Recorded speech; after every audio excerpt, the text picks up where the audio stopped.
Hello everyone, I am 100% me and I am really excited because it would appear that I'm in a brand new world. And as it would happen with brand new worlds, time is ticking and I'd like to get somewhat settled, which doesn't appear to be a problem because there's a village over there. But I would like to get somewhat settled before the end of the day. And so I set out for this village to raid it and pillage it and plunder it for everything that it's worth. The village, however, couldn't provide me with all the resources I needed, and so I set out to gather some more. And as you are watching me gather up all these resources, I figure you can listen in the meantime to my disembodied voice as I explain what this series is going to be about. First and foremost, if you are familiar with my channel, you'll know that I do like telling stories from time to time. And while this is a let's play and I am planning on keeping it very let's play-y, I am also planning on adding some storytelling elements into the series. And what I mean when I say storytelling elements is, for example, if I were to build a village, that village is going to have a whole story behind it. Why is it there? Who are the people that live there? What made the village what it is today? That sort of stuff. And so that is what I'm planning for this world and this series to be. It will be a let's play with storytelling elements. Welcome everyone to my world. Welcome to Percy's world. Also feel free to call me Percy. 100% me is such a mouthful, isn't it? Oh, I want fish so bad. I want a little kitty cat. Hello. There's no fisherman in here, is there? Going to get fish for you, kitty. Can I also just say that I absolutely love this sort of terrain in Minecraft? I think it's absolutely gorgeous and stunning. Also, I need coal and iron and it's down there. So let me just get that real quick. I'll be right back. So I was just about to head into this really huge cave. And then I figured maybe it'd be useful to have a bucket and have a bucket of water with me. So I'm just smelting that up before I go in here. Now the question is, I can go up to get water, which will be more difficult because I have to go up, or I can just continue going down, which is always easier, and then grab that water. I think I'm going for that one, but it is a little more dangerous because I have no idea what's down there. And just for the sake of it, it seemed wise to have a little bit of armor, so whoop, there you go. That's the best I can get right now.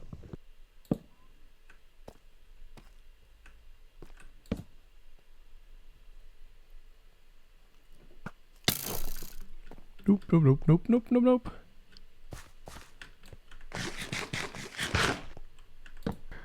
I just realized I should probably have a shield of some kind. How do I make a shield again? Like this, right? No, not like that. Oh no. How do we make a shield again? Is it? It is that. Uh-oh. This is not the best escape route I could have taken. What am I doing? Because when I am up, I also have to come down at some point. This is not smart.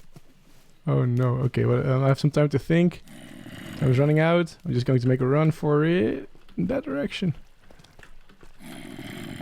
Oh no. Oh, this wasn't smart. Oh, and there's a giant cave opening. That's not good either. Okay, maybe I'm not ready for this big cave yet. Just throwing it out there. Got the monster hunter. I'm a monster hunter. Uh-oh. Yeah, that works for me. There you go. I am totally prepared to deal with these situations. I'm so good at Minecraft. And this would be the moment where I forgot just how slow you are in water without depth strider. I'm going through the water, by the way, because I'm trying to get to these mountains. If you don't know, you can get a lot of iron and coal all the way up in the mountains. And so I've been doing a little bit of exploring, trying to find a mountain. And there is actually one right here. Spawn is just in that direction, it's not too far off. Here is the stuff. So looking around, I think I've got most of it. I'm thinking while I'm here, I'll make sure to grab one of the saplings from this tree, if it drops one. And then it also appears to be getting night, which is kind of a meh. Not my favorite thing because I forgot to bring a bed. Should have just stolen one from the villagers. So maybe I'll just dig in somewhere and try to find more resources. Maybe I can find some shelter in this cave over here. I can make some good armor with this. There you go. And let us not forget a better set of tools. There you go. Look at me, I'm all fancy and shiny armor now. Uh-oh. Uh-oh. I just wanted to get some fish for the cats in the village. Where's my shield? But now I'm running into a trident guy. Oh, I'm going to go. Oh no, I'm going to die. Okay. Okay. Let's think about this calmly, clearly. I think the best way is to just go forward. Try to block and time it. Every time he throws his trident. Now I need to get some air. Be somewhat tactical about this.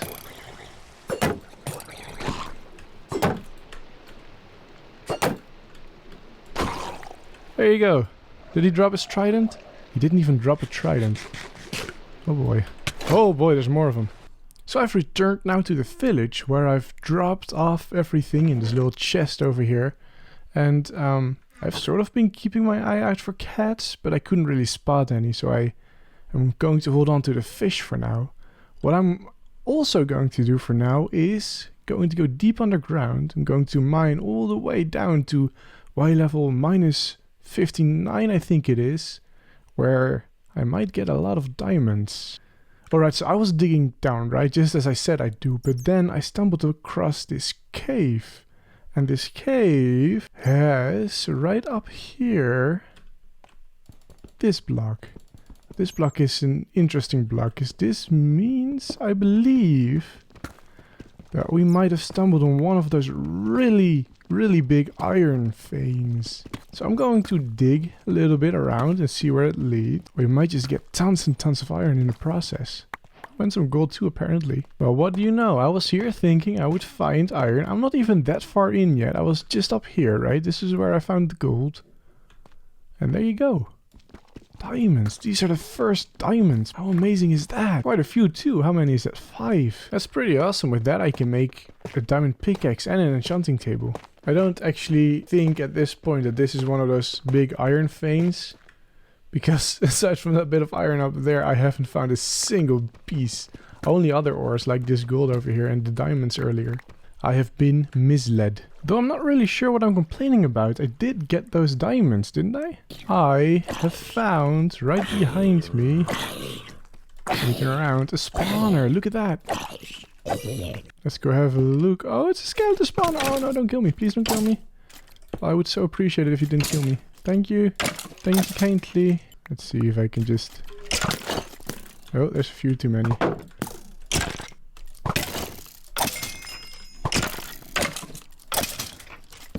Let's just light this up real quick.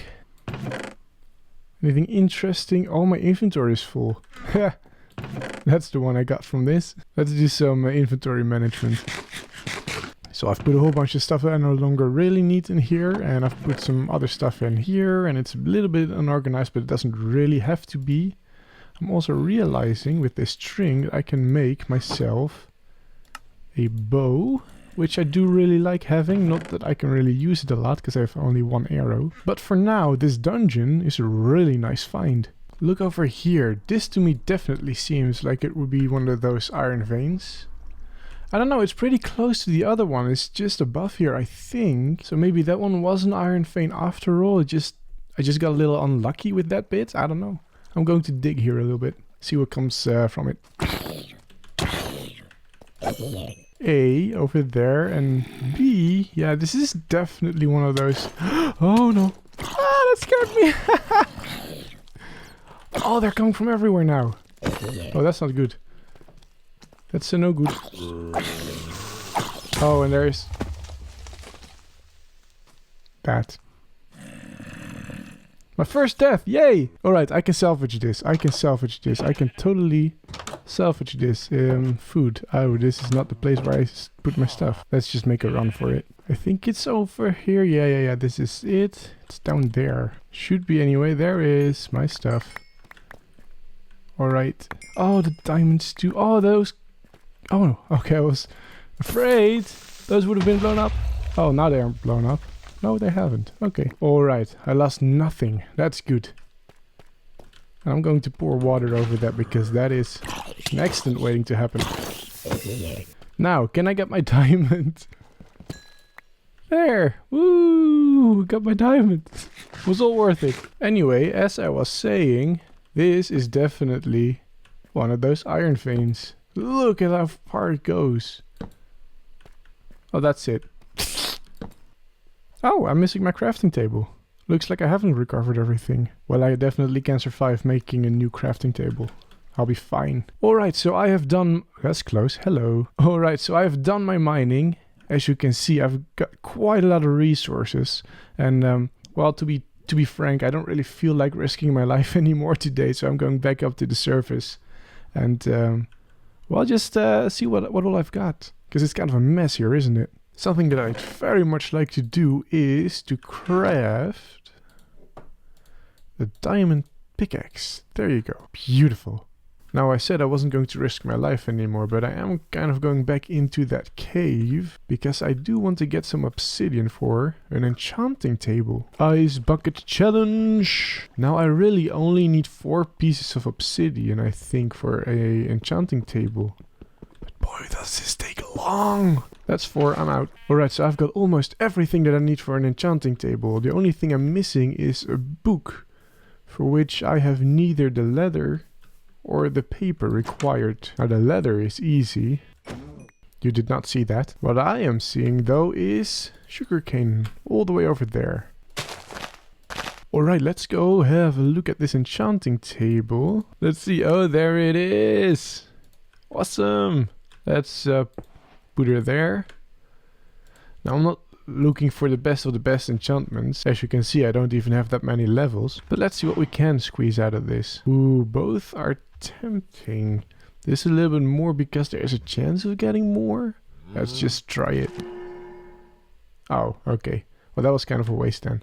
But still, it's fine. This is a fine pickaxe for now. And then later on, when we have the skeleton dungeon set up as an XP grinder, we can get better enchantments on our tools. For now though, I'm going to keep this one safe and sound right in there. Next up on the agenda is, well, probably sleep first, the sun is going down. But I'd also like to get every type of tree, every type of sapling.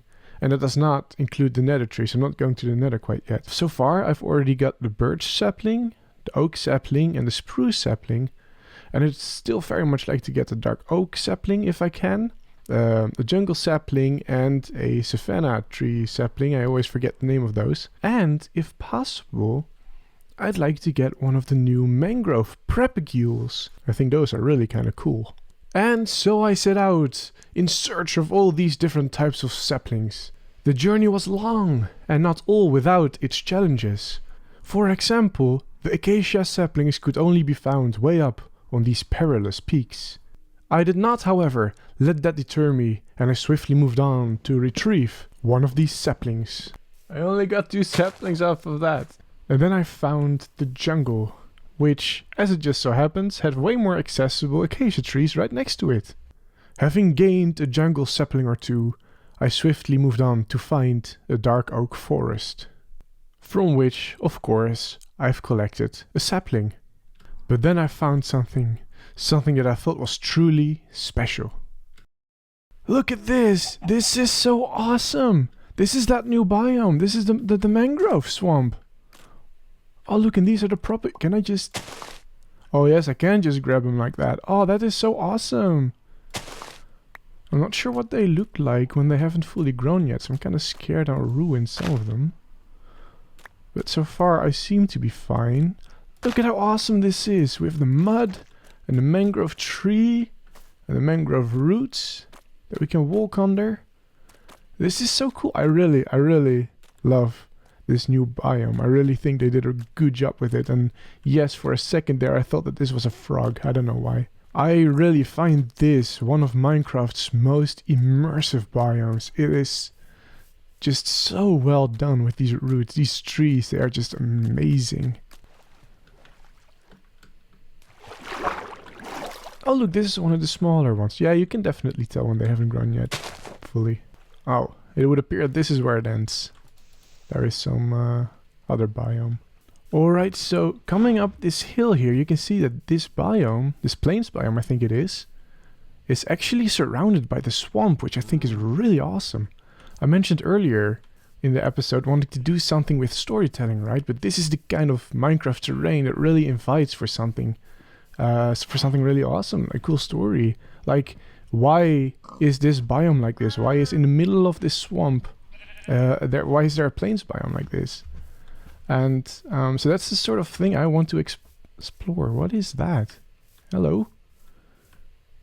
What? What was that? Wait, there was something right here. What was that? I don't think that's something Mojang introduced in these new swamps. What was that? I'm going to check the footage real quick. So here we're looking at the frozen footage of what I've just shown. I'm about to hit play and play it.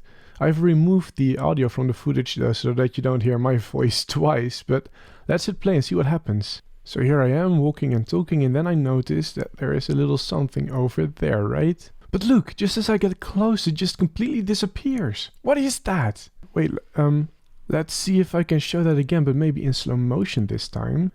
Alright, so looking at it in slow motion, now look. This is the point where I notice it, and I'm starting to get closer to it. Let me just skip ahead a little bit and get a closer look at whatever this is. This here is the moment just before it disappears. It's probably the best look that we've got of it. It's so weird. What is that? And just for the sake of it, I'm adding a freeze frame of this thing that I've just made a little bit bigger. Maybe we can figure out what this is. I have no idea what this is. Well, moving on, I guess. As you can see, I have succeeded in getting all the saplings that I wanted to get. Though I'm struggling to find the acacia saplings in my inventory for some reason. Do I not have the acacia saplings? I thought I had those. I'm pretty sure I had those. What happened to them? Near the jungle there were some easier accessible acacia trees. I think I'm going back there then. What happened to the As I was chopping down these trees, I suddenly remembered what happened to that sapling. It was only one. And on my travels I looped back to the village. I can't reach those. On my travels I'd looked back to the village and I'd already planted it, so that's why it's not in my inventory. It's already planted somewhere. Not very clever. Look at that, I am home sweet home. Look, there's the little house I've been using. And as you can see right over there, that's where I have some of my saplings planted, including an acacia sapling. Whoops, my mistake. But we also now have a dark oak sapling that we can add to the collection. Let's make some room for it right over here. And of course a jungle sapling. Let's also make some room for that one. Make a really nice and big one. And of course a mangrove propagule. I don't know how to say that. I think I'm saying it right. There you go. This is the place for the mangrove propagule. Now I'm saying home sweet home and referring to this village, but I'm not actually planning to stay in this village. The plan is to move on and to make it on my own in this strange world with weird mysteries. And speaking of mysteries, that thing that we saw in the swamp, I think I'd like to set up over there in the swamp, and maybe we can see it again.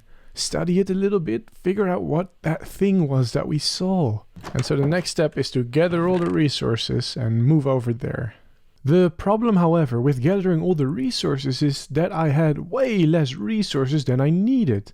And so I decided to set up this skeleton grinder that we found earlier so that I can get some bones, and that way I can farm all the resources that I need. And now that I've built it, I can just come down here. This isn't the best or the most efficient. I don't even know how to get down here. There you go. And I can just whack him with my sword. It isn't the best, it isn't the most efficient. This can definitely be optimized, but for now this works. Alright, so a little bit of time has gone by since the last clip, and I figured I'd give you a bit of an update as to where I am right now. So if I'm going to build in this new mangrove swamp, I figured it would be really cool to use the resources that are over there. And so as you can see behind me, I've been growing and farming the mangrove trees. Another resource from over there is of course the mud. And if you combine that with wheat, you can make packed mud. And so I've been over here a little ways. I've been farming wheat a little bit. Here you can see my wheat field. Here's my potato field, and potatoes is what I've been eating recently. Oh yeah, that's my current situation. As you can see, I have traveled back to the swamp. To give you a little bit of context, spawn is somewhere over in that direction. I'm kind of on the backside of the swamp. And the reason I'm here is I want to be sort of on the edge, not too far into the swamp. And I found this little open area over here, and I thought it was the perfect place to start building. In fact, as you can see, I've already put some of my resources here that I'm going to use. And I think it's time that we start building. And there it is! Sort of. It's not quite finished. As you can see, it looks a little bland and boring. And of course, this is the moment it starts raining. And the rain should be gone. Yes, perfect. So like I said, there it is, but it's boring. There is something I need to do over here to just break it up. This is just, you know, it's bleh. So I need to do something to break it up. And I have a bit of a crazy idea, so hear me out. Moss. I'm going to separate them using moss. The problem with moss, however, is you can't just place it in the air like that. You need to have string underneath it. So the plan is to do something like this, and then all around the house. And then that kind of breaks it up, right? I thought it was kind of cool. The problem is those 3 pieces of string are the only 3 pieces of string that I have. I don't have any more string.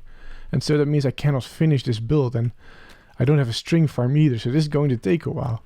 But I thought it was kind of a cool idea to break it up. And I'll be using some other green moss related blocks as well to make the building blend in just a little bit more with the environment. So how about a tour from the inside? Which also isn't quite finished. So you come in here, right? And you can immediately put your armor out on the armor stand, because you're not going to wear your armor inside the house.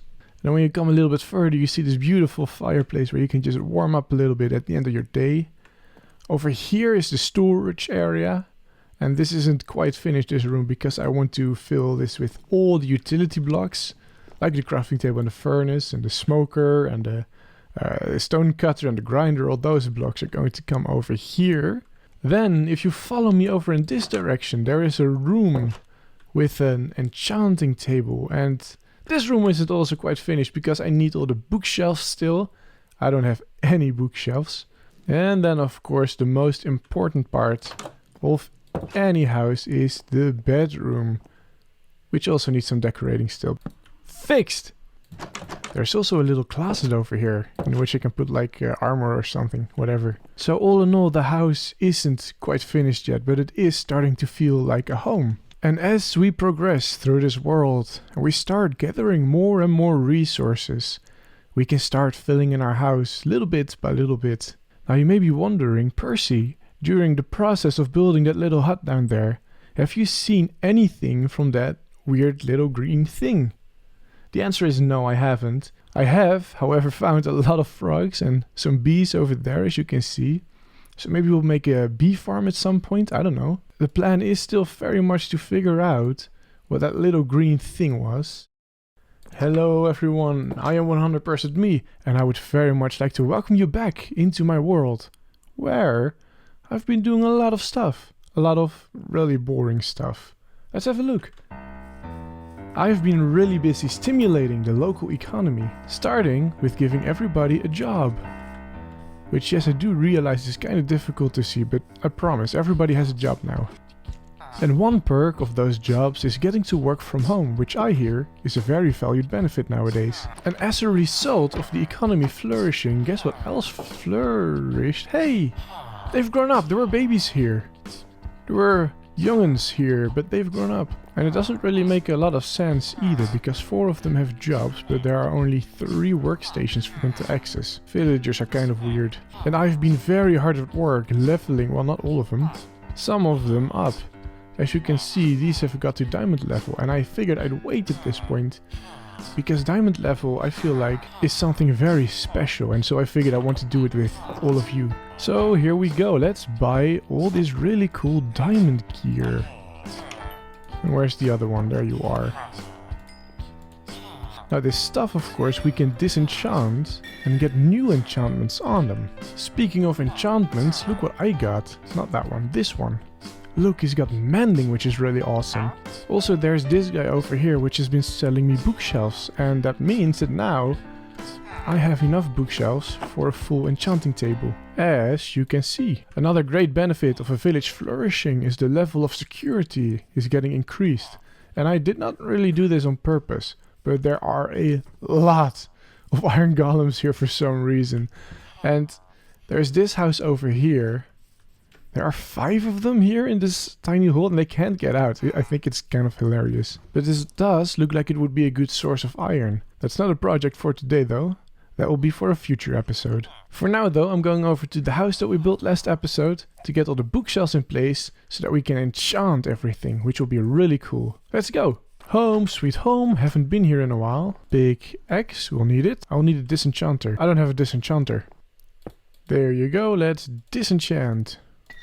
Boop. Now I need lapis. Do I have? Yes, lapis. There we are. Let's put all of these bookshelves down.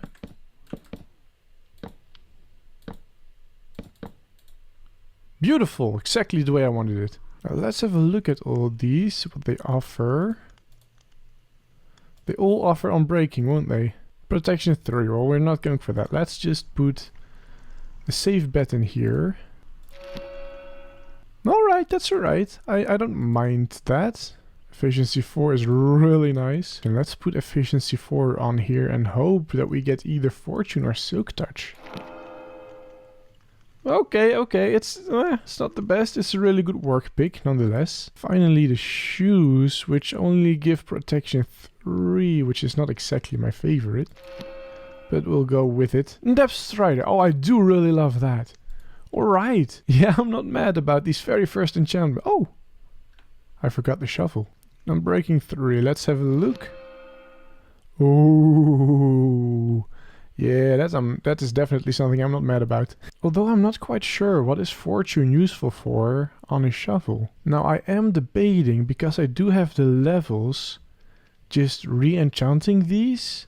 But I do really like the depth strider and I'm not quite... Yeah, let's just do it. Sometimes you have to do before you think. Or sometimes you just have to not overthink it. Either way, let's just go. That is exactly the same as I had before. And this one is now missing the... Let's try that again, okay? I want it now. Maybe I should have thought it over, but whatever. What's the fun in that, right? There. I mean, depth strider...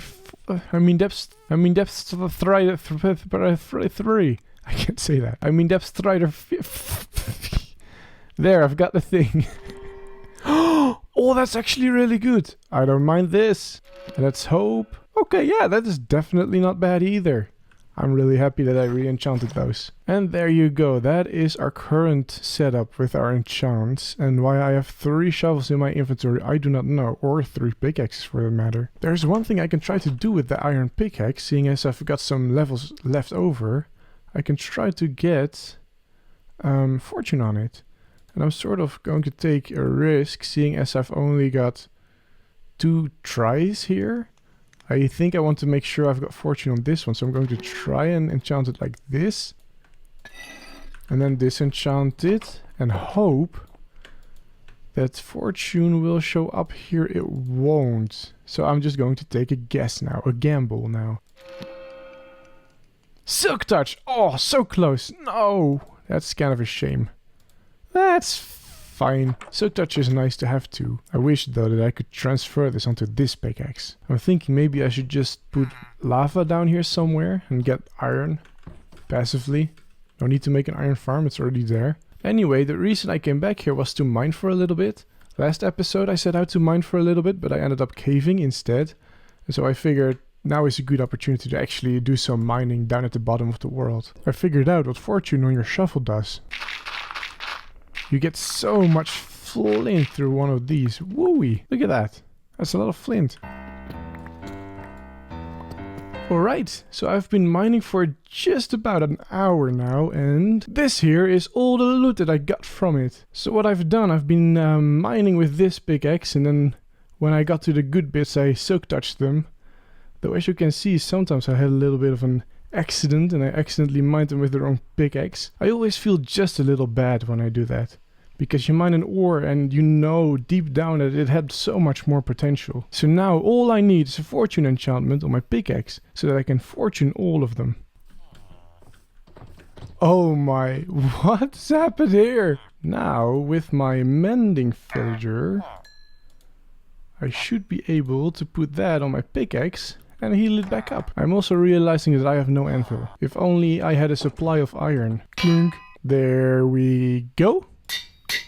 So now what I'm going to do is trade some more with these villagers, particularly that one, and see if I can unlock some more of his trades. Are you going to refresh your trades, please? Yes! There we go, the pickaxe, that's the one I wanted. We could try and enchant that one. Alright, I'm here at the skeleton grinder where I have repaired my work pickaxe. I've also gotten the other pickaxe from the villagers, as well as some additional levels, so that we have several tries at enchanting this one and getting a really good enchant. Alright, so here we are. Gotta make sure I get the right pickaxe. I believe it's that one. Wouldn't want to accidentally disenchant the work pickaxe. Let's go have a look. Not what I want. Disenchanted. Attempt number 2. Still not what I want. Let's disenchant it. Oh no, that is so close. That feels kind of like a ripoff. Something you should know about me is that I am terribly stubborn. If I have my mind set on something, I will go and get that thing. At this point, I had my mind set on getting a Fortune 3 diamond pickaxe. Unfortunately, I did not have the levels, and so I returned to the skeleton spawner to get some more. Right after gaining these levels, I had a couple of misenchantments, which we won't talk about. However, in the end, I did get exactly what I wanted. Yes, this is exactly what I wanted. Okay, we can combine this with the other one, and then we'll have a really good pickaxe. There! Now I can fortune all of these diamonds, and these emeralds, and this gold, and the iron.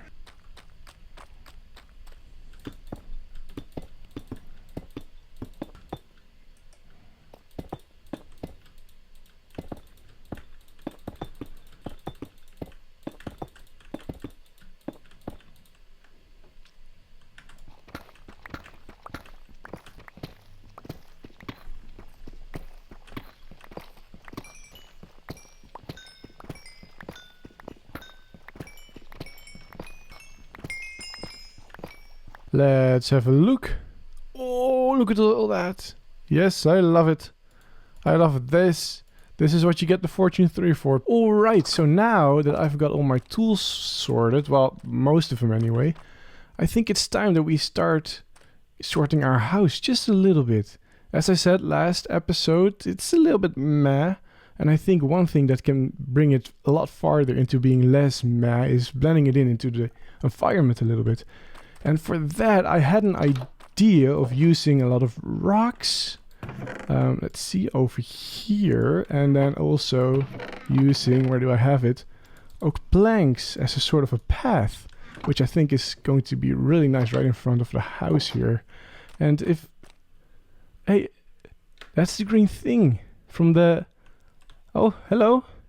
Hey! Wait, what? Okay, I'm going to follow it. Where is it? Where's it going? Where is it? It's the green thing from the last episode. There it is. Hello?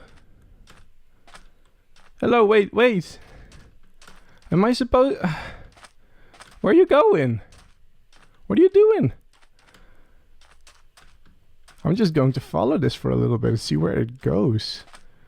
It's going into the other swamp. Oh wait, I'm not that fast on water. Wait, I can't follow you.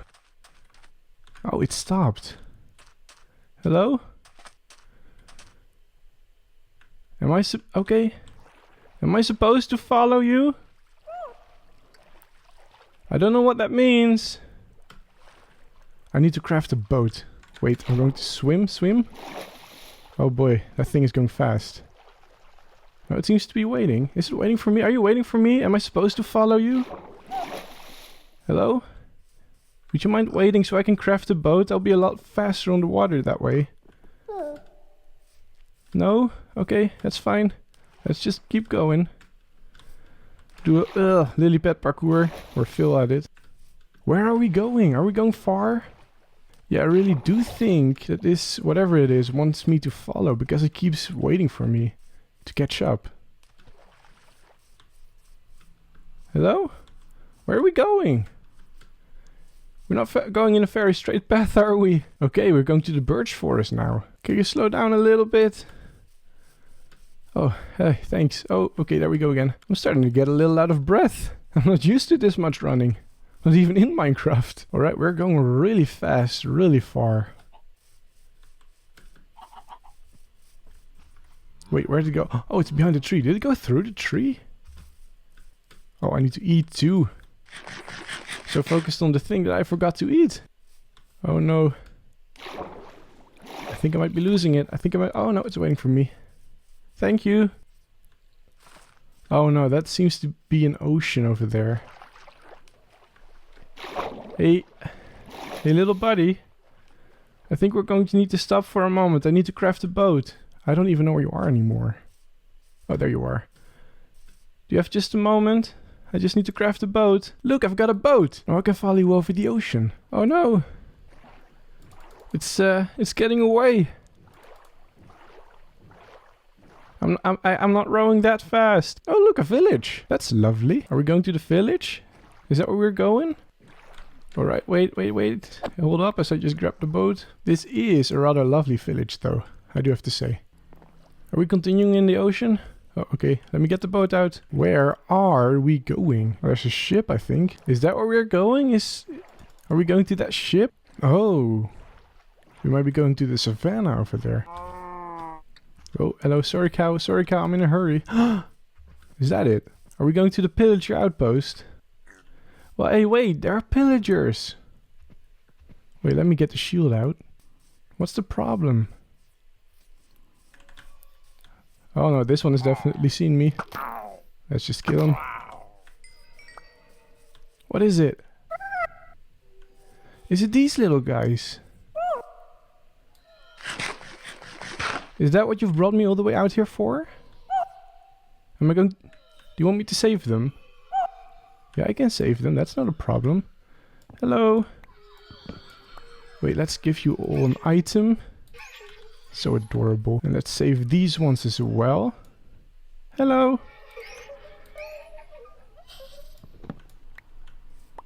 Can you get out? There's no one in here. Oh, and there's an iron golem in here. Let's just save the iron golem as well. That seems nice. Hello. Is this what you wanted? That's it? While we're at it, I think I'm just going to also pillage the pillagers.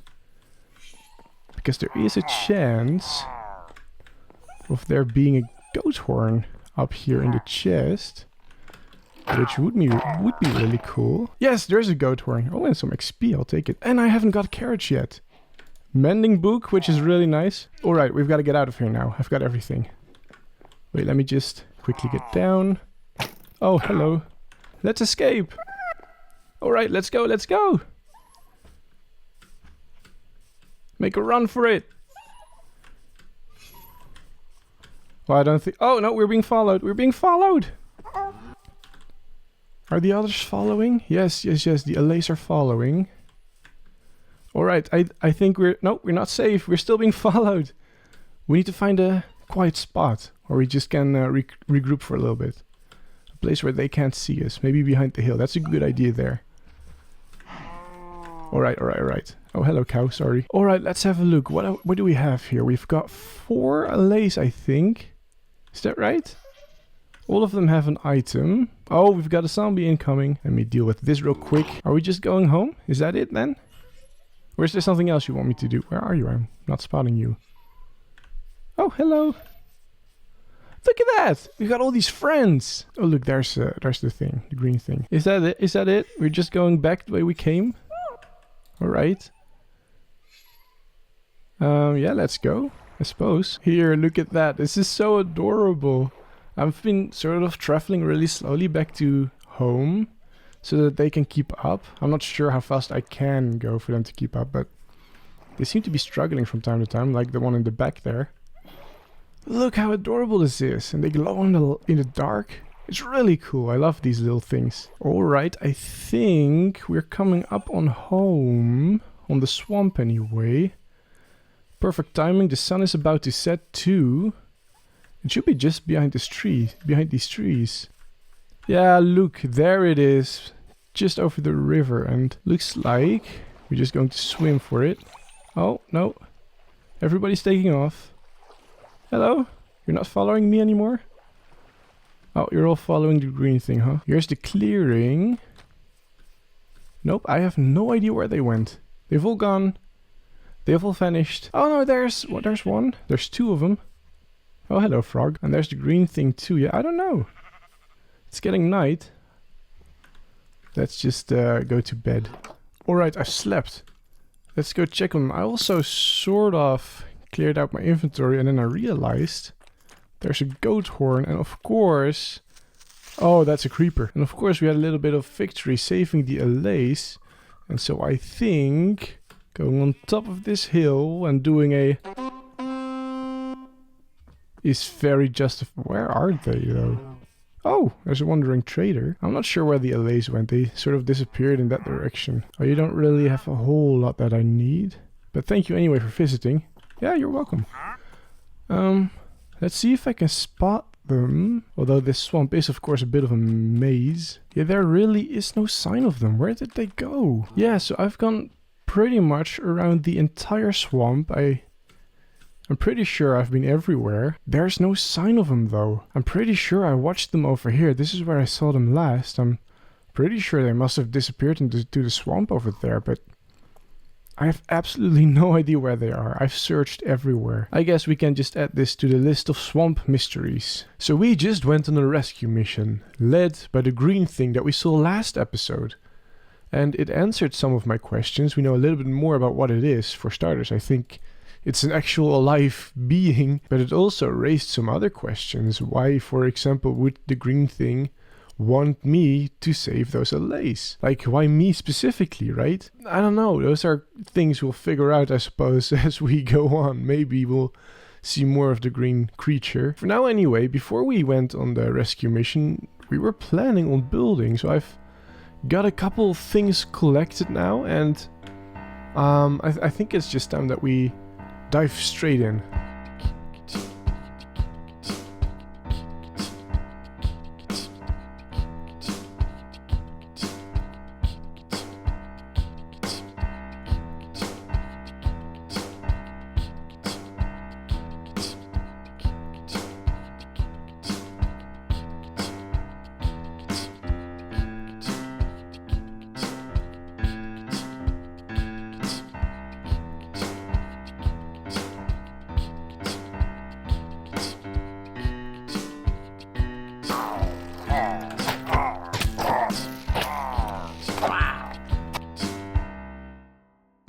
And there we have a path. Let me walk you through it. So you know, before I built this path, I've been walking back and forth this area quite a bit, and I've been getting mud in my boots, and nobody likes mud in their boots. So what I've been doing, I figured, is I put planks down to support my weight on the mud. And then in between these planks, I've been putting these muddy root blocks, the new muddy root blocks. Now something cool about them is, do I have any? Yes. You can place them directionally. So if you place them just straight up like that, you get this texture on the top. But if you place them to the side, you get this more directional pattern on it, right? And of course, oops, that works the same if you put it like this. And so I've been using that, and I thought that was kind of cool. Kind of makes it look like someone put twigs here as an additional support, and then in between you have these murky little waters. There's little water seeping through the cracks here.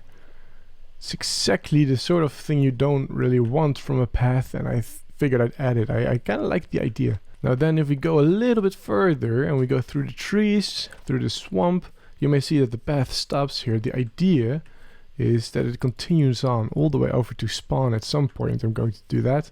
Not today, it's a lot of work. And something else I added is of course these boulders.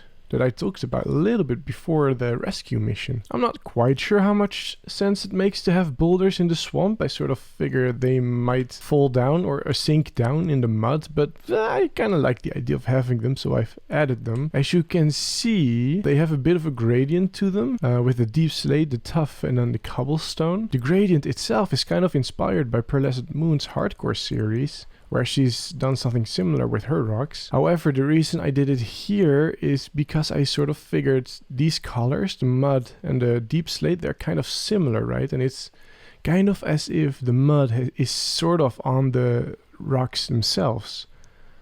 And then as it goes up, maybe the rain and the weather, they have sort of cleared it out. Hello, bee. And then of course there's moss growing on it, and on every applicable full block I've also put a moss carpet. And I think that sort of makes for really nice boulders here. And let's of course address the elephant in the room. This here is a warning for any pillager that tries to come in here. I do not do well with pillager patrols. Not after learning that they just kidnap and capture little innocent creatures like the Allay. Hello ladies and gentlemen, I am 100% me, and I'd very much like to welcome you back into my world, where I've been busy. I've been doing a lot of traveling off camera, and I found this absolutely gorgeous area where I think I would like to build. So why don't we go there so that I can show you? Let's go! Now, as you may recall, in the first episode I promised that we'd be doing storytelling a lot in this series. And up until now we haven't really been doing that, and that's mostly because A, we needed to get set up of course, and B, because we got a little distracted by a certain green thing. But that's changing now, and that's what we're going to this new area for. Alright, so I'm coming up here on this new terrain that I found that I think is just super awesome. You've got this sort of natural gate over here, and as you come through it, it almost feels magical. And that magical feel is a little bit enhanced by the... Oh, they're gone now. There were dolphins here. Now I don't feel magical anymore. However, that magical feeling comes back a little bit when you see these floating islands. There are some floaty bits over here. Now, the naturally generated Minecraft floaty islands, they are a bit meh, but they are really cool as a concept, and maybe we can use some of that over here. Perfect. So getting up on this tree, you can see fairly well what I like about this terrain. You see the mountains over here, they form a sort of natural protection against whatever is out there, right? A natural form of defense here, as it leads here into what could potentially be a harbor, right? And then we have all this area to play with to make it into something cool, a kingdom of sorts, right? Now it would appear that we're doing a lot of swamp builds in this series. Now because we're building in the swamp, which is of course kinda gross and dirty, we'll be using a very dark color palette. In fact, in general, when I think about gross sort of looking materials in Minecraft, I think the nether. I'm thinking soul soil will blend in really well with the grass color over here. And so I think before we do anything in this area, we should head to the nether. For which, of course, I'll need a portal, so let's get back to spawn to get some obsidian to get a portal going. Also, for context, this here is the swamp that we just talked about. These here are the gates. Spawn is way over in that direction, and the mangrove swamp where we've built our house is over there-ish, just so that you know where we are at. I have got the obsidian, as you can see. Now the portal I'm building is going to be a temporary one. However, I thought it would be really cool to sort of integrate it into the terrain a little bit. And so I figure I tuck it nice and tightly into the roots of this tree over here. Let's see, do I have flint and steel? There we go. Let's go through. See what we get.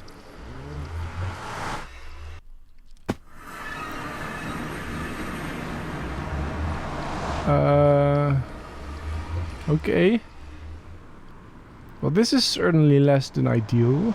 Oh no, there's lava everywhere? I don't have blocks either. Why did I not bring blocks? Look, this is all I got. That's nice though. You know what I think I'm going to do is I'm going to go back real quick and just get some blocks to work with. That would be nice.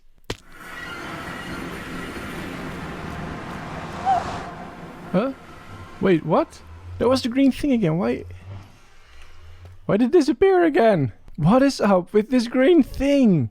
I mean, it shows up in my first episode and then disappears. My second episode, it makes me go on a wild mission to save the Allays, which I suppose is a nice thing to do, but... And now it just disappears again? I do not know what's up with this green thing. Alright, back in the nether. I think I'm going to want to go in that direction. Everything else appears to be basalt deltas. I don't like basalt deltas. Nobody does, I don't think. So I'm going to just block this off. Make sure I don't get destroyed by any unexpected ghasts. And then I'm going to do a bridge thing. I'm going to just go a little bit like this. And hope I don't die in the process. There is a big magma over there though, that really scares me. This is fine. This is totally fine. I'm not scared at all, you are.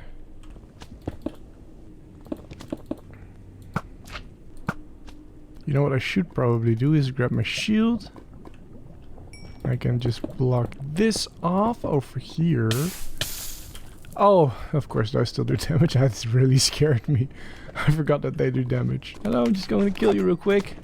Excuse me. Going to block this off and this over here just for the sake of it as well. It's getting a little dark though. Now, for the next dangerous bit over there. Yep, I thought so. Oh no. I do really want to get a blaze rod because I really want to get a brewing stand going. How did that hit me? Excuse me, excuse me. Oh boy. Where are you? Over there. There you go. Now to get that. Oh no. Yeah, okay. I don't think I'll be going down there. Nope, nope, nope. This is not for me. Oh, and there's another big slime thingy. I keep getting scared by that. So I'm just going to dig through here and hope that I end up near the fortress over there. Maybe this is just absolutely stupid of me. I do not know. Oh, I think we are all familiar with those scary moments where you are not entirely sure if your pinky finger can hold the shift for this long. Those are the scary ones. Oh, and I have invited the wither skeleton into this place. That's not good. Hello, thank you. Oh boy. Oh boy. Hey, I'm here. Oh no. Yeah, okay. That was a little too scary. I'm not made for the nether. Oh, you're coming, aren't you? Yeah, I don't really care for the skulls right now. I just like to get out of here alive. If possible. Here's a blaze rod. That's just what I wanted. I need some more blazes though. Oh, and now there's also pigmen. I'm just going to run for it. Ah, why am I going deeper in? I genuinely... Oh, no, I did. I was going to say I genuinely thought I saw a wither skeleton, but no, they're here. There's two of them. Please die. Thank you. You know, I wasn't always scared of the nether.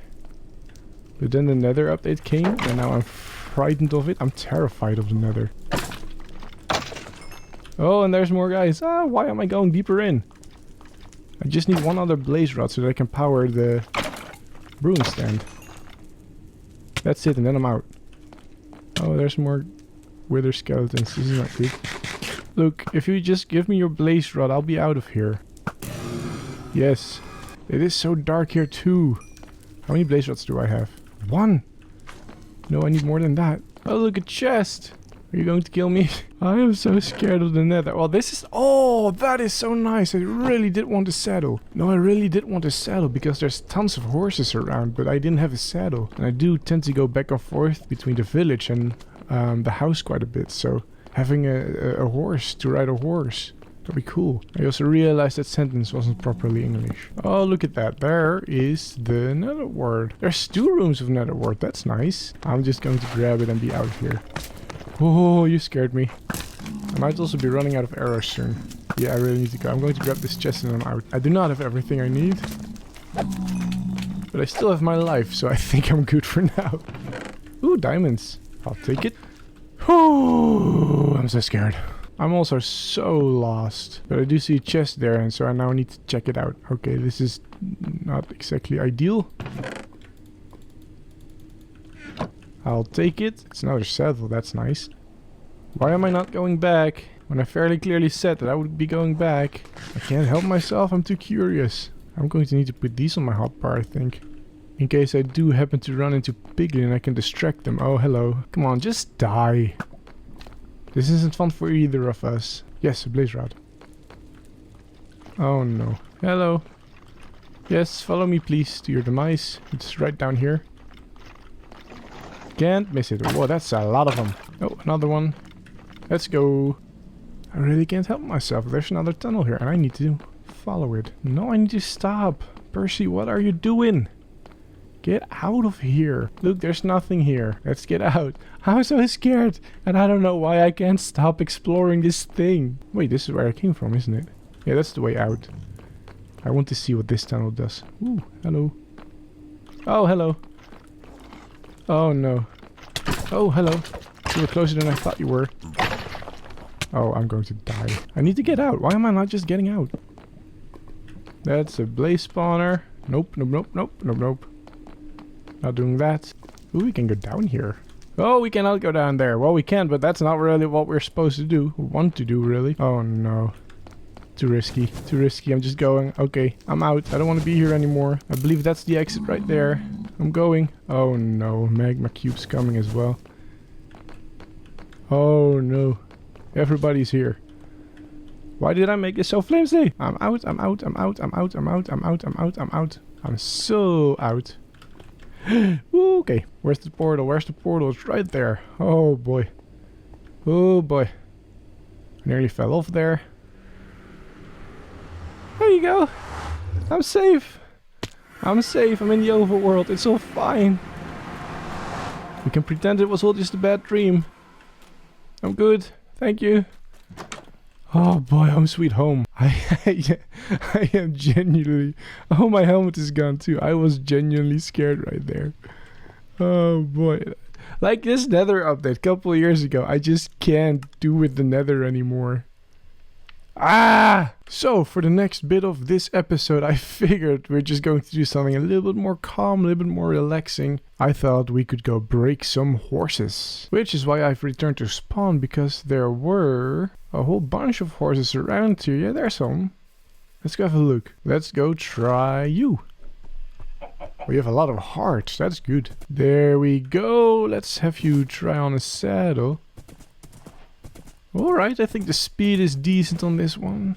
Can you jump though? Well, that's at least 3 blocks. That's nice. I think this is a pretty decent horse. Let's go try another one. This one also has a decent number of hearts. Oh, but you are slow though. Look at you. Okay, wait. Let's see. Can you jump?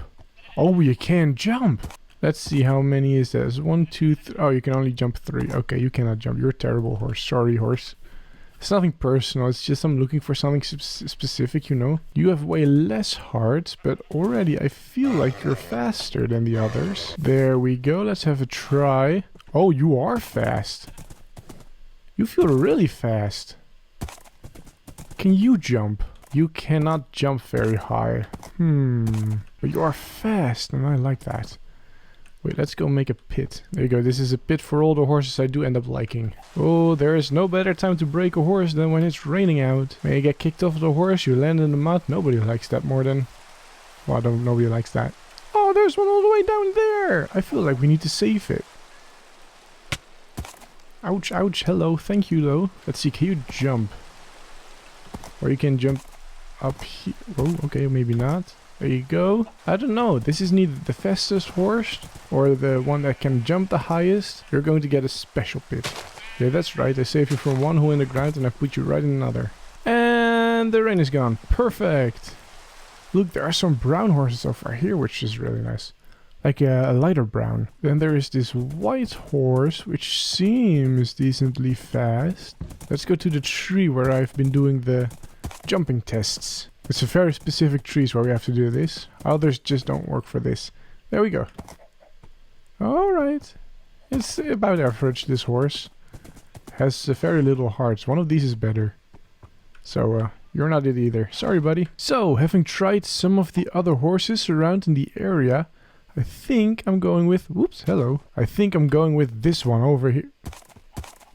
Oh, that's weird. I think I'm going with this one over here. This is the one that we saved from that little hole in the ground. I don't know. I am really feeling a special connection to this one. I think I like this. I think the sheep is also feeling a connection to this horse. I don't know what that's about. I'm definitely not going with this one. This one can't even get out of the hole. Look, I made some space for our new friend. It's a little bit quick and dirty and rough around the edges, but I think it'll do. Look, this is your new home. What do you think? Do you like it? You like it? Yeah? Well, I'm glad. Oh, look at that. You're eating the grass as well. I'm glad you like it. So I've been trading with these guys again, and look, I can get a diamond helmet and a diamond chest plate right now. I don't have enough for this one, but I can certainly replace my helmet that I lost earlier in the episode. Okay, yeah, I really need to do something about this situation. It's getting a little out of hand. Bloop. Hot stuff. Oh, I heard a creeper. No, no, no. Oh no, the bat is dying. No, everything is going wrong. Oh, yeah, that's also going wrong. Let's see, there we go. Hopefully I'm not setting anything on fire this close to the wooden structure. I only need the golems to burn. Oh, hello. If you come to check out the commotion. Yeah, there's nothing going on here. Nothing at all. No, don't fall in. Don't do that. You don't want to be here. Just go back inside. Just go back inside. I think he's judging me. There, much better. Wait, where did all the iron come from? So I've been doing this flint trade with this villager because I've got plenty of flint because of fortune on my shovel. And now I've unlocked these two, which are really, really nice. Now I have pretty much everything in diamonds. Oh, we seem to have started again. So in this pit here there were 3 white horses. One of them is this eager little fella. Anyway, I rescued them and look, this one is incredibly fast. I'm not sure I can demonstrate it. Here, look, this is 4 blocks, right? Look, I can easily jump it. This is a really good horse. And I think I'll be keeping this one along with the other one that we rescued from a pit. There are little rescues. Hey, look, you've got a new friend. Do you like that? There you go, you can be friends together. So I just enchanted all the gear that I got in this episode. And this is what I've got.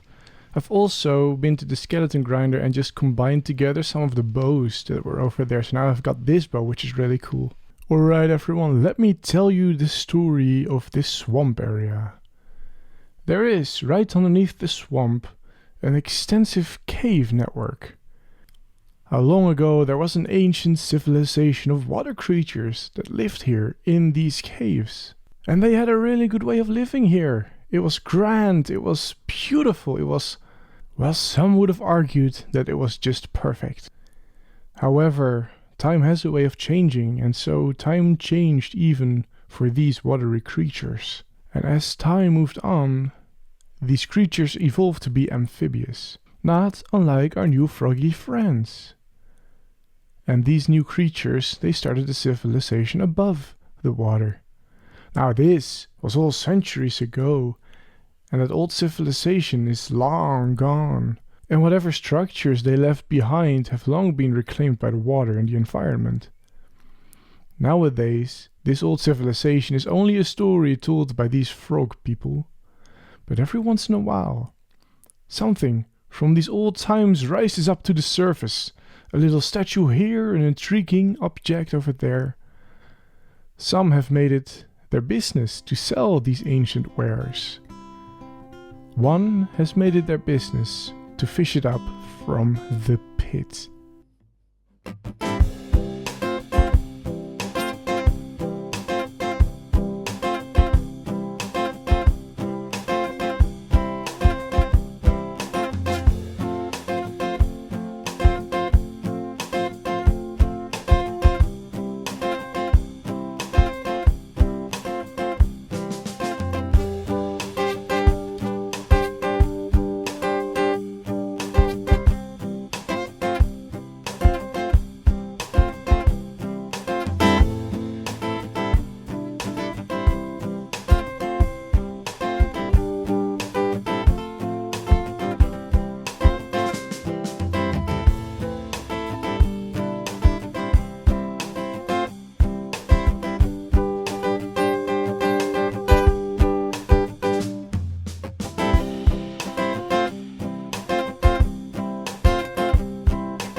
And there you have it. Look. So what I figured, right? Stuff comes up out of this pit over here, right? And somebody just, whoop, was clever enough to put a thing here to sort of fish it all up, right? And in fact, they're making a living off of selling all this. Let's have a look inside the house.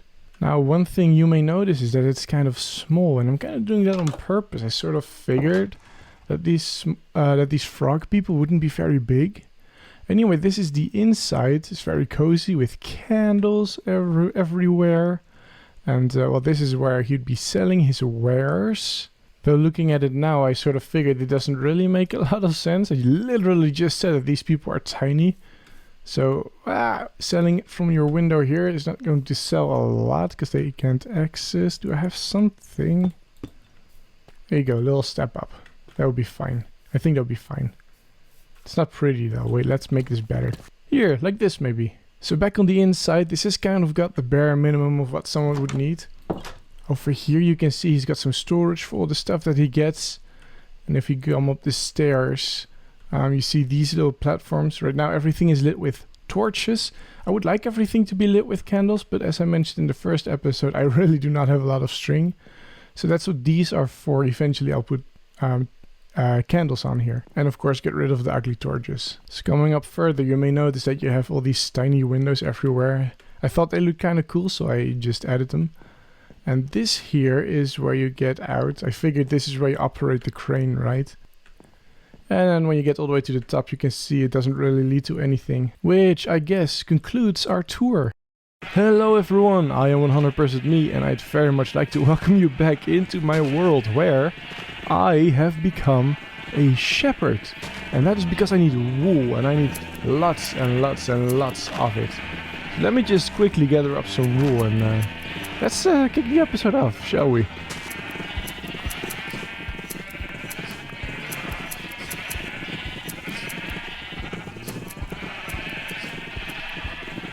Now, gathering wool isn't the only thing that I've been doing. If you may remember from the last episode, this little pit over here was filled up all the way with golems and I got rid of them. However, shortly after last episode, this pit was filled up again with golems. And so I decided that finally it's time to put a bit of a trap down here. And so golems still have a tendency of falling down here and they walk around a bit eventually.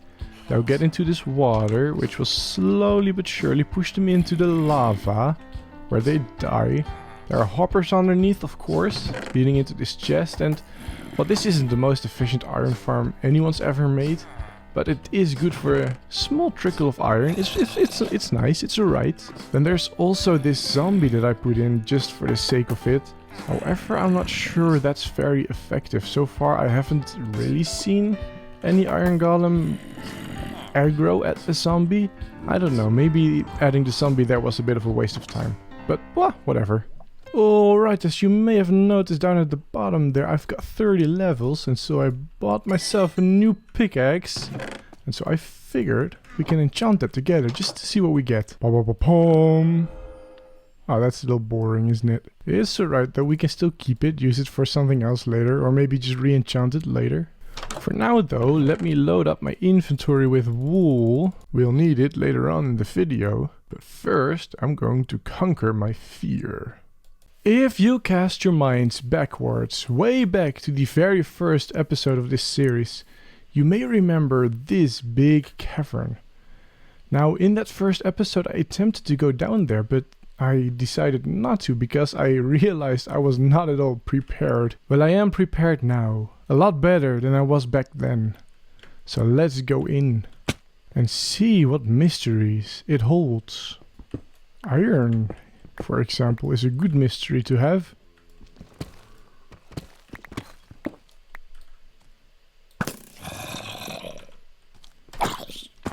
It has zombies and creepers, but we already knew that. Ouch! Hey, that's not very nice. Hey! Uh-oh. Ooh!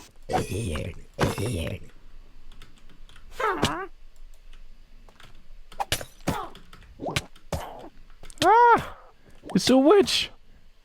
No, no, no, no, no. Hello, witch. Please don't. Okay. Yeah, you heal yourself. Well, I just kill you. Will this poison stop, please? Thank you. Oh, there's gold.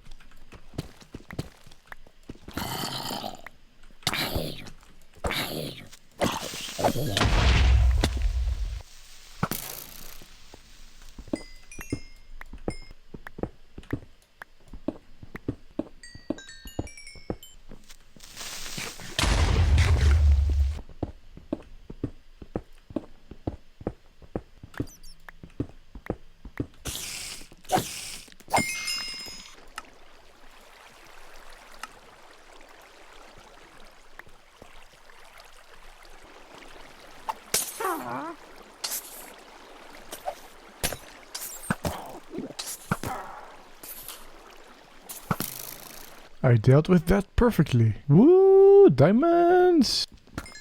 I mean, look at this! How big is this space? I mean, these big caves have been in the game for a little bit, but wow, I just can't stop marveling at them, he said as he was walking away.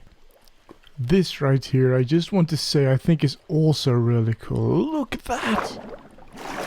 I don't know, something amazing about it, something magical in these caves.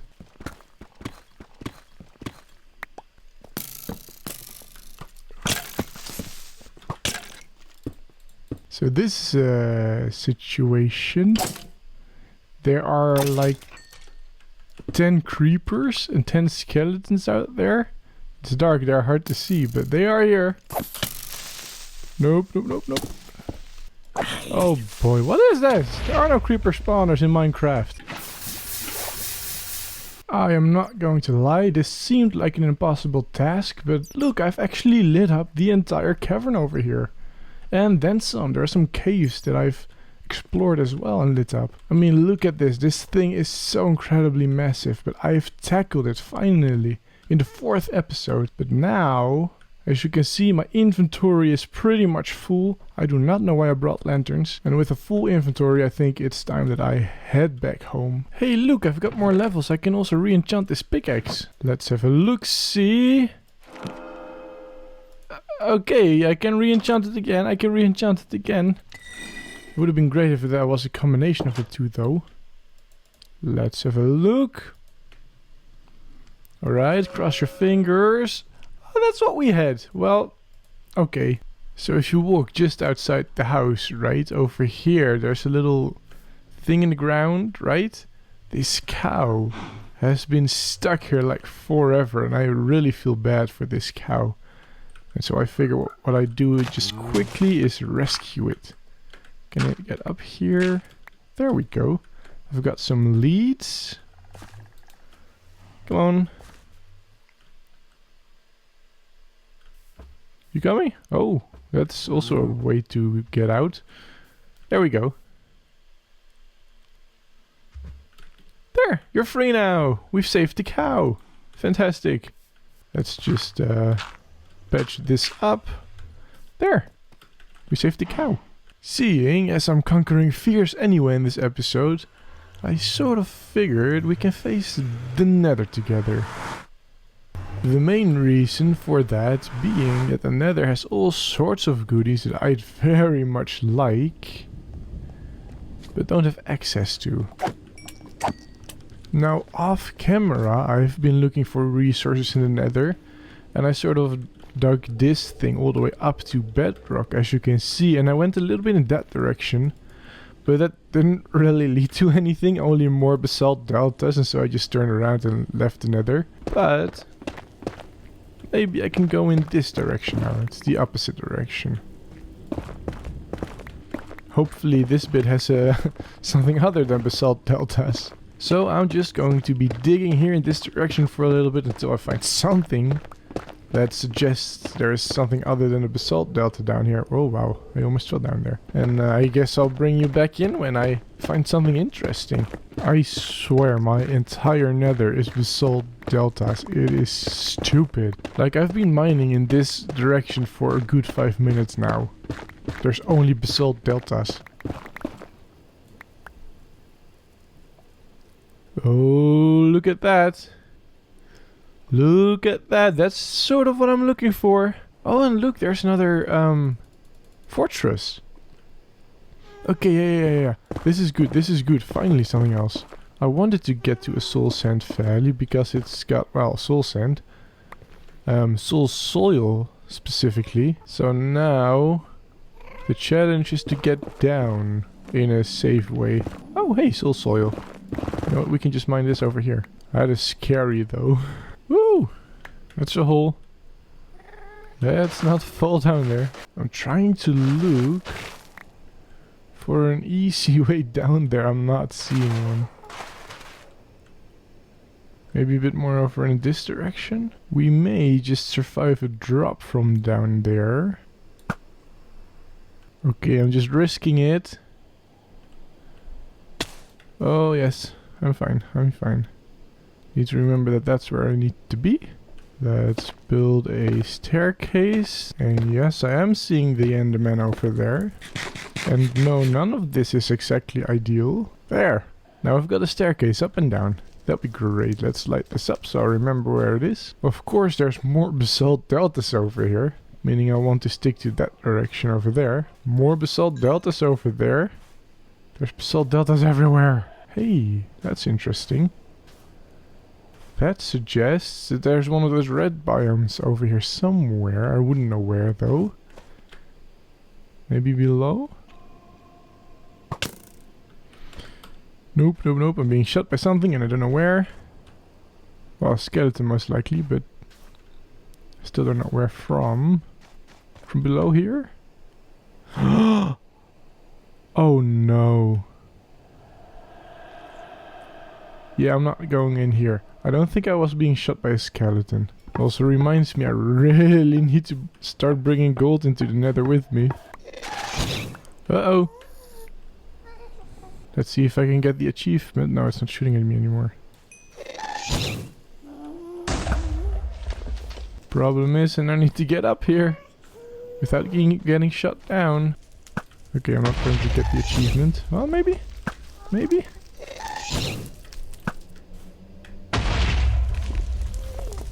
Okay, no, I'm out. I'll get the achievement later. I'm out. Need to block this off, because I know I will walk off this at some point. Boop. There it is, the portal. Yay!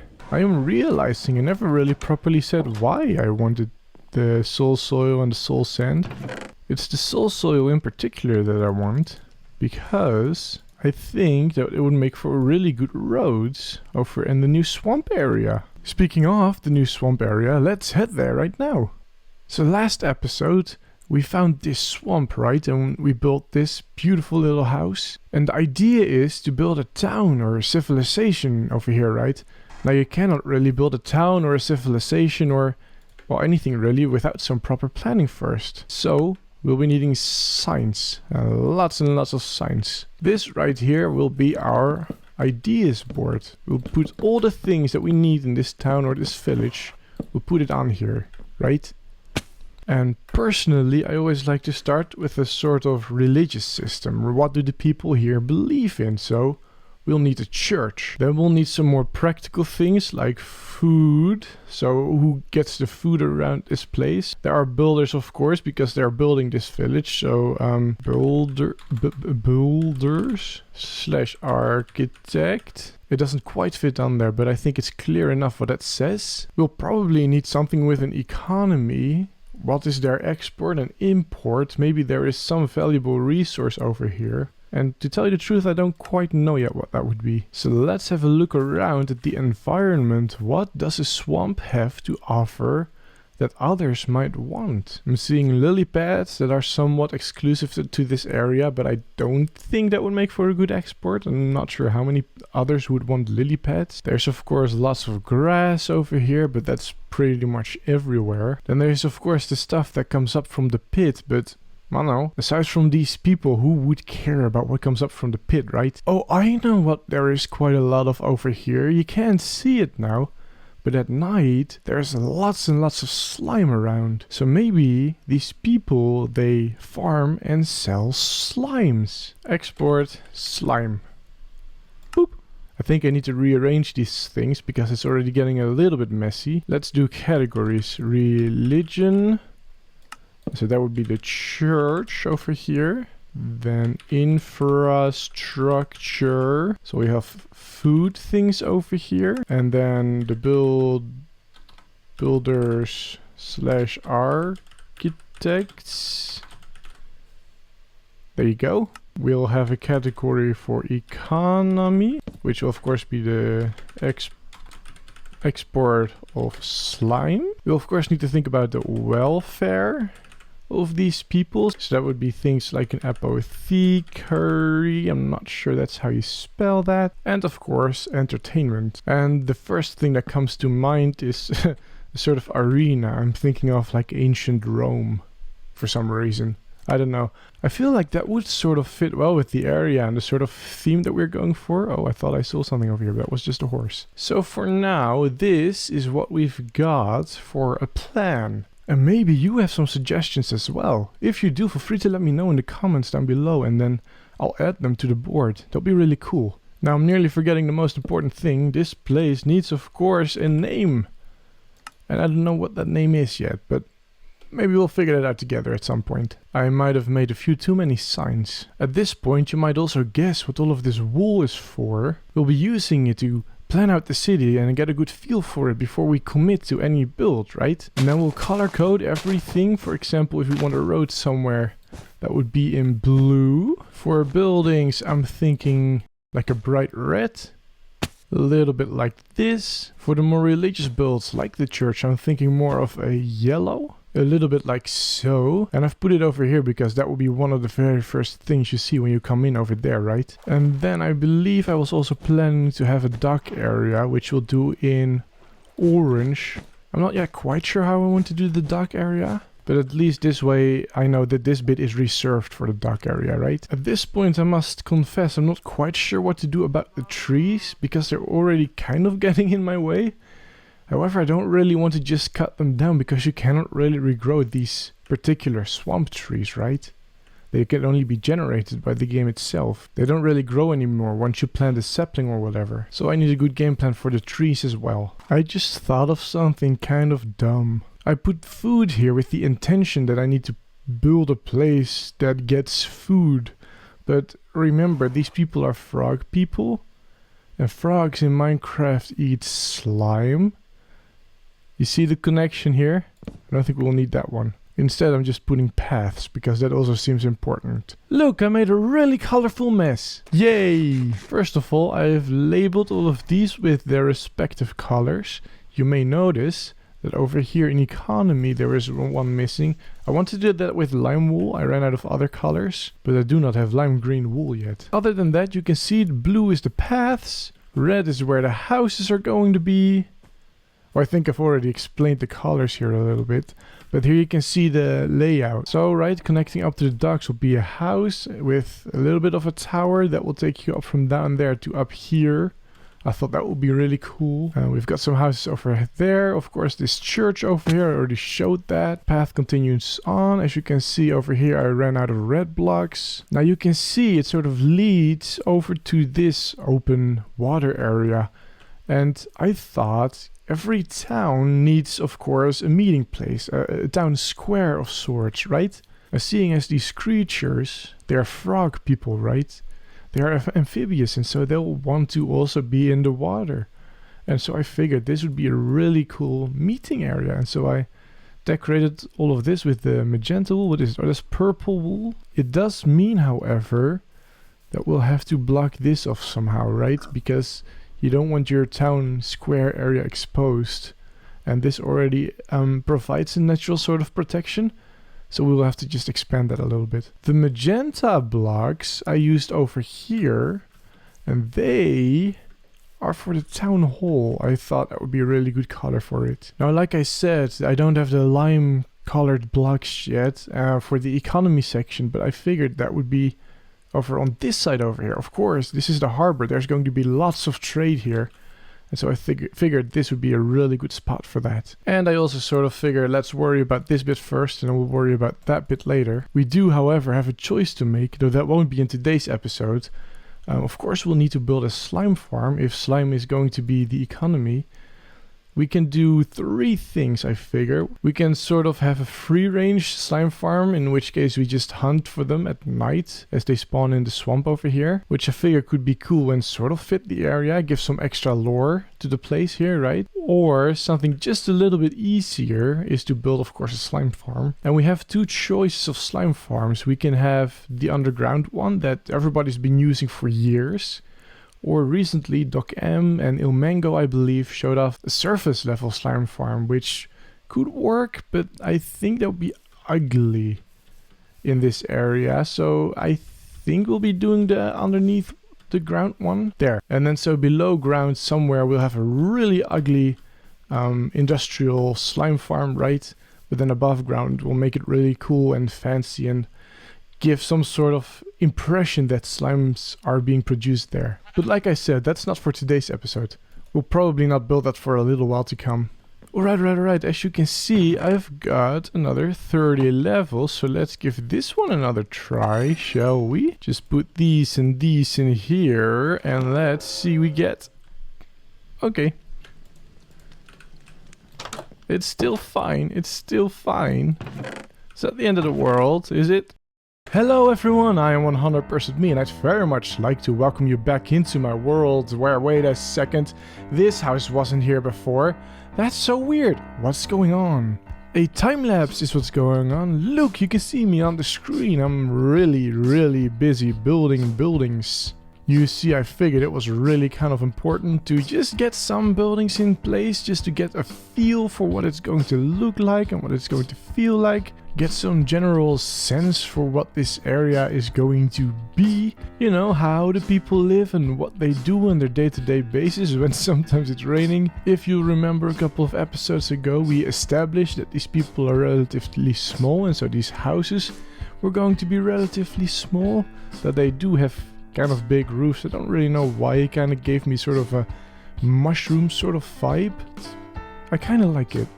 Speaking of what they do in their day-to-day lives, it is kind of important to figure that out. Because what they do in their day-to-day lives, right, the way they move about the village is going to directly affect the way that the village looks. And perhaps maybe towards the end of the episode we will get to do just a little of that. But first we've got to do something really very important. You see, I do not believe the village has a name yet, which means it's time for a naming ceremony.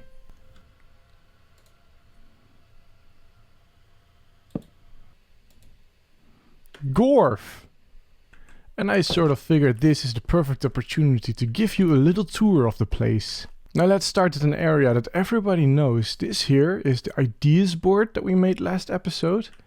This over here is the house with the tower that we built 2 episodes ago, I think. Now you may notice that there is now a path here. We'll go into the path a bit later. First, let's have a look at these houses over here. Now, they're just the exterior, there's nothing on the inside of them yet. But I figured I'd put them because they give us a really good idea of the vibe of this place, right? As you can see, they're really dark and somewhat grungy, I would say. And that's kind of the idea, that they're somewhat gross looking, alright? These people are here for functionality. They only care about function, not necessarily about their looks. If it works, and then it's good enough. Now, something that I tried to do with these is round them off a little bit, get them as round as possible within Minecraft. I thought that kind of looked really cool. As you can see, this one is a little bit stretched out. This one is more, well, a little bit more like a circle, I guess. It's even on every single side. This one is more like that one, and for this one, I tried to do something I haven't really done before, which is to build on a diagonal. And that was quite a challenge. I'm not sure if that came across in the time-lapse, but I really struggled with that one a little bit. But it was really fun. I do like a good challenge. And then for these paths, as you can see, this is just gross. This is dirty and filthy. They don't really care about their paths. Their paths get them places and that's it. As you can see, I also put nether wart from time to time. Oh, whoops. Well, there you go. Extra nether wart. And these nether warts, they kind of add to it. It's like something is growing on here. Gross stuff is growing on their paths. As you can see, it's always just a little bit to the side. Because of course, when you're walking around, things get trampled and then they don't really grow. So on the sides here, there's just nether warts growing everywhere. It's kind of the idea. And then I put the slabs here, but I haven't finished the path, as you can see. And that's pretty much how far I got in between episodes. And we'll come back here later on in the episode to work some more on this area. But for now, we've got a couple of things to check off our list. First of those items being, let's check on our makeshift iron golem farm that we made last episode. Now already, as you can see, there are quite a lot of iron golems out, which is making me think that maybe not a whole lot would have fallen down here. But we can check anyway. Oh no! Looks like our little farm had another victim. That's not good. Oh, that's not what I wanted. But, and well, like I said, this isn't going to be a lot. As I said when I built it, this was never going to be the most efficient thing. Just a little trickle of iron. But that's all we need, really. This is the sort of project that you just completely forget about. And then one day you could check on it and it's just completely filled with iron. So let's hope for that, shall we? Oh, what's this? You're answering from the wrong way, sir. The entrance is over there. Now I didn't show this off in the first episode, but well, essentially I needed a lot of mud for the house that we built, right? And to help me with gathering mud, I built this contraption over here. It's really ugly, but it really does work. See, if I put a block of dirt over here and you look over there, it turns dirt into mud. Look at that. Now this contraption is a little bit slow and dirty and rough around the edges. I just messed around with it a little bit and it works. Now the way that this works is you put glass bottles into here, empty bottles, right? And through this hopper, they get into this dispenser over here. Now the dispenser will fill it up with water. Put it into this dispenser over here, and this one, whoops, I fell in a hole. And this one will turn the dirt block into mud. And all of this junk behind here is just timing circuits. This is in no way the most efficient way to go about doing this, but for a quick and dirty setup, it really worked and it really helped me out a lot. Now, if you want a contraption like this for yourself in your own world, I highly recommend you do not use this design. I'm sure someone in the community has made a more optimized version of it. So I'd recommend just searching for a Minecraft mud dirt converter, something along those lines. You'll figure it out. And of course I completely forgot to tell you that the reason I'm here making mud is because I figured it may look good in that path. There is something going terribly wrong. Yeah, this thing is terribly sensitive to timing. And the last thing on our list, you can sort of see it already, is this geode over here. Look at that, this is absolutely an amazing find. And even more amazing is that this is right underneath the house. And even more amazing is, if you'll follow me over here, there is, as you can see, another one. Look at that, that is awesome to have two of them so close to the house. There will be so many amethyst shards growing here. And so what I figured I'd do for the next portion of this episode is turn this into something farmable. And so for now I'm just going to harvest this and go and get rid of these blocks, all while hoping and being very careful not to destroy any of these blocks, because of course once you break these you can't really get them back. And they are of course the ones that we need to grow the amethysts on.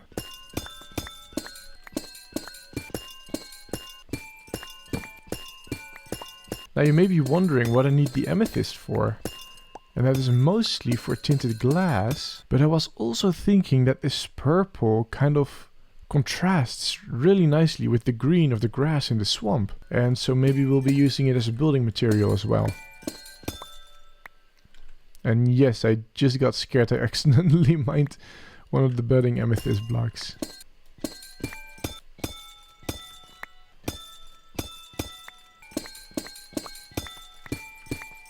That's one of them dug out. Now let's move on to the next one over here. Luckily I managed to break only like 20 of these in the other geode. Hopefully I'm doing just a little bit better in this one. This one only has 1, 2, 3, 4, 5, 6, 7, 8 budding amethysts. I'm not quite sure if it's worth the trouble of making this into a proper farm. Well, let's dig it out anyway and see if we get anywhere with it. I don't know. There you go, I dug it out. So here's the plan, right? To farm these crystals, we're going to flood this whole thing in water. And then we can just swim around in it and harvest these crystals. Now that of course is nothing new, people have done that before. But then of course we need to make it all look somewhat pretty, and what I'm thinking is I'll just replace the walls and the ceiling and the floor with deep slate tiles, because I think that would look really cool. And then you have these openings over there. That one is kind of hard to spot from here, but you can sort of see it, and then there's one over there as well. And then there is of course this really big gaping one that I'm standing in right now. And what I'm thinking is I'll fill them up with tinted glass. I think it'll be really cool because when I'm in here, I can just look out. And you know, it's kind of sort of honoring the natural generation of the terrain over here in some places. I think that'll be really cool. One problem of course with that idea is that if I want tinted glass, I need, well, glass, and for that I'll need sand. And the big problem with needing sand is, well, there's quite a lot of it here, but I don't like to take it from here. Because if I take it from here, that's just going to leave really ugly patches in the floor, right? Now typically what I'll do is just find a desert way out in the middle of nowhere. Oh, oops, my horse is sinking. And so then I make sure that the desert is in an area where I'm not usually at, so that I don't notice the ugly area that I'm leaving behind. Now this desert then becomes my designated mining desert. And here too goes, that's nothing new, people have done that before. The problem however with my world is that I haven't found a single desert anywhere. At this point I am convinced that they simply do not exist in my world. So what I'm trying to do instead, and if I've done it right you don't see it, what I'm doing is I'm taking it from this area over here. I believe it's right over there. Now what I've been trying to do is honor the line of sight from out in the ocean so that I can't see it. But if I get up here, you can see there is a lot of sand over here that's missing. And then of course a bit higher over here too. Now the idea is I'm not in this area at all really, so from here I'm not going to notice. However, if I happen to pass by over the sea, I won't see it. I won't notice that this is here, that there's just a lot of sand missing here. And so I figure that's my compromise. I can't find a desert, this is how I fix it. Presenting tinted glass! Oh wow, that didn't give me nearly as much as I thought it would. See, I was under the impression that the recipe was a bit like this, like colored glass. But I guess that's not the case. There! Look, this is roughly what it will look like in the end. Only now I need to flood it. I've also realized I didn't really make a proper way in and out of this thing. I'll probably add a door over there somewhere, I think. Oh, woo! This is the gross water!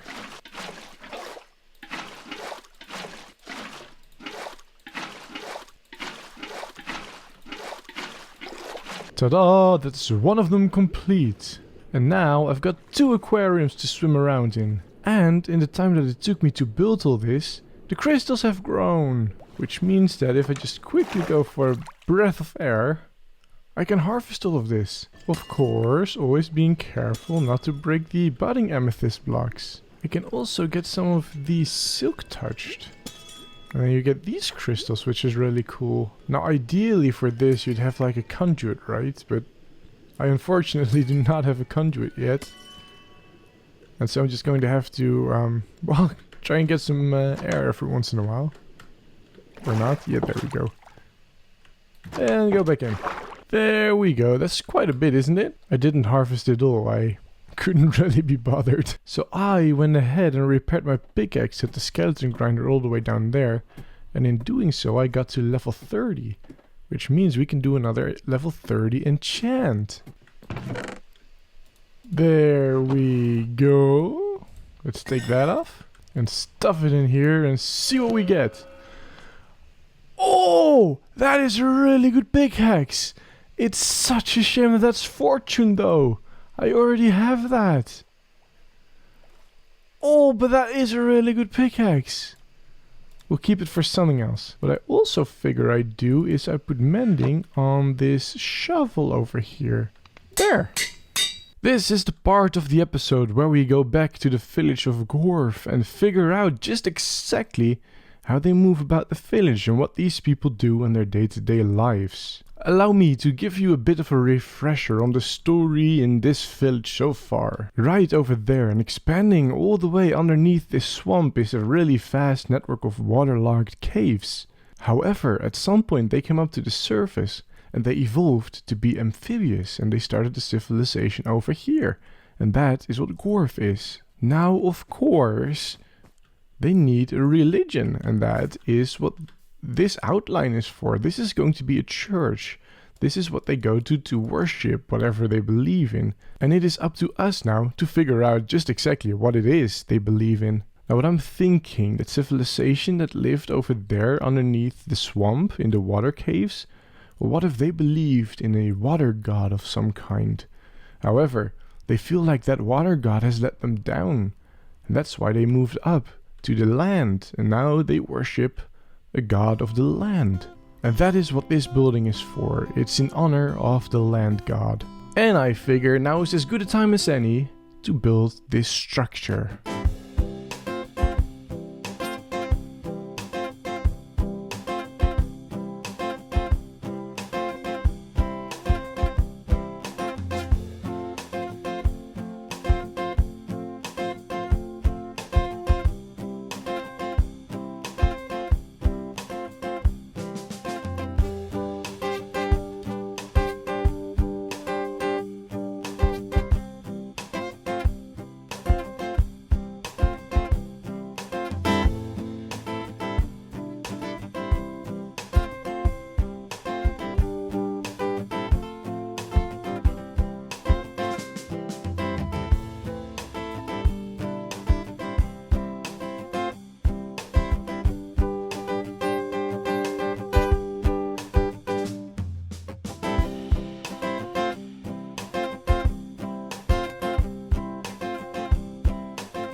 Yeah, okay, I'll be the first to admit that I'm not really good at doing statues.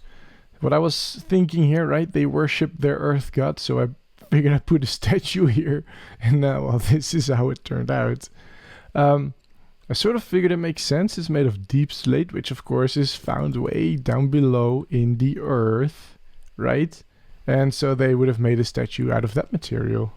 Now for the rest of it, you may notice that I really leaned into the earth theme. There is a lot of black stone here, which I suppose technically is found in the nether, but it works. And there is a lot of wood. They're all very earthy materials, right? So I kind of really leaned into that. I thought it was really cool. So this is their little church. Now you may notice that there are really big gaping holes over here. They're supposed to be windows. I thought it would be really cool to do stained glass. The problem is with earth, I want to also use a lot of green. But as you may already know, I cannot find cactus because I can't find a desert. And so I cannot make green windows. And so the windows here, they are on my to-do list. I thought it would be really cool. I also have one over there, really high up. Maybe we can do, I can probably do that one, have blue glass in there with like a sun or something. No, that would be airy, not very earthy. So I'll have to think on that one. So for now, this is just on my to-do list still. I'm just going to finish that later on. Oh no, I've just noticed that it's not symmetrical. I have to fix it. There, much better. You may notice from the front it looks just a little bit like a barn. I'm not really sure what to do about it. Maybe I can just embrace it. It sort of fits in with the whole earthy theme from this church. One way I can fix it is by adding a tower or something on the top here. Maybe this extended part at the front just extends up a little bit more. Let me try that real quick. There! That gets rid of it feeling like a barn. This does actually feel like a church now. I like it. Just going to pat myself on the back for that one. That's not really possible in Minecraft, but still. Let's go have a look at it from a distance. Here, you see what I mean? Look, right now it still stands out a little bit. It's the only building there, but once this building is in place and we have something more over there going on and this over here, it's really going to start feeling like it fits in. I really think it already fits in really well. I really like this church. I really do. But for now, with all that being said, done and built, and the sun setting apparently, it's time to finish the episode. I hope you enjoyed it, and I'll see you in the next one. Bye!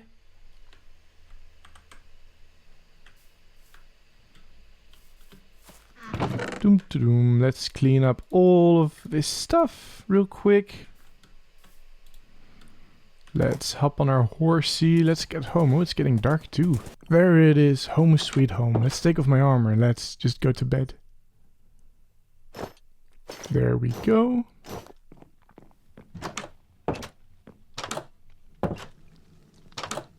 Boop doo doo doo.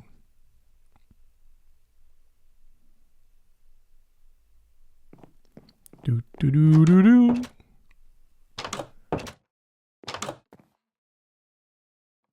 Hello everyone, I'm 100% me, and I'd very much like to welcome you back into my world, which appears to be looking really strange. What's going on?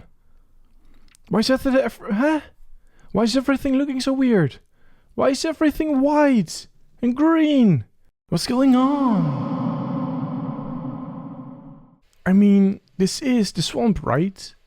This is my house, and these are the boulders that we put here a couple episodes ago. It's just that everything is white and green. It's... Oh, hello. It's you again. Do you know what's going on? Hey, where are you going? Do you know what's going on? Do I just follow you again? Is that what we're doing?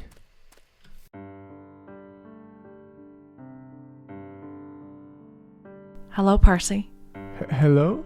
What's going on? Where am I? Don't worry, you're safe. Don't you recognize where we are? It's the swamp. It's the plains in the swamp, but it's so white. That's what you've been calling it, the plain in the swamp. We call it the grasslands. It's a safe place for all sorts of mystical creatures, but we're not really here. You're currently in your bed. We are in your dream. We're in my dream. Who are you exactly? I am the guardian of the grasslands. I am sworn to protect it and the creatures that live here. Which brings me to the reason I'm talking to you in your dream. The grasslands are in trouble. Your presence here is causing a disturbance. What? There are countless of realities out there. They exist in the same space and time, separated only by the fabric of reality. Like all fabrics, it flows and bends and sometimes folds over itself, and sometimes it is torn. I don't really understand that. You say that you and I are both from different realities? But if our realities are supposed to be separated, then how am I disturbing yours? The fabric is thin in places. We've picked this place in particular because of it. Mystical creatures like the ones who live here shouldn't be rooted to reality, and therefore the fabric of reality. The fabric around the grasslands is thin while still being protected by the swamp. We are safe here, or rather, we were safe. You tore a hole through the fabric by opening another portal in an area where the fabric is thin. In doing so, you've exposed us to a great danger.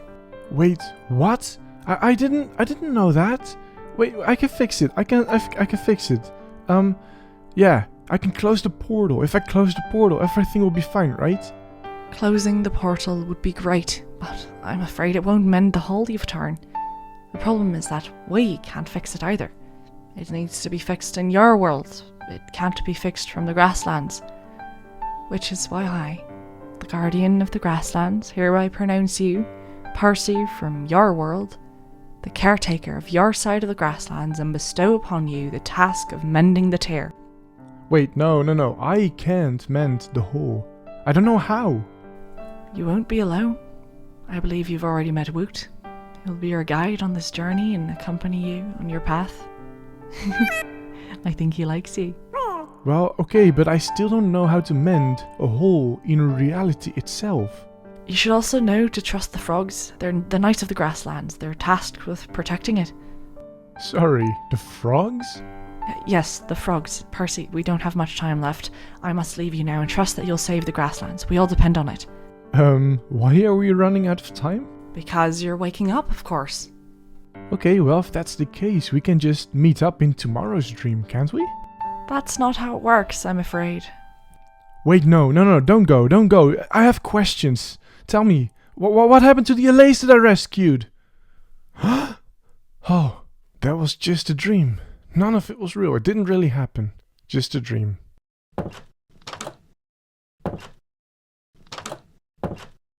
Oh boy, am I glad that was just a dream too. Can you imagine me, the caretaker of the grasslands or whatever? I mean, the stuff my mind comes up with when I'm sleeping is just absolutely ridiculous. And then oh no, you can't be real. No. Oh, if you're really here, then that really happened. What?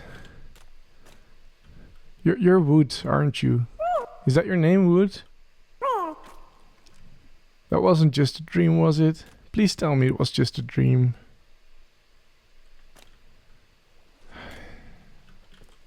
And you want me to close the portal, I take it? Yeah, alright.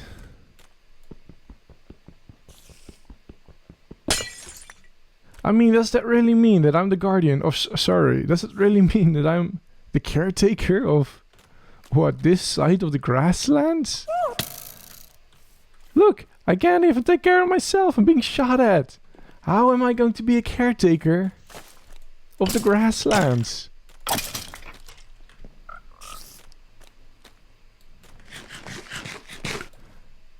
Stop following me. No, I don't want this.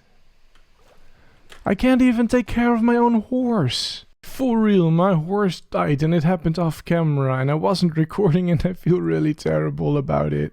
You're telling me you want me to be the caretaker of the grasslands and mend some sort of hole that I've torn? And what, the frogs are the knights of the grassland? What? I can completely imagine them in armor. Stop following me! Imagine that, frogs in armor protecting some mystical land. I don't understand. Stop following me! What are you going to tell me next? That the frog people from my village over there, from Gorf, that I'm working on, that they are knights too in shining armor? I don't get it! Will you stop following me? Oh look, there is one. Wait, do I have... yeah, I have here. Look, that is supposedly a knight of the grassland.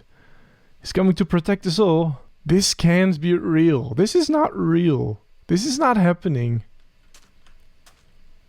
Next thing you're going to tell me that this turtle is the princess or whatever. I don't know. Look everyone. The captain of the guard has managed to get himself stuck under a lily pad. Here you go. No. Stay away from me. You too, stay away from me.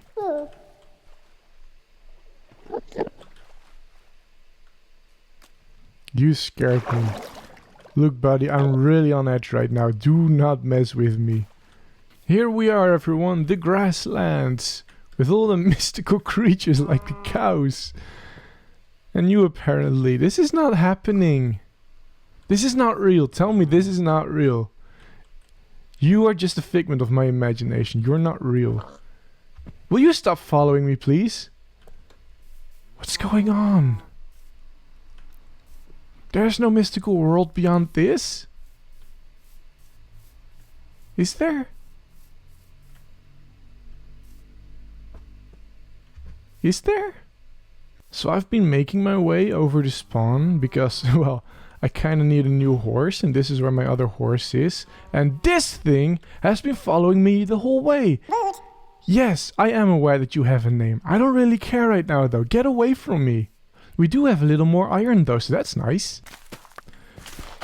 Will you please get away from me? I'm just trying to farm here. Please get away. Hey. Get away. Where are... I can't even hit you, can I? What? Oh, what are you? Get away from me. Look at the mess you've made. I can't even hit you. What are you? You really are not going away, are you? You're here to stay, huh?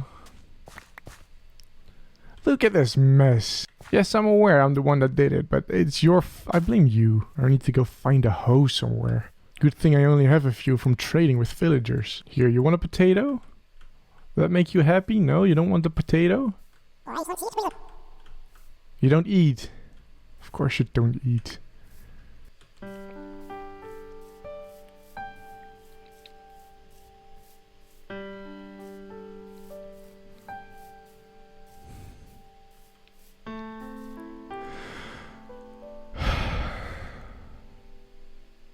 Yeah, of course you're here too. You know what? Come a little bit closer. You know, I like to come here from time to time when life is just a little bit much. I like to look out over the ocean. It's really calming, you know. It is really real, isn't it? I really am the caretaker of the grasslands now. And you're real. And that dream, while it was indeed a dream, it was also real. Wasn't it?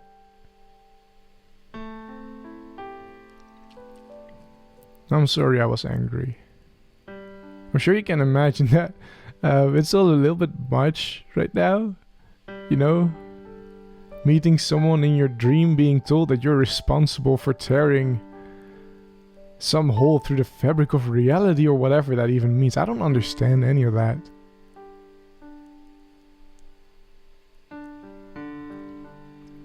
That's why I like to come here. Just to relax and, well, try to relax anyway. Come down and watch the waves. Not that there are a lot of those in Minecraft. But still, you get it. I'm sorry I was angry. And I'm sorry that I yelled.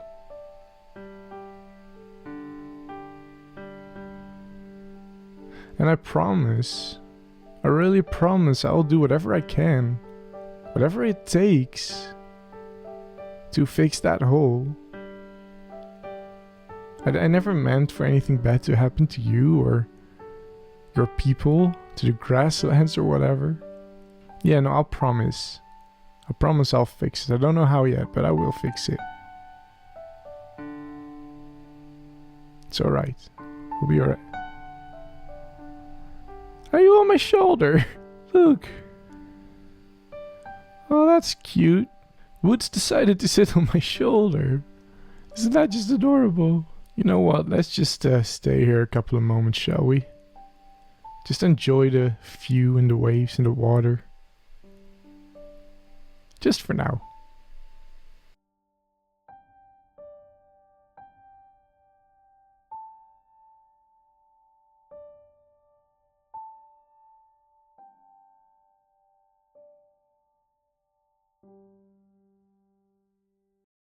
Hello everyone, I am 100% me and this little fella here is Wood, and I'd very much like to welcome you back into my world where, well, off camera, Wood and we've just been having the best time ever. We've been playing catch, and we've been playing tag, doing all sorts of fun activities really. We've just had the best time ever. Now, if you will remember from last episode, whoops, and quite a lot happened last episode, we became the caretakers of the grasslands over here. Now that is a title and a job that I take very, very seriously. And to perform this job, I of course need really good tools. Now I've been walking around with these tools for a little while already, and while they are not bad, they're not the best either, are they? And so I'd like to spend some time here at the beginning of the episode to just get some of my tools in order. So I've just hopped onto my horse and I'm realizing we didn't really do a proper funeral for my previous horse. So maybe we should do that first. Oh, that's kind of perfect. It's getting night too. I was thinking there is this boulder over here. I don't really have anything left from my horse. It didn't drop anything. And the saddle and the armor, I think it got exploded by a creeper. So there's nothing much to bury, but I think we can dedicate this boulder here to the horse. Wait, let's do that a little bit better, shall we? In loving memory of horse. There we go. Rest in peace, buddy. Oh, hello, Sir Knight of the Grasslands. Fancy meeting you here. Whee! Sploop. So I'm thinking, right, if we are upgrading our tools... Hello, wood. Get out of the way, please. So I'm thinking, right, if we are upgrading our tools, we kinda need to upgrade our skeleton grinder as well. Currently, all the skeletons... Oops, ouch. All the skeletons end up here, and well, they're kind of a pain to kill, aren't they? Take several hits. It would be great if they're just one-hit kills. And then also I think this place can be a lot prettier than it currently is. This just leads out into a cave. And of course we're talking about upgrading tools, so definitely I need an enchanting table here. Currently I'm going all the way back and forth between my house and this place, which is a little too far away to just randomly do. And so this place is also going to have an enchanting table. I forgot the diamond, didn't I? Oh no, I've got it all except for the diamonds. Let's get going, wood. So I started off this project like you would any project involving a spawner by lighting up said spawner. I had a lot of old junk in the way from how I had originally set up my spawner, and I kinda needed to get rid of that to make way for the new. The plan for the new was pretty easy. The idea is to funnel them into one water elevator so they get lifted up, and then move them over a little bit and then drop them so that they're just at half a heart. That makes them an easy kill. One little problem that I had with this project is that I went into it a little bit blindly. I didn't know exactly how far I was supposed to drop them, so it was a little bit trial and error. I just kind of built the thing just to see where I would get. The idea behind this contraption is easy enough that even when I mess it up I can easily fix it, right? Oh look, I messed it up. That skeleton wasn't supposed to die. Good thing I had it wrong by only one block, and so it was a very easy fix. And as you can probably see right here, at this point I was already really busy decorating. Now for the decorating, of course, we're in a cave surrounded by deep slate, and I try to keep that feel as much as possible by keeping the original shape of the cave as much as possible and building with the deep slate. I also really try to highlight the spawner by surrounding it in glass and giving it a bit of a man-made sort of feel, and I think it really comes together nicely. So here is a project I finished a little bit quicker than I expected. It's fairly simple and straightforward what I did. And here is of course the skeleton spawner. Oh, you can see them spawn over there. That's why I put the tinted glass here. It's a little bit hard to see, but it has to be dark on the other side, right? And then if you look carefully, you should be able... Whoop, there you go, that one goes. They go all the way up. I think it's about 20 blocks or something like that. I sort of tried it and it seemed to work out pretty well, and then they get dropped down here and they should be at half a heart, so I can just whoop, whack them once. And well, get all our loot and everything. It's really nice. Over here I've got some chests for their loot. I could automate this with hoppers, but I didn't really feel like it. It's a little trouble to just go back and forth there. Then of course we have the enchanting table. The only thing this is lacking currently is a lapis. I didn't bring that along with me. So I'm just going to quickly grab some lapis and maybe a grindstone as well, and then do some enchanting and see what we get. So Wood and I have been hanging out here just chilling at the skeleton grinder, grinding away, upgrading our tools. It took several hours because, well, I was really stubborn and I wanted to write enchantments. And I got bored as well, and so I added the hoppers anyway. And it goes all the way from the bottom here, all the way to up around there. Oh, even more than that. All the way up to there. Well, that should give some sort of indication of how long I've been here. Anyway, so I did some enchanting and I've got this shovel with silk touch and this pickaxe with silk touch. As you may know, I've been wanting that for a little while. And then I've also upgraded my boots here with feather falling and my helmet to have aqua affinity. This one now has mending and knockback, and this one now has punch and is up to level power 5 now, which is really awesome. So let's just give these guys just one last whack for another, and then we're going to do something else. Also a quick side note, I found that none of these bows have flame on it, and I thought that was kind of weird. There's a lot of bows here. You figure at least one of them has flame on it. And it made me wonder, did Mojang maybe tweak it, that skeletons don't spawn with flame anymore? I don't know. Alright, Wood and I, we are back over at the beautiful city of Gorf that we have yet to make beautiful, or a city. But it's high time that we start work on that. A couple of episodes ago we planned out the city a little bit, that's what all the wool is. However, we didn't quite know what to do with the docks over here. Whoop. Now the docks are going to be over here, and they are going to be a very important part of the city because people come in from over there, right, from the ocean, and the docks are going to be the first thing they see. And so they need to be right. Now at the time we didn't quite know how we wanted to do the docks, but I think it's time that we start figuring that out. Isn't that right, Wood? Now I think a really good place to start is right here by just clearing out some of this junk and some of these markers and make a really clean work area for ourselves. So I'm just trying to lay out where this dock should go, where it should start, where it should end. Don't drown, Wood. Oh. Now what I'm thinking, you come in over there, right, with your ship.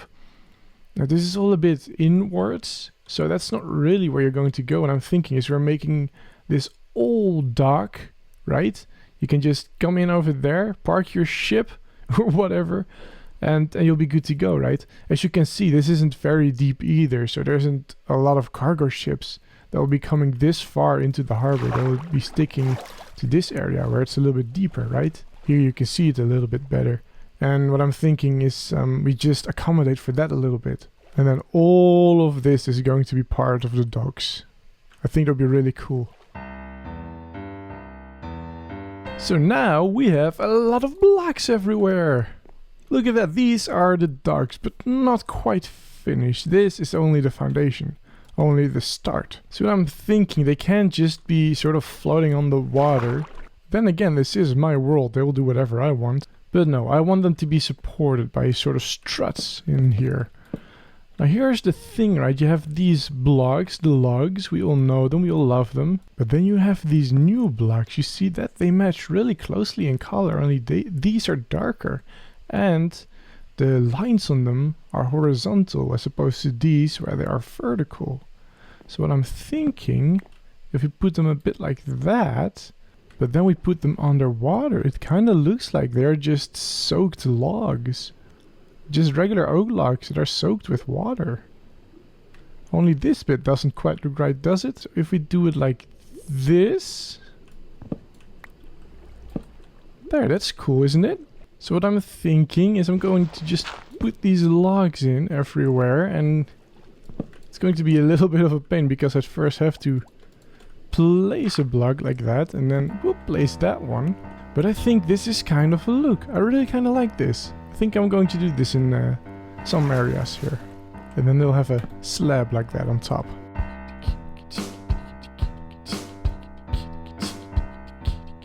Here, that's kind of cool, isn't it? Now we need a couple more details because this, like this, just a flat slab of planks, that's kind of boring, isn't it? Now in my mind, docks are always a little bit messy in that they have sort of things sticking out of them. Maybe just areas where people have come and patched it up a little bit. It adds so much detail. I'm not sure about these, but I think it's cool.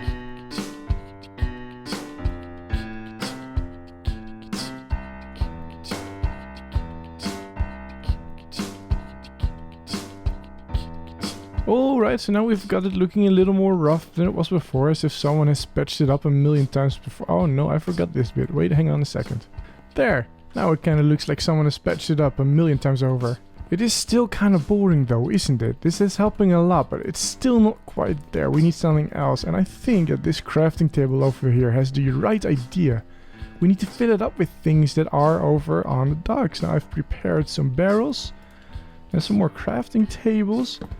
And we can make this look really nice here. Just add little barrels. People have been loading and unloading their things on the docks over here and put them in barrels. And then of course we can also use slabs to help out a little bit. Of course, remembering to hold shift. We can use spruce slabs as well as dark oak ones. Again, remembering to hold shift.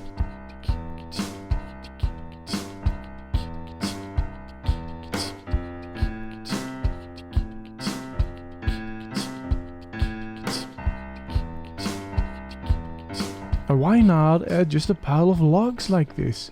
Makes it look like a ship just came by and dumped, well, a good old pile of logs here. Look, just a few tiny touches and this place is already looking like it's coming alive, isn't it? And I absolutely love it when that happens.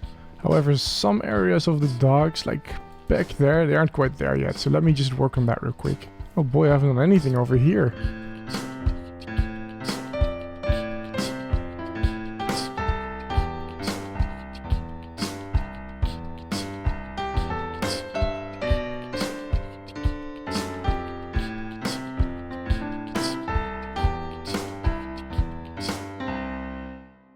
So if you come into the city over here, right, and you look at the docks, well, they kind of blend in with the dirt, don't they? But other than that, this kind of looks like it's a bustling city, right? There's so much going on here. It's so awesome. I love it. You can just park your boat over here and go into the city. Well, actually, you'd be kind of trapped down here. There's not really a proper way up and down. Can you guess what's next? Would you look at that? I made a way from down here all the way to up here. Isn't that fantastic? Now, of course, this cannot be the only way to connect to the city up there. We need something else, and that is what this building is going to be for. I'm thinking this is going to be a lift or an elevator of some kind. Just a tiny little structure to help lift things from the docks all the way up to up there. Uh-oh, it's these guys again. Let's get them. These are the guys that captured those allays. Oh, and now I have that effect. Let's get their banner. There should be more. I'm not seeing them. Oh, there they are. Yeah. Ouch.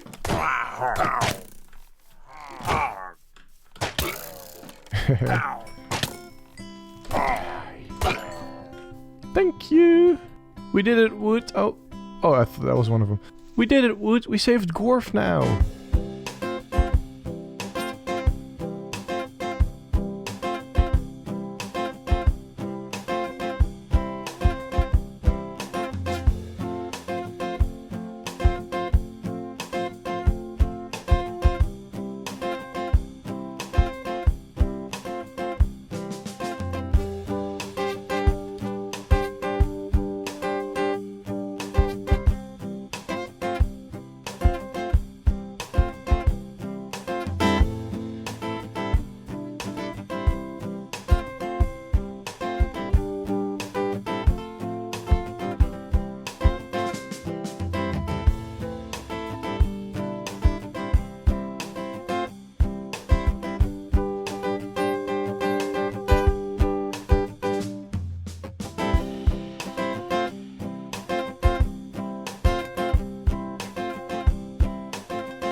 There!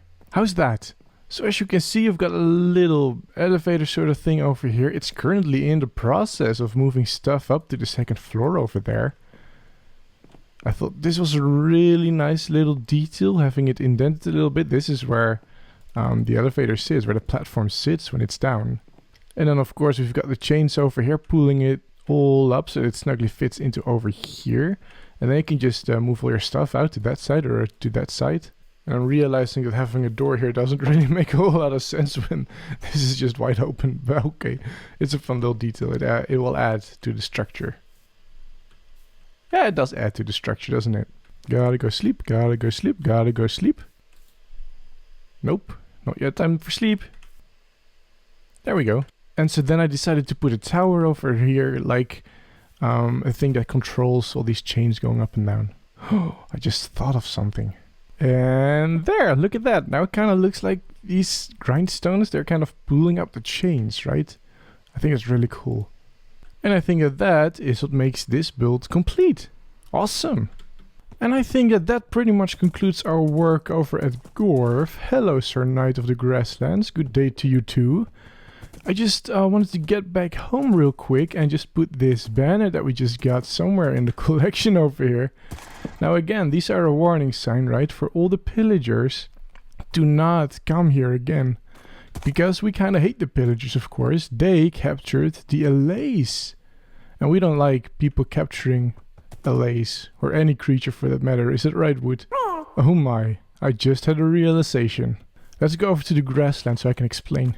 So last episode, right, the guardian of the grasslands pronounced us, hi, the caretaker of the grassland, and tasked us with mending some kind of tear that we've torn. And the tear is causing all things to go kind of bad, right? It's sort of endangering the grasslands somehow.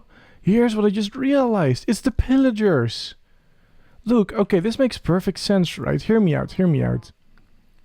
I don't know how to visualize this yet. Do I have anything in my inventory? Alright, so I don't really have a lot of materials on me to work with. So let's just take wood as an example, right? And he's a good example because he is actually from the grasslands. Now, from the grasslands, he's a mystical creature, as the Guardian said last episode. Alright, let's see, how can I explain this best?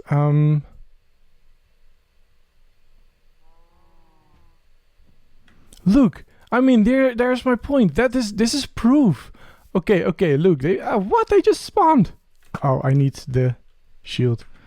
Here's what I'm thinking, right? These guys, they are after the mystical creatures from the grasslands, and that is what's endangering them. Ooh.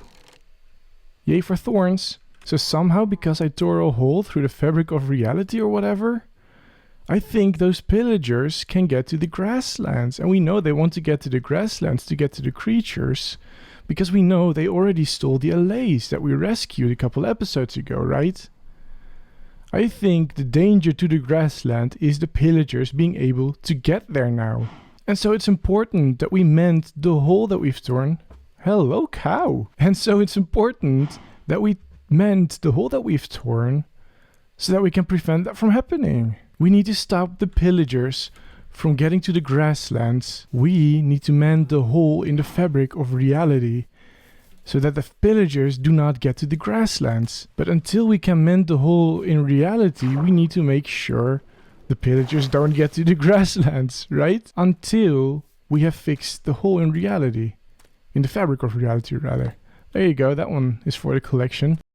Hello everyone, I'm 100% me and this here is Wood, and I'd very much like to welcome you back into my world where I've been doing some thinking. Come on Wood, we're going to the grasslands.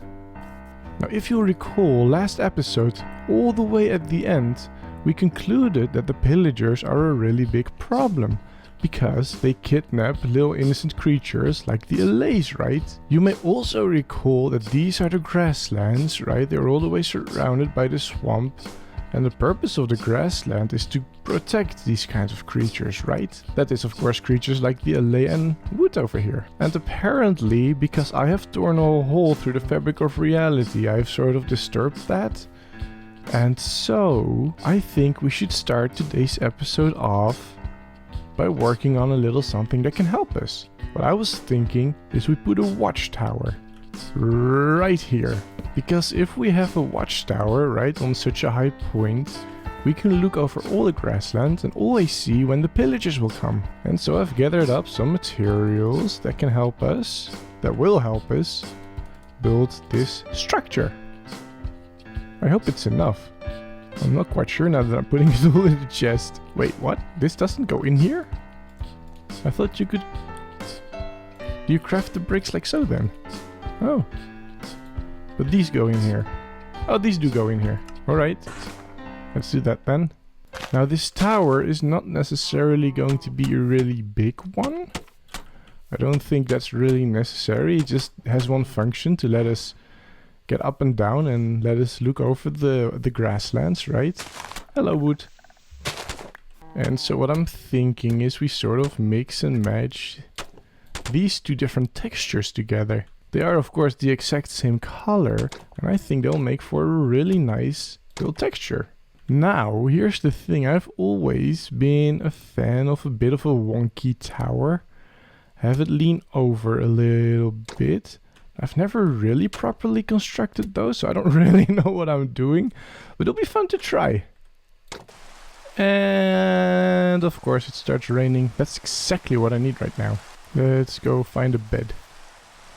I need to sleep, I need to sleep, I need to sleep.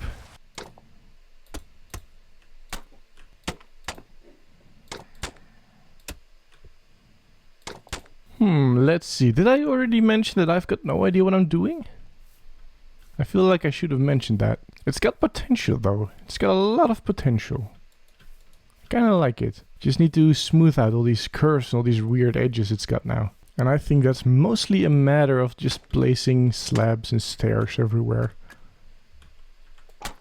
Can we do something like this? That'd be cool, maybe. I don't know.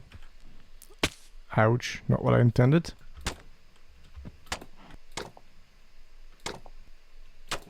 Now, of course, for scaffolding, I'm using the one block I don't really have a whole lot of. Kind of neat in this build, so don't mind me.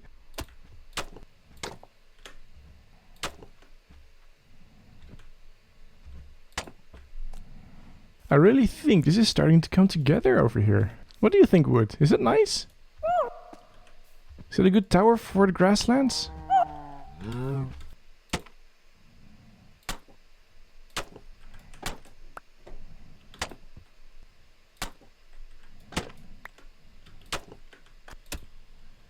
Yeah, I reckon this would be a good height to look out over the grasslands from.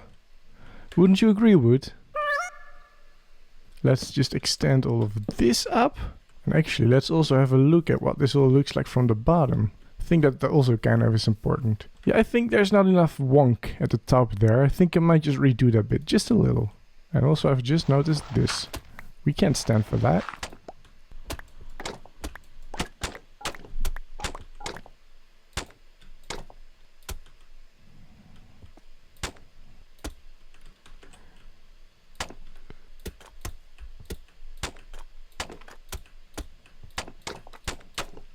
Ah!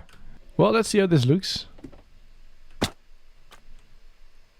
Yay for feather falling. That's a little bit better. Just need to fill in the details over there. Also, it's getting night again. I need to sleep. I really need to start considering bringing a bed over to the grassland so that I can sleep there. Because now I'm sort of Tarzaning my way through the mangrove swamp. And yes, that was better than I expected.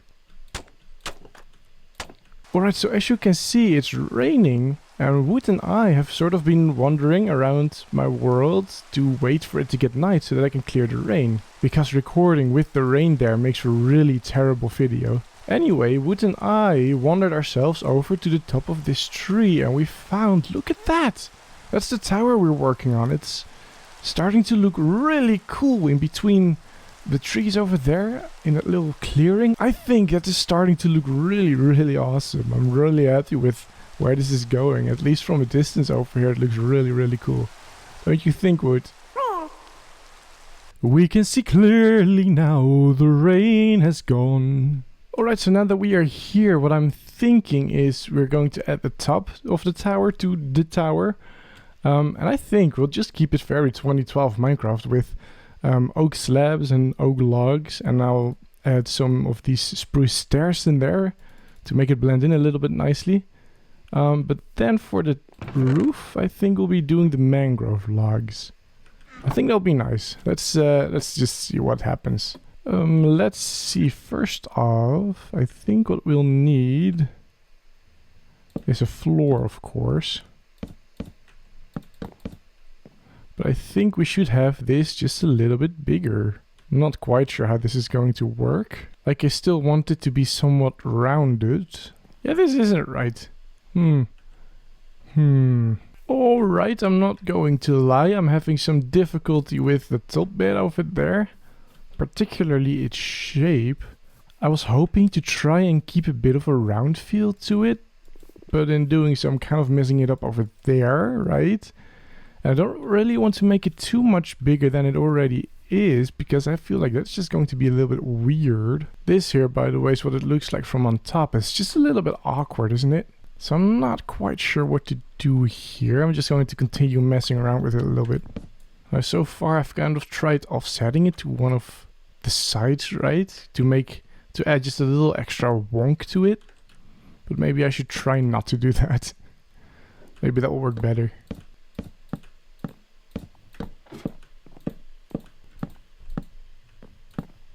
Let's have a look. See, yeah, I think this might work.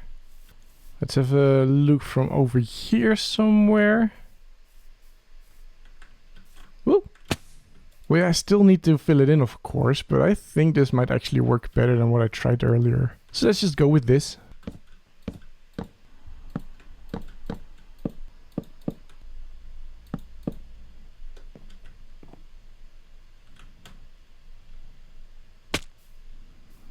So I tried adding some detail with the stairs. This is what tricky to see. There. I tried adding this little bit of detail with the stairs. It's kind of weird. It's kind of wacky, but I feel like it kind of fits the tower. I think I like it. I think I'm keeping it. Let's have a look at a bit more of a distance. Yeah, that's kind of cool, isn't it? I mean, it's weird. But it's cool. I like it. All I'm thinking that's needed for now is to add just a little bit of that on the outside. And I think at that point we can just put the roof on top. Just put a torch down before everything gets a little too dark over here. Yeah, that detail really does add. So now it's time that we put on the roof. Starting with this invisible block over here. Starting with a little rim on the outside over here, just like so. Now to keep it sort of rounded, what I'm thinking is we do one of these and then get rid of that one. I think that should help keep the rounded aesthetic. Now what we do is just kind of fill this in like so. We just kind of continue building up the roof, working our way all the way to the center, which is not that log over there.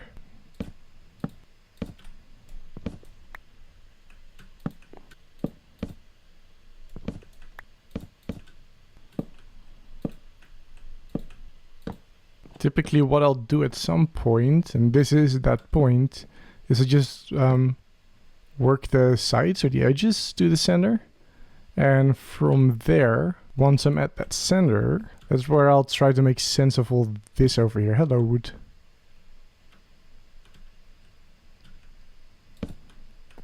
And in this case, it might just be as simple as filling it in like so. Maybe put a slab there for some extra variation. Perhaps. I don't know. I wish I had the elytra at this point though, because I can have a proper look at the roof from a distance. I don't think I like this though from here. So I'm going to change it up a little bit and put stairs like so, and then fill in this.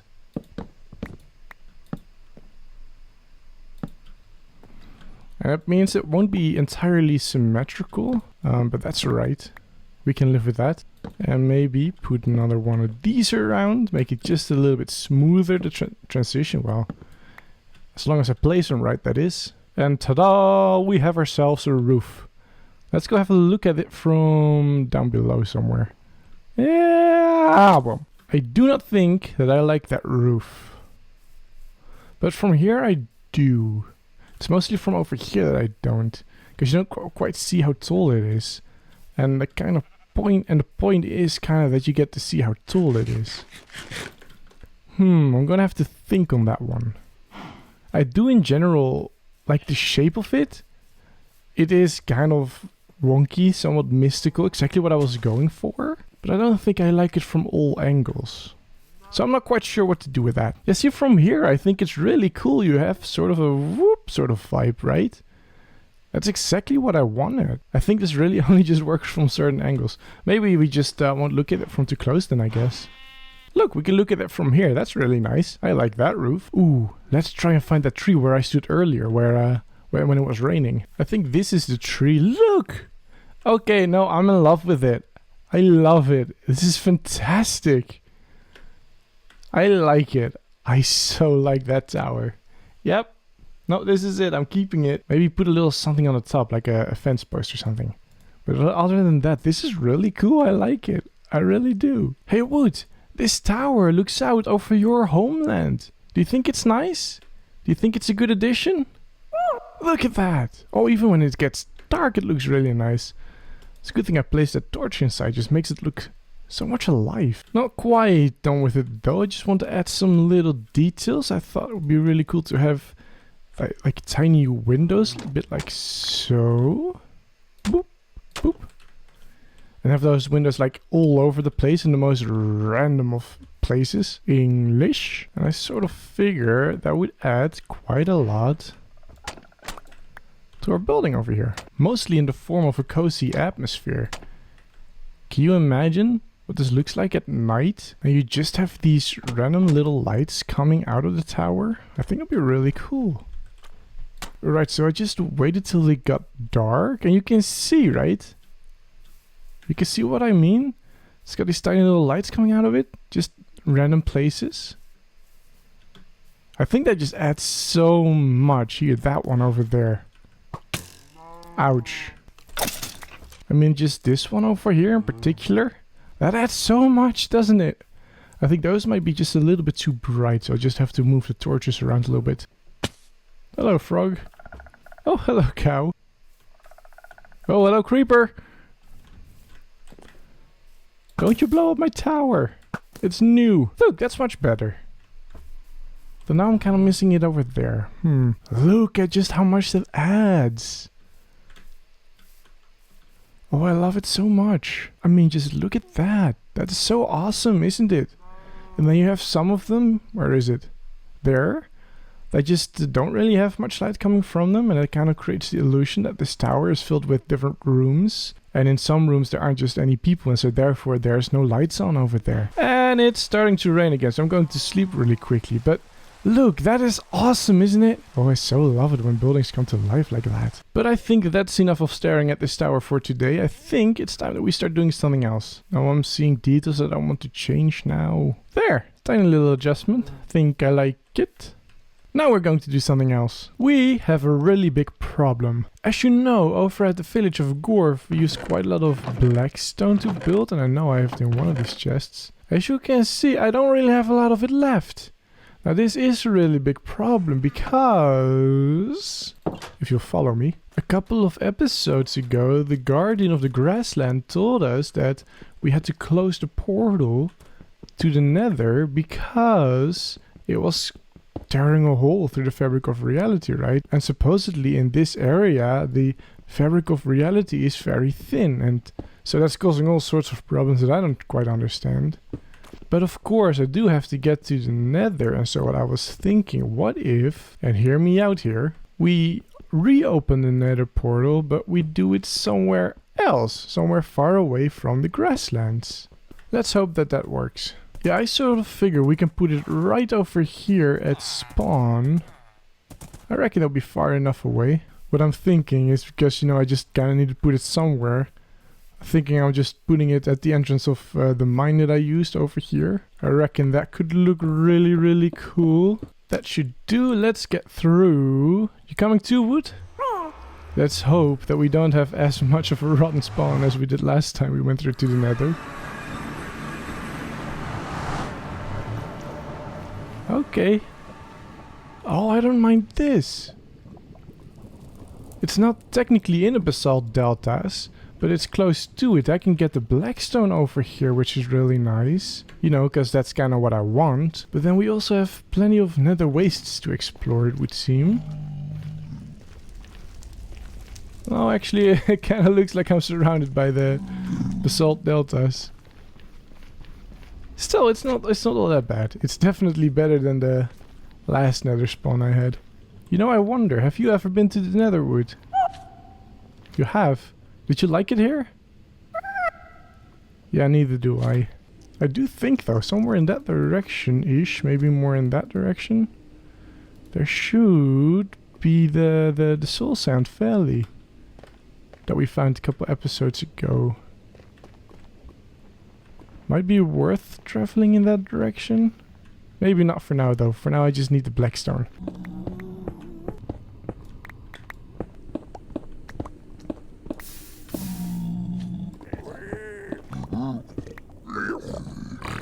I feel like I should have worn something gold.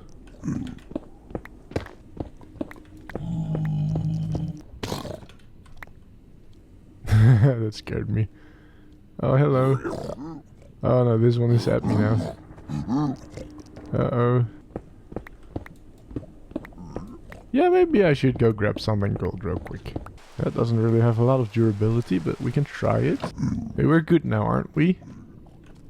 Yeah, we're good. As long as I don't mine any of these.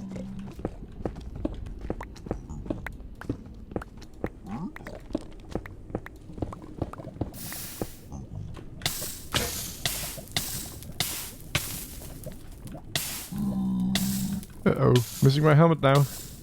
That's not good. There are no piglins around though, so maybe I'll be fine. Let's just continue.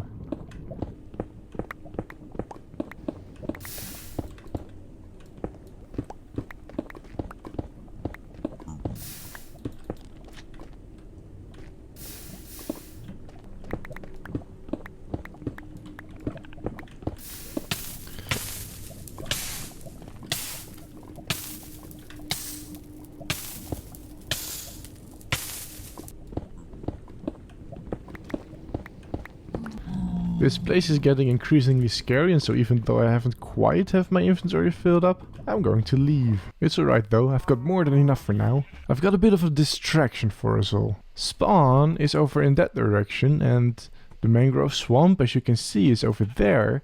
And so I travel back and forth between the two quite a lot, and so I come across this little lava lake quite often. But this bee over here, this little bee, has been stuck here since forever. I have no idea how long. It's always been here, so I'm going to attempt to rescue it because I feel kind of bad for this little guy. How am I going to do that? I think all it needs is just a little nudge. Can I place a block there? Yes, there it goes. No. Don't die. Yay! You're free! Woo! Look at him go! Now where's the horse? That's funny, it's actually the bee who's led me to the horse. Thank you, bee! And you're welcome! So now we have a little more blackstone to fill up our chests, including some basalt apparently. There is, however, another problem that's arisen. I mean, if you walk over here, Wood, what do you think? This isn't right, is it? You've got this very beautiful Welcome to Gorf sign, and the very first thing you walk into is this really big mess. Now this is what has been my storage for the Gorf project so far, but this is going to only become a bigger mess if I don't do anything about it. So I think it's time that we build some proper storage facility. Now a very lovely viewer on my last episode commented a very good suggestion. They said, well, these are the docks, so shouldn't there be some sort of warehouse? Some sort of storage facility? I mean, ships come in over here, right? And they unload on the docks, and then we have a beautiful building over there, bringing it up to a little bit higher over here. Let's go take the stairs. But then from here, it doesn't really have anywhere to go. So what I was thinking, you see this building that I planned out here, it was originally meant to be a house of sorts, but I think this could be a really beautiful warehouse. You know, just a place where we can store everything that we're using while working on this Gorf project. I think it'll be lovely, so let's hop straight into a time lapse.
And there we go! So this is our new storage building, our warehouse. Now, as you can see, there isn't a whole lot in it yet, but the idea is kind of that we start filling it up as we start gathering materials. For right now, all of these chests, the majority of them are filled up. This one is empty still, as you can see. And for now, this is enough. All the stuff that we have over here at Gorf fits in here. And then, of course, when our stuff starts expanding, that's when we start putting in more chests. I already put some in over here, but they're empty. And then because I don't really have a proper base over here in Gorf, I just put my bed right behind here. This is where I can sleep. Actually, now that I'm looking at it, maybe like this is a little cozier. Now, as you can see over here, I went with a very wide open door idea here. And that's, of course, things will be coming in from over here. And it's just really nice and easy and convenient to not have to worry about doors or walls to hit. And so I figured I'd just leave it open, and I think it'll make for a really good warehouse sort of vibe. Ooh, it's getting night. I get to test out the bed. Yay! Well rested. Anyway, as you may have noticed from the time lapse, I sort of redid it a couple of times. And that is typically when I do these things, I don't tend to plan them out in creative. I probably should, it will save me tons of time. But I kind of like figuring it out as I go, right? As I'm working on it, seeing what sort of trouble I run into and what does and doesn't work. In that case is I just had a really ugly square building over here, and I didn't really think it really fit in with the rest of Gorf. And so I expanded it out to the sides, and I think it's much, much better now. Though I'm noticing a detail over there that looks a little too square, I think. So I'm going to smooth that out a little bit, and that instantly looks much, much better. Hello everyone, I'm 100% me, and this little fella over here is Wood, and we'd very much like to welcome you back into my world where we have quite a lot of stuff to do. As you can see, we are in Gorf right now at the warehouse that we built last episode, but I think it's high time we start to get the economy of Gorf rolling. And we have already decided that the economy is going to be the export of slime. But there isn't any slime, which means that we need to start building an actual slime farm. Now, a couple of episodes ago, we had already decided that the more industrial side of Gorf is going to be on this side of the water over here. The thing is, I don't really know if there's a slime chunk here, so we'll need to figure that one out. We also need to sleep, hang on. But there's also another problem. Of course, this slime chunk, I'm going to have to dig it out. Now, I don't really want to do that with this pickaxe. I'd like to have an efficiency 5 pickaxe. And I'd also very much appreciate to have a beacon. A full-blown beacon, so we need to go work on that. I'm only now realizing what a big task I have ahead of me, because a full-blown beacon, I do not have the materials for that. Yeah, okay, so I may just be biting off a little more than I can chew, but we'll see how far we get in this episode, okay? Now, in order to get the beacon, we'll need to fight the Wither boss, of course, and in order to fight the Wither boss, we'll need to get Wither skeleton skulls first, 3 of them. Now, before I go ahead and fight Wither skeletons to get their skulls, I'd also like to have some looting on my sword. And so I'm currently on my way to spawn to the village, so that I can get a new sword that I can maybe enchant, and also a new pickaxe, so that I can get efficiency 5, right? While we are here, maybe we can check on our low efficiency iron farm, and see if maybe that would have produced something. Yeah, no, that's definitely not going to be enough. Whoops. Oh no, there's yet another problem. I don't even have enough emeralds. Oh boy, this is going to be tricky. Okay, so I can get a sword. Can I also get a pickaxe? Oh, I can also get 1 pickaxe from that. Now I'm going to need some more... going to buy this one. I'm going to need to get some more emeralds then.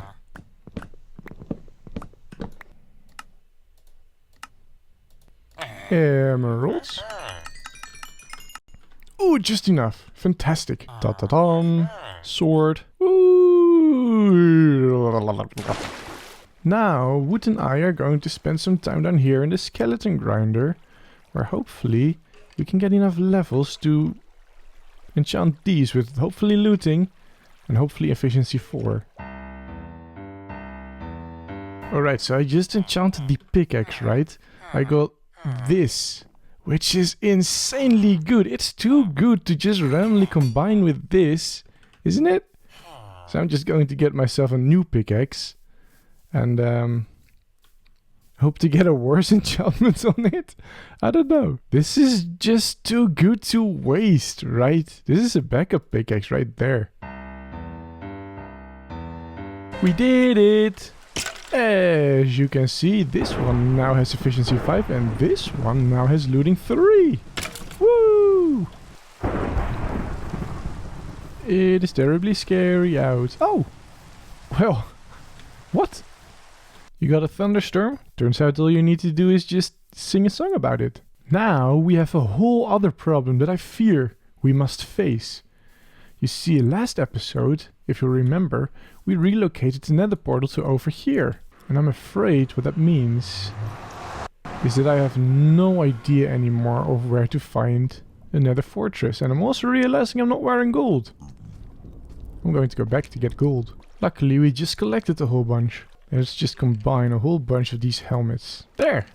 Don't I look fancy? Now I have a crown, a golden crown. Now what I'm thinking is it might just be a good idea to leave some of the stuff we don't need. Or particularly the stuff we don't want to lose.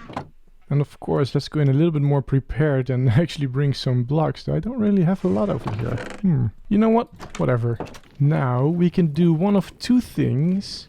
One is relocate the old nether fortress, or we can try and locate a new one. I think what I'm going to do, the old one is in that direction roughly. Oh, ha! Look at that! I did not expect that. Right there is the old nether portal. Might actually be a good idea that we are here now. That way we can close that one properly too. But first we need to make our way over to that one safely. Emphasis on safely. I have no idea how to do that. Why, oh why are basalt deltas just so terrible to navigate? I mean, yeah, I understand of course that is to give the player a challenge, but do we really need this kind of challenge in Minecraft? This is scary. Now it's a little bit difficult to spot from here, but I happen to know that the fortress is straight across from here.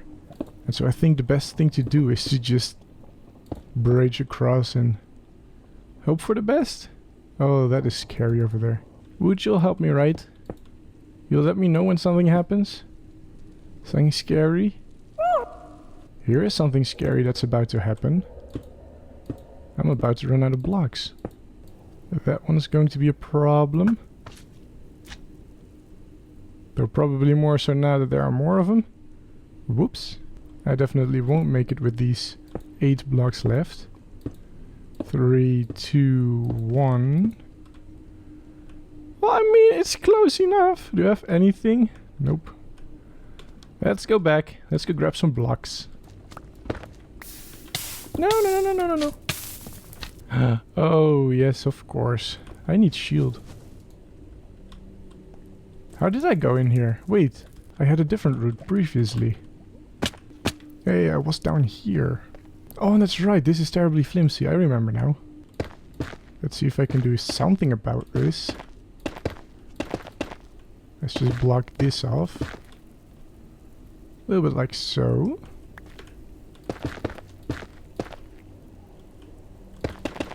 And we're being shot at. Don't appreciate that. Oh, there's a skeleton. There's a wither skeleton right here. I hadn't seen it. Going to try and shoot that one. Oh, yeah, okay, that hit me. Let's go see if we can tackle or take on this wither skeleton right over here. Ah. That's a shame, no skull. Well, this is my future now. I'm going to spend some time in here. Hopefully not die.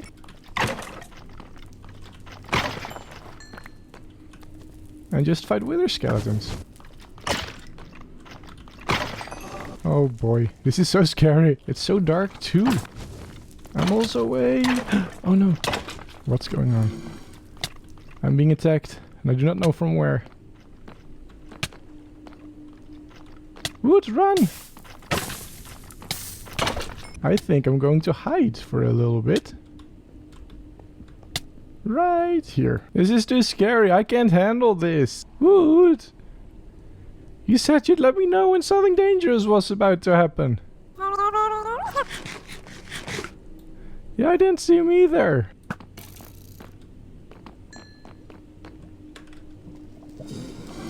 Oh, this is... I hadn't realized that was a spawner. Oh no.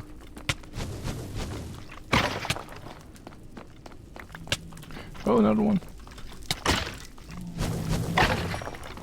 You know what I probably should have wondered before is if I place a torch here, will that disable the spawner? I'm standing in a flame, that's not smart. Oh no.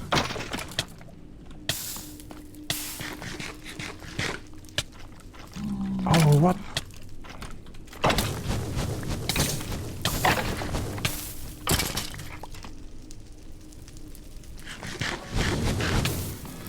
No, that did not disable the spawner. Oh, hello. Oh, hello.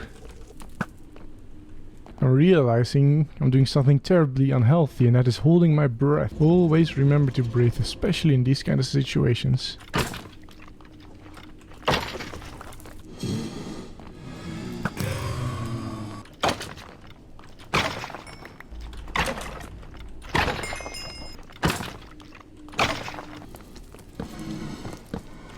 Nearly hit the pigman. Oh, hello. No, no, no. I don't want it. Thank you. What did I say about not wanting it?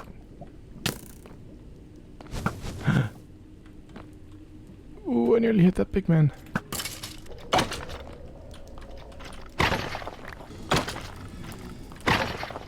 Why haven't I got a single skull yet? What's down here? Ouch. Pain, that's what's here. Oh, I saw a blaze up here before. And be careful, I'm hearing it. Oh, there you go. Okay, I'm out. I am so out. Nope, nope, nope, nope, nope, not doing this. Oh no. No, no, no. Excuse me, Blaze. Well, I just make my way to the exit. Thank you. So not doing this.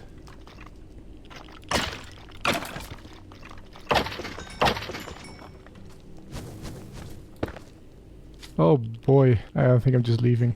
Yep, this is it for me. That was a noble goal I set for myself, getting an entire beacon in an episode. It's not happening, people, I'm sorry. This is also not the portal. Hello, cow. Let's just quickly break this portal from this side. And of course there's this... Oh, okay. Well, yeah. That works for me. Oh boy, that was also scary. Oh, this is not going well. I'm so scared. Luckily these big men don't want to kill me. Right? Because there's so many of them. Luckily the portal is right here. Oh boy, oh Wood, you're coming. Wood, we made it out alive. At the start of this video I said I am 100% me. And I wouldn't be me if I wasn't determined and perhaps also a little too stubborn for my own good. I'm not going to let some pigman decide that I'm not going into the nether. I'm going back there, and this time I'm prepared. Look, I've got potions of strength, fire resistance and night vision, and also splash potions of healing. This should be enough to keep me safe for a little bit. Let's go back. Alright, here we are, back again at the fortress. Let's go, make sure I have this on the hotbar at all times. Also keeping a wary eye on those guys. And I'll chug one of these and one of these. I'll be keeping these in my pocket just in case. Those don't last quite as long. Now this should help me out tremendously. For starters, I'll be able to see. There we go. Oh, hello.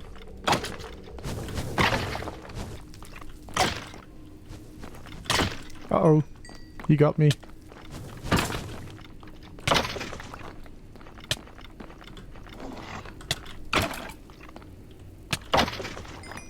Hey, there you go! Look at that! It's a skull! That's 1 out of 3. Wow, that takes a while. But at least we know the strategy works now, right? That's what matters. Please get away from the fire so that at least we won't lose your skull in it. Oh! Oh, 3 of them! If I only had soul sand. Oh, I'm realizing my potions are gone! Completely missed when that happened.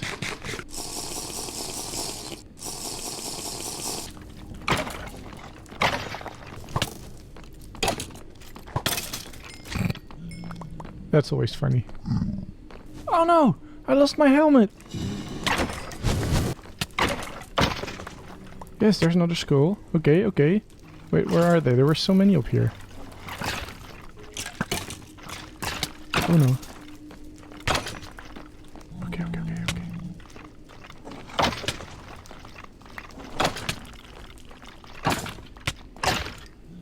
I don't really have that long anymore either on my potions, as you can see. Oh, they're about to run out. Ladies and gentlemen, this is attempt number 3. Let's go! Whoa! Oh, hello.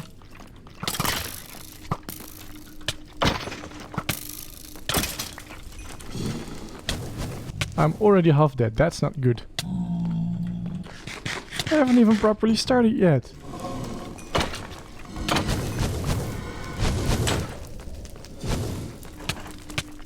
I don't know why I'm doing this. Yeah. Oh no, that's not good. Oh no, that's really not good. They have all my gear now. What is the best way of going about this? This is not good. This thing over here is coming in handy now.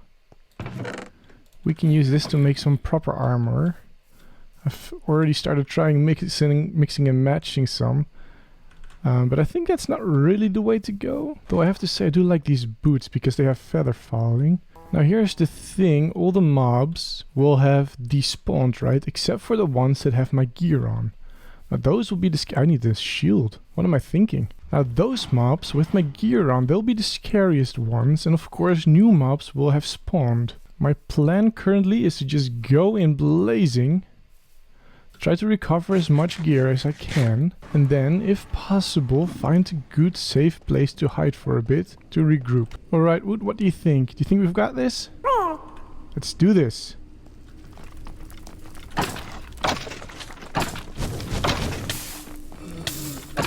Fire is not so ideal, and the wither is not so ideal. I'm withered. That's fine, that's fine. Let's just wait it out. One really good thing is I'm currently not seeing too many mobs over there. I'm kind of hoping it stays that way.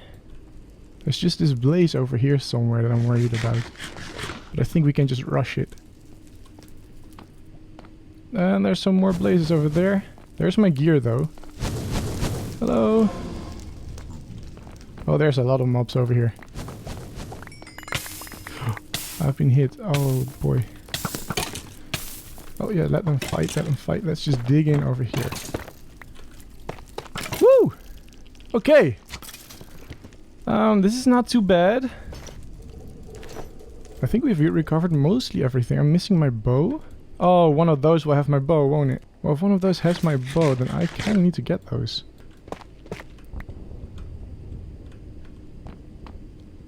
Why am I not holding my other sword? Yeah, that one definitely has my bow. Hello. Nope, nope, nope. That's the one. Look at that. I recovered. I think I handled that situation pretty well. I think I deserve a pat on the back. Now, I don't really have a lot of room in my inventory right now. Why do I have lanterns on me? What? Alright, we're back on track. Oh, look at all these wither skeletons. Well, if one of these doesn't drop a skull, then I don't know what will. Well, none of them dropped their skulls. Oh, there it is! It's a skull. Do I have it? Do I have it? Yes, I have it. I'm out of here now. I am so out of here. I don't care about you, and I don't care about you. Okay. You're definitely a big nuisance in my life. Get out of it. There you go. Run, run, run, run, run, run, run, run, run. Oh, and just in time too, the night vision is wearing off. Now, there's one problem. I'm hearing a ghast. I'm about to cross this over here. I think the ghast is behind me. I think I should be safe. Let's just make a run for it.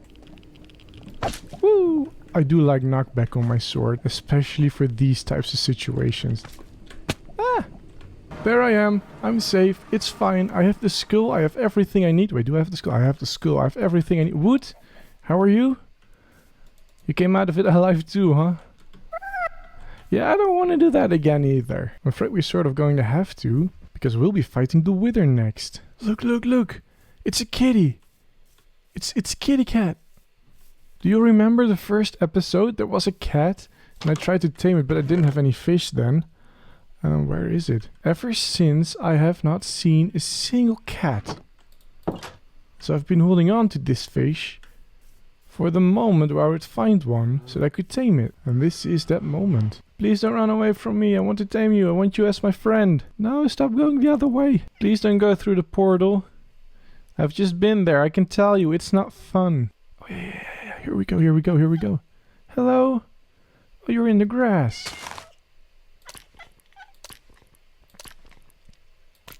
There! Hello! Hello, friend. How are you? Hey, Wood.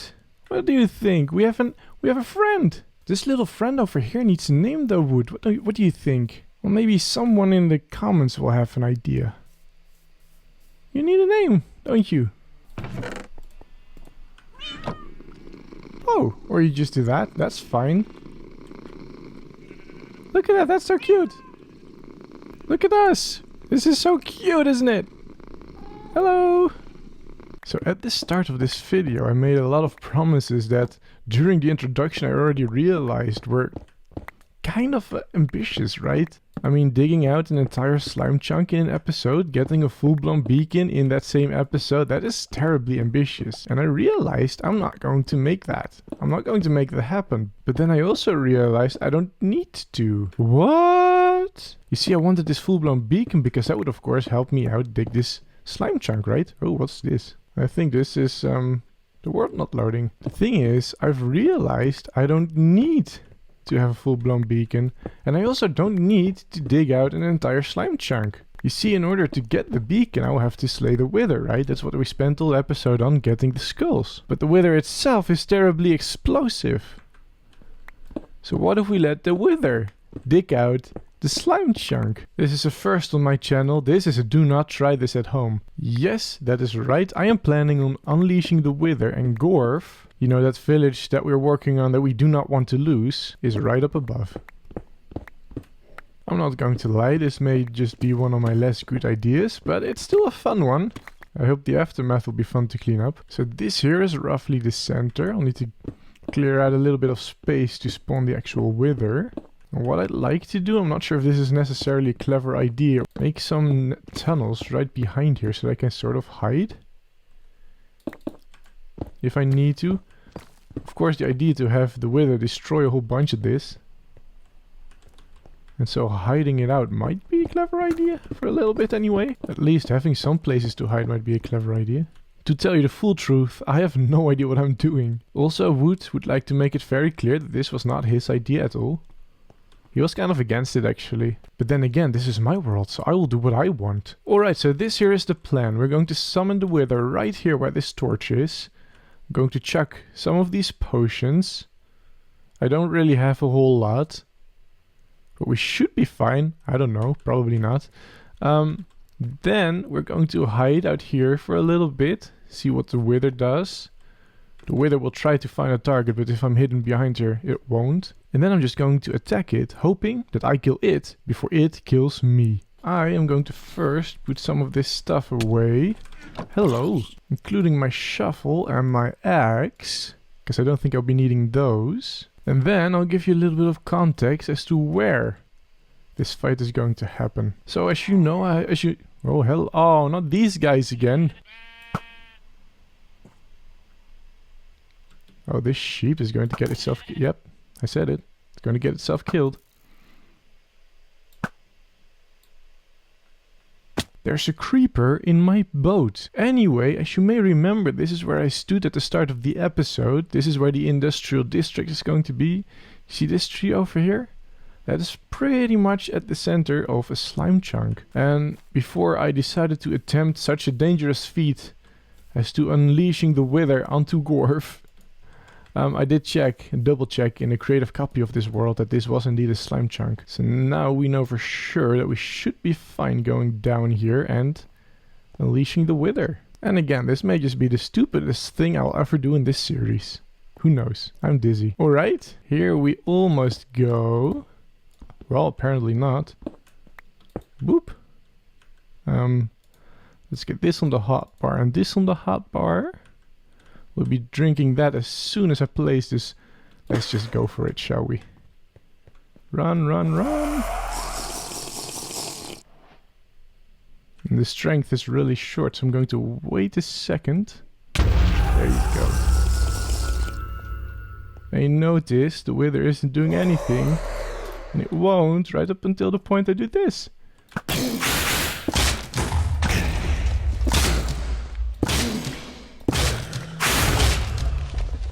Now we go to the other side. Oh no, it's found me. Oh, why am I not carrying my shield? That is dumb.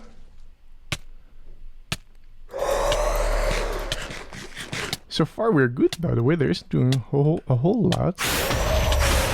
Oh no, the wither is angry. Woo! Let's run.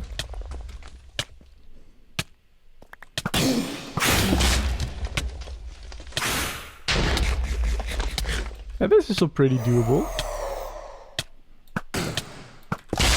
Oh, this is the bit where we can't do the arrows anymore.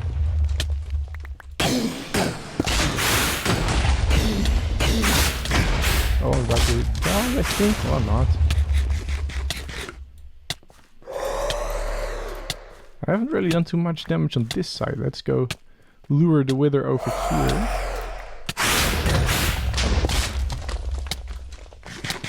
Oh, hello. And at this point, let's just kill it. Oh, it's already dead. There you go! I was hoping to have done a little bit more damage.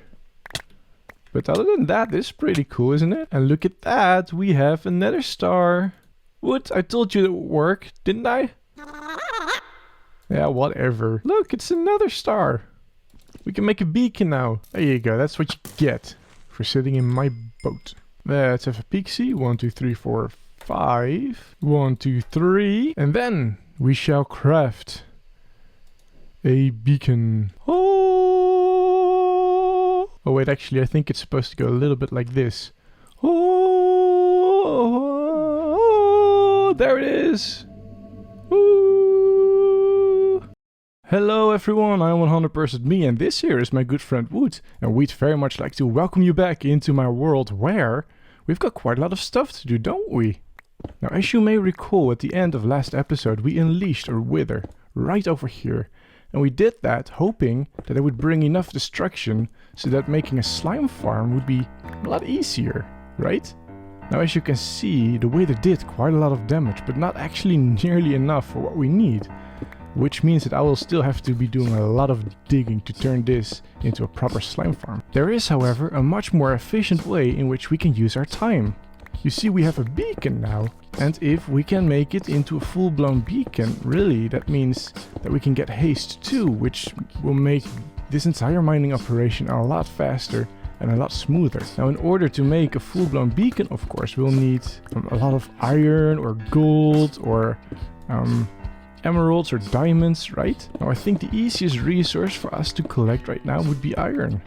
But it also means that we'll need to have a proper iron farm. Not that half efficient, I don't know what it is, over at Spawn Village, right? Now, the best place to put an iron farm is right over in the spawn chunks. That way, it'll be running even when we're not in the area, right? Now, you may have already spotted in the background over there, that is the Spawn Village. But I don't think that's quite in the spawn chunks, which means the iron farm over there is not going to be producing any iron. Actually, let's go back there, because I don't know exactly where the spawn chunks are. And the best way to find it out, I think, is with a compass, because a compass will always point towards the spawn. So let's go find the compass real quick. Compass! Oh, it's turning around. It must be over here somewhere. Is this it? It looks like this here is it. Somewhere over here, it's one of these blocks. So that means that I think I'm going to build an iron farm right over here. For this iron farm, I followed the tutorial by Fulltrox, who in turn credits a player named Wannasit for the design. I chose this design mostly because this design is underground, and I didn't really want to have a big, ugly, chunky iron farm right above the ground. It would be ugly, right? Don't want that. I'll leave links to both Fulltrox's tutorial as well as Wannasit's channel in the description, so you can check them out for yourself.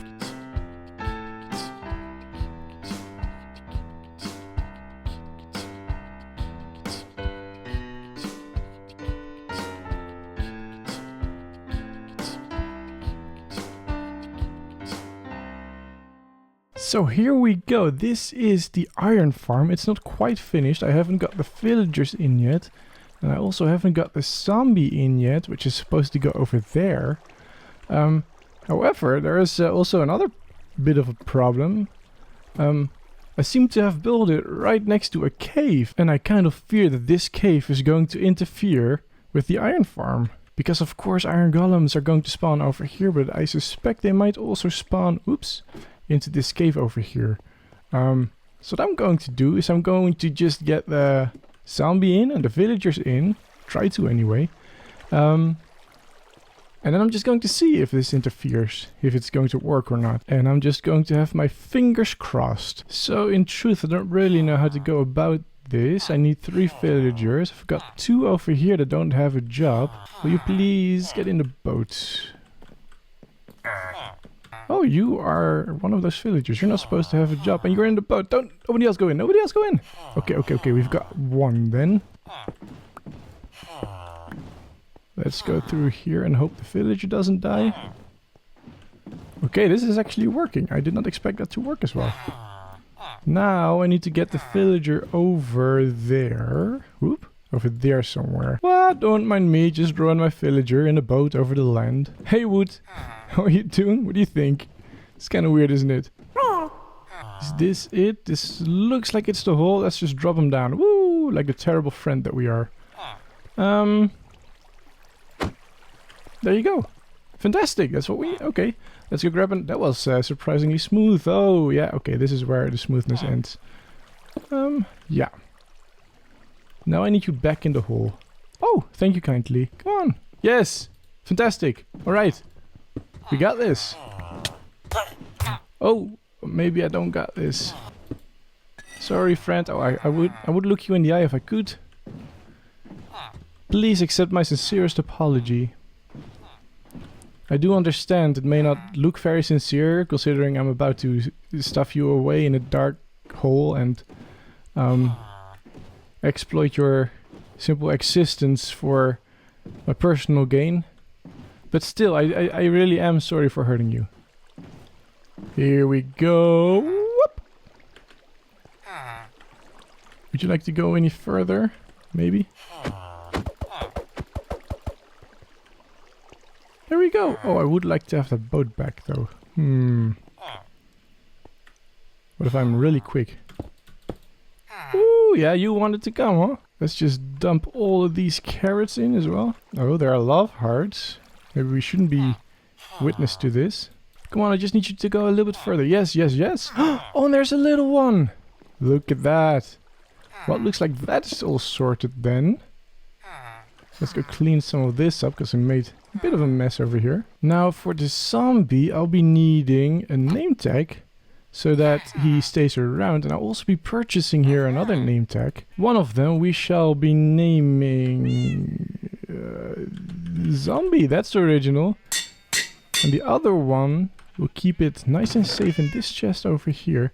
We'll be using that later on in the episode. So I'm currently waiting for nighttime and I've spent my time wisely setting up a little trap over here. It's pretty simple. Zombies are really stupid. When they see trapdoor, whether they are open or closed, they think they can walk over it. Zombies always think a trapdoor is closed, right, Wood? So what I'm going to do is I'm going to open it and I'm going to lure a zombie in over here. I'm going to jump over it myself.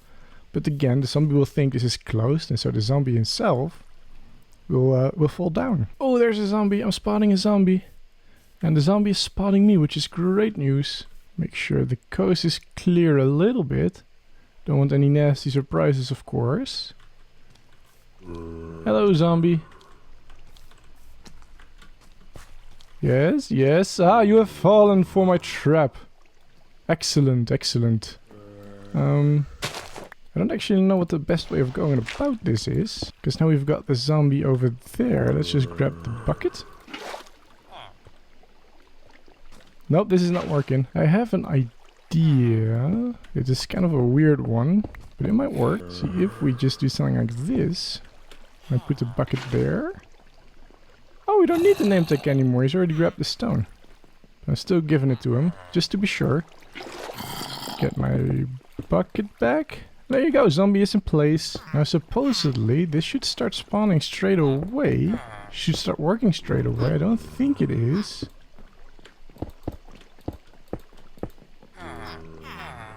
Oh no, it is. And then we also have the problem that I talked about.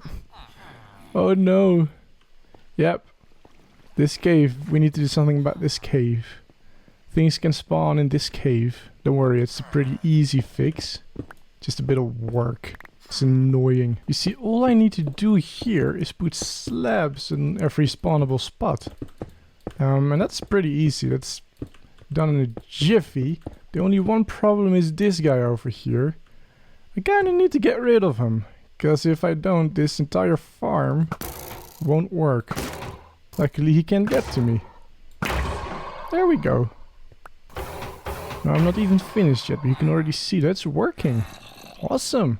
Now technically they can spawn in the water, but I also kind of think we're far enough away from the contraption that it won't spawn here. So I'm just going to take a bit of a gamble and just not fill this in. And there we go. We now have a proper working iron farm over at spawn. Fantastic. Let's move on to the next thing. In past episodes I've talked about not having found a desert yet, but I kind of need cactus. And so I think it's time that I finally set out to find myself a desert. Well, if you've ever traveled anywhere on a horse in Minecraft, you'll know that this is a pretty daunting sight. But I do feel like I have to go through it to get to the desert. Because jungle is a warm biome and so is desert, and so the two of them will be close together. Hopefully. Maybe I just stick to the shoreline. You may, by the way, also notice that my horse is half dead. Poor thing nearly froze to death, a bit further back in the snowy peaks. Barely managed to save it on time. Alright, several things. First of all, I noticed a parrot, so I'm trying to get seeds so that I can maybe tame it, right? That would be fun. But while I was gathering seeds, I noticed over here... Let's go loot it. Let's see, how do these work again? It's been a while since I've been in one of these. This here is a trap, of course. How does this work again? First... Trying to listen. Is this how that one works? No, it's not.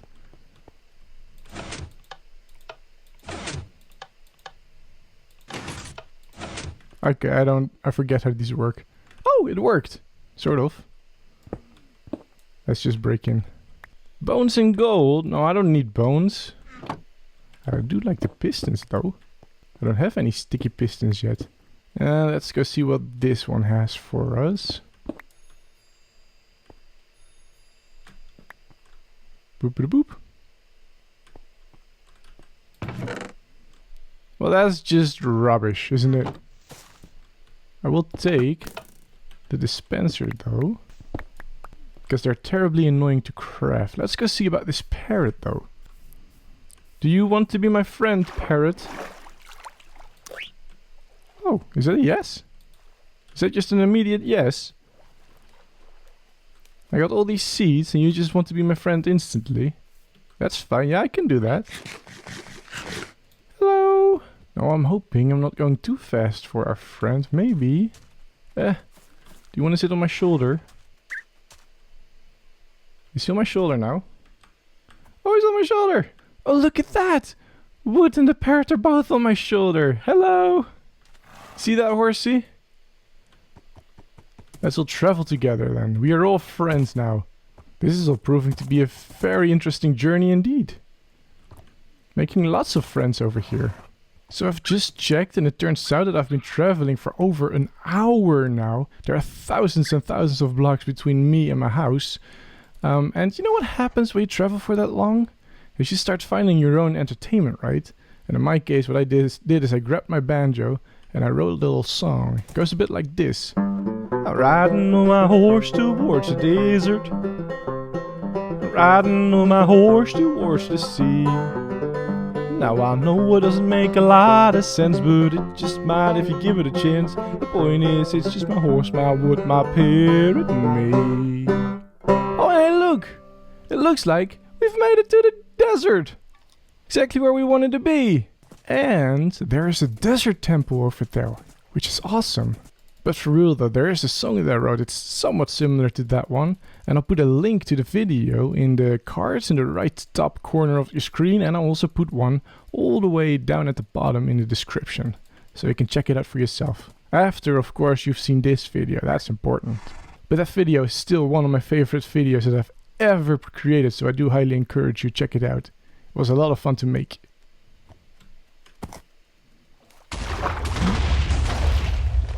Oh no!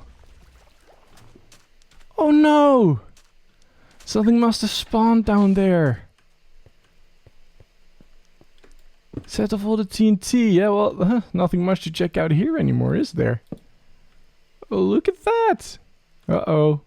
Yeah, well, that was that. You know what I'm thinking though? There is a small chance... Oh, breaks really fast.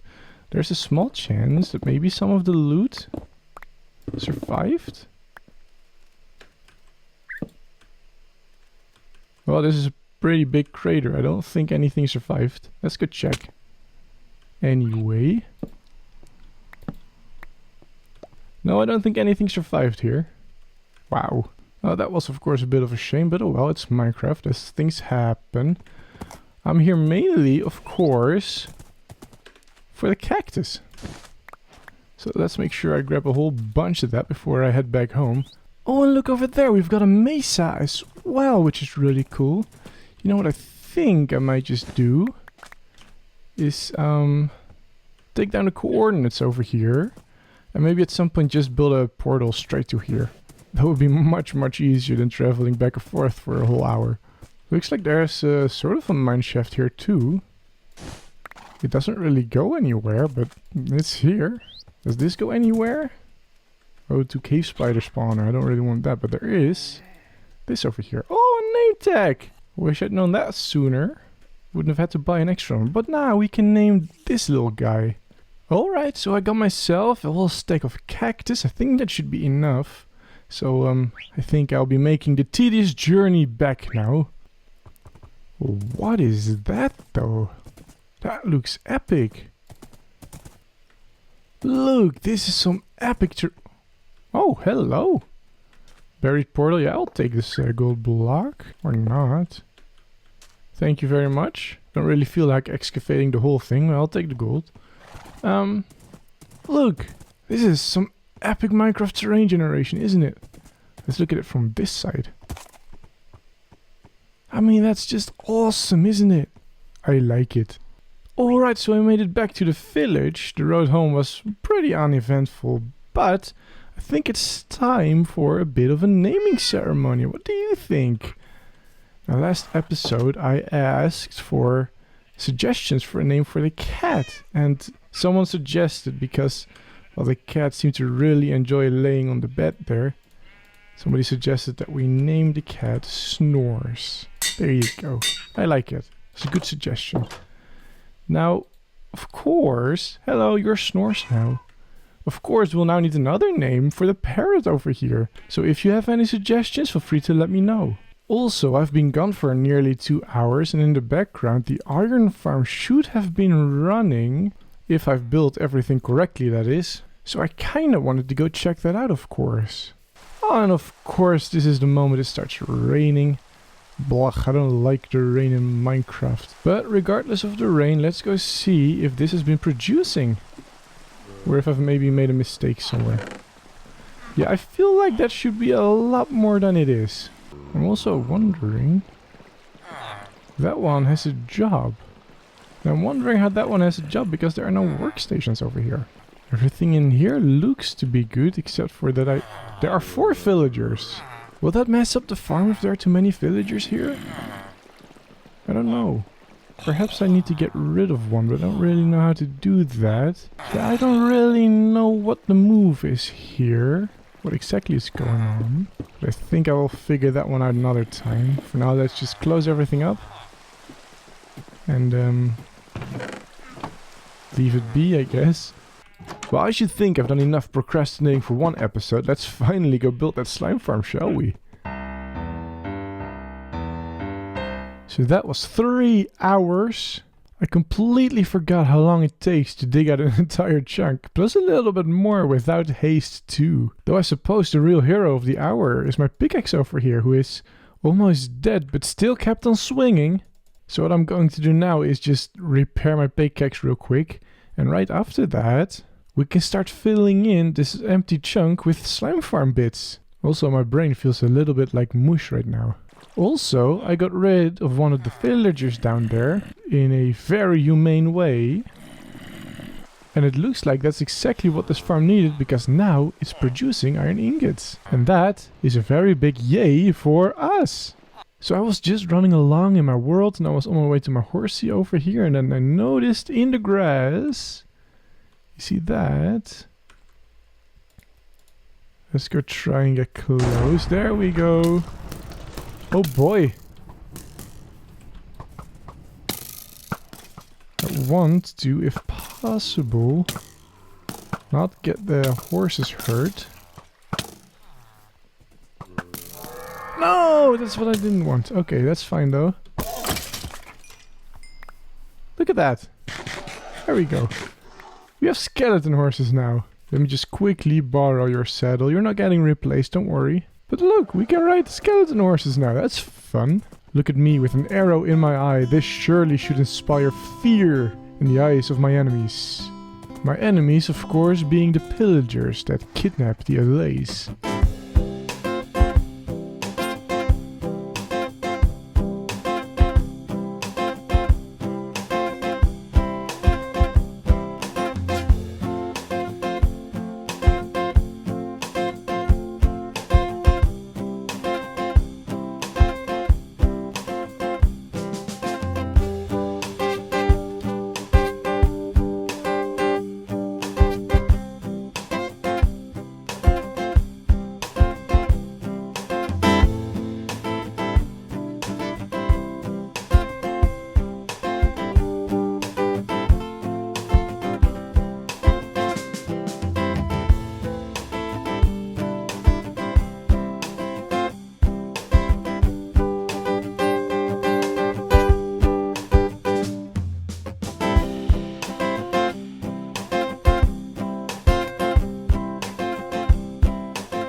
And there we go. There's a very classical slime farm. Now you may notice that Wood is no longer here. Somewhere halfway through building the slime farm he mentioned something about having to do something else or whatever. And then he just left, he just kind of disappeared through the wall. I guess Wood just isn't very bothered by the physical world. But I bet we'll see him again sometime soon. Oh no, it's pillagers, it's pillagers. I just wanted to do my outro.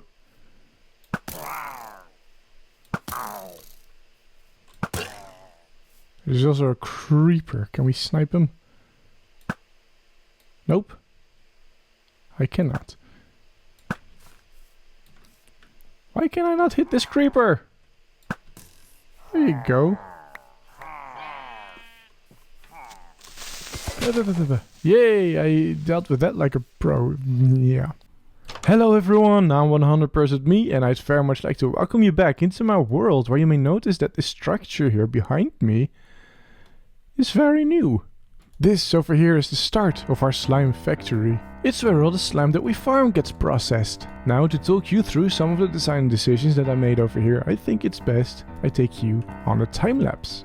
Now, for this build I didn't have a proper plan. All I had was a vision, a picture in my mind, and the blocks to make that picture a reality. One of the elements I pictured was that this build would be neatly tucked in the side of the mountain, almost as if it was part of the mountain. And so I started, as you can see, with the construction of the gate at the front. Then it was time to add more structure to this structure.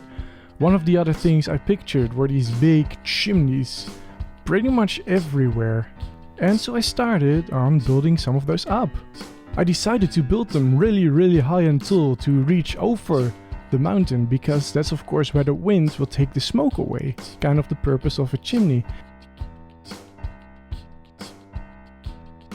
The problem that I ran into doing it this way is that I thought the chimneys, which are tower-like structure, kind of made the whole structure look like a castle rather than a factory. And so I decided to tear one of the chimneys down in favor for a comically large chimney right at the center of the factory. Now I decided to put a smaller chimney inside the bigger chimney, and this doesn't really make a whole lot of sense. Why would you have chimneys inside each other? The reason I did it is to break up a little bit of the pattern, right? Having a really large cylinder up into the sky, that isn't very interesting. So having a little bit of detail, a little bit of interest, making it smaller at the top, I felt like that would really add to the structure. Now for the cherry on top, almost literally, I figured it would be a fun idea to have slime sploosh out of the top of the chimney.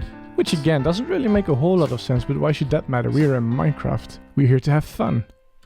And so here you see what it looks like from the front. Actually, let's take a step back a little bit. Or actually that doesn't really work. You get all these trees in the way.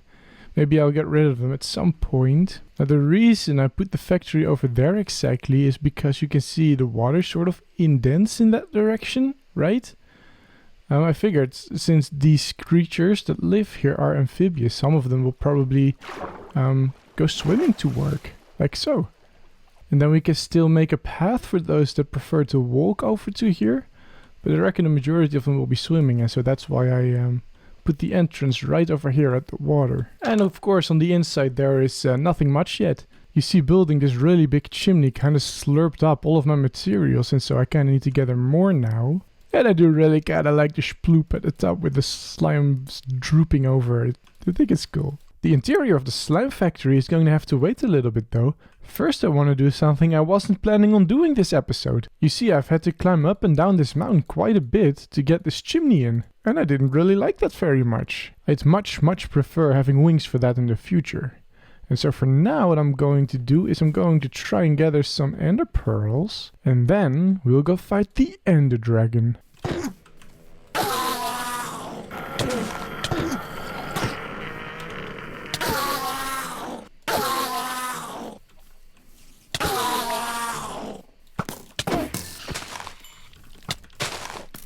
Oh no, I'm almost dead.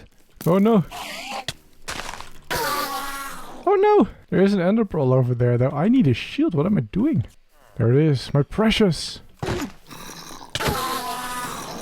Alright, so I got 12 ender pearls that night. I also already had a few laying around. I also seem to have lost my pants in the fighting. Whoops. But we can turn most of these. Let's do 10 into Eyes of Ender.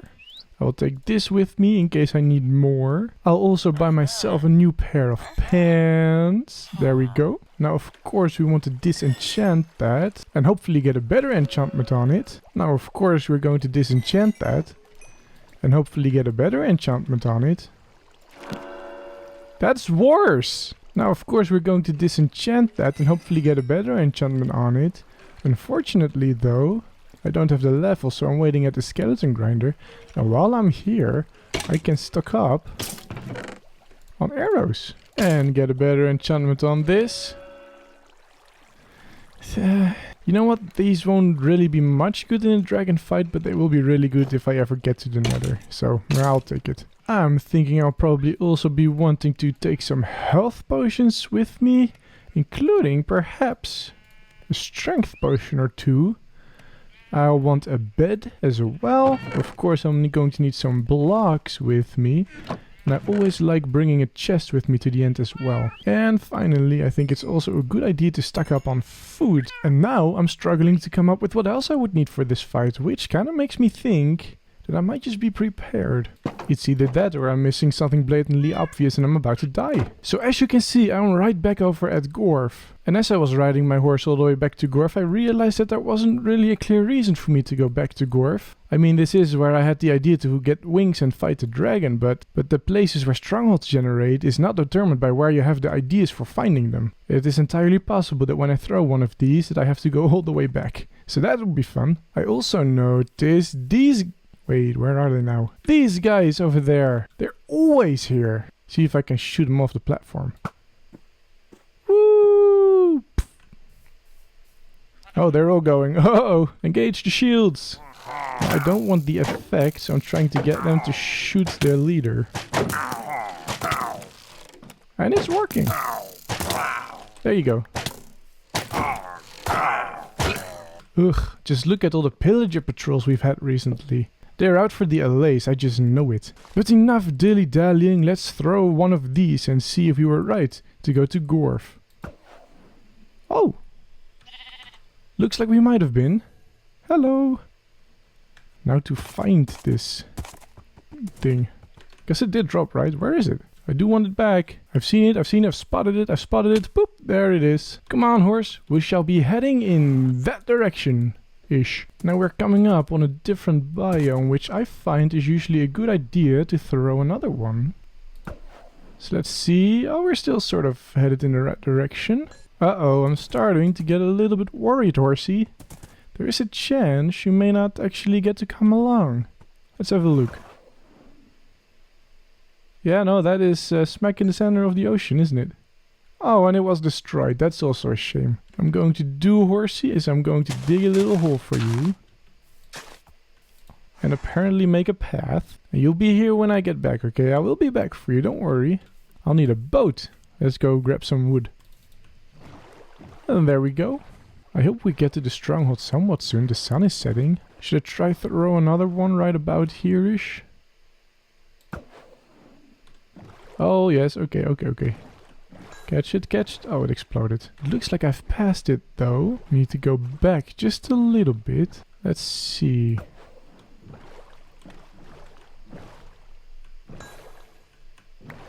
We should be somewhat close to it now.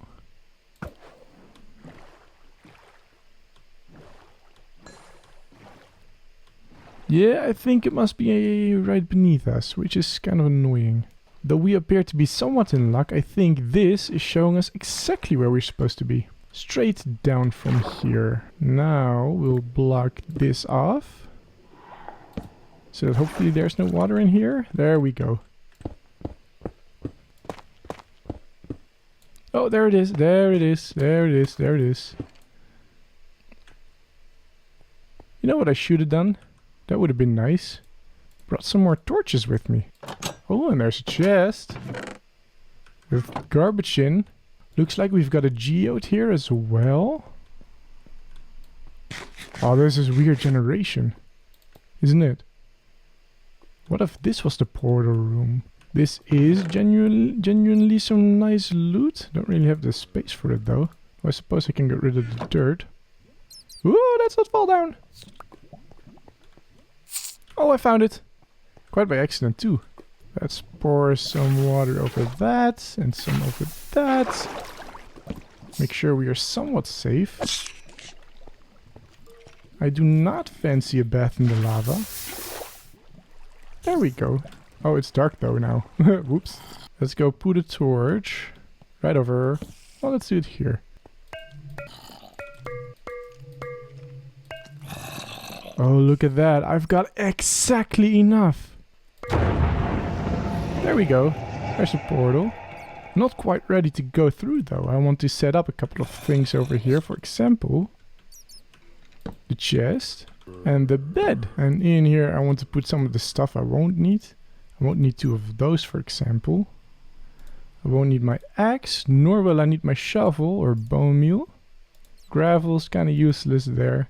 Don't think I'll be needing to craft anything, so that will be going to. I still don't know what I have these lanterns for. I always carry these lanterns, and I don't know why. it's always... Oh, I don't know what's going on with me. Anyway, lanterns or not, let's go through, shall we? The end? What's happening? No, what's going on? What? Oh, that scared me. That really got me there. Wow. Alright. We're quite a ways away from the platform, which is kind of annoying, honestly. There we go. Nearly looked at an enderman there. Let's go set up a couple of things over here. First of all, something you always need. Oh, there's a dragon. It's a little platform like this, so you can hide under it in case you get attacked by enderman. In case you're in a pinch. Oh, there's a dragon. Hello! Oh no. Let's go try and shoot these crystals. Oh boy, I don't think I want to be here. Oh boy, that was scary.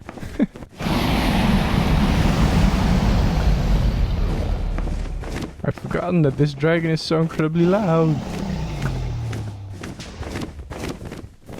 This whole island, look at that, it's generated so weird. Oh, dragon's on the move again, let's not stick at the edges. I was wanting to try... I've seen people do this. Don't think I've ever done it myself before. Oh, it works! Fun. Now the problem is I don't really know which ones I have shot and which ones I haven't. So I think I might just do is tower myself up a little bit. Hopefully not get hit by the dragon. Why can I not hit that one? There it is. Uh-oh. Huh. Is it everyone? Oh no, there's one over here. I think that's all of them.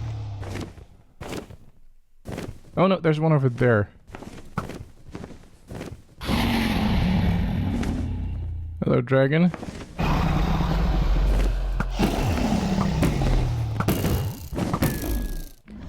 Let's get down.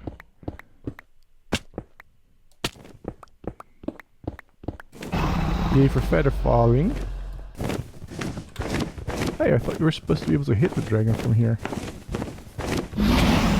Oh, shoot. Oh, well, that was a filled MLG bucket. Whoops. I'm glad I'm alive.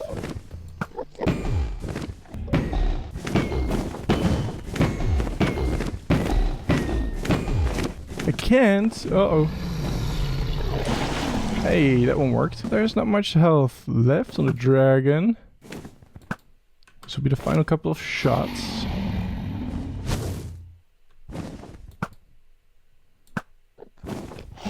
Or not. Come on, this has got to be the last one. There you go.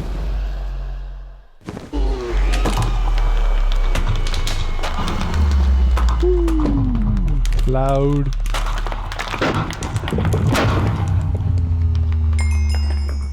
And now I have a lot of levels. There you go, that was the end of the dragon fight. It wasn't nearly as difficult as I seem to remember it being. It just took a lot longer than I expected because I wasn't always able to hit the dragon. Hey, there's supposed to be some sort of gateway. There it is. Uh-oh, I've made somebody angry. Anyway, I came here for wings, so let's go try and find those, shall we? Shloop. That did not work. Shloop. I don't think I have nearly enough blocks for this, but it's fine. Yeah, no, I don't have the blocks for this. Oops. Look how far I need to go. Well, let's just do some mining then. I'm not entirely sure this is enough, but we can try. And this is where I get tested on my ability to hold the shift key. It's an ability that requires a skill that I'm increasingly less comfortable with. But we made it! Boop. The thing with these end cities is they're easy to find once you've found one. They generate in a grid, right? Once you've found one, you can just go in each cardinal direction and you will always find another one. The trick is just finding your first one. I am pretty confident that I can ender pearl that. Yay, I did it! That though, I'm afraid is not something I can ender pearl. I looked at an enderman. I'm pretty sure I looked at an enderman. Oh yes, I looked at an enderman. Yay, I did it! You know, every single time I see one of those tiny little islands come out from the fog, I think it's a boat, but it's not, and it's annoying. You know, I've been at it for quite a while now, to the point where I'm wondering if there are even any end cities out. And again, I thought for a second that might have been one of those boats. It's not. Like, I feel like this would be such a gorgeous place for an end city to generate, wouldn't it? It's a shame it didn't. Missed opportunity here, Minecraft. Do you reckon I can make that with an ender pearl?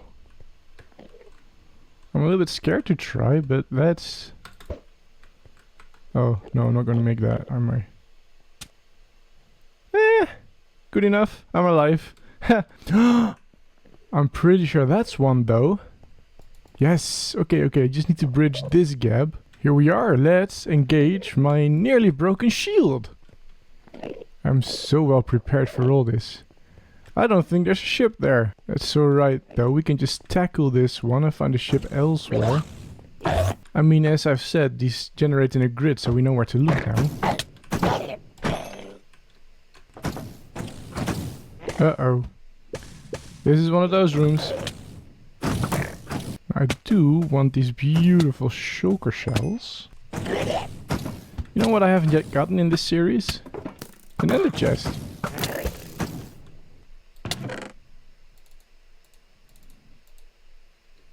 Ooh, that's a good shovel too. Let's put some of this stuff away, including the lanterns. Let's just grab this. Look at that, I can give my horsey some diamond horse armor now. That will be great. I think I got it all. So let's get out. So now all I need to do is just pick a direction and then just keep heading there. Ha! Look at that, that works! I mean, you can't see the other one anymore, but it is just over there. Plus this one's got a boat. I think I'll be needing an ender pearl though for that. So let's go fetch an ender pearl real quick.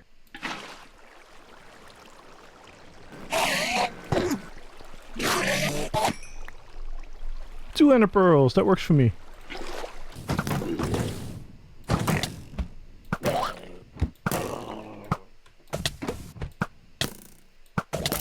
That's not good, I keep shooting myself. Also a nice chest plate. I'll take the boots. Let's see, where should I like to go first? Let's tackle this bit over here. Oh, that's where the boat is. Okay, that's good. Let's do that.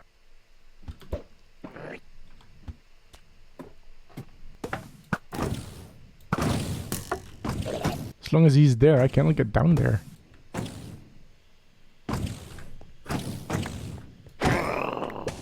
There we go, that worked. Oh, there's somebody else down here. Hello. I was just trying to loot the place, mate. I'll take the diamonds as well. And that's also a really good pickaxe. And of course, you guessed it, the wings. I'll also be taking the dragon's head. Ooh, I almost fell. That scared me. I think right now though, seeing it as it doesn't have enchantments and I don't have rockets, I'll be keeping this off until I have enchantments and rockets. And I am realizing it does mean that I have no way of heading back to the thing there. Oh wait, this might be the way actually. This might also be stupid. Oh no. Am I going to make it? Oh, I'm going to make it. Hello. I think that's it for this particular city. I haven't really spotted too many other things.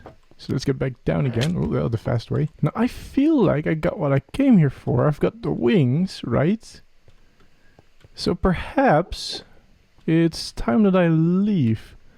There is, however, a problem with that. And that's that I have no idea where I came from. So the only chance I really have is to wander about and oh, until I find one of those.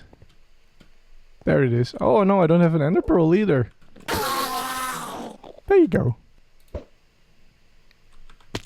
I was about to say, well everyone, I think we've got a successful end rate, but then I remembered we forgot one thing.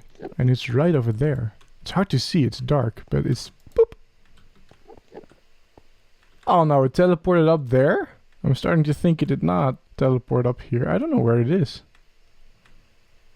You saw the particles, right? The particles show where it goes? Oh, it's down. Okay. I'm pretty sure I saw particles go up here. It looks like, though, these lanterns are actually coming in handy here. Boop! There we go.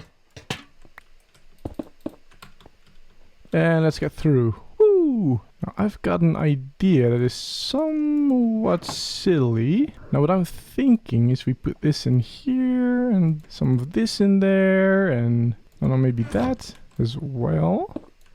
Then we take this little guy over here. And we take this little guy over here, and then we go back to the end. Because we don't really need to spawn there anymore. What we can do now is jump back through this one. And because my home bed was obstructed, I should be back at spawn. Brilliant! Oh no! I just realized the problem with that plan. My horsey is still way out. Don't worry though, I'll come for him.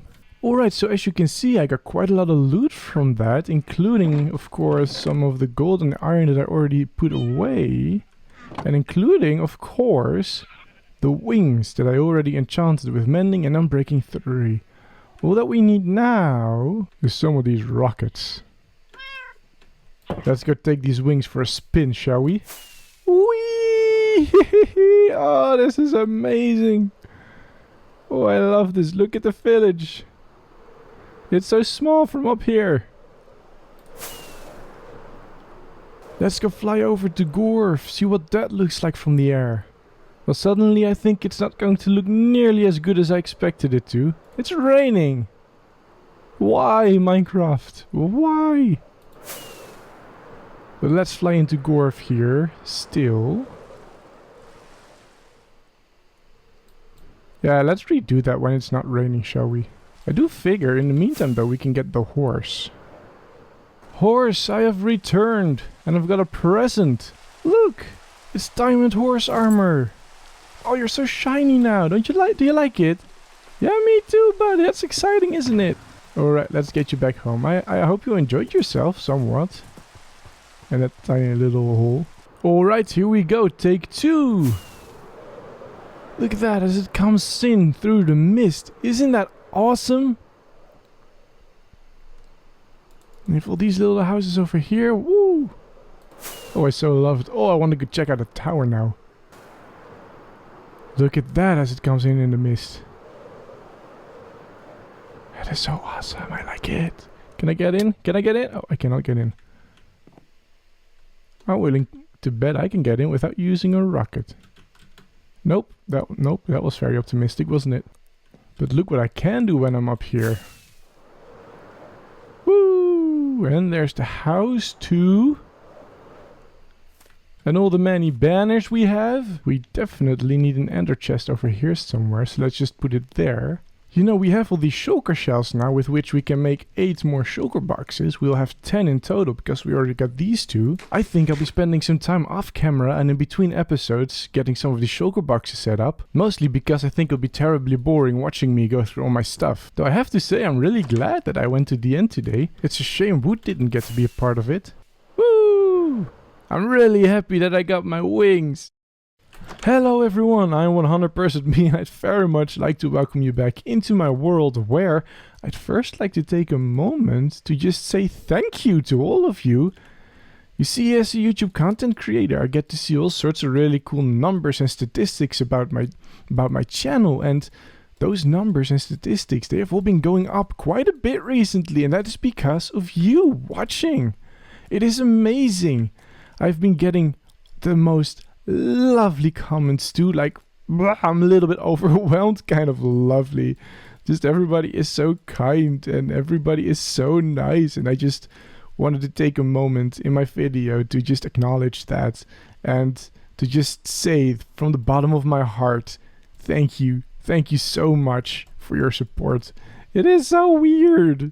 It's weird that it's happening. I'm going to go back inside and I don't know. I'll be coming back out when I feel a little bit less overwhelmed. It's just amazing. Thank you all so much. As you can see, we are over at Gorf, where all the amphibious frog people live. And more specifically, we are right over here at the slime factory. Now, last episode we built the exterior for this, and might I say I really like how it turned out. However, we didn't yet do the interior of it. Whoop, let me get to it. There. I did dig it out, as you can see, and I did that off camera because it's boring, of course. But it's time that we give this an interior, give it something to look at, give this an actual function. And if you're wondering what that is the output of the slime farm that is way down below on the ground. Maybe we can just see it, maybe, just maybe, if I linger here long enough, we should be able to see a slime ball coming out. No, oh yes, there we go, look at that. So as you can see, the slime balls from down there, whoop, they get spit out over here and they end up in the chest. I really liked it. I'm not sure if this is something we're going to keep in the design. I had a different design in mind for the inside of this factory, but I actually really quite like this concept over there with the flying slimes. So maybe we'll keep it. I don't know. Maybe I'll find a way to work it into the design. I really don't know. But for now, let's go make a beautiful interior, shall we?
Ah, we've got some new recruits, I see. Fantastic. Welcome to your first day of orientation in the slime factory. Let me take you on a tour. Welcome to the work floor. I know this all looks a little bit like much, but don't you worry, it will all make sense in a minute. If you would please follow me over here. This over here is where the slime enters the factory. You can see it gets transported in slime balls all the way up to that machine over there. Let's go have a look at that next, shall we? Now the slimes over here enter this machine, and you see the pistons, they squish the slime balls together, turning them into blocks. If you follow me to the other side of the machine, I'll show you what that looks like. So as you can see, when the slime leaves the machine, it is turned into slime blocks. And that is essentially what we do here in the slime factory. We take slime, we process it, we turn it into blocks. Now if you follow me, there is a few things I need to show you upstairs still. Now as you can see, here in Slime Factory we don't have safety guards on the sides of our stairs. And that is because the people who work here, the frog people, don't require safety guards. As for you, I do urge you to take caution as we ascend the stairs. Follow me please. Now this over here is the control panel. It controls pretty much anything and everything in the factory, including all the machinery we've just looked at down below. Unfortunately, you are however not authorized to use any of this, and so I ask you very kindly not to touch the control panel. Now there's one final room in the factory, and that is upper management, and it's right over there. If you follow me. Uh-oh, we're out of luck it would seem. The manager isn't in his office today. It's alright though, I'm pretty sure you'll be introduced at a later date. If you have any questions about your position here in Slime Factory, the manager is usually the person to go to. He'll be able to help you with anything you need. And that concludes the tour. I hope you've enjoyed it, and I also truly hope that you enjoy your time here in Slime Factory. If you have no more questions, then I'll be off. Thank you very much. See you later. So that was fun, wasn't it? I figured I'd just throw a little tour in for you all. I figured though, just briefly, I want to touch on some of the design choices I made. So as I mentioned in the tour, there's this rolly thingy where all the slimes, they get transported into the machine. Now the use of these trapdoors over here has kind of been inspired by Good Times with Scar. I've seen him use it quite a bit, and I actually really like it for a factory rolly thingy. I forget what that's called. Something I liked in particular is how the item frames, the color of the inside of the item frames match really well with the acacia wood over here. I figured it was a really cool idea to have these slimes on a sort of platter, right? So that they don't sort of gloop over the edges or between these little holes over here. Now, as I mentioned earlier on, this is, whoa, perfect example right there. I kind of wanted to keep this in, right? But I hadn't really kept that in mind in the original design. But as it happens, it lands just exactly right for it to fall into the hoppers over here. If I leave this trapdoor open, the hoppers will pick up the slimes. And so we can still actually use it. And so I figured that was a fun little something that I just kept in, because why not?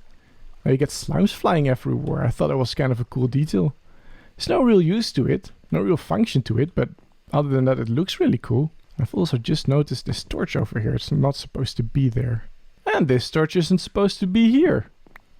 All the way at the end of the last episode, I promised that I would take some time off camera to organize my ender chest. And as you can see, I did. Actually, let's just take it all out so I can show you. So in my ender chest, I've now got shulker boxes for all my shinies, which is all my valuable stuff, including the dragon head and the dragon egg. I've got boxes for all my armor, or spare pieces of armor that is. I've got a box for some of my tools. Over here I've got a box for rockets. It's not very full as of right now. Some for redstone, which I've also still got to fill up. But then I haven't really been using too much redstone in this world yet. And finally I've got a box for useful things. And I'm planning to fill this up with all the workstations. Like these from the villagers, right? So let's just quickly put all of this back. There we go. Hey, Wood, you're back. Hey buddy, where have you been? What? Oh, you want me to follow you? Okay. Where are we going? Is it far? I don't think I'm properly prepared for a long travel. Where we're going, does it have something to do with all these banners, with the pillagers? Wait, what it does? What about the pillagers? Is anything wrong? Are we going to rescue some more LAs? What's going on? What are we doing? Just gotta keep going. Okay. Yeah, that's fine. Well, I guess I'm just going to be following Wood for a little bit. We'll see where he leads us. Will be interesting. I'll keep you posted. Blah, blah, blah, if I can find my way through these vines. This will be a fun adventure. Come on, Wood, lead the way. Hey, Wood. Do you see that? That looks beautiful, doesn't it? You see that little valley down there? Look. I mean, that looks awesome, doesn't it? I would live there if I wasn't already living somewhere else. Yes, you're absolutely right. We need to move on. So at this point, I'm starting to think that this is one of the longer journeys we're doing. Oh. Would you mind warning me for those things next time? But for real, we're already a couple of thousand blocks out and I don't know, we're still going strong. Might be a while before we reach our destination. Wood, how much farther is it? Wood, you know, I cannot exactly help but feel like at this point I should tell you that last episode I earned my wings. You see, it's just that I cannot help but feel like this would all go a lot faster if we would just fly through the air. No, it won't. This is taking a long time, Wood. Though on the flip side, we wouldn't get this gorgeous scenery, of course, if we were flying the whole way. Wait, Wood, do you mind if I just sleep real quick? This is like the 4th time we're sleeping on this trip. To give you a rough idea of how long it's been taking. But I mean, for real, look at these amazing rolling hills that apparently we have in this world that I did not know about. Yeah, okay, maybe it's a good thing to be walking. We would have completely missed that, even though it is taking very, very long. So we're a little bit off track. But Wood and I came across this spawner over here. We thought we'd just go check out the loot real quick. And let's also just disable it. Oh, that's other side. I've wanted that one. Woo! I'm so happy. And here's just a regular cat and an infinity book. That's really nice. I'll take all of these things, I think. And this one as well. Oh, I'm so happy about the Lena Rain disc. I really love that song. Oh no, no. No, it's the Wood, are we going to the mansion? Wood, I am in no way prepared to take on a mansion. Why do you want me to do this? No, no, no, no, no, no, no, no, no, no, no, no, no, no, no, please don't. No, no, no, I hear them. I don't want this. Wood, come on. Look, I know the pillagers are kind of our sworn enemy, but I suppose it's a good thing that you found their hiding spot. But please, oh hello. We cannot just take them on. Please. Don't go to the entrance, Wood. Wood. This is it, isn't it? This is what you brought me. We've been traveling for so long, and this is what you've brought me. I don't want to go in. Do you really want me to take this on? I suppose nothing really gives off a warning, like attacking someone's main base of operations. Okay, apparently we're doing this. Let's get prepared a little bit. Let's set our spawn over here. We found quite a bunch of valuable stuff. Let's just dump it into the shulker box over here. That way at least we don't lose that. It's a good thing too I've got my shulker boxes prepared. Because I will be wanting a good chest plate over a pair of wings. So this goes in there. Let's just put this in there. Really, Wood? Do we really want to do this? Okay. Oh, there's another zombie. We're in now. I'm hearing a lot of noises. Let's first do a sweep of the ground floor. Oh, there's definitely some pillagers up there. Oh boy. Let's go figure out the ground floor first before I do anything else. There's one. You coming? Are you dead already? Oh, there's multiple, I think. No, there is not. Not here, anyway. Oh, and there's zombies too. I'm not quite sure what is in here.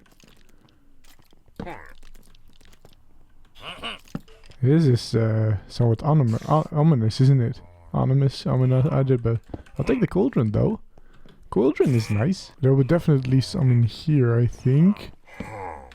Oh, and creepers too. I feel like I've been hearing one over here. Is a spider? Like, I feel like I'm hearing them everywhere. This is so... I don't really like being here.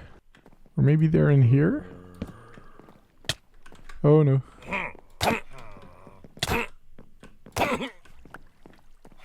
Yeah, those guys hit really hard. Wood, why do you make me why are you making me be here? These are all empty, aren't they? I think so. Great storage area though. So all your empty chests here. Oh, there's so many monsters everywhere. Oh no, hello. Oh no! Well. I'm glad I didn't die. Oh, I'm out of torches already. Well, that was fun. What? There are so many monsters.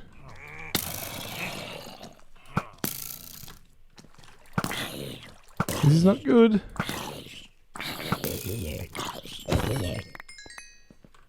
Can I make more torches? Oh, I can. The sounds they make too. It's... Oh boy. Okay.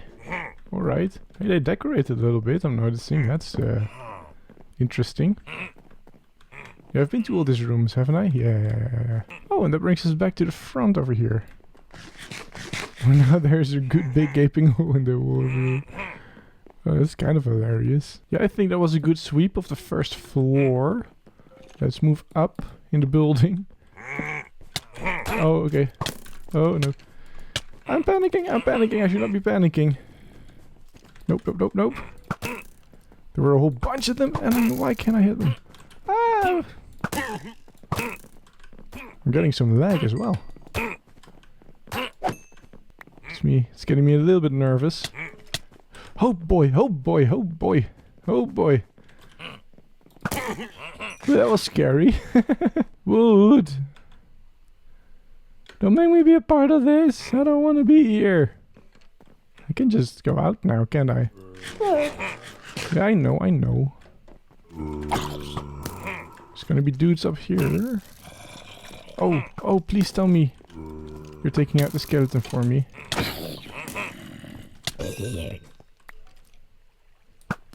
Thank you kindly. Thank you kindly. Oh boy. No, not that guy. I don't want that guy. The sound effect scared me too quite a bit. The choom. Oh, now we've got those tiny little ones flying around everywhere. Can I just quickly get rid of you this way? That sort of worked. We still have got those tiny ones.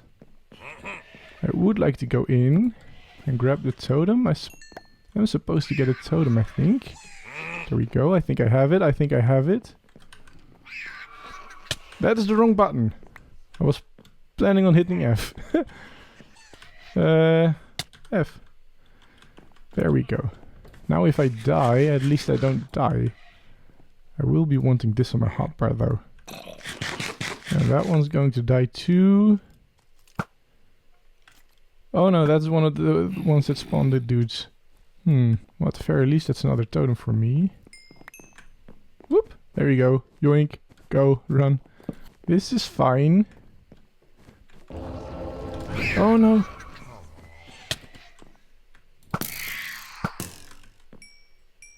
You go.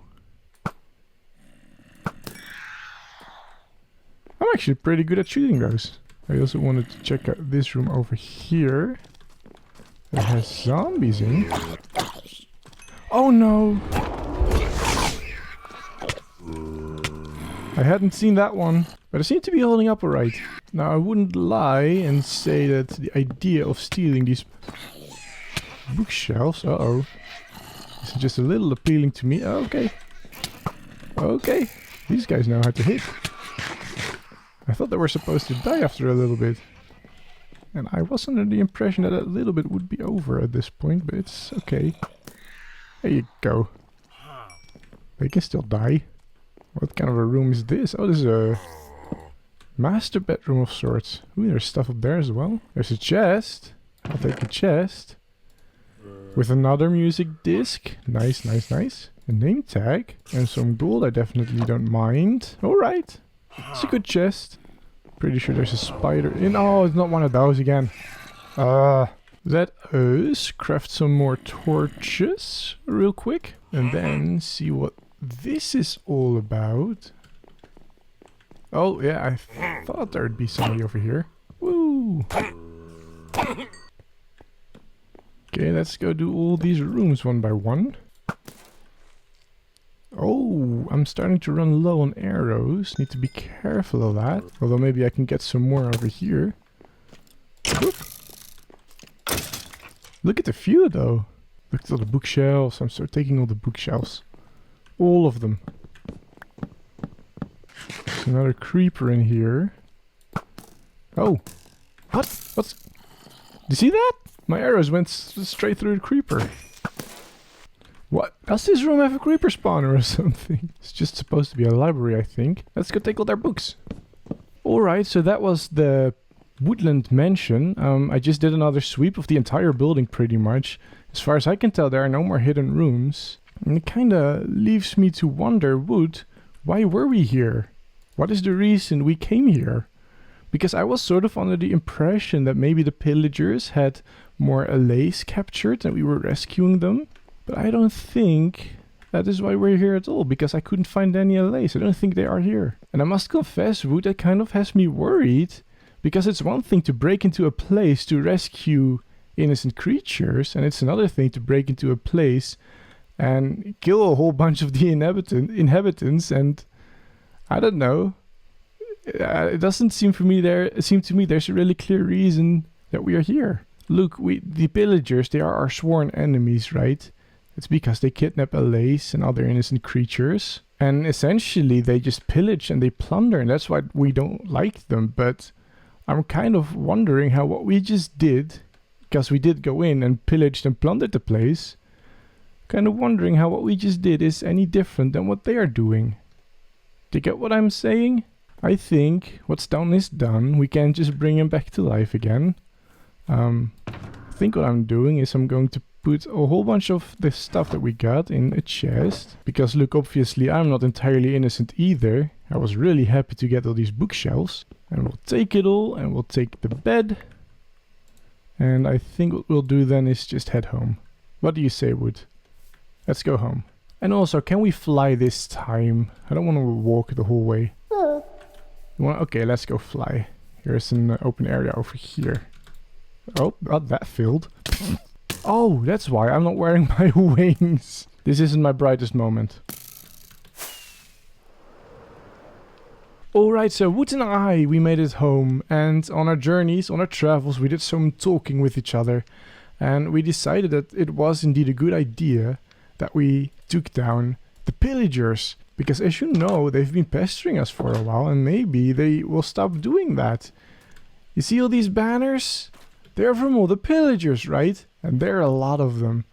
Originally, I put them up as a warning to all the other pillagers. Hey, don't come here, don't mess with me. But I think, well, for starters, they never really worked as a warning. But I also think that now that we've made our move on their mansion, it's time that we take these down. We don't really need this. Ooh, that is interesting.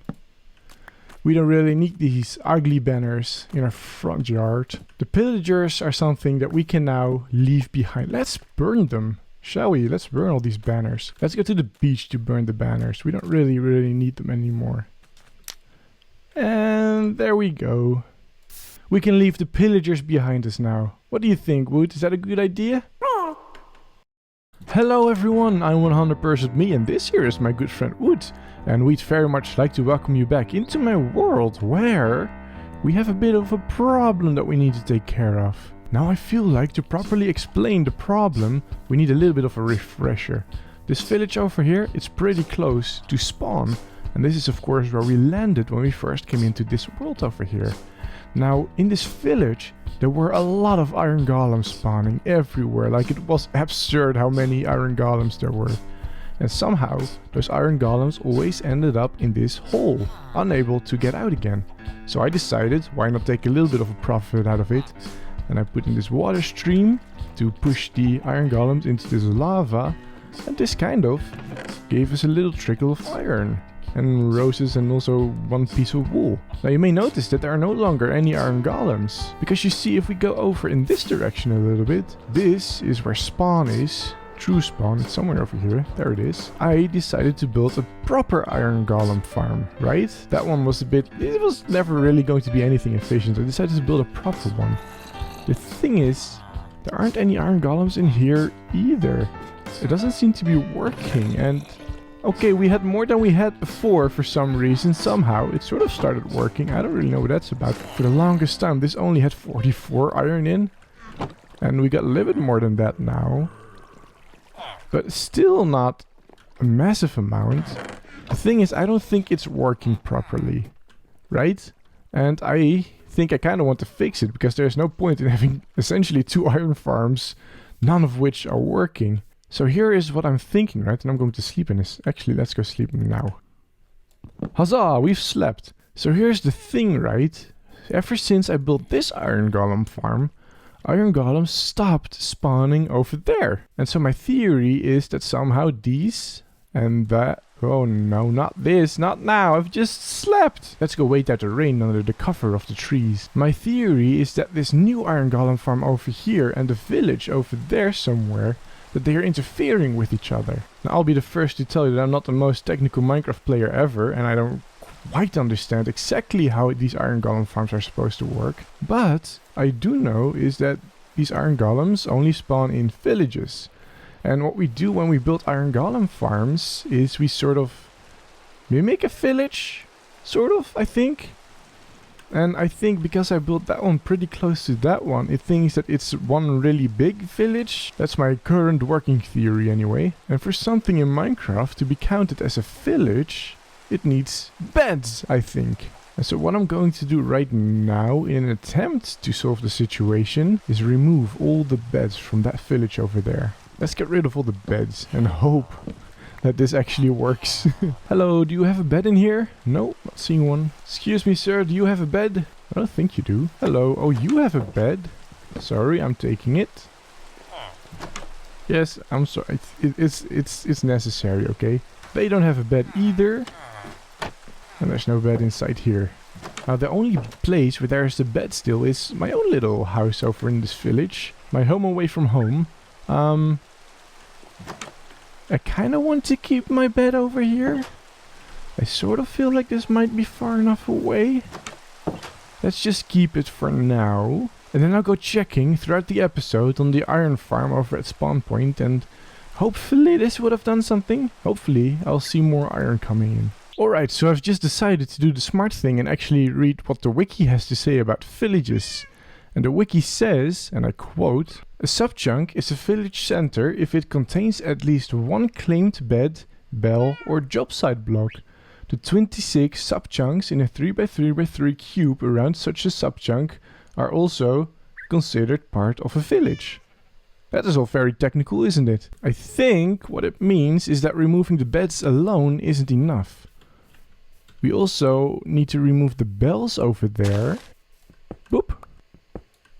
And there we go. But it's also talking about claimed workstation blocks. And those are those blocks over there. I think, and this is kind of annoying, I'm going to have to move all the villagers somewhere else. So welcome everyone to the ugly area of my world. You know, I always like making my worlds look very pretty. But I always allow myself one ugly area. And that is usually an industrial area where I do not feel like making everything look good. Sometimes it really is easier to let function come before form. And so I think what I'll do is move all the villagers to somewhere over here. Make one of those really ugly looking villager trading halls and just move them over here. I think somewhere over here will be a good position for our villager trading hall. And if we move all the workstations over to here, then that means it will be far enough away from the, what's it called? Iron farm. Now I need you to get into the boat. Yes, thank you, thank you. Now I need you to get into a different boat. Thank you, thank you. And you, let's move this one out of the way a little bit. Beep, beep, beep, beep, beep. I need you into yet another boat. Come on, you can do it. You're a big boy. There you go. Oh, that's fantastic. Now, this is going to be a lot easier said than done. We move them over to there, the new villager trading area. And just to be sure no zombies get to them, which they shouldn't honestly, but still, just going to block that off. Now we've got a bit of a problem here because we need to go up. Yes, I know exactly what to do in this situation. Let's see, do I have any? Not in here, but that's fine. I have some in here. Pistons. And I also be wanting a pressure plate. Let's make a pressure plate like so. Because now, if we just put a piston over here and a pressure plate on top there, on the side there, whoop, we should just be able to row up. Look at that. Now we have a different problem because this boat won't go in there. But the villager does need to go in there. So what we'll do is, so I do not have enough blocks, let's just use this for it. If I break you, yes, yes, yes, yes. Now I only need you to go forward a little bit. Toolsmith needs a smithing table. There you go, buddy. Have fun in your new job over there. Now we can move the next one over. Alright, they're all in place now, as you can see. Some of these, I believe this one, took a little bit of damage. So I'm going to just splash some of them randomly. There you go. I think they should all be good for now.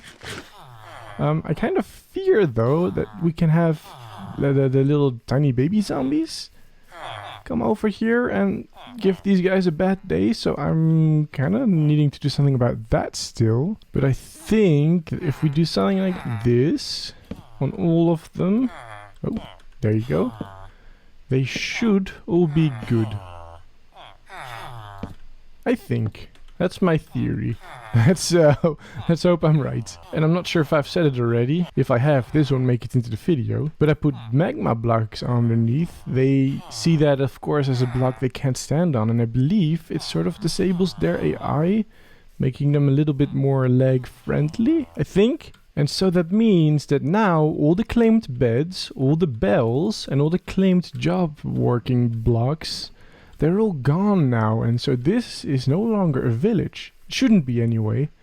Which means that that one, this iron farm over here, should start producing more iron. I mean, I doubt it has still, but not much time has passed. So why don't we just check back later and see if that works. Come on, Wood, let's go do something else now. Like clean up my inventory. Next item on the agenda is the rockets over here. You see, the problem is, these are all the rockets that I have, and pretty soon I won't be able to fly anymore. And so I need some sort of proper infrastructure for my rocket setup, right? Now what I was thinking, over here at Gorf we have of course the industrial area where we have the slime farm that we finished last episode. But I'm thinking we can probably put like a gunpowder factory here as well. I'm just sort of not quite sure if that is the right call to make, because of course these creatures, they aren't really flying creatures. They just came from the water, right? They're not going to be up in the air. So I'm not quite sure if this is the right place for a rocket making area. But maybe they can have in this area, right? The area is kind of dark and grungy. Maybe they don't have anything against making TNT and whatnot. So maybe they can just have an explosives factory that we just happen to use for making rockets. Perhaps that will work. It does kind of bring me to something else we need to take care of over here. All the way back when we got here first, we saw that floating island, right? And we sort of figured, well, hey, maybe we can use that. Maybe have more floating islands around. But as the story has developed, I really don't think that makes a whole lot of sense, right? As a bit of a refresher, the people that live here used to live all the way underwater. We have those very beautiful waterlogged caves down here, right? This is where they used to live. But then they came to the land and they sort of evolved to be amphibious creatures. Creatures that live both in water as well as on the land. They even have a church over here dedicated to the god of the land, right? And that is kind of the stage in their evolution that they are at, and I feel like it doesn't really make sense if they then also start flying, right? Have islands way up in the air. And so I think I'm actually going to get rid of that.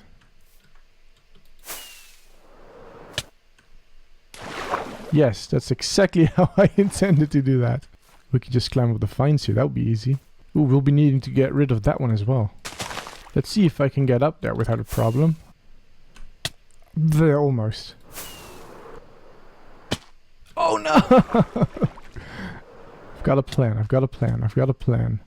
There it is. Nope. Eh. Try that one again. Oh no, what am I doing? Woo. Yes, okay, I got him. I got it. And there you go, removed. Now, I think we have no more floating islands around. At least not in the immediate vicinity where these frog people live. Now, I think this is a beautiful place for a TNT factory, right? It's right next to the slime factory over there. What I think I'm going to do is go down underground and dig out a little creeper farm. So that we can get lots and lots of gunpowder. And it's going to be great. And I'm going to sleep because it's getting dark. And there we are. Look at that. It's amazing. We've got a whole bunch of platforms with trapdoors on them. Let me walk you through it a little bit. The idea is pretty simple. Once we knock out all those torches, it will be dark enough here for monsters to spawn on these platforms. Whoop. Now you see the trapdoors here? They're here for a really good reason. Because the zombies and skeletons, they are too tall. They need a 2-block high space to spawn, right? And these trapdoors make it just a little bit less than 2 blocks tall, right?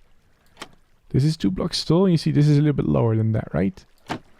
And so, essentially, really only creepers can spawn here, because they don't need the full 2 blocks to spawn. So now we really only have creepers spawning here. Now the creepers think that these trapdoors are closed like this, and that they can walk over them. But they can't because the trapdoors are open. And so they'll fall down into the fire pit over here. Now this is where I've realized a little bit of a problem with my design. And for that, let me go back up just a little bit. Remember how I said that when we knock out the torches it'll be dark enough?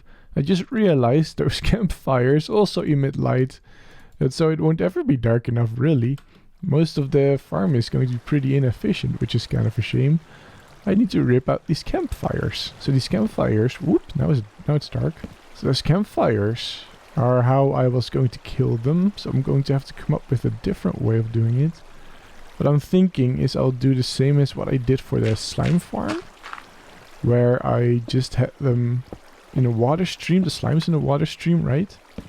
And then I just have them pricked to death by cactus or something. I think it might be a good idea. There, this should do for a collection system. Over there is the hole that the creepers fall through. And the water streams will push them into the cactus, where they die, of course. There are hoppers over here that will bring the gunpowder over to here. Underneath there is a dropper with a water stream into it, and that will bring everything up to the top, which is kind of where I want it, of course. And of course we will still need to work on a proper collection system up there. For now I've just got one chest hooked up. Also for now, it is time that I start taking out the torches and making everything really, really dark. Which is somewhat scary because, well, creepers spawn here, which is the purpose. But also creepers spawn here and I don't want them to blow up any of my hard work, of course. And there we go. That, I believe, is everything, and now creepers can spawn. Get rid of this torch as well. Oh, now it's really dark. Let's quickly get out and block this off. Wood, come, quick. And now creepers should be able to spawn in there. Currently, this is where the... Oh, there we go. I was going to say this is where the gunpowder should come up. I wanted to see if it really did come up over here, but it looks like it's all working. I've got a working creeper farm, everyone. Uh-oh. I'm not sure you can hear it, but I was here just cleaning up some of my stuff, and then I heard... You You see that over there? There's a spider. There's one over there as well. This isn't just a creeper farm, it's also a spider farm, which is not something that I wanted. And it's not even a good spider farm at that, because it doesn't actually farm the spiders. Spiders will just climb the walls, right? Looks like I'm not quite done here. I do know how to fix it though. It's just kind of annoying. It's a bit of a chore. The solution, in case you're wondering, is to just put slabs every other block. Spiders need 2x2 to spawn, and so if you block that with a slab, then they can't spawn here anymore. Now I get to get rid of all the torches once again. The stupid thing is I kind of already suspected it might have been an issue, the spider spawning. I just chose to not build a solution into the design. Hello. Sometimes I'm just a little too lazy for my own good. Hello. Well, it produced a little bit of string, so that is sort of nice, I guess. If you remember from last episode, we've got the music disc, Other Side from Lena Rain. And I absolutely love that music disc. And so what I was thinking is we can listen to it while we build the gunpowder shop/factory over here. It is going to be great. I'm going to love it. You're all going to love it. And I'm running out of things to say. Let's go!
Would you look at that? That over there is the gunpowder factory. And you can see it's a bit smaller than the slime factory. But that's mostly because slime factory is bigger for their economy here, right? Their economy is their export of slime balls. Here is the gunpowder factory. It's pretty cool. I think it is pretty cool. Here's a look behind the scenes. This is where the gunpowder comes in, right? And it gets processed. This is where the sand comes in. You can see some of it got spilled on the floor over here. It's a little annoying to clean up. And then it gets made into TNT. So now here I am hoping that nobody with a flame bow walks in here. Wait, I've got a flame bow. I'll be really careful not to shoot the TNT anyway. Come on, Wood, we've got to not forget something. Let's take out the disc over here because that song is finished now. Now I've got a little bit of gunpowder now and finally I can go make more rockets. The problem is I don't really have any paper over here at Gorf, which means that with this one little rocket I need to make it all the way over to spawn. So let's see if that works out. Oh, come on, this again, I just slept. Also, it doesn't look like we'll be making it all the way to spawn. Or technically, we are exactly at spawn. And it's a good thing we're here because I believe I sort of promised we were going to check this out.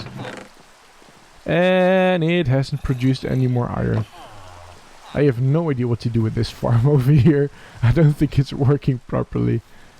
Maybe it's the design, maybe it's just I didn't set it up properly, maybe something else is wrong, I do not know. We'll figure that one out another time. Come on, Wood. Look at that, we've got all the rockets in the world now. But then again, I'm the only one with rockets in the world, and so I was always going to have all the rockets in the world. I'm going to store most of those in here. This is my rocket shulker box. And that way I always have rockets with me in my ender chest. Ooh, I think my potatoes are finishing. Hello everyone, I am 100% me and this here is my good friend Wood, and I'd very much like to welcome you back into my world where I have been busy. I wonder, have I ever mentioned in this series that I'm terribly stubborn? I might have. If I haven't, I definitely should have. If you'll remember, last episode we spent some time moving all the villagers that were here in the village all the way over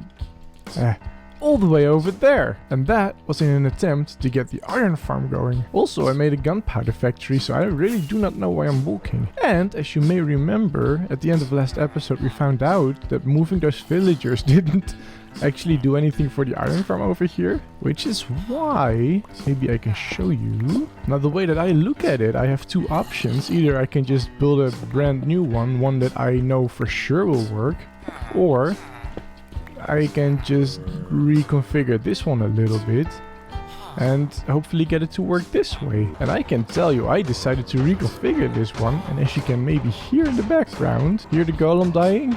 It's working! Oh no, this one just spawned in the wrong spot, and that's because I made a path down here. That's not supposed to work, but then it won't, of course, when I close it back up again. What I did essentially... Can you please? There you go. Essentially, what I did is I just completely reconfigured the villager holding cell and the zombie holding cell. Essentially, what I've got for the villager holding cell is the design that Dakam originally showed. A couple of updates ago, iron farms changed quite a bit, and I believe it was Dokam77 who first showed this new way of farming iron. Oh no, we got this again. And essentially I just put this one in place. Oh, this one isn't supposed to be sleeping. I don't know what that's about. Supposed to be terribly scared by this. Oh, the zombie is distracted by me. That's... Wait, this is not... This one isn't scared now. Well, let's just quickly back out again. Come on, Wood. Anyway, as you can see, it has been producing... And it's been producing quite a bit, and I'm really happy about it. Now, of course, after I changed and upgraded the farm, I needed, of course, to test it. And testing takes time, so I've been doing some grindy off-camera things. One of the things is I've put mending on all the tools and armor that did not yet have it. And so now everything is mending, and I don't have to worry about repairing it. Yay! The thing is... Why am I still walking? The thing is, I've been using my skeleton grinder to upgrade everything. And that thing is kind of slow, and I actually kinda want a new XP farm. And of course, one of the best XP farms in existence of Minecraft is of course the Ender, I think. And so perhaps I'll try and construct one. I wasn't really planning on doing that this episode, because this episode I was intending on working on Gorf quite a bit, right? We've got all this wool everywhere and these potential buildings, right? They're all plans for buildings, but they're not actual buildings, right? And so I sort of figure it's high time that we dig in over here and properly make some progress.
And there you go, we did some building. Let me talk you through it. This over here is the town hall.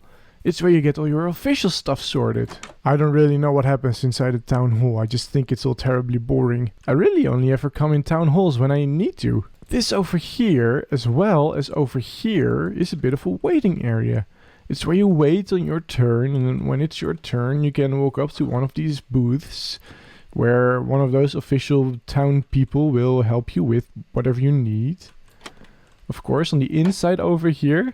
Ooh, wood, would you mind? Thank you.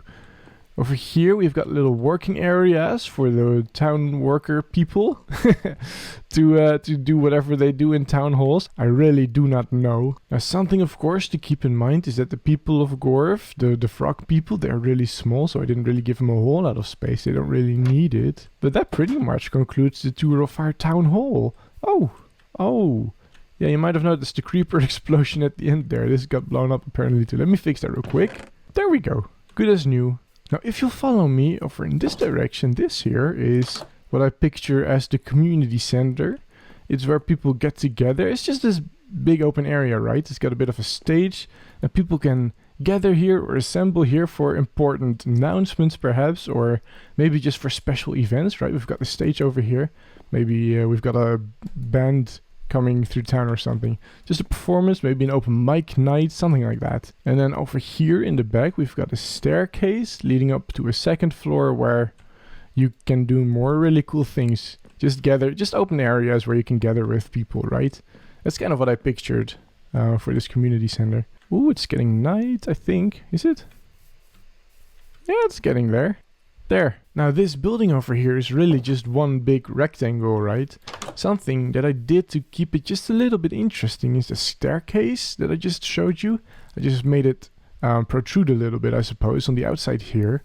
And it adds just a tiny little bit of detail, but it breaks it up so much. And I don't know, I guess it just makes the entire building just a little more interesting, right? As for this building, I created a little bit of detail by adding some depth to the walls here, right? We've got the pillar, and you can see the wall is just a little bit indented, right? Whereas compared to this building, we've got the pillar and the wall is just flat against it, right? And that is how I chose to add detail to both these buildings, because they really needed to have a little bit of detail. As you can see, as far as the colors go, they're all really the same. It's just dark, a lot of dark everywhere. And so the detail really has to come from the shape, I think.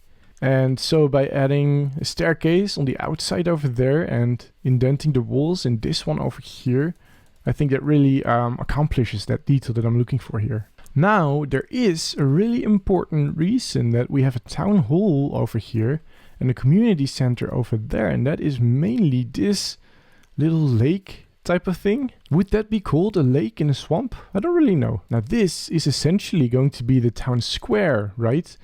I believe I've mentioned that in a previous episode. Because these people are amphibious, I figured it would be really fun to have a town square that is both underwater as well as a little bit above water. It does mean we have quite a bit of terraforming to do over here, of course. Oh, hello! Over here, of course, there's going to be a path connecting this up to the rest over there. And then what I was thinking for the edge over here, if you'll follow me, I'll have an example. What I was thinking is to have a bit of a retaining wall, right? Like we have over here. Just a little bit to keep the dirt back, right? And then also I want to add some sort of plateaus or platforms in the center where people can also just get up on the land. That would be probably somewhat similar to the docks. I think that would be really cool. But enough chitter chatter, why don't we actually make that happen? I just spent some time gathering materials, namely all this deep slate and all the spruce over here. Let's go have a look at how we want to do this, right? And actually I'd like some dirt as well, because I think it would be cool if this just kind of extends like this. And have our retaining wall a bit closer to this bit over here. So I'll probably just go into the water here and just build this up a little bit. And grass will grow on that, of course, at some point. And now that I'm looking at it, I don't think I want this. I think it would be... Well, actually, do I? Yeah, no, I'm thinking it would be really cool if the retaining wall would sort of come over here, right? So maybe we'll just remove all of this again. We have to properly fill this back up with water, of course. And we will, don't worry, don't worry. Let's have a look. Yeah, let's take this down again. Couple notches, there you go. While we're here anyway, let's just fix a bit of this. And let us start putting in our wall over here. There you go, beautiful start, isn't it? And even though it's a bit lighter than that over there, it's still very similar in texture to the rest. I'm not quite sure if that's a good thing, but we'll work with it for now. Now, to keep the shape of it just a little bit organic, I'm going to start placing in the wool over here. We don't really want to have too much of a diagonal line, right? We want it to flow just a little bit, if possible, right? Now, as you may notice, over here we have a bit of an entrance into a cave. And what I don't really want to do is I have our retaining wall block off the entrance, right? And so what I'm doing here is trying to hide the wall behind the rock that's already here and sort of hope that that creates a sort of natural transition. I don't really know how that will play out, but we'll see. We'll just play with it and see where it lands, right? And so now, as you can see, this kind of looks like it's just hidden behind the rock, right? It's like it's built into it, tucked into it neatly. And of course it starts raining now, not that that matters a whole lot. We were wet anyway from working underwater. You may notice we kind of have a problem over here, don't we, Wood? Now we don't really have that natural transition anymore to hide behind, so I'm sort of terraforming it to make it sort of look like we still have it. I mean, that can work, right? Can it work? Yeah, I think that's fine. I think that's fine. Yeah, this trick really only works if you've got stone to tuck it in behind. How can I solve this? How can I solve this? Might have an idea, actually. Hang on. Perhaps I can do a little something like a so, and then like a so, and it kind of looks like it moves into the mountain? Into the rock? Maybe. In fact, while we're at it, maybe I can do that with the stone as well. There you look! It makes it look a little bit smoother, doesn't it? That's kind of cool, isn't it? That's kind of cool. I like it. I like it a lot. Let's do that. And there you go. We have a retaining wall. And I am just realizing I've forgotten that bit over there. Although maybe that's not really all that bad.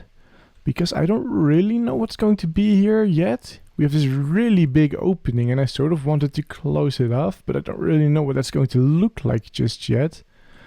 So maybe I'll tackle this bit when I also tackle this bit. So it's not a bad thing that I've forgotten this. I have, however, not forgotten this bit, but rather I have intentionally left it out. And that's mostly because I need to create a transition between the docks over here and this area. But I think it's better to do that when I start working on the roads. You know, the roads that I've laid out here with blue wool. And working on the roads is not on the docket for this episode. What we will be doing now is work a little bit on the center area over here. For which we will need lots and lots and lots of slabs. There you go. That might not be enough. I'm also realizing we'll be needing trapdoors. Those are buttons. I just nearly crafted a whole ton of buttons. And we'll also be wanting to go to sleep. Not yet though. What we're going to do here is near these trees, well, not like that, more like this, we're going to make platforms. And what's going to happen on these platforms is these platforms are going to have little stalls, little market stalls, right? And I'm trying to make them look as organic as possible. Ooh, and misplacing a whole lot of blocks. It is difficult to place blocks when you're bobbing up and down in the water, isn't it? Oh, this is kind of cool. I forgot you could do that. You can place lily pads on waterlogged slabs and stairs. Maybe I should try that in more areas, or maybe it doesn't make sense. Maybe it's just a one-off over here. Either way, I like it here. I think this is one of the platforms done. Sort of. I do want to add a little bit of detail in here. Similar to what we did... similar to what we did at the docks, right? We're just adding some texture to it to make it look a little more interesting, right? There! That's a pretty good platform, isn't it? Now I'm going to just make a whole bunch more. Come on, Wood. I have a bit of a distraction. See, I think it's not supposed to be possible in the game, but I have a wandering trader over here. But I believe I also have one. At the very least, I saw one. Look, over here. That's kind of weird, because I don't believe you're supposed to be able to have more than one wandering trader in your world at a time. Minecraft. Alright, so we've now got 3 of these floating platforms over here. This, of course, is the one that we worked on first. Then I worked on this one a little bit. And finally, of course, that leaves this one over here. Now you may notice that this one is a little bit bigger, and that's because, of course, we've got all these trees clumped together over here. And of course we were making these platforms around trees. Now we need to take these platforms and put little stalls on them for a market, right? Now as it happens, I've got the resources for that on me right now. Let's go try put one over here. How do you want to do this? A bit like this, a bit like that. I don't know what just happened. I thought there was 3 blocks apart, but that's fine. We can just redo it. And then I've got these beautiful colors for making these stalls very colorful indeed. And there you go, you got a little stall over here. Isn't it lovely? Now all I've got to do is make a whole bunch more. Hello! Look, we got little stalls everywhere. We got a little market in town. Isn't that lovely? Oh, I love it. Not nearly as much as I'm loving this. You see, I got a little distracted and I decided to just whoop down here in the retainer wall that we built. Decided to put a little cafe in here. Isn't that lovely? With just a little cafe down here. That's one of those ideas that just came to me and I decided to go with it, and I really love it. I think it's great. I'm probably a little more happy about that cafe than I should be, really. But look, this is our little town square now. This is where the frog people can do their shopping in the market over here. Isn't it nice? I'm not sure if this is going to do anything, but I figure we can have a look at it from above. Oh yeah, no, that does do something. It makes the whole thing feel a lot more alive, doesn't it? Just having all these colors here. Whoop.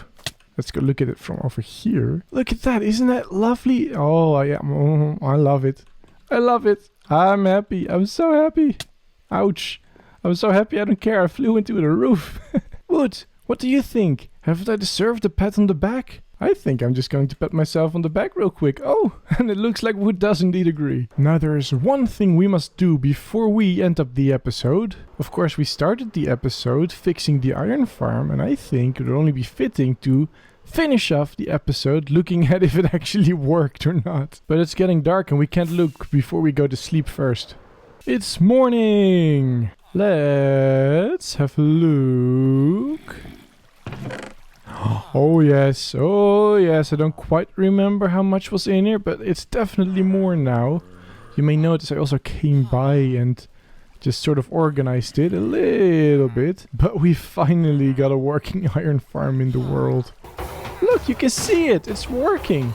And the thing about this farm is it's obviously not the most efficient design out there. I never really need the most efficient designs. In my experience building iron farms, they always produce far more than I really need. They always tend to overflow and I end up shutting them down at some point. I wanted that one because it was just really quick and easy to set up, and again, it doesn't really produce too much. And if it had been producing this whole time, we would have had so much more iron now. Probably we would have had enough to make a proper beacon, right? If only it had been working properly from the start. Hello everyone, I am 100% me, and this here is my good friend Wood, and I'd very much like to welcome you back into my world, where we have a really big project ahead of us. As mentioned in the last episode, it is time that we get a proper Enderman farm set up, and that kind of means that I need to gather up some materials. First thing on our list of materials to gather is sand. Now you may remember a couple of episodes ago we found a desert, but to get to the desert I figured it was easier to first link up a nether portal to the place, because the desert is really far away. And so to the nether we went. Of course we needed to do a little bit of tunneling, some of the finding the right coordinates, not to mention of course building the portal, and finally lighting it. Boop, there you go. Now of course we were in the desert and it was time to decimate it. Having gathered the sand, we also wanted a little bit of black ink because black glass just looks a lot better.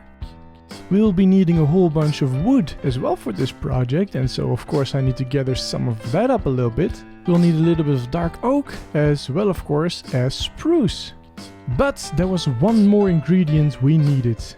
Something that could only be found deep in the caves, hidden beneath the obsidian. What I needed was lava. And here we go. Let's not put the lava in with all the wood, shall we? Let's put it in here. These are some of, if not all, the materials that we'll need to construct this farm. Exciting, isn't it? So let us pack our bags and put our bags into here. And then let us go.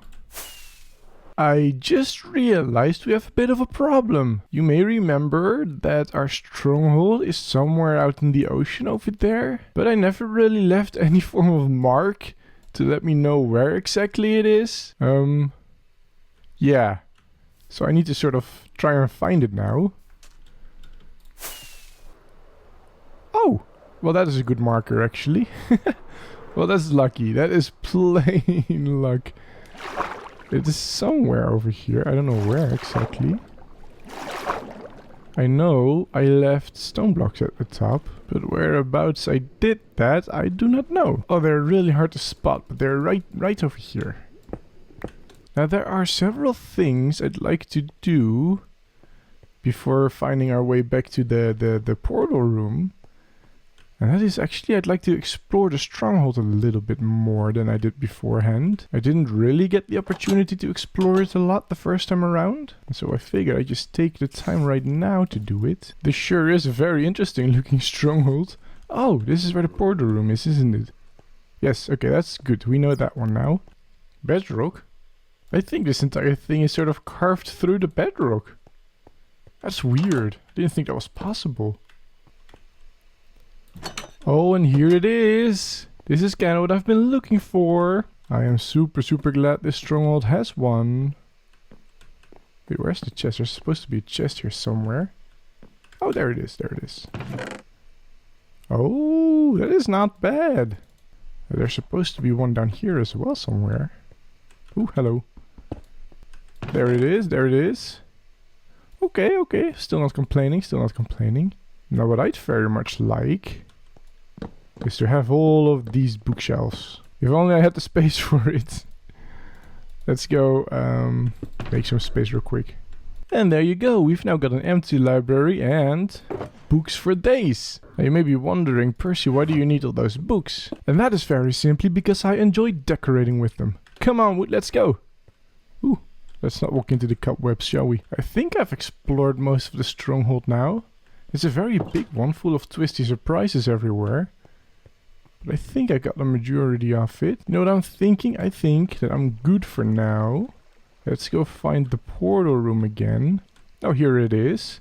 Now here is what I'm thinking, because I didn't really know where the stronghold was at all, and because it's just a lot more convenient, I think what we can do is build a little portal over here and hook it up to the nether. So we've got some obsidian and of course a flint and steel over here.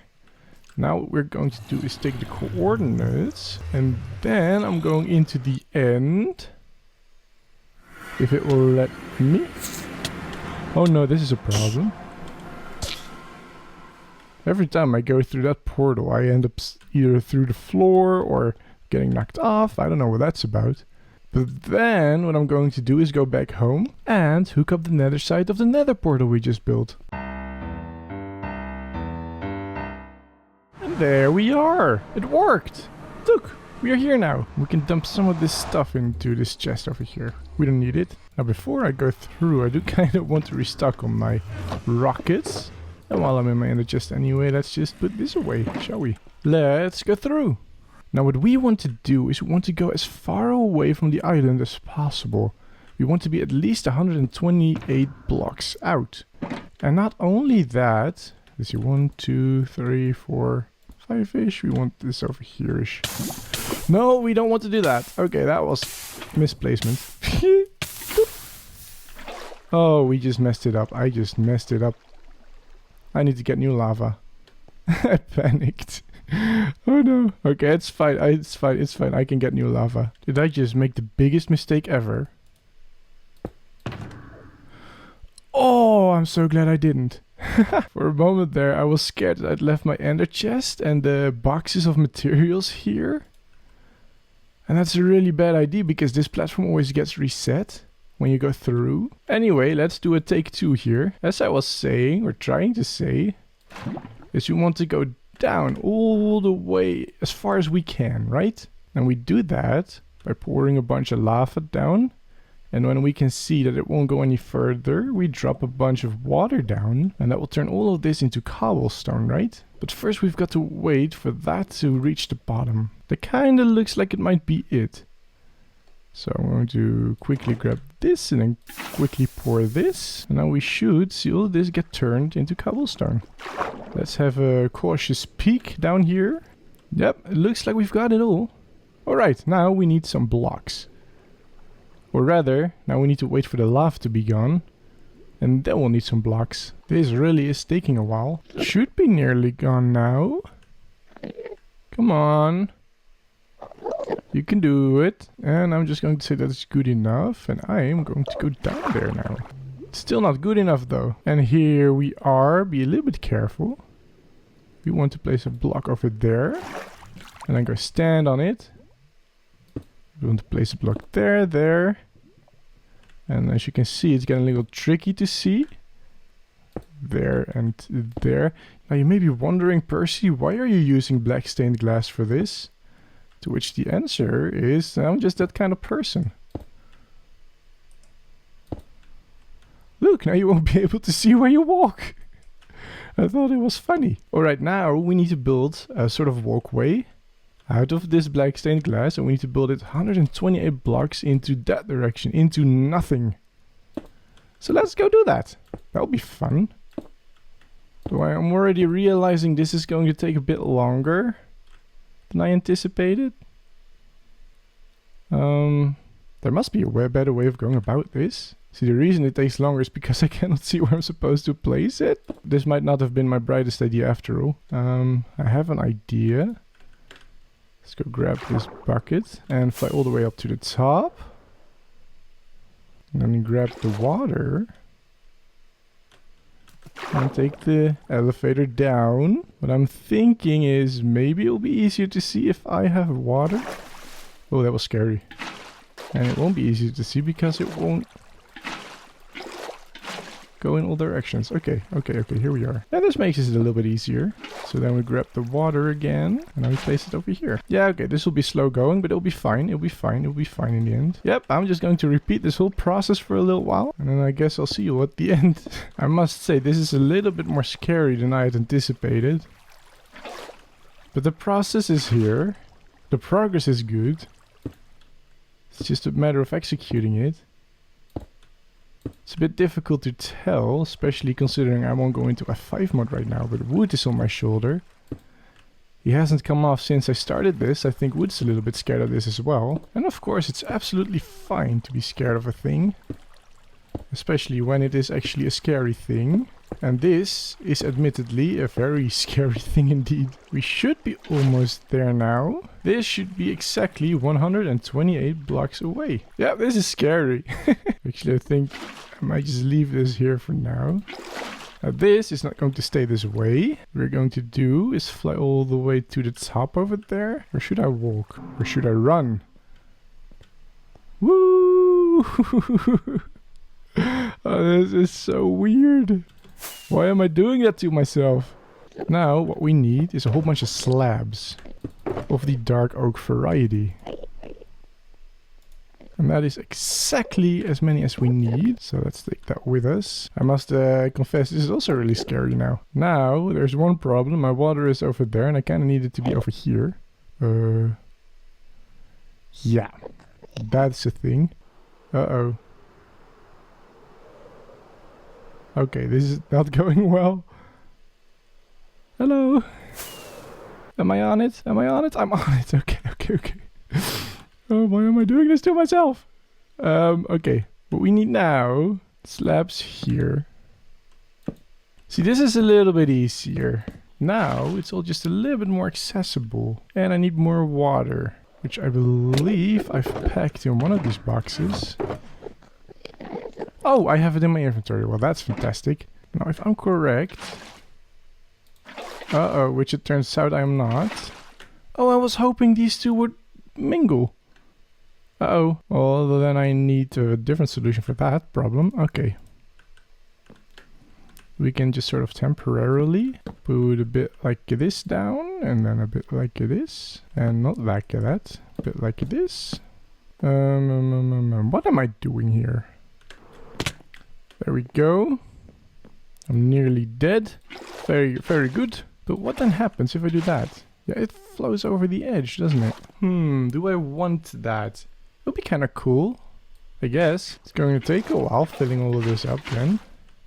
It's only 2 buckets. The reason, by the way, I'm putting water on here is so that the Enderman won't come here.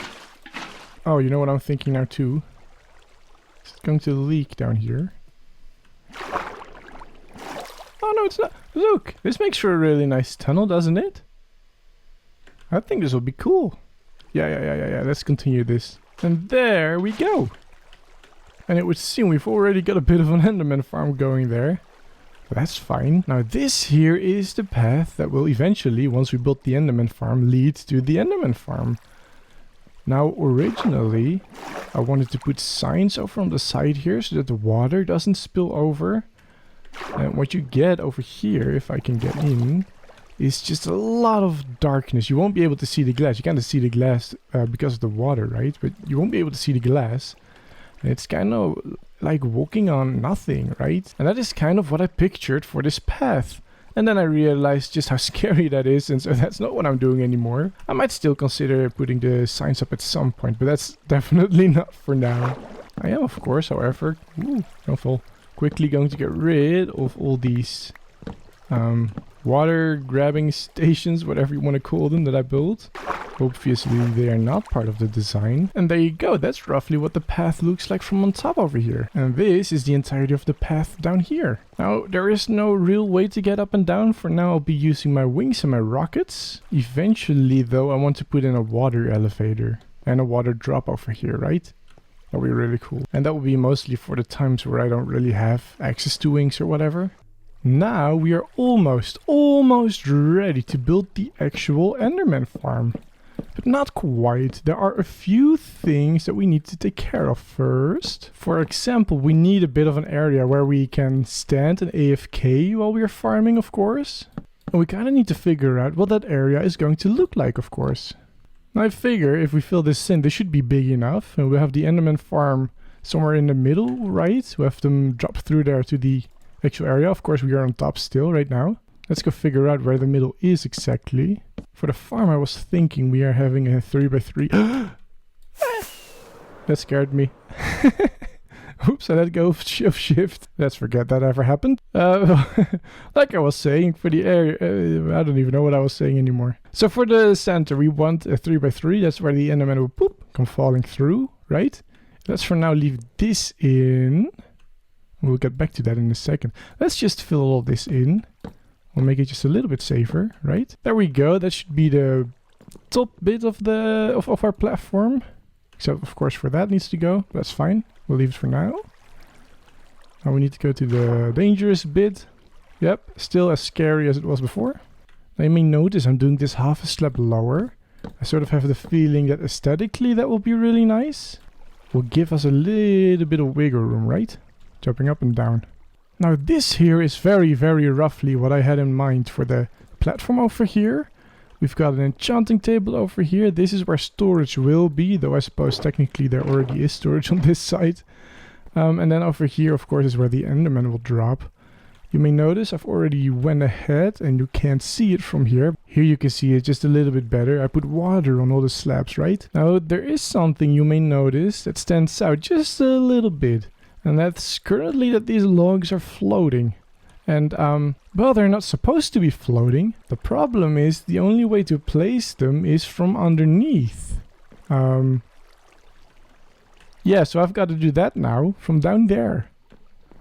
What I'm going to do is I'm going to take off everything so that if I die, and that's very likely, I won't lose my stuff. So this is roughly what I need to do now. And it's scary, because if I dip too low, I'll fall. There we go. That is it. That's what I need to do for all of these. Ooh, I do need to breathe as well. And there. Oh, okay, I did it. I did it. I'm happy. Now, what I'm thinking might be a good time to start building the farm. Now, I believe the way that it works, and I didn't actually look this up in advance, but it takes about 40 blocks to bring Enderman down to 1 heart. So from this one over here, we need to go 40 blocks up. And this wasn't exactly part of the plan, but I just did some math, and it turns out I actually have enough glass to make like the tube that the Endermen fall through, to make it from glass. So I figured that would be a really cool idea, wouldn't it? So now I'm just going to build a glass tube over here. That will be fun. Alright. As you can see, I built a bit of a platform on the top, tiny little one, because I wasn't entirely sure if 40 is the right number. So I figured if I build a little platform, I can get some Endermen to spawn, and then I can just manually yeet them down to make sure they survive. Uh-oh, I looked at that one. That was maybe not a good idea, but we can now see if... Nope, that's not high enough. It still had 3 hits left, I believe. Wait, we can double check with the other Enderman that was there. Let's try not to look at one of them as I land. Let's just toss another one down. Is it going? There it goes. And I don't think I looked at that one, so that's fine. That's good. Let's try and get in here. How many hearts? 1, 2, 3. Yeah, okay. So it needs to be a little bit higher, it would seem. And that's why I only built a tiny little platform and not the whole platform. Oh no, that was a mistake. Let's just go over here and have them all despawn over there. There you go, clear the platform. And that is why I decided to test it, just to make sure that I wasn't building a whole entire platform and then having to tear it back down again because I made a mistake. Alright, so I've raised this bit now by 1 block. We've got 2 Endermen. Let's go try and see. It's alive still, so that's a good thing. How many hits? Still 3. That's weird because I raised the platform. Huh. Why is that? Alright, raised it up by 2 blocks now. Oh, and we get Enderman down there.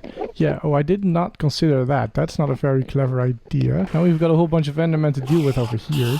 Alright, so to stop the Enderman spawning here, I'm putting slabs. And then just to make it somewhat pretty, I'll put slabs down here as well. Now, let's go test this again.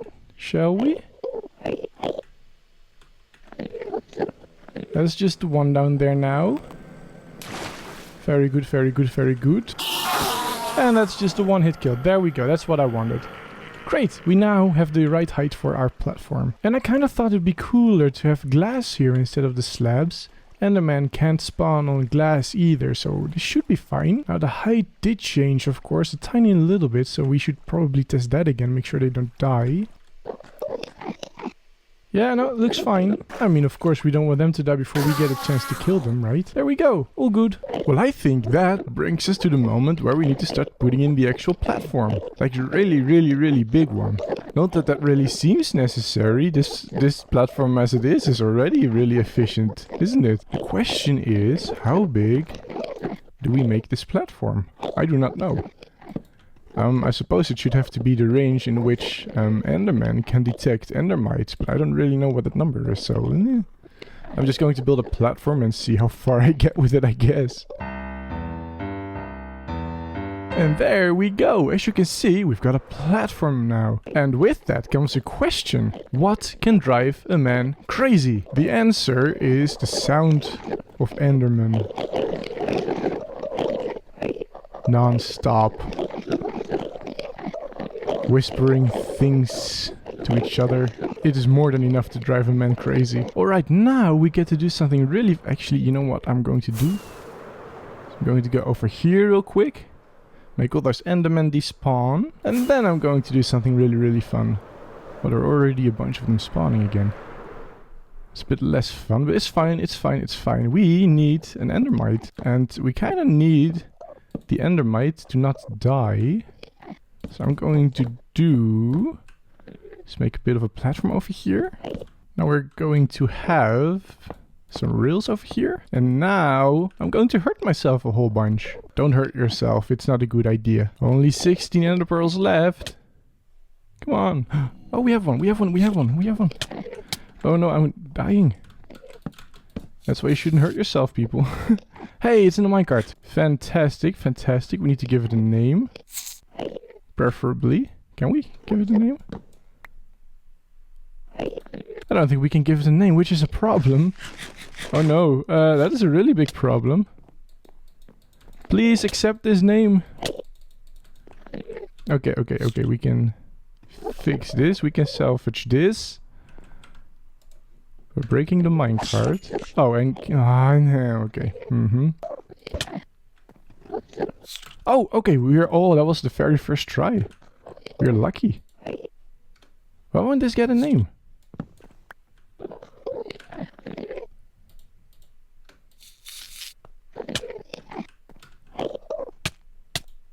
Oh, it has a name, it has a name. Oh boy. It's going to kill me too. If I'm not careful. There we go.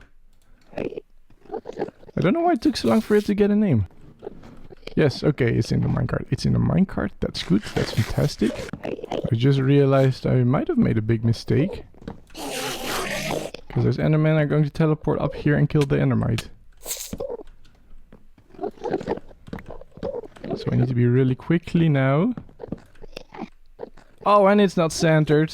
Oh no. Well, it's working. They're angry at it. How am I going to fix this then? I think this should do.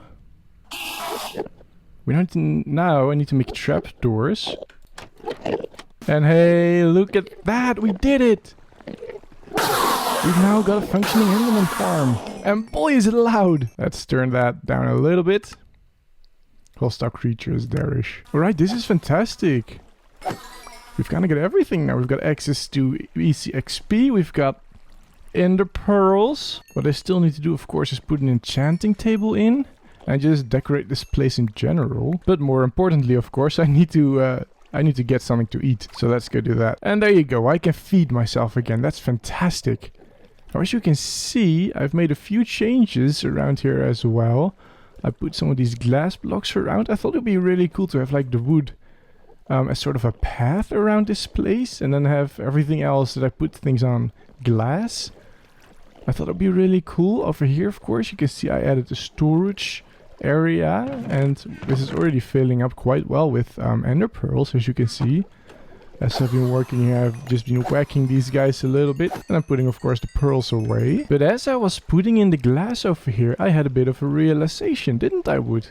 See, I figured if we put glass all along the edges over here, we can still get that scary effect that I was looking for, right? But it will be much, much safer because you won't be able to walk off, right? Unfortunately, right now I don't really have the resources anymore to do so. And so I think that's just going to have to be something for next episode. Ooh, you see that? We can sort of look through it. Hello everyone, I am 100% me, and this here is my good friend Wood, and I'd very much like to welcome you back into my world, where we've got some very important things to finish. As you may recall from last episode, we worked really hard on the enderman farm, but we did not quite finish it. In particular, we did not finish the look of it. We had a very special aesthetic that we wanted to go for, but then decided against using it because it was just a little too scary. But then all the way at the end of last episode, we figured out a way to make it work. And so I kind of want to do that now. You know, I want to just work on it a little bit. Whoop! For starters, what we figured... Let's see if I can get in here without dying. That would be fun. There we go. What we figured, to get rid of the water, we can have signs up here on the edges, so that the water doesn't flow over, right? And to make it a little bit safer to walk here on the inside, we can have black glass going all the way across. Just as a safety measure to make sure we don't fall off. And let's actually start with putting in the glass.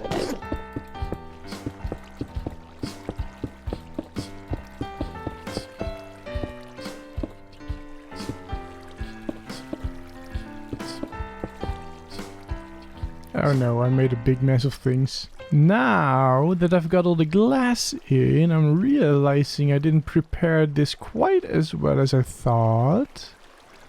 The idea, of course, was to put signs on here now, but then Enderman will still be able to teleport on top of here, which kind of defeats the whole purpose of having water here, right?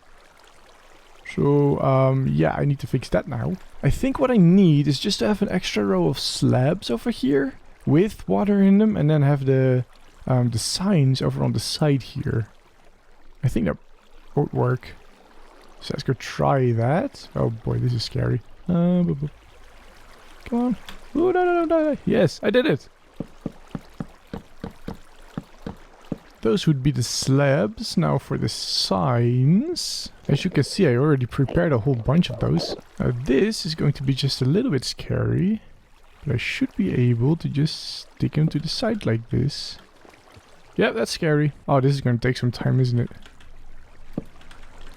And that's going to happen a lot. Okay, here's what I'm thinking. I'm putting all my stuff away. There you go. If I die now, all I'll lose is the signs. And signs aren't all that bad to lose. Oh, I don't have food. There you go. Now I'm ready. I've got my snacks. I've got my signs. I can do this. For the record, I need to do this about 256 times. Actually, this should be easier if I just stand here. Can I just stand here? Yeah. Just place a whole bunch. Yeah, okay, that's it. Then I can move forward. Oh, okay, wait. I think I should be good here. There we go. Oh, this is a bit faster. If I manage to place them right, that is.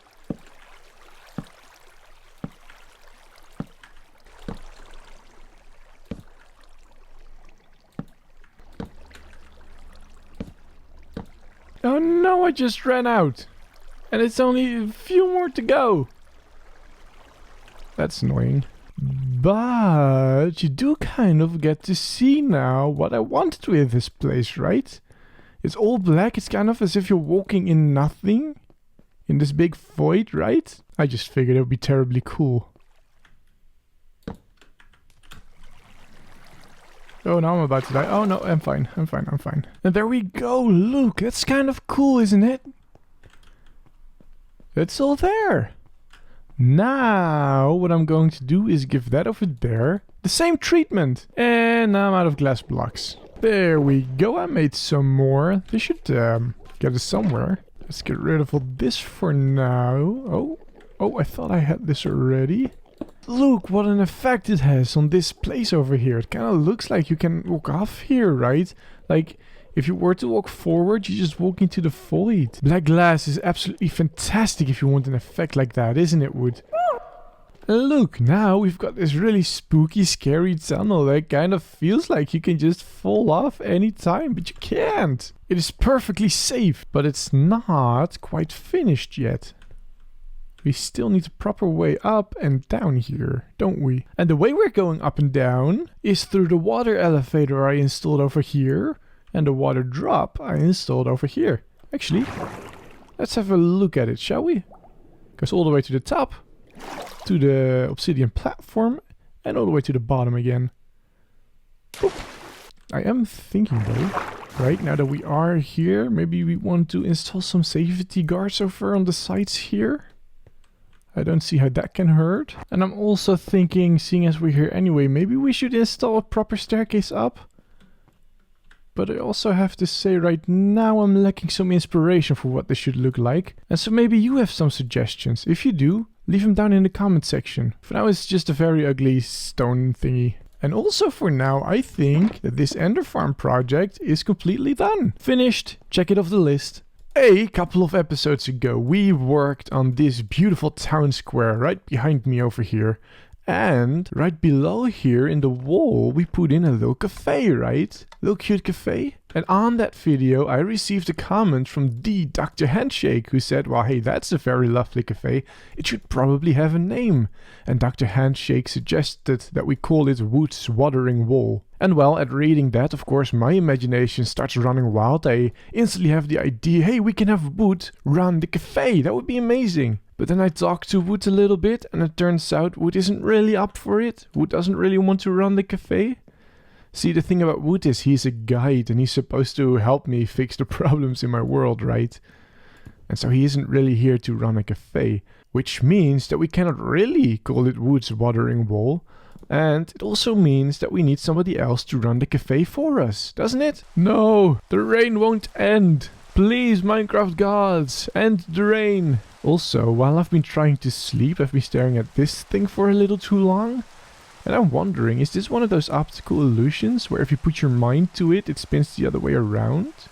Because for me, sometimes it does that.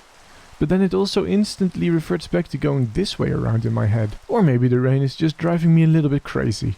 I don't know. Beautiful morning. So anyway, we are looking for a cafe manager. So I figured what we can do is put up an ad here in the town hall. Looking for cafe manager. Contact Percy. There we go. Now we just wait for people to respond to the ad. Ah, hello, Walden, was it? Yes, well, Walden, I must say we were really happy to hear about your interest in our position as a cafe manager, yes. Now I'm looking at your resume down here, and I must say it looks terribly impressive. You've got a lot of relevant experience. Would you mind telling us a little bit about yourself and why you've decided to apply for a position like this? So what you're saying is you've worked for cafes like this ever since you were just a tiny little tadpole and you love it so much and you never quit. And now you're looking to take the next step in your career and become a manager? Well, that sounds really great, Walden. And I've got good news for you. Congratulations, you have got the job. That's how job interviews work in my mind.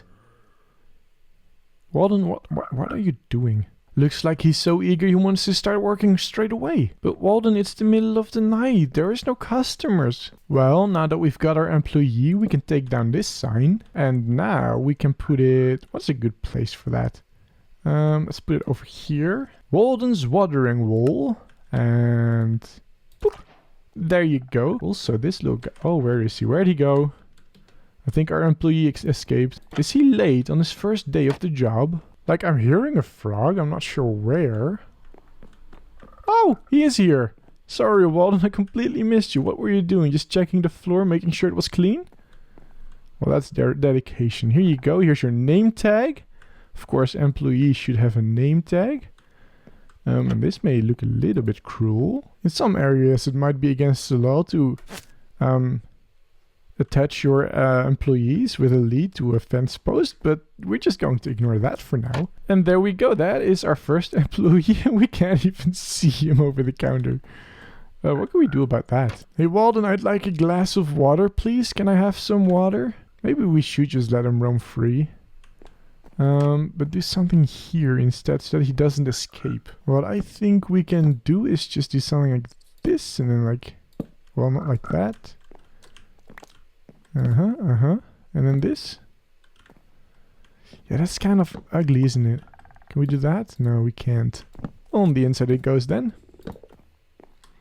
There, now I don't think Walden should be able to escape from this.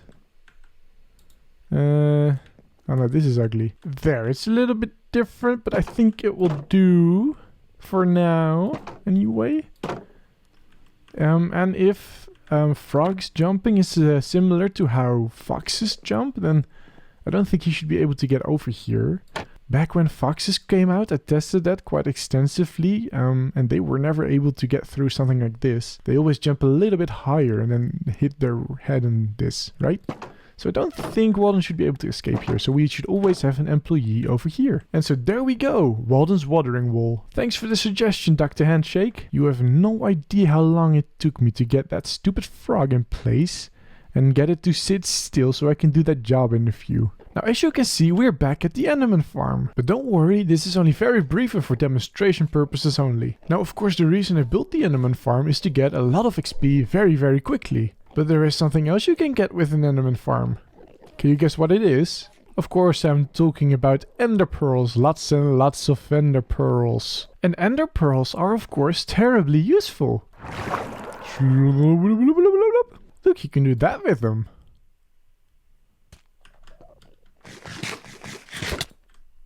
Or that accidentally. And because of their ability to teleport the player around, I do always like having a few on me at all times. But really, not this many though. This is kind of absurd, isn't it? Usually I find just carrying a stack of them around in my inventory is pretty good. And so typically what I'd like to have in my worlds is ender pearl stations everywhere.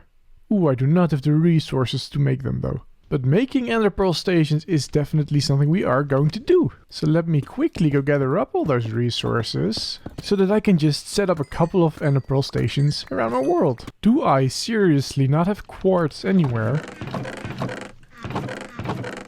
Oh, there is some quartz. We'll need observers, droppers, which I already have, hoppers, which I already have. We need a couple of sticky pistons. There we go. We've already got some repeaters, which we'll need. Redstone torches are fine. And we can always make some more, of course. And finally, the all elusive target block, which I can get at my wheat farm at spawn.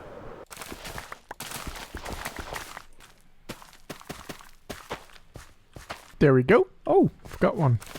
There we go. Now I think that's everything. Nope, not exactly. We'll still be needing chests. That should do. Now I'm going to attempt something I have never attempted before. Redstone on camera. Well, first things first, it's getting night. And we can't do redstone on camera in the dark. That's not going to be very good. That would really just be very dark. Let's have a look. I want to place mine right over here. Yes, there you go. Suddenly I find it very tricky to talk because now I need to do complicated things.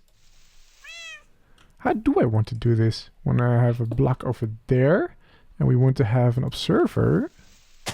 And I always place these wrong. Wow, this is definitely wrong. Oh, yep, I placed that one wrong. There you go. I want it facing that way so that its face is right at the bottom. And now I want to place one like this. And yes, there we go. That should start clicking like crazy.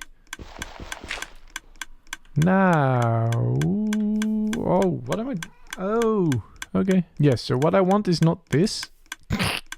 This is what I want. There we go. And we want some specks of redstone.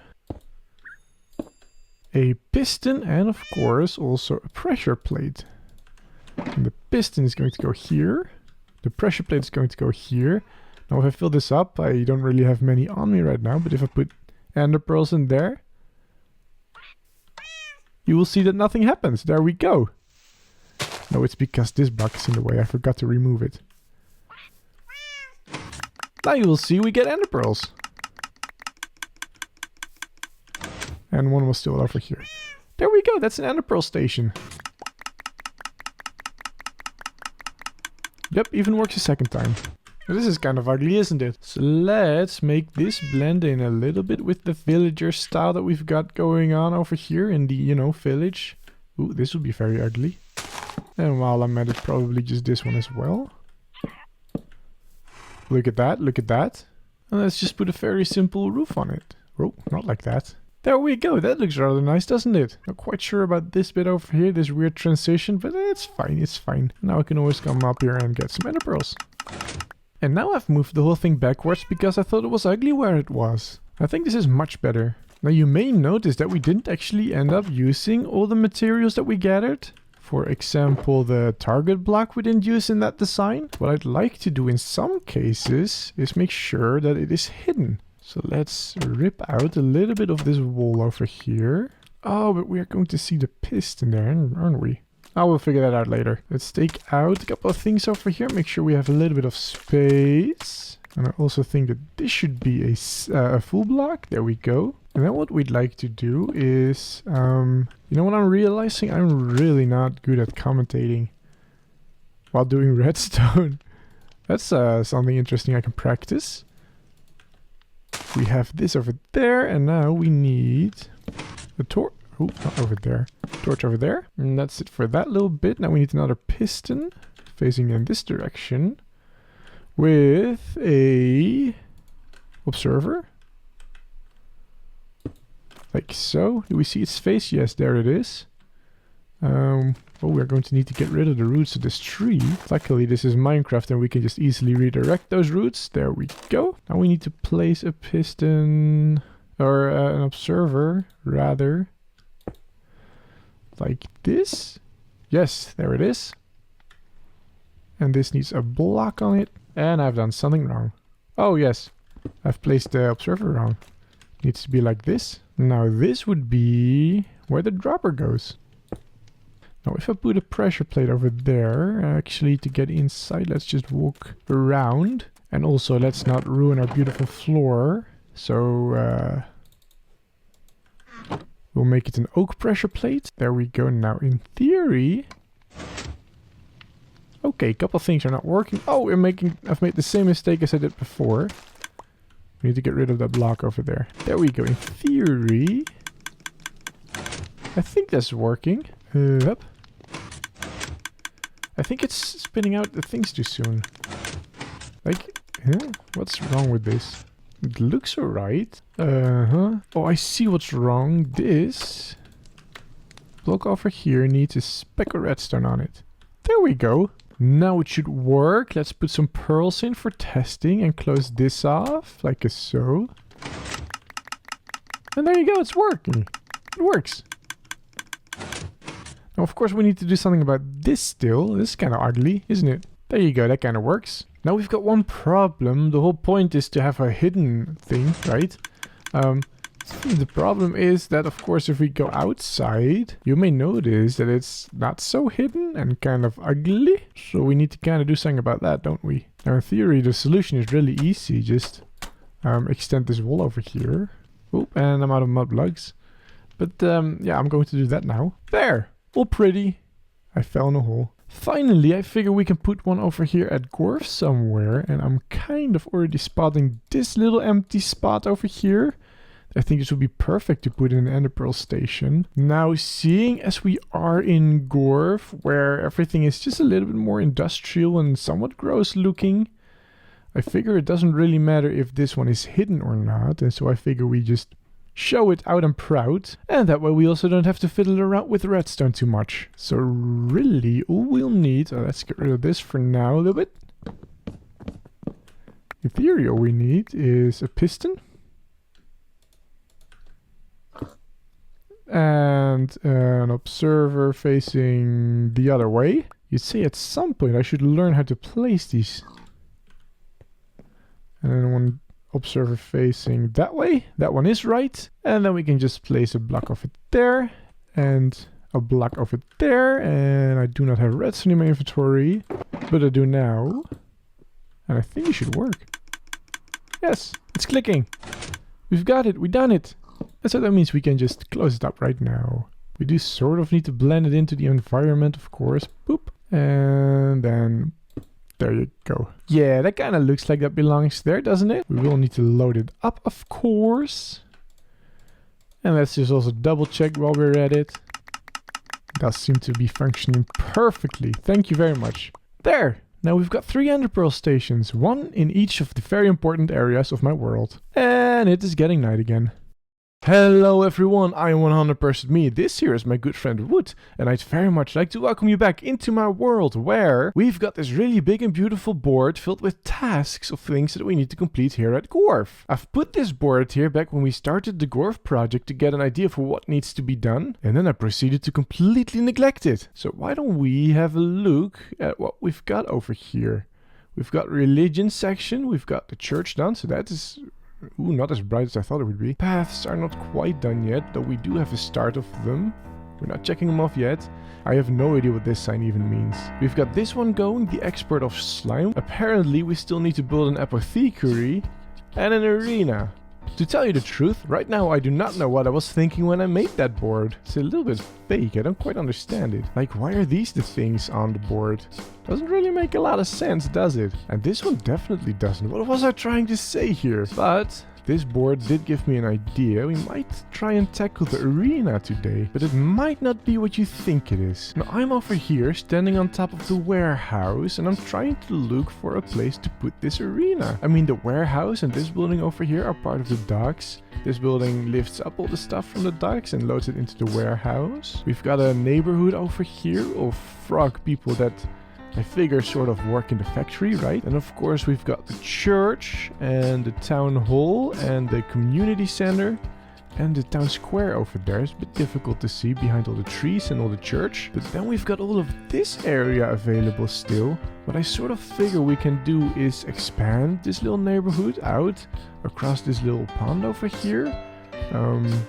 Right into this area, and this is somewhere sort of where I figure we can put an arena. That sounds like a pretty good plan to me, so let's go do that. Yeah, I think this might be a good location to build. We do, yeah, that's what I figured. We have some water underneath here, which will be annoying when clearing this area out, making it a little bit flat, because we do need a flat area. Though I suppose having water everywhere is kind of a consequence of building in a swamp. Luckily in Minecraft we don't have to worry about structural integrity, or else every structure we build here would collapse. Let's see, we'll be needing a whole bunch of blackstone, as that's what we'll be building with mostly. I will be wanting some deep slate as well, and that's my inventory full. Of course I'll be wanting to build with dark oak logs, though I'm realizing I'm very low on those. I should have more somewhere else. Oh, look at that, I've got a whole bunch over at the house over here. Those will really come in handy. We'll also need a whole bunch of sand for the floor. Oh, and this won't fit in anymore. We need water. Now I think this is the majority of the resources we'll need. So why don't we get to building, shall we? Starting with flattening this area just a little bit. Now I want the arena to be just a little bit rounded, right? You see how this area is sort of naturally rounded? I figure we can kind of follow the flow of this place, right? And so we'll just round it out just a little bit. And I do think, looking at this now, it's not really a circle, is it? So maybe we'll just expand out in this area a little bit. It does mean we'll have to get rid of this tree. It's a bit of a shame. It's a beautiful tree. And we'll have to do a little bit of terraforming to make it look somewhat pretty. Only a little bit though. Because of course we're still going to work here. And we can all make it just a bit better, a bit prettier when it's all done, right? There we go. Now we've got a beautiful rounded area over here. I do kind of want to get rid of the stone here. And just replace it with grass, because I don't think we'll be building here. This will be grass anyway. Might as well do it now. And of course this tree has got to go. Also a bit unfortunate. It was just as beautiful as the other one. And for trees that might just be it. Maybe this one as well. Let's go see how far we get without chopping it down. Now, of course, this arena is kind of going to be 2 bits, like most arenas are. The way that I picture most arenas anyway. We're going to, of course, have the arena itself. The field, if you will. We kind of need to figure out exactly how big we want that to be. Let's see, does this have a center? 1, 2, 3, 4, 5. 1, 2, 3, 4. Yeah, we can make this a 5. There, this is the area. I think it might be a little bit small, actually. If I look at it. I want to make it bigger, though. No, actually, I think this is a pretty good size, okay? We'll keep with this. Now what needs to happen is we need to put in the floor. Just place a whole bunch of sand down. There we go. Now I think, and this is just one of those ideas that just popped into my head, we can add a little bit of texture. Ooh, you don't really get a lot of sandstone from that, do you? We can add just a little bit more sand texture by just adding sandstone here. See, that kind of breaks up the sand texture, doesn't it? Maybe a little bit more here in the center. There, I think that works. What do you think? Yeah, it's pretty good, isn't it? I do think I gathered a bit more sand than I needed. Now let's have a look. Where do we want to put these? Oh, this is the perfect place for them, isn't it? Kind of sticks out over here. That would be great. That would be great. Because now that we've sort of got the arena bit figured out, it's time that we figured out where the audience is going to be, of course, right? And I'm not sure I'm going about this in a particularly clever way. But I'm just going 5 out from all of these. Oh, this will make for a big arena, won't it? Oh, we'll see. We'll see. Uh-oh. Looks like this tree's going to have to go after all. There we go. Sorry, friend. And there we go. Now we've got a circle. Let's have a look at it from, oh, perhaps up this tree. Yeah, I'd say that's pretty good. Oh, let's strip all of these. I think that would look really cool. And actually, now that we are here, let's build them up a little bit. Now what we can do is we need, of course, entrances into the arena bit. It has a name. Oh, I'm ruining it. It has a name, this place, this area of an arena. I forget what the name is. Is it a pit? Arena pit? I think that's it. We need entrances to it anyway. So I was thinking something like this. No, I don't think that's the one. I don't quite like this. I don't know why. Maybe it's too tall. Let's try a less tall one. Alright, so we've got several designs over here. We've got this one, which has the stairs starting over on this block over here and arching its way over. We've got this one, which has the stairs starting over on the side here. And then we've got this one, which is essentially this one, but a block higher. I think I much prefer this one. There we go. We've got those settled now. There, I think that's just a little bit better, because now if we fill in the walls over here, this is just going to stand out a little bit more, right? The gates over here. Now these gates, of course, are how the gladiators, the contestants, whatever, enter the pit here. That makes sense, of course. Now what I'm thinking, I'm not quite sure what to do. But I'm thinking we take the tiles, the deep slate tiles. Suddenly I'm not so sure about this anymore. This is a very different hue than this. This is more bluish, whereas this is just gray. Doesn't really have a lot of color in, but we can figure it out, see if it works for us. Maybe what we can do is just bring it down a little bit more. Make it blend in more. And when I say bring it down, is bring it down here, right? On the sides.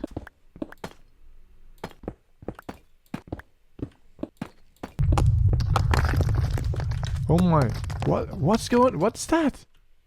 What was that? What just happened? The earth shook. It was an earthquake? Or was there an earthquake? As far as I'm aware, there are no earthquakes in Minecraft. Wait, is everything fine? Did nothing collapse? Why did that happen? What was that? I don't know, but everything seems fine. I don't know what that was about. Why did the earth just shake? The whole world shook. Do you know why that happened, Wood? No, you don't? Okay. Well, I think this is just another mystery we can add to the pile. I mean, why not? Anyway, I think this is mostly done now. Just some touches over here. And I do think with bringing this down all the way here, I think this color does actually end up working. So that's great. Now it's time that we start focusing on the audience part of the arena for a little bit. Earlier, I put these over here in the corners, right? There's one over there and over there. I think it's better if we move those over to the side over there, right? Like this. And then this can be an entrance, right? And we can have that on all four sides of the structure. Although I'm saying that and removing this, but I don't really know how this is going to be an entrance. But for symmetry's sake, we're just going to do it here as well. And it also means that this tree has to go. Now we need to divide this over here a little bit. This is of course where the gladiators will be. And this is not where the audience is supposed to go. So let's just make a divide over here just for now. We'll work out some of those details a bit later, of course. Now this area over here, of course, and it's not quite finished. We have a big gaping hole over here. But this is where the audience is going to sit. But before they can sit anywhere, really, they need a way to get up here, don't they? So we need to figure that one out. And I was thinking we can use slabs, but I'm not quite sure we'll make it. But we can try, we'll try. Doesn't look like we'll make it if we do it this way. It's a bit annoying. Will have to be stairs then. Oh boy, how am I going to do this? This one never connects properly. Look, oh no. Yes, okay. We'll figure that one out later. But these are the stairs. And they work, so that's good. Maybe one simple fix is to just do that. Yeah, that works. Perfect. Perfect, perfect, perfect. There you go. This is my solution to the problem. Simple, elegant, it works. The last bit is important. Now all I need to do is repeat it on all sides. And look at that now. The audience has got a place to sit. And this is fantastic design, because if you sit up here, right? Well, yeah, you can't really see what's going on in here. So that is great. I totally thought that through. Though to be honest, I don't really know how else to solve that. The other way would be to stack a bunch of stairs on top of each other, but I think in Minecraft there's just not really a good way of going about doing this, and so I'm keeping it the way it is. If people want to go and watch it, they can watch it from the top over here, though. We need some safety over here. We don't want people falling into the pit over there. There we go. Now visibility is even worse. We have a decision to make though. Which of these walls do we want over here? We've got the brick ones. We've got the chiseled ones. And we've got the tile ones. The tile ones we're already using in the design below, of course. So I figure we might try something different. I think my preferred one is this one over here. So let's go try and put all of those in and see if we like it. Let's have a look. Yeah, I think this works. I think this is fine. Perhaps what we can try is put something like over there. And might as well finish it. No, let's not do that one. I think those there. I think that's all. I really think I like that. There we go. I think this is actually pretty good. Maybe let's have a look at it from inside the arena. Yeah, this looks great. I like it. Of course, you can see air over there, which is not as great, but there's of course going to be something covering all of this, right? So they'll be fine. Oh, well, you've just spawned. What do you have? Ooh, I wouldn't mind some of these lily pads. Let me. Okay, please don't. Okay, yeah, thank you. Whole bunch of lily pads. I love it. We'll put the lily pads up here for now. So now we've done a whole bunch of building, and it's time that we take a look at the monstrosity that we've created. It's time we start worrying about the outside a little bit, making that look somewhat pretty. And I've got to say, currently I do not mind the way it is right now. I mean, it needs some touching up. This is a very repetitive texture, but as it stands, I'm pretty okay with the shape. Right? Mostly what I'd like to do is build it up a little bit more on the inside. Oh, I need logs, don't I? Do I even have logs still? Oh, there I have logs. Fantastic. So this needs to be built up a little bit more on the inside over here. Ooh. Oh! Now from here I'd like to add some randomness. Oh, are you also coming to the show? That is fine. That's perfectly fine. Like just a little bit of randomness, right? Place these somewhat willy-nilly everywhere. And from there what I'd like to do is get some fence posts and just sort of connect these. I think it's best if I show you before I tell you what I mean. So now the reason, maybe you can see it already, the reason I wanted to do that, you get these sort of spiky thingies.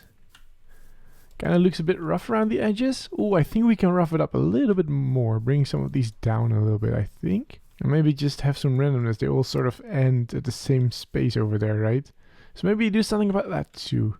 I kind of want it to look somewhat rough, right? That's kind of the aesthetic I'm going for here. There, I think that does it. Yeah. Oh, I'm so liking this. This is so good. Can do something over here still. And now we're getting to the point where I can fiddle around with this forever and ever and ever. And then I never actually end up finishing the build. But look, that's cool, isn't it? I think it looks so cool. Now there really are only two things left to do. First we need the top on this thing. And then we need the inside of the gladiator area. Oh, and then of course we need to properly fix this up as well. This is not its final form. So that's only 3 things that we need to do. So let us work a little bit on the gladiator area over here. And while I do that, let me give you a bit of a disclaimer first and foremost. I'm not really a history person, right? But from what I understand, being a gladiator wasn't nearly as rough as they say, right? You have this stereotype gladiators that are rough and tough and they fight for life and death, right? As I understand it, that's not exactly how it worked. But then again, I'm not really a history person. From what I understand is the gladiators, they used to be friends, or I suppose not necessarily friends, but colleagues, right? Being a gladiator was providing entertainment. Being a gladiator, as I understand it, was just putting on a show for your audience, right? And while I'm really not sure if that is the case, there is of course the overwhelming stories about gladiators fighting for life and death. I do like to think that maybe life as a gladiator wasn't as bad as advertised. At the very least, it's not what this arena is about. But this arena is about providing entertainment for the people, right? Now, whether I'm right or wrong about gladiators being colleagues and friends potentially, I do like to think that here, at least at Gorf, that's what they are, friends and colleagues, right? We've got frog people, right? The frog people of Gorf over here. And they're really just here to provide entertainment for a crowd. And of course, there is the special twist to this arena that I haven't yet discussed. Now let's see, I've been using this as an entrance into the gladiator area. But it's not really a very official one. It's kind of ugly, of course. We need a different entrance. But I'm trying to figure out where a good place for that would be. Because we don't really want it shown, but we do want it kind of grand. Let's see. I mean, I guess this would be a good spot. It's kind of okay. You just need to make it a proper entrance, of course. And we'll then terraform the area around it a little bit. Make it a little bit more accessible over here. Just have a little stage door, right? Now let's have a look. What sort of block do we want for the entrance? Just polished blackstone? That will work. That will work. And have the bricks, stairs to make a bit of an arch. I think that'll be fine. There, that looks like it would be a great entrance, doesn't it? I mean, this is a little bit weird, but we are going to fix that later when we do the texturing on this building. We can make some bars. I think it would be really cool. Just on the side over here. There you go. And maybe, boop, one like that. Yeah, it looks a bit weird, doesn't it? If it doesn't connect to anything. So let's keep it just like that. And maybe, we'll just also put some bars over in here. On all of these sides. We'd have to make some more bars, of course, but that's fine. There we go. That looks pretty cool, doesn't it? Now I'm looking at this over here. I'm kind of considering, do I have any on me? Oh, I don't. But considering extending this down just a little bit. Makes it look a little bit more blended into the structure. I think it instantly makes it look a little bit better, right? So let's do that on all the sides. Now you may notice this is a little bit dark in here, isn't it? So I think we should light it up, and there are several ways to go about doing that that I like. For example, we can have like that on the wall. Little holders for the lanterns, right? That would be really cool. Now what we can also do is have chains. Yes, that's right. Just kind of randomly and somewhat sporadically perhaps. Coming out from the ceiling over here. And in random locations have lanterns. And then also have them kind of at random heights. Right? I think that could look cool. I think I'm kind of liking the chains over doing it this way. So let's put some more up over here. There, I think that's kind of cool. I think that's kind of alright. And knowing me, I'm not going to have these lanterns in my inventory for the rest of eternity. Now it's time we put a roof on this thing. Now let's have a look. How do we want to do this? The way I figure it, we have two sides.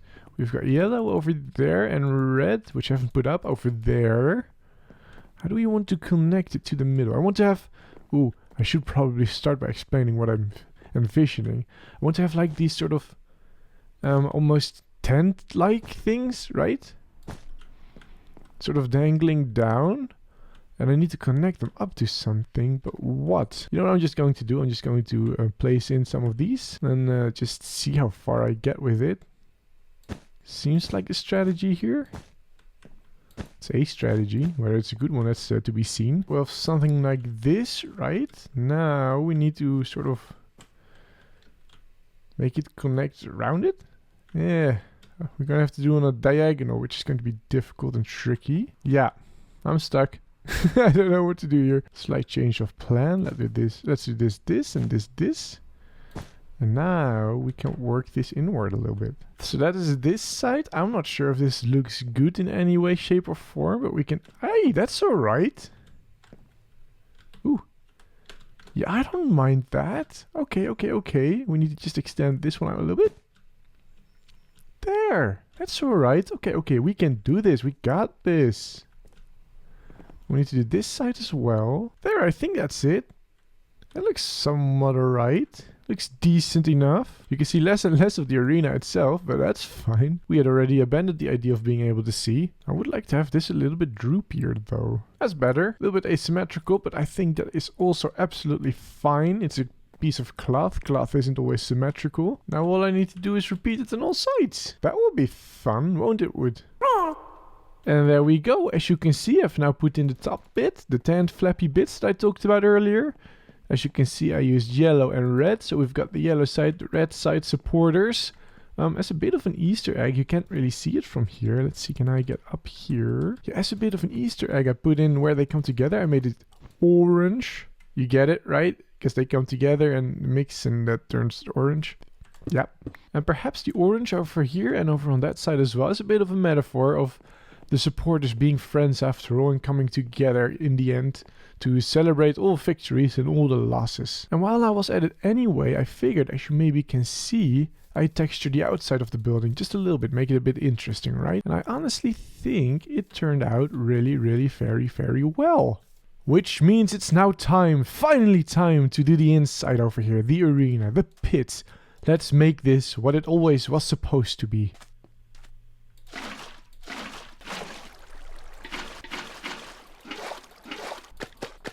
Wait, what? You can't place these? Oh no! What are you supposed to place them on then?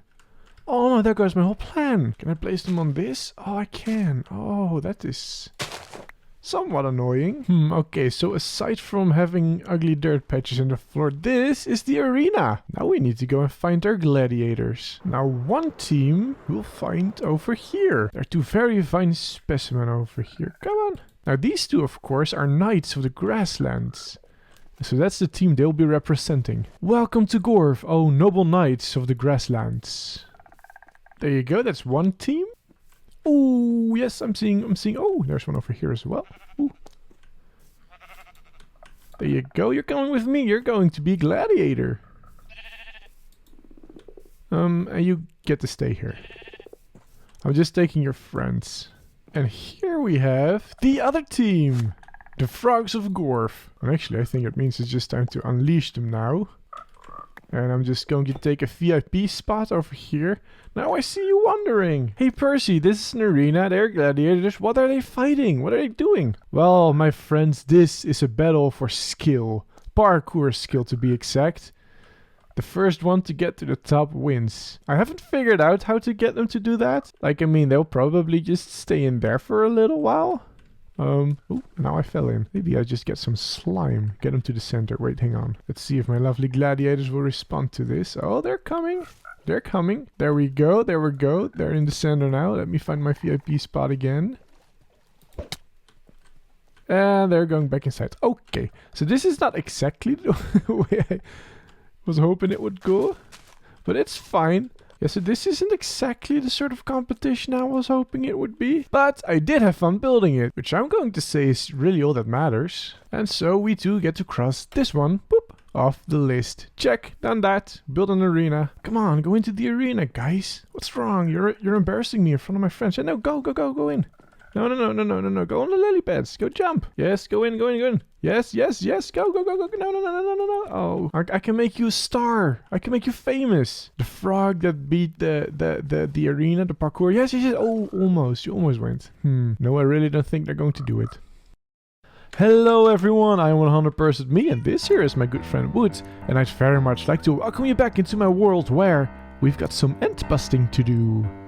Oh, end busting, you say? Yes, I do say. But Percy, haven't you already done that? True, but I really need more shulker boxes. So that's what I'm going to get. Though I'm thinking before I go, I might want to put some of these away. I really do like these, I don't want to lose them. And I don't really need them when end busting. And I do, kind of, need more rockets.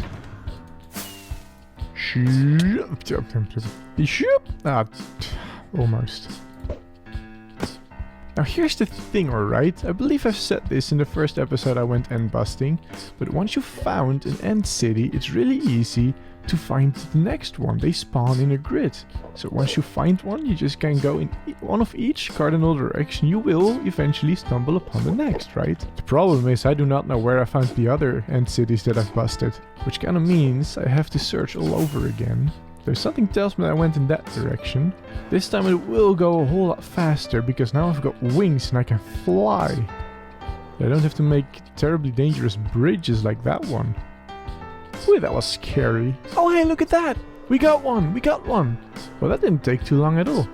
You know what, let's go in from the top. Ooh, we've already got shulkers. Hello. Oh, I should have got my shield. I should have gotten my shield. Where is it? There it is. Alright, alright. We should be good. They are already shooting, though. You should be fine. Hey, I'm realizing, Woods, you've never been here, have you? I mean, at least last time. You weren't with me. What is this bullet doing? Yeah, there you go. Ooh, where'd it go? I want your shells. Ooh, okay, you got me though. Ooh, there you are. Okay, we can get them from here. Look at this. Skills, wait for it, wait for it.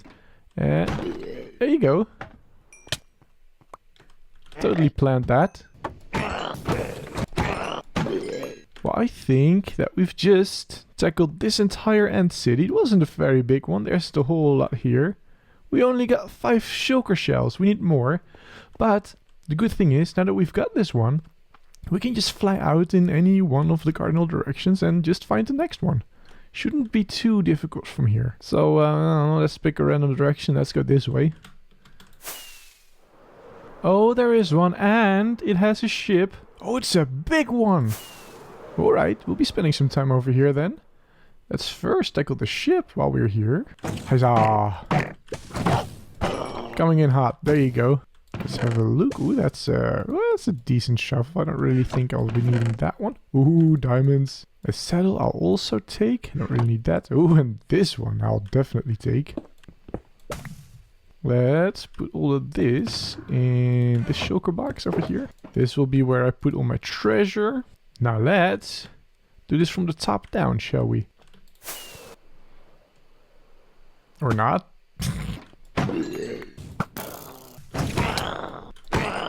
Well, this is just pants, isn't it? I will take the ender chest though. Ooh, shulker shell. This really is a big ant city. Whoa. I don't think I've ever seen him this big. Oh no. Let's wait with that one. Hello.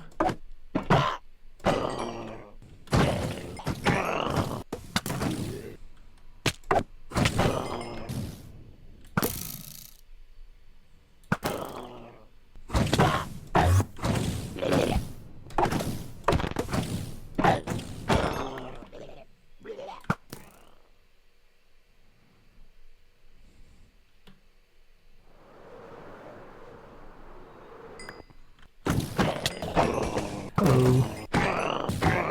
But hey, I've already got 14 shulker shells and a few more in my ender chest. So that's nice. I should have probably brought more arrows. Ooh, I didn't mean to fall. Oh, boy, that's not good. Let's get back up. There. We should be good for now. Oh, we're not. There you go. And there you go. You want to die too? Thank you for your consideration.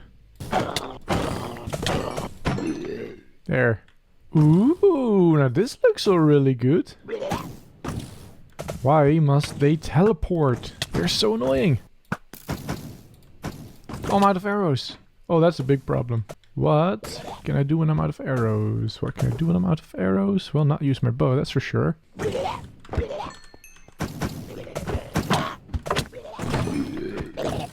Now, I think I've got the majority. There's a few shulkers left, but I guess that's fine. Got the majority of this thing cleared out. Which tells me I can move on. Come along, Wood. I wasn't recording, but I've just spotted a new one. Oh, that's also a big one, isn't it? Whoa. That scared me. Uh-oh, I don't think I caught it. Oh no, there it goes. Oh no. Did it land in the void? I think it landed in the void. Well, that wasn't my best moment. But it's fine, it's fine. It's just a dragon head. Kind of makes you think, doesn't it? How did these people get their hands on a dragon head? Pants! Pretty good pants too. Hey. Oh.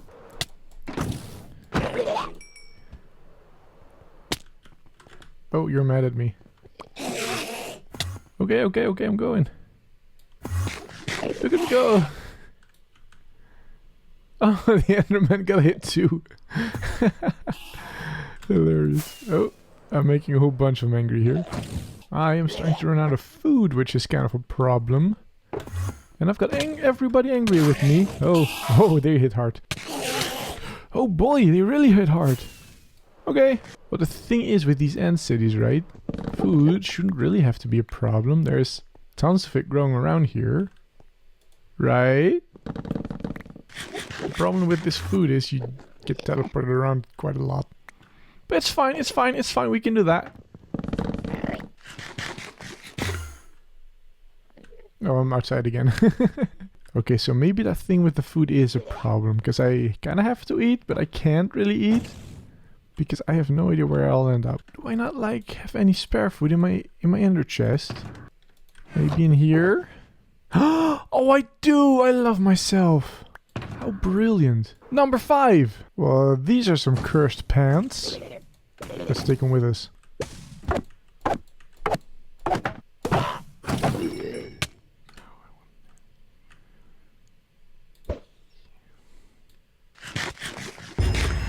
Hey, I did it. I don't even know how I did the thing, but I did a thing. How did I do that? Wait. This is the one where you... I think I cheated the system. Wait, what just happened? I went down 50 blocks. Does that count too then? I reckon that's 50 blocks. Wait, what just happened? That's weird. These rooms are so difficult to take on where you don't have arrows. You really need arrows for this. Oh, I've angered another Enderman. It's time for me to go again. Now, as you can see, I'm actually running low on resources. I'm running out of food. I've already run out of arrows. But I'm thinking, since we've got a really decent haul already, we might just call it here. Next gateway that I find is right over here. Oh, I really hoped that would be in. I don't have ender pearls. Uh-oh. Hi. Thank you. And shoop. And we're home. Oh, and there is a wandering trader around. Let's first sleep though. Hey, hello. Welcome in my house. You're not selling anything interesting. But still, it's nice to meet you. And this over here is our haul. This is all the stuff that we got. And I'd say it's pretty decent. It's more than we really need for right now. I particularly like these pants. Now that we've got shulker boxes, it will be a lot easier to transport lots and lots of materials back and forth between, well, wherever we are building in that particular day. And today, that is Gorf. Look, we can easily get some black stone over here. A whole bunch of it. Just dump it in here. I'm starting to run really low on blackstone. Probably need to get some more at some point. But for now we can just take it with us and start building somewhere else. Alright, let's climb to the top over here. The plan is to build a whole bunch of houses over here. Just to fill in this space. Makes it feel a lot more alive. There isn't really a grand plan for the sort of houses I'm going to build. Just houses where frogs can live in, right? And we're going to do that by starting a time lapse. So let's go.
Alright, so as you can see, there are a whole bunch of extra houses now. Fantastic, that's what we want. In fact, you know what? Actually, let's get back to the top of the warehouse so I can show you better. Now, as you can see, pretty much instantly, just adding a couple of houses makes this feel much more like a town or a city, right? The Wandering Trader seems to agree. Don't really know why he's trying to climb up a tree there. But you can see the result, right? Ooh, I've got to sleep. Beautiful.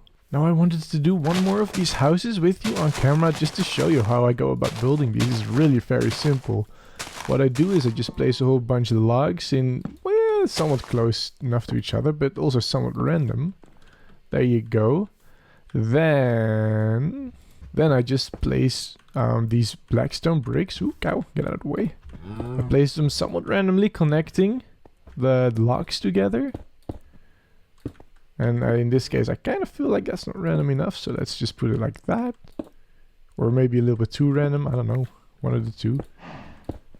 There you go. And of course, we need a place for the door, so let's put that over there. I do have a door on me. I didn't think I did, but I do. There you go. Now I go grab these logs and put them 3 high. And then I just, whoop, raise these walls a little bit, making sure it's somewhat random for the texture. And then I just sort of connect everything with stairs for the roof. And then pretty much I go up here and finish the roof by making sure everything connects to the center. For places like these, I'll put in a slab. And then to finish it off, just whoop, like that. And because all of these are placed somewhat randomly, you get these really unique designs. Ooh, I need to make sure it's lit up inside here. You don't want any zombies spawning. And that's pretty much how we do it. Now, speaking of zombies spawning, I noticed something here earlier. These are the houses that I built before, but some of them are missing doors. This one as well. I'm pretty sure they had doors. Now, what I'd like to do is share with you a little trick to make sure that zombies cannot break the doors. If you place a door just like this, technically, this is considered a closed door in Minecraft. If I click it, it's technically open. Now here's the thing, zombies cannot open doors that are already open. They cannot break doors that are already open. So what if you place your door like this? Technically, it's now closed, and if I flick it, it's technically open, even though it looks closed. Zombies cannot break this door now. It's a pretty neat little trick, isn't it? And so what I'm going to do is going to go along and make sure all of these doors are technically open. Same goes for this one. Just break it down, place it again. Oh, I want to place it the other way around though.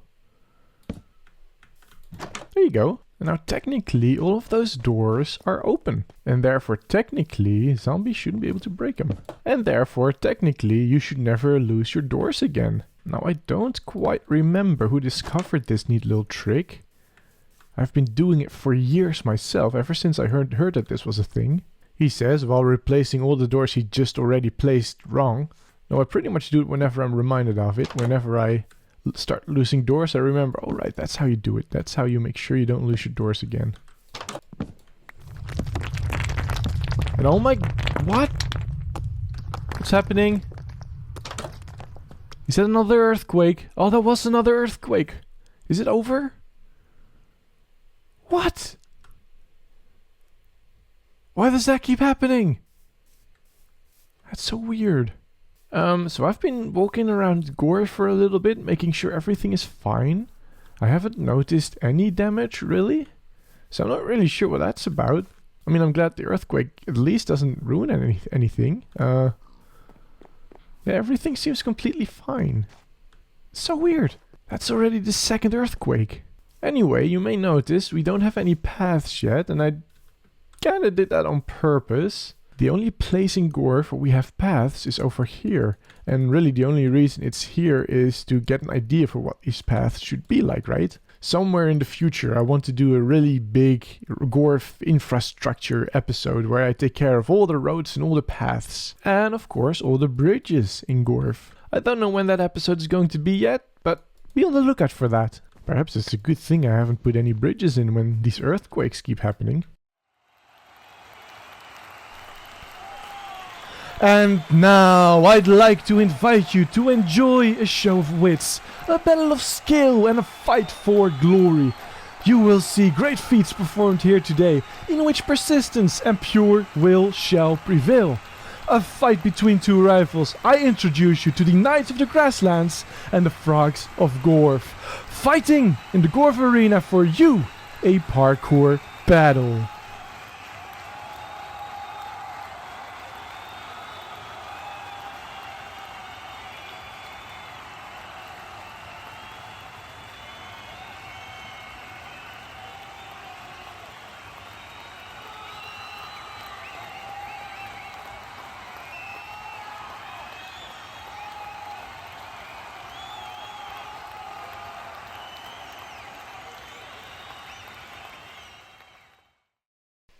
Alright, so as you can see, I changed the arena a little bit. I read on the Minecraft wiki that frogs really only jump when they're on solid blocks, I think. And there weren't any here, and so they weren't going to jump. And then also they kept trying to escape the arena, and so I solved that. But now, of course, they are free to leave the pit. I don't think there was really a clear winner there, was there? Well, in my heart, you're all winners. The point is, the arena works now. And I have left all the stuff that you need in here. So I just edited that, and I had to take a break from recording for a little bit because I couldn't stop laughing.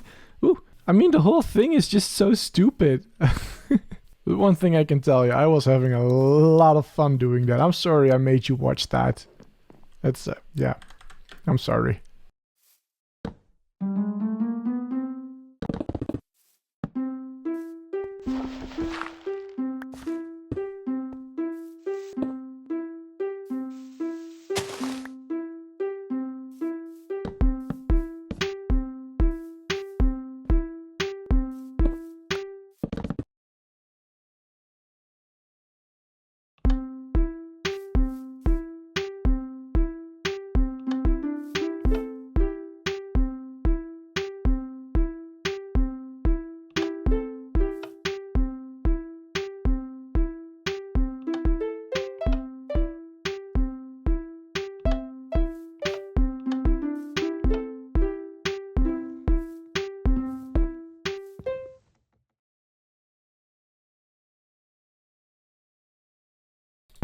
Hello everyone, I'm 100% me, and this here is my good friend Wood, and I'd very much like to welcome you back into my world where we're doing something a little bit different today.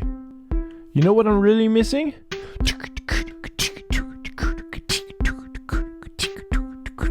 I don't remember how I did that again, something like that. I'm kind of liking this. Here it goes. Oh, okay, I messed it up. Don't talk while trying to do music. You know, music is kind of a big passion of mine. It's just in all my, 10 plus years of playing Minecraft, I've never really touched the note blocks. Note blocks are really very tricky to work with. Not to mention, very, very time consuming. Just setting up that over there at the top, yeah, that took me way more time than I care to admit. But the very simple fact that some things just are tricky doesn't mean they should be avoided, right? And I've been avoiding these things for 10 plus years. And so what I'd like to do at the start of this episode here is just mess around with them a little bit, see if we can come up with something cool. Now obviously what I've tried to recreate here is my intro music for this series. Music that I've made myself, by the way. However, this isn't quite an accurate representation of my music. You see, the intro music is a blues, which this is kind of not. Now using this wool over here, I've tried to visualize what a blues looks like.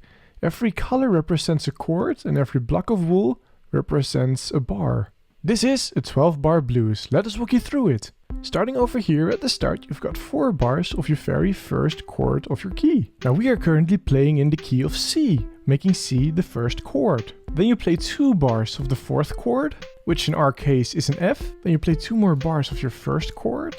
And this, as you can see, is where it gets spicy. This is where you play 1 bar of your 5th chord, which in our case is a G. Then you go back to 1 bar of your 4th chord, and then you finish off by playing 2 bars of your 1st chord again.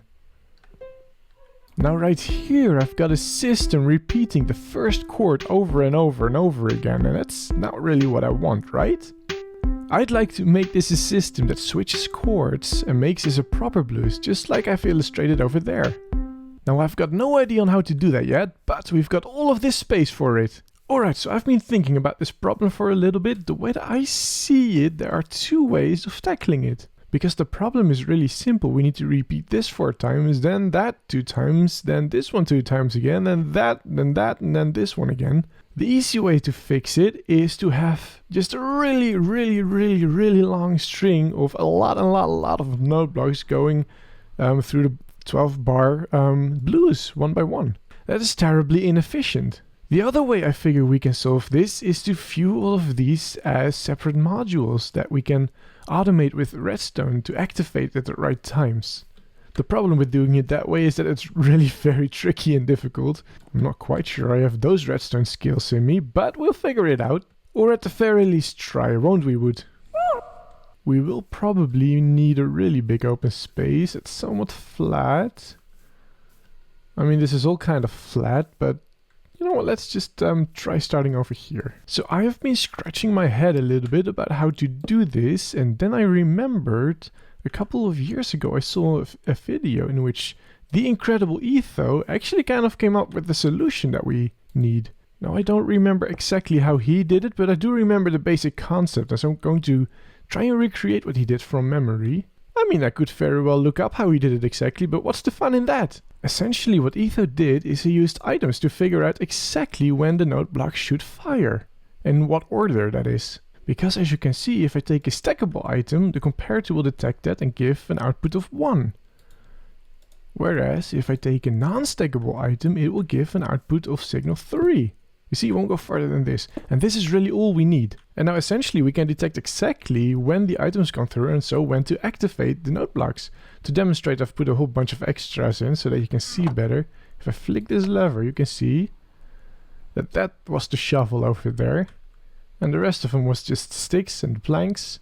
And everything is now neatly in here, still in order, which is also important. And that's essentially basically how we are going to program our note blocks. Now what we want, of course, is a system that resets itself, right? And so we're going to cycle all the items through.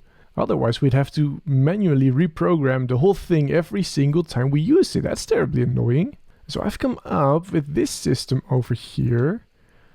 We've got all of these. And if I flick this lever a couple of times, then they all end up over here in the buffer chest. You may notice they're still in order, which is very important. And then we can just unload them back into the chest and start over again. I think that's a fairly alright system. Now you may notice this dropper fader over here is a little bit of a strange design. And that's because this one is supposed to be quiet. We don't really want the clicking noises, right, of the droppers when we're playing music. Though you may notice that the first time it does click, which is kind of annoying, but we'll deal with that later. That scared me. Oh, now of course we don't want to keep manually... Hello. Now of course we don't want to have to keep manually flicking this switch over here, right? We kind of want to automate that. And so we need to start building a timer. Let's have a look. Something like this should do. And I've also hooked it up to the system already. And we should see all the items coming in order. There they are. I think that's good. You may also notice I've already programmed this one just as an experiment to see what it would do. As you can see, first 4 bars we get something played, then 2 bars nothing, 2 bars something played, 2 bars nothing, and then 2 bars something played. So let's see if we get something going here.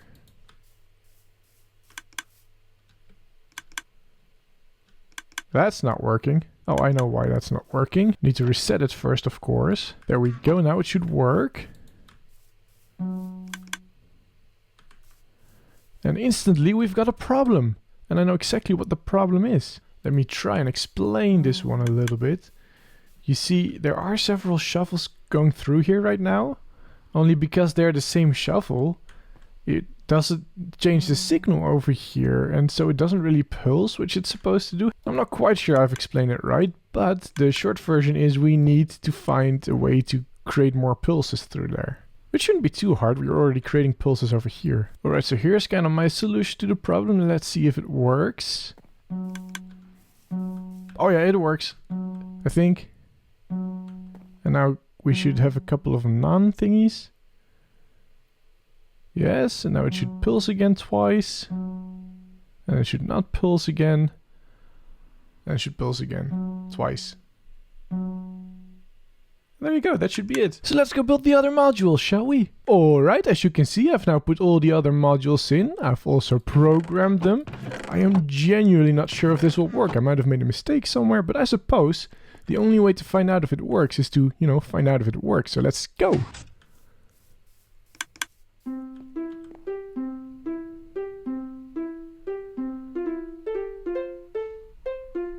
Okay, yeah, that's not exactly.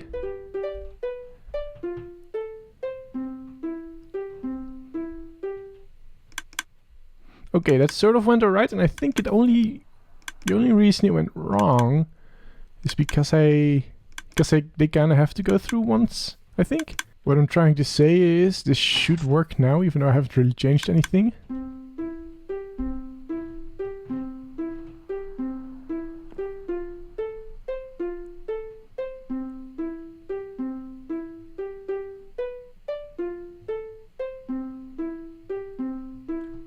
And there you go. That's it. That's the thing. That's the system. It's working. Now it is kind of annoying that I have to manually reset everything and then check to make double sure that it all works. It's all there. For now though, it appears to be fine. Now I need to make a system that makes the whole process automatic. I just want to hit one button, have it play, and have it reset itself automatically. That's what I want. So let's go work on that now. And I think for this, I'll be wanting to use an etho hopper clock. Oh, we have just about enough resources, I see. Just barely. Let's see if I even remember how to do this. Now you may notice that this is a very etho heavy episode, isn't it? Now one of them needs the redstone block. I do not know which. Well, I think I did something right. That worked. One of these needs a button on it. I think that's about right. Now let's go see if this works.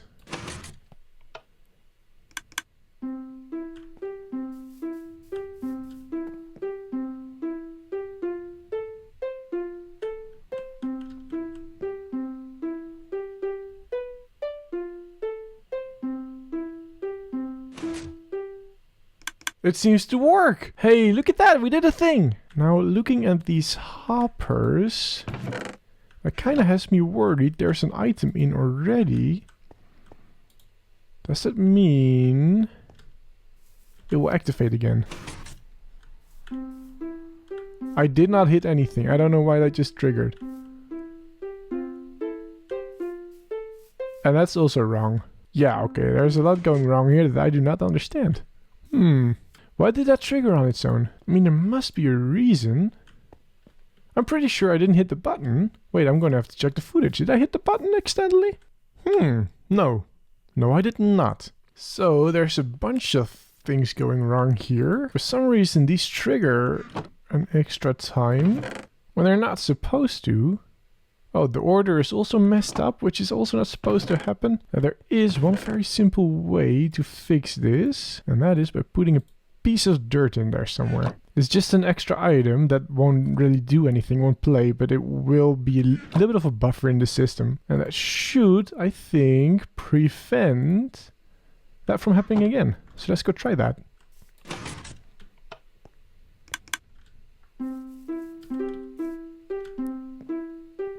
Something went wrong there already. Yeah, something is wrong. Alright, so I've been debugging this for a little bit. The piece of dirt does seem to work. It's just that the timing up here, it messed up the order and so the programming of these modules. So putting some extra delay on here seemed to have worked. So let's go see if it works now. I think it does.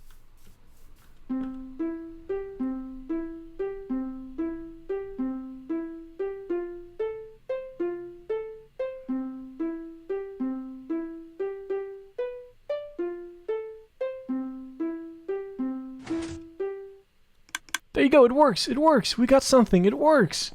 Oh, that makes me so happy! That makes me genuinely happy! Now really all we need to finish this is there and there. We need of course drums.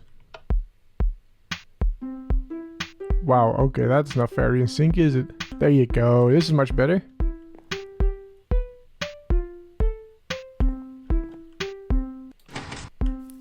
Now as you can see, we've got an entire working, functioning system, which is really cool. That's what I wanted.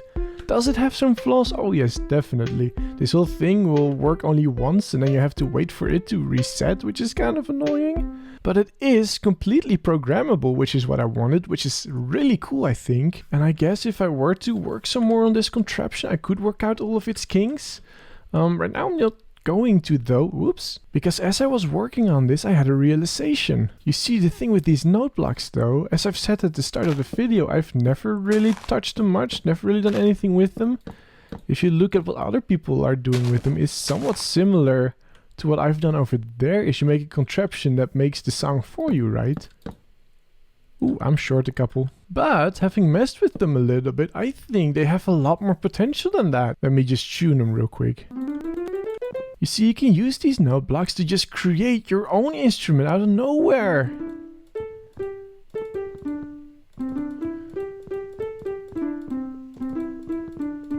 I mean, it's a bit tricky to navigate, but it's perfect. In the end, it's perfectly doable. It's a little bit of practice.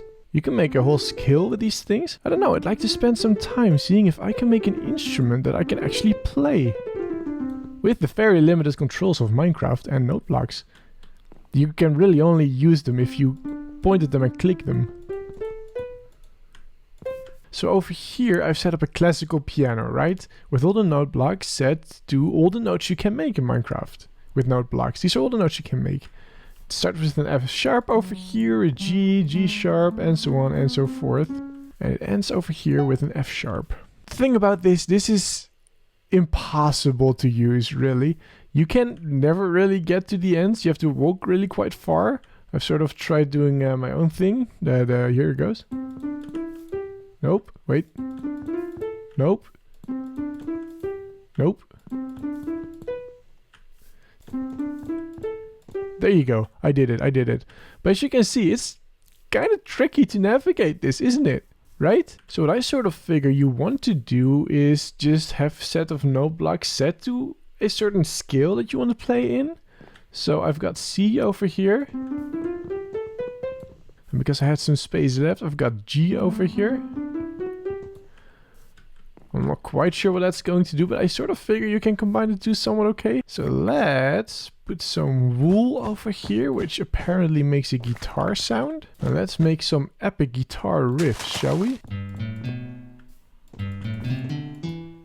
Oh, it's more of an acoustic guitar then. Okay, that's fine, that's fine, that's fine. We can work with that.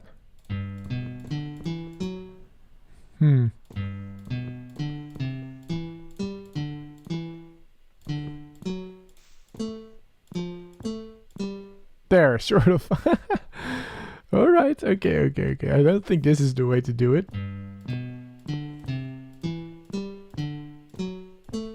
Hey, I did it! I did it. That's what I wanted to do. But as you can see, it's really quite tricky. It's near impossible in Minecraft. I mean, there's gotta be a way in Minecraft to make an instrument that doesn't really require any spinning and not really require a lot of running around. Let's go try and find it. I'm out of note blocks again. Now what I wonder, do these observers, well not if you place it that way, do they detect when you play a note? No, they don't. Okay, they do detect it when you change a note. I don't really see how that could be useful. Maybe we can make it a little bit like a harmonica, where you have to blow in and out, of course, to make different sounds. But we can do it up and down. And perhaps that works? Or else we've got this now.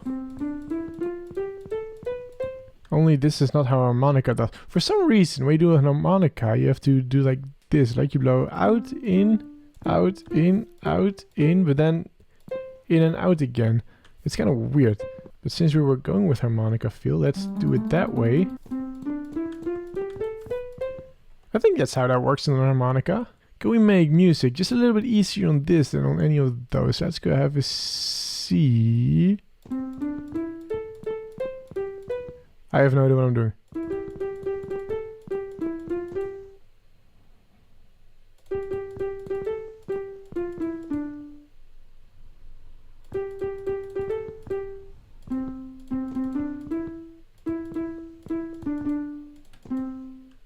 Okay, yeah, okay, I sort of got that to work. What do you think, Wood? Was that good? You get 10 bonus points if you know what song that was. Leave your guess in the comments below. This is kind of nice. Whoa, whoa, what's that? Oh, come on. What, do you feel that? Oh, it's gone. Did you feel that? It's another earthquake. Why do those earthquakes keep happening? I'm just trying to farm my crops. I'm just a peaceful wheat farmer. Ooh, one's getting away. It's so strange. Anyway, here's a hint. I made them all sound like a banjo now. There you go. I think it might be easier actually if I move these down a bit. Don't have to move around so much. It does raise a question. If I move these with a piston... I don't think they can be moved with a piston actually. They can be moved? That's new! I mean, it's gotta be new. I've always used note blocks as a non-movable block. There you go. Maybe this is easier. Oh, this is much easier. Ooh, okay. I gotta hit it.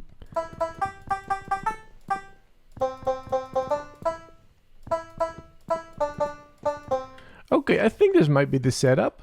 This seems really nice. You've got a whole skill over here.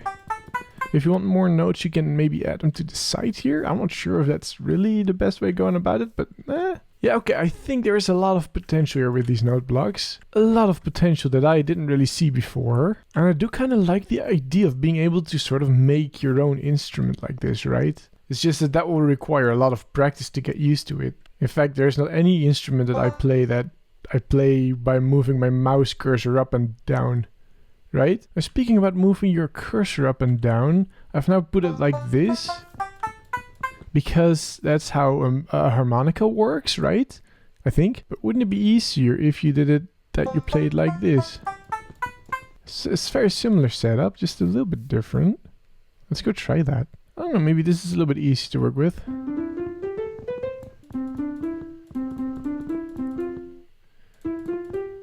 Oh, this is weird. This is weird.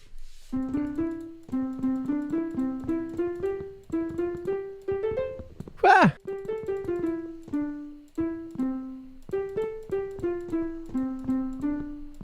Oh, I don't have no slower than that. Okay, I'm not sure if this is the way to go about it. That seemed a little bit easier. Now finally, to finish things off, there's one more way that I could think of to make music with note blocks. And that's the combination of automating it with redstone over there and doing it manually, making your own instrument over there. As you can see, I've got a whole bunch of note blocks set up over here and they're automated with redstone, but you play them manually by hitting the buttons. And this way is kind of cool because you can do a whole bunch of notes without having to move your mouse around a whole lot. But it's also kind of limited because you can really only set up one song at a time. I've got over here the music disc Other Side from Lena Rain, which I've expressed in the past is one of my favorite music discs in Minecraft. And I've sort of programmed these to play that song.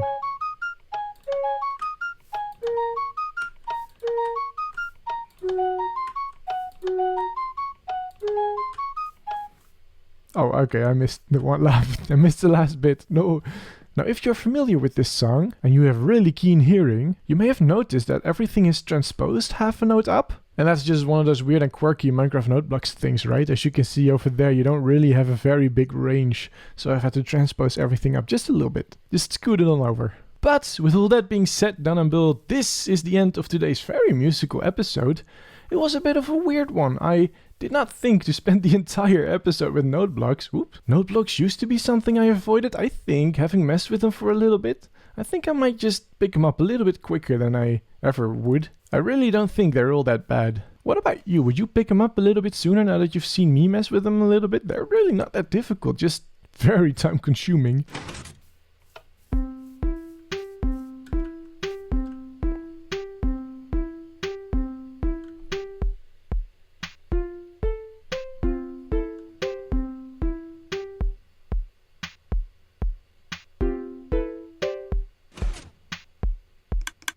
I think it still doesn't quite work.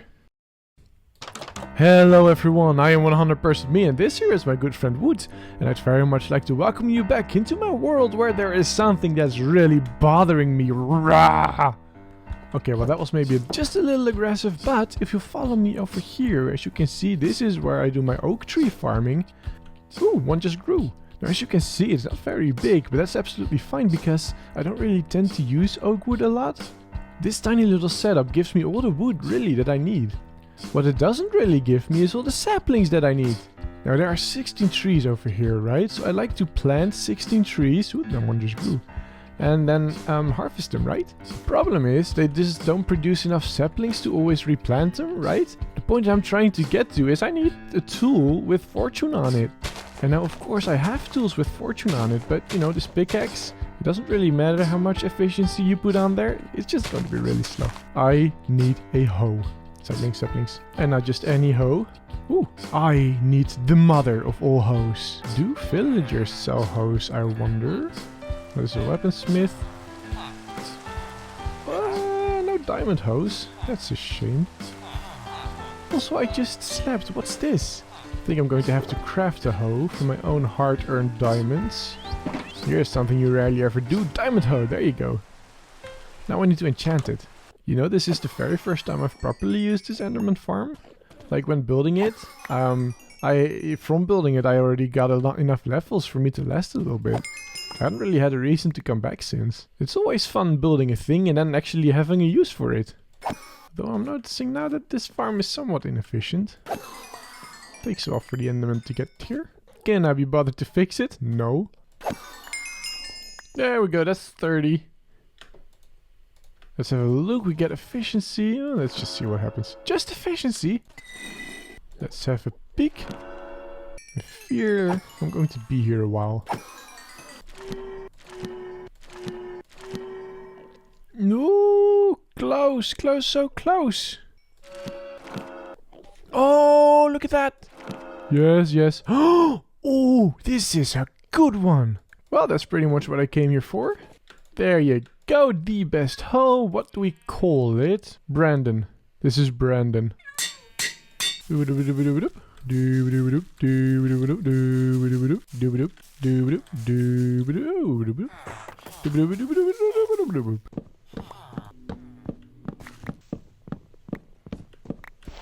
Brandon, this is all you. I believe in you. You can do this. And go!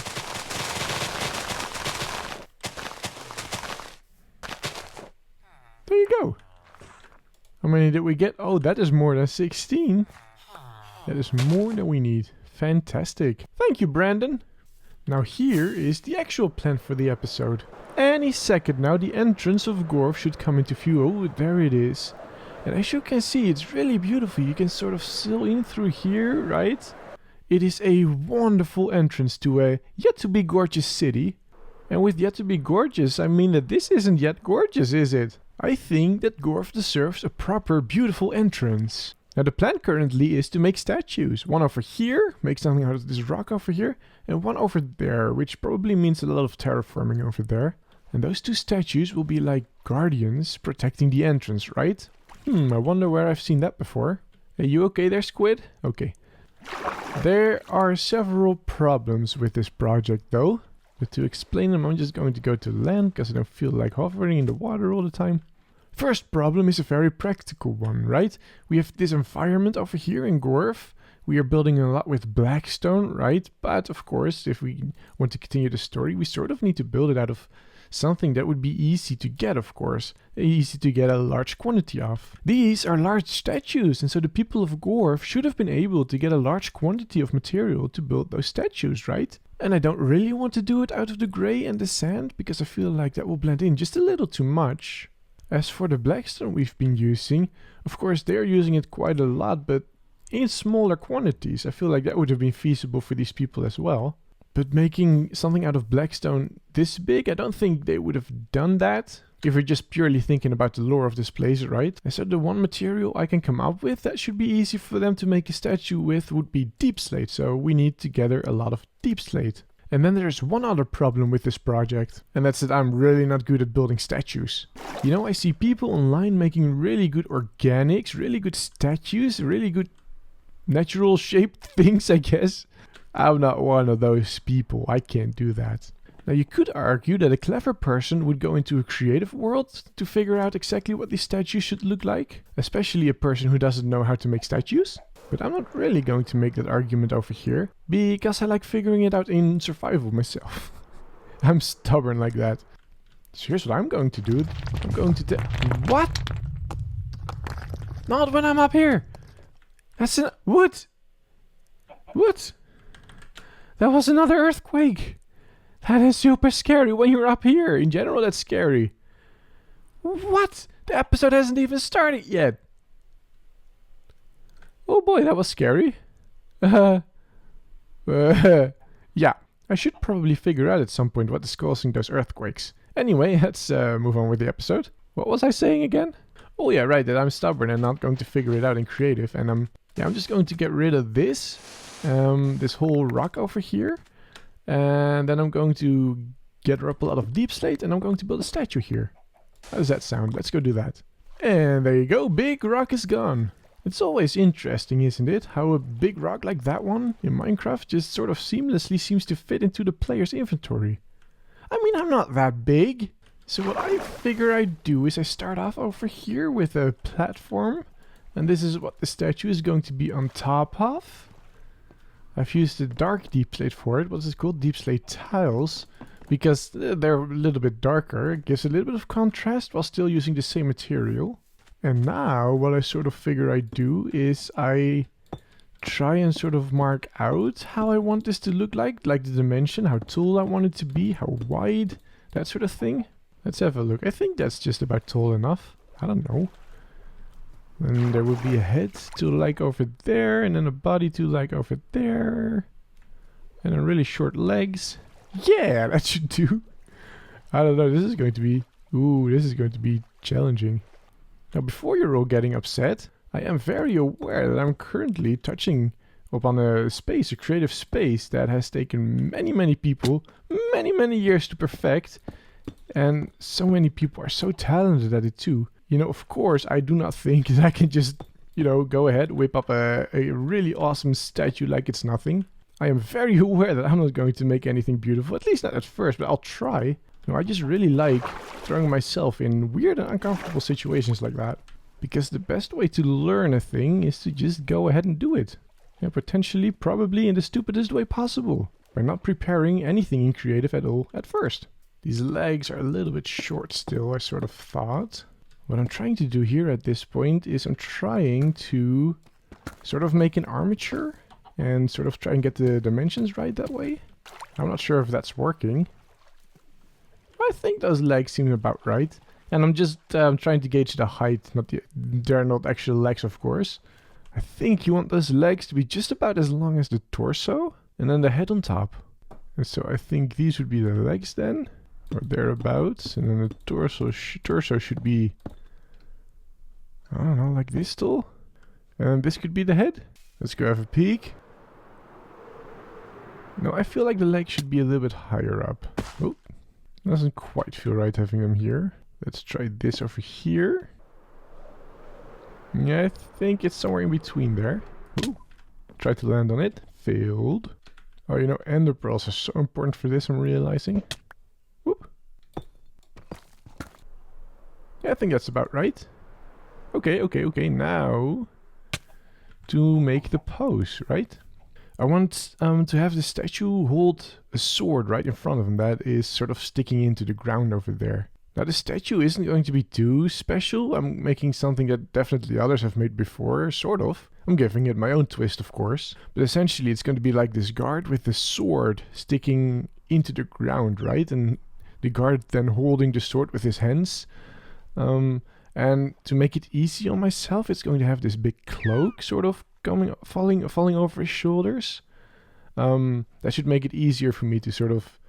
well, I won't really have to make legs and stuff, right?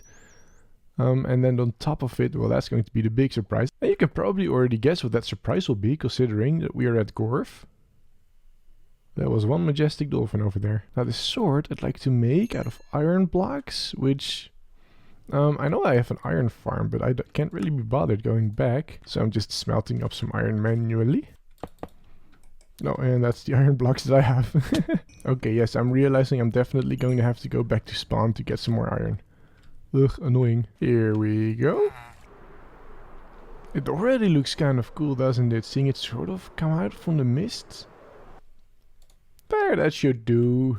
I am here getting to the point where I should add the hilt.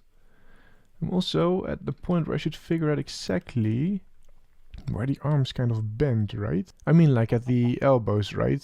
So that he can grip the sword. Oh, you can't really see the detail at all. It's a little bit better. So this will be the hilt of the sword. Oh boy, I think I know what I'm doing wrong here. This is way too big. I think this whole thing needs to be a little bit smaller. And with that, of course, I mean the sword. It's a really big sword. Though I don't hate... Oops. Though I don't hate that pose for the arms. I just really think the sword is way too big. It's kind of what I pictured. I don't really know how to make it smaller either, because I can't really do it one wide, because that's just like a needle. And if I do it too wide, then it's not centered. What I can perhaps do is get rid of some of these. I think that's alright. I think right now I don't really mind how the hands are and how the sword is. I think what I'd like to do, is to just start work on his cloak a little bit. Which is going to be fairly easy, he says, hoping it will be fairly easy. It's just bringing down a whole bunch of this stuff, right? Now just for the shape, let's see, is that a good cloak? Yeah, that falls nicely over his shoulders, I think. I do think it's not symmetrical. Ooh, what I want is more black, more dark. I think we can use the tiles for that. And we can just line the insides of it here with the dark. Makes it look a little bit darker. As if a shadow is cast, right? Very much like a cloak. Let's just go try and see. You don't really see it, but it's there. It's there. I think it's alright. Alright, so I went ahead and extended the inside, the darkness, the black of his cloak all the way down. What I'm thinking for his cloak is way too rigid, I think, right? It doesn't really move a lot. So I think that should be the next thing to tackle. I was thinking perhaps it sort of drapes around the sword just a little bit. Like he's hiding it a little bit on the inside. Now I am starting to think with the skill the statue is taking out that we should expand the platform just a little bit. Although maybe it's cool if the cloak sort of drapes over the edge over here. Ooh, maybe we can try that. Let's just see what that does. Let's go have a peek, shall we? I don't hate it. Let's have a look again. You know, I sure don't mind it. I kind of like it, actually. And it's also kind of immediately fixes our sword issue, right? Where I thought it was a little too big. What do you think, Wood? What are we doing here?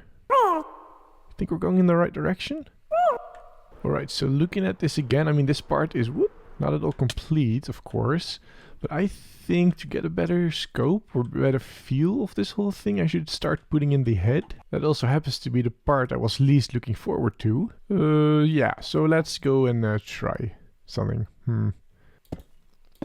There you go, that's a start. Oh, and I was clever enough to do it on a diagonal too. What am I doing? I already don't think this is going well. The face is far wider than the rest of the statue. I don't think this is working. Okay, well, this is just kind of embarrassing, isn't it? That doesn't look right at all. I have no idea how to fix this even. I really do not know what I've created over here. This kind of looks like the Cookie Monster. A little bit. It just ate me. Alright, so I decided to spend some time on it off camera. As you can see, it's a little bit different now. It doesn't look like a weird monster anymore. I hope it's obvious what it is. I mean, you can see, right, that it's supposed to be a frog. I think the face, I'm just going to leave it like it is for right now. Now I'm going to start work on the back a little bit. As you can see, it just still feels very, very flat. And I'm thinking if I add the back to the statue, then it will feel a lot more alive. Oh, whoa, what? Again? What? That's the second one this episode. Are they becoming more frequent? That's not good. And super scary when I'm building up here. Anyway, I've worked on the statue just a little bit longer. It's now got a back, if I can show you. Look, it's got a back. Hello, wood. I mean, it's not exactly the best thing I've ever made, but it's not the worst either. Tell you the truth, it's far better than what I expected to make today. I am really quite happy with this. Yeah, I don't think this is too bad. I think it's, at the very least, pretty obvious what I was trying to make here, right? And so now all I've got to do is repeat this over there.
And there you go, look at that! Now we've got two statues lining the entrance of Gorf's harbor.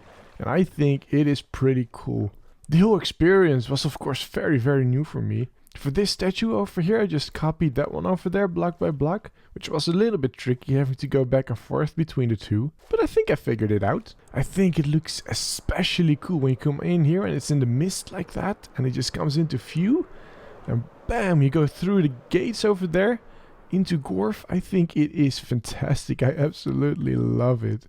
And from here, let's have a look. Maybe we can see a little bit better over here. I mean, from here it looks pretty good as well, doesn't it? Now, as I've stressed throughout the episodes, I have never really done statues before in Minecraft. And I also definitely think there's a lot for me to learn if I want to continue doing this in the future. One thing, for example, that I'm noticing from the back here, it's very static, right? There isn't really a lot going on. I mean, cloaks aren't usually just a straight line down like that, right? There is folds in it, wrinkles, there is some life to it, right, as you move around. Perhaps in the future I can work in some more texturing as well. Right now this is just all one block, one stone, right? Which I guess is kind of what I was going for. It's alright for now. Just something to keep in mind for the future. Something that I absolutely loved about this process was the trial and error. If you remember, at some point we were trying to figure out... Whoops! Now, I mean, if you remember, at some point we were trying to figure out legs, right? Which is an idea I ended up completely abandoning. So perhaps that is something for a future project. A little bit of feedback there for myself.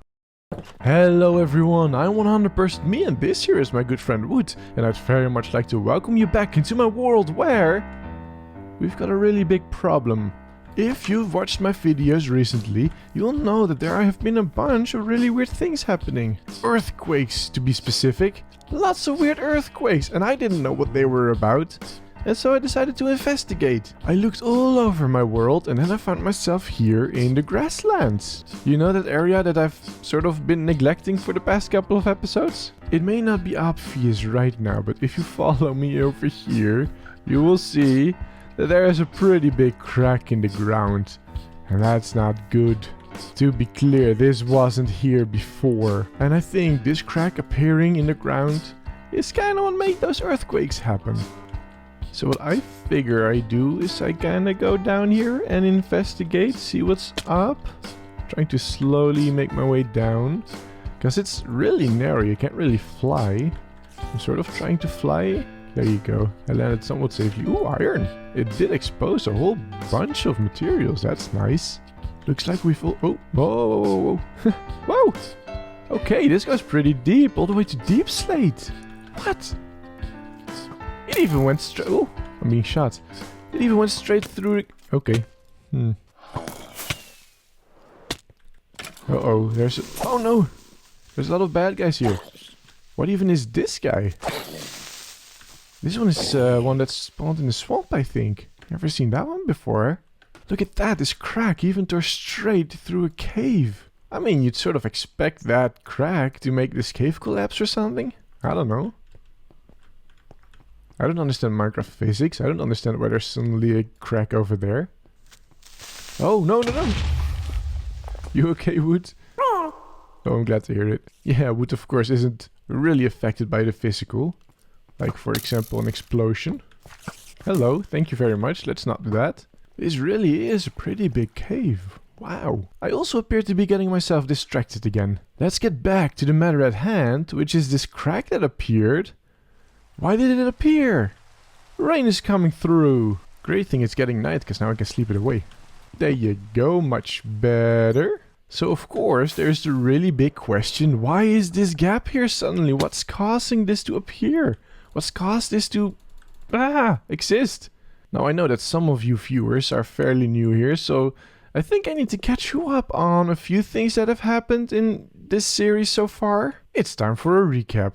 It all started in the very first episode when I stumbled upon this area that I later came to learn was called the Grasslands. Alright, so coming up this hill here, you can see that this biome, this plains biome I think it is actually surrounded by the swamp, which I think is really awesome. A plains biome surrounded by mangrove trees. I genuinely thought it was the perfect area to set up. And so I did. The trouble started happening when I first lit my nether portal. And so I figure I tuck it nice and tightly into the roots of this tree over here. Let's see, do I have flint and steel? There we go. Let's go through. That was something that apparently I wasn't really supposed to do. Because just a few episodes later I got visited in my dream by the Guardian of the Grasslands. And she told me a whole bunch of stuff that I still do not understand. Like, for example, the Grasslands is an area where a lot of mystical creatures live. The thing is, we can't see them because they live on a different area in the fabric of reality. Like, what? Are you still following? And apparently, me opening a nether portal sort of tore a hole through the fabric of reality, which apparently was really bad. And so the Guardian of the Grasslands kind of made me the caretaker of the Grasslands and charged me with fixing the tear, which is a task that I have been neglecting. Also in the dream, apparently I wore the exact same shirt. She also introduced me to Wood, who is kind of supposed to guide me in that whole thing, but well, I don't think either of us really know how to mend a hole in the fabric of reality, which is why we both have been neglecting our tasks. And apparently neglecting that has led to a quite literal hole in the ground. It's weird. And that is where we are now. If you want to hear the full story, then I recommend checking out the entire series starting at episode 1. There's a link to a playlist down in the description somewhere. If, however, you really just want to hear what the Guardian of the Grasslands had to say, then there's episode 6. That's the episode where I had that dream. She explains the whole situation far better than I could ever do in a quick little recap. And so there we are, that's our situation. Nope, not exactly. I forgot to mention in that recap that the frogs are the Knights of the Grasslands. Probably why he's looking at me so judgingly. I mean, he's also supposed to protect this place, and it might just be my fault that this has happened. To tell you the truth, I don't really know what to do with this situation. And so I'm just going to do what I do best, what I have been doing, which is to neglect it. What do you think, Wood? Is that a good idea? I am going to ignore your advice. Maybe what we can do... Oh, that's way over. What we can do is check out this. You know, that's alright, loot. I'll take it. Thank you very much. I will take the iron. I'll take out the zombie. And there you go. Now we've got a hole in the ground and I managed to profit off of it. Okay, no, that's not right, is it? Of course I want to fix it. Of course I don't want to just ignore the problem over here. The problem is, I don't really know how to solve it. I mean, I know exactly how to solve it. The Guardian of the Grasslands told me how. I just need to mend the hole in reality, but I don't know how to do that. And therefore I don't know how to fix this situation over here. What am I supposed to do? I genuinely have no idea what to do for that. And so I'm just going to put this away. All of these goodies. And I'm just going to go on with the episode. And in the meantime, just think about how I could potentially solve the problem. Is that a good thing to do? I think it's a good thing to do. I mean, what else am I going to do, right? It's the only thing it seems right now. Maybe some of you have an idea? Maybe leave your comments down below? I genuinely have no idea what to do here. For now, what I figure we do is we go back over to Gorf, where... Oh, and there you can see them. The statues that we built last episode. Oh, I got some really great suggestions about those in the last episode in the comments. I figure I'd take some time to have a look at those. Do I not have any moss over here? I don't have any moss over here. Why don't I have any moss over here? Surely I've got moss over here somewhere. I don't think I have moss over here. Let's see if I've got moss over at the house. If I were moss, where would I hide? Ooh, not in there. I've got some of those, but that's not what I'm looking for. Oh no! Do I not have moss anywhere? Oh no, I need moss! See, I thought I had more. Mostly because I know I'd already grown a little bit in the past over here. But this really isn't a lot, is it? Do I need to make a moss machine? It does kind of look like I should make a moss machine at some point. And look at that, looks like we've got a reason to use Brandon again. Because for right now, what I'm just going to quickly do is find a cave somewhere. I always kind of use this cave for this sort of thing. So you just kind of do that, and then boop, everything turns into moss. And Brandon will make quick work of harvesting it all. I am just going to say that I have enough now, which might be a mistake. I might need more. And then I'm going to have to come back over here and continue, but for now I'm going to say I've got enough. Now some of the suggestions I got alluded very well to making this, a little more weathered. Like for example working in the moss block. And I'm not quite sure how I'm going to do that without sort of ruining it. What we can definitely do is just put some moss over here.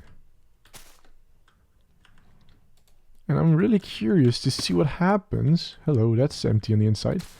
If you just put little hints of moss in the sides over here.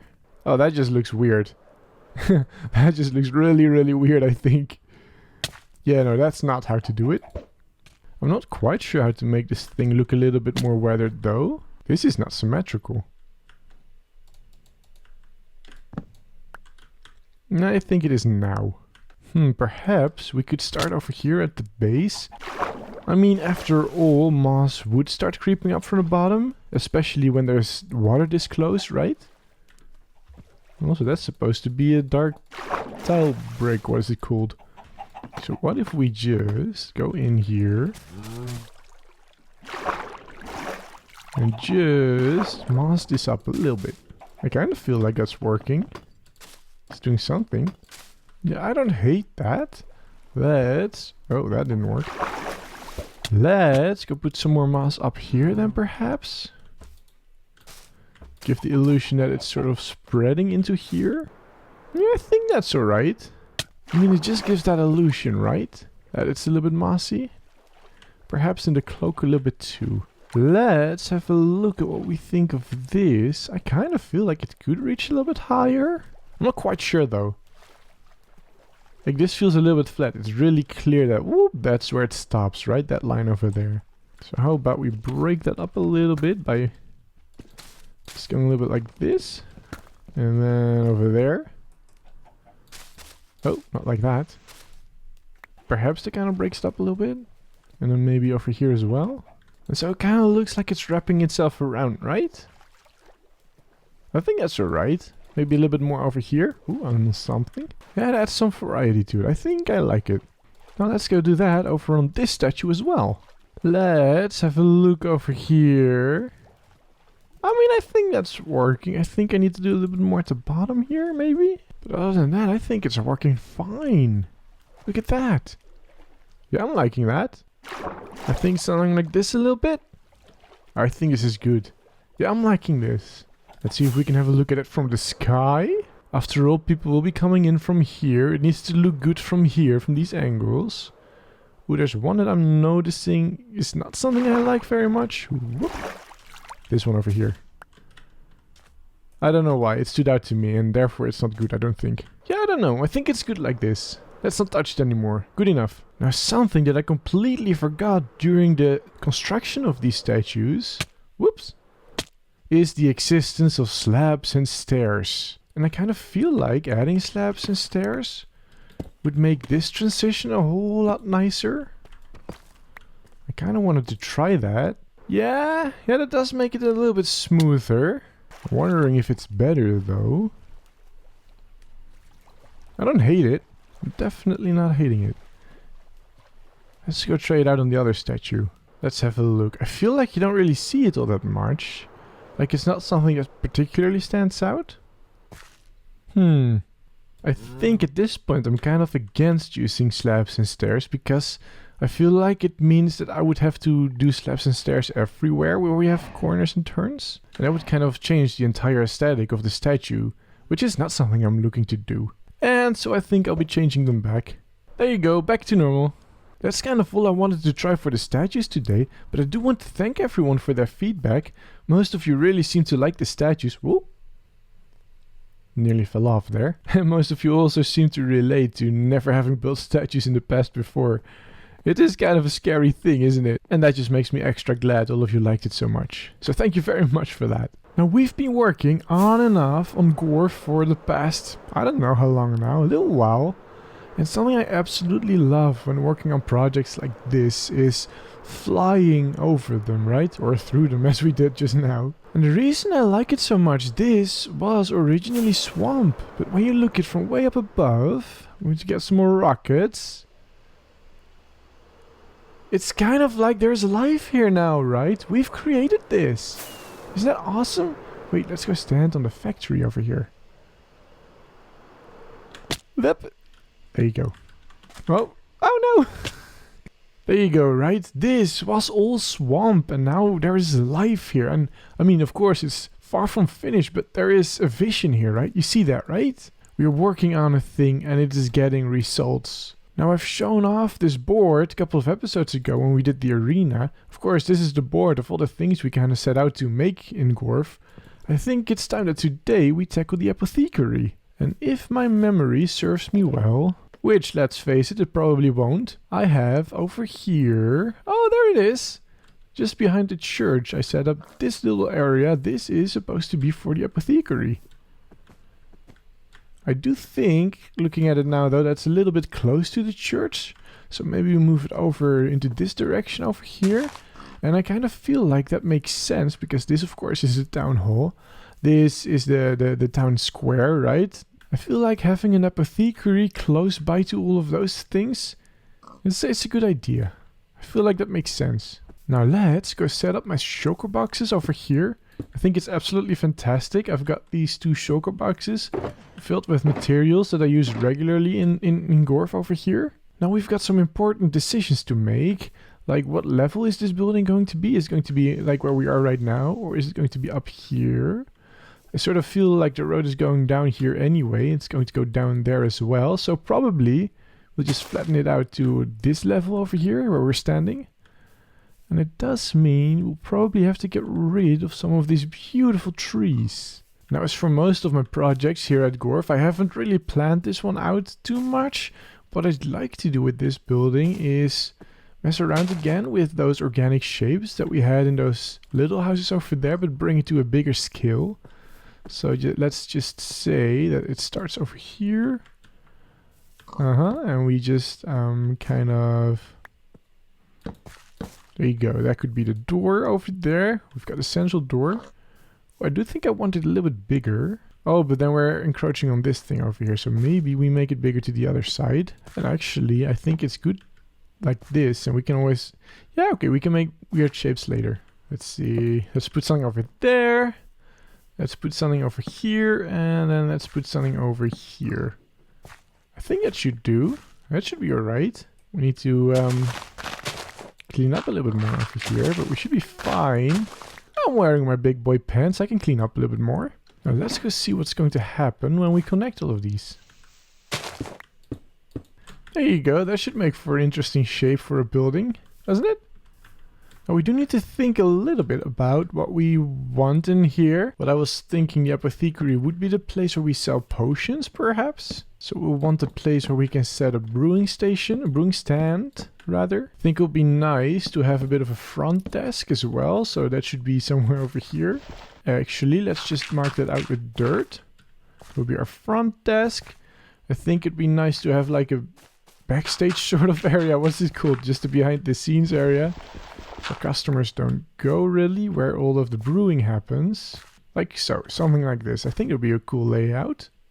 Wouldn't it? This is getting kind of in our way, so let's get rid of that for now.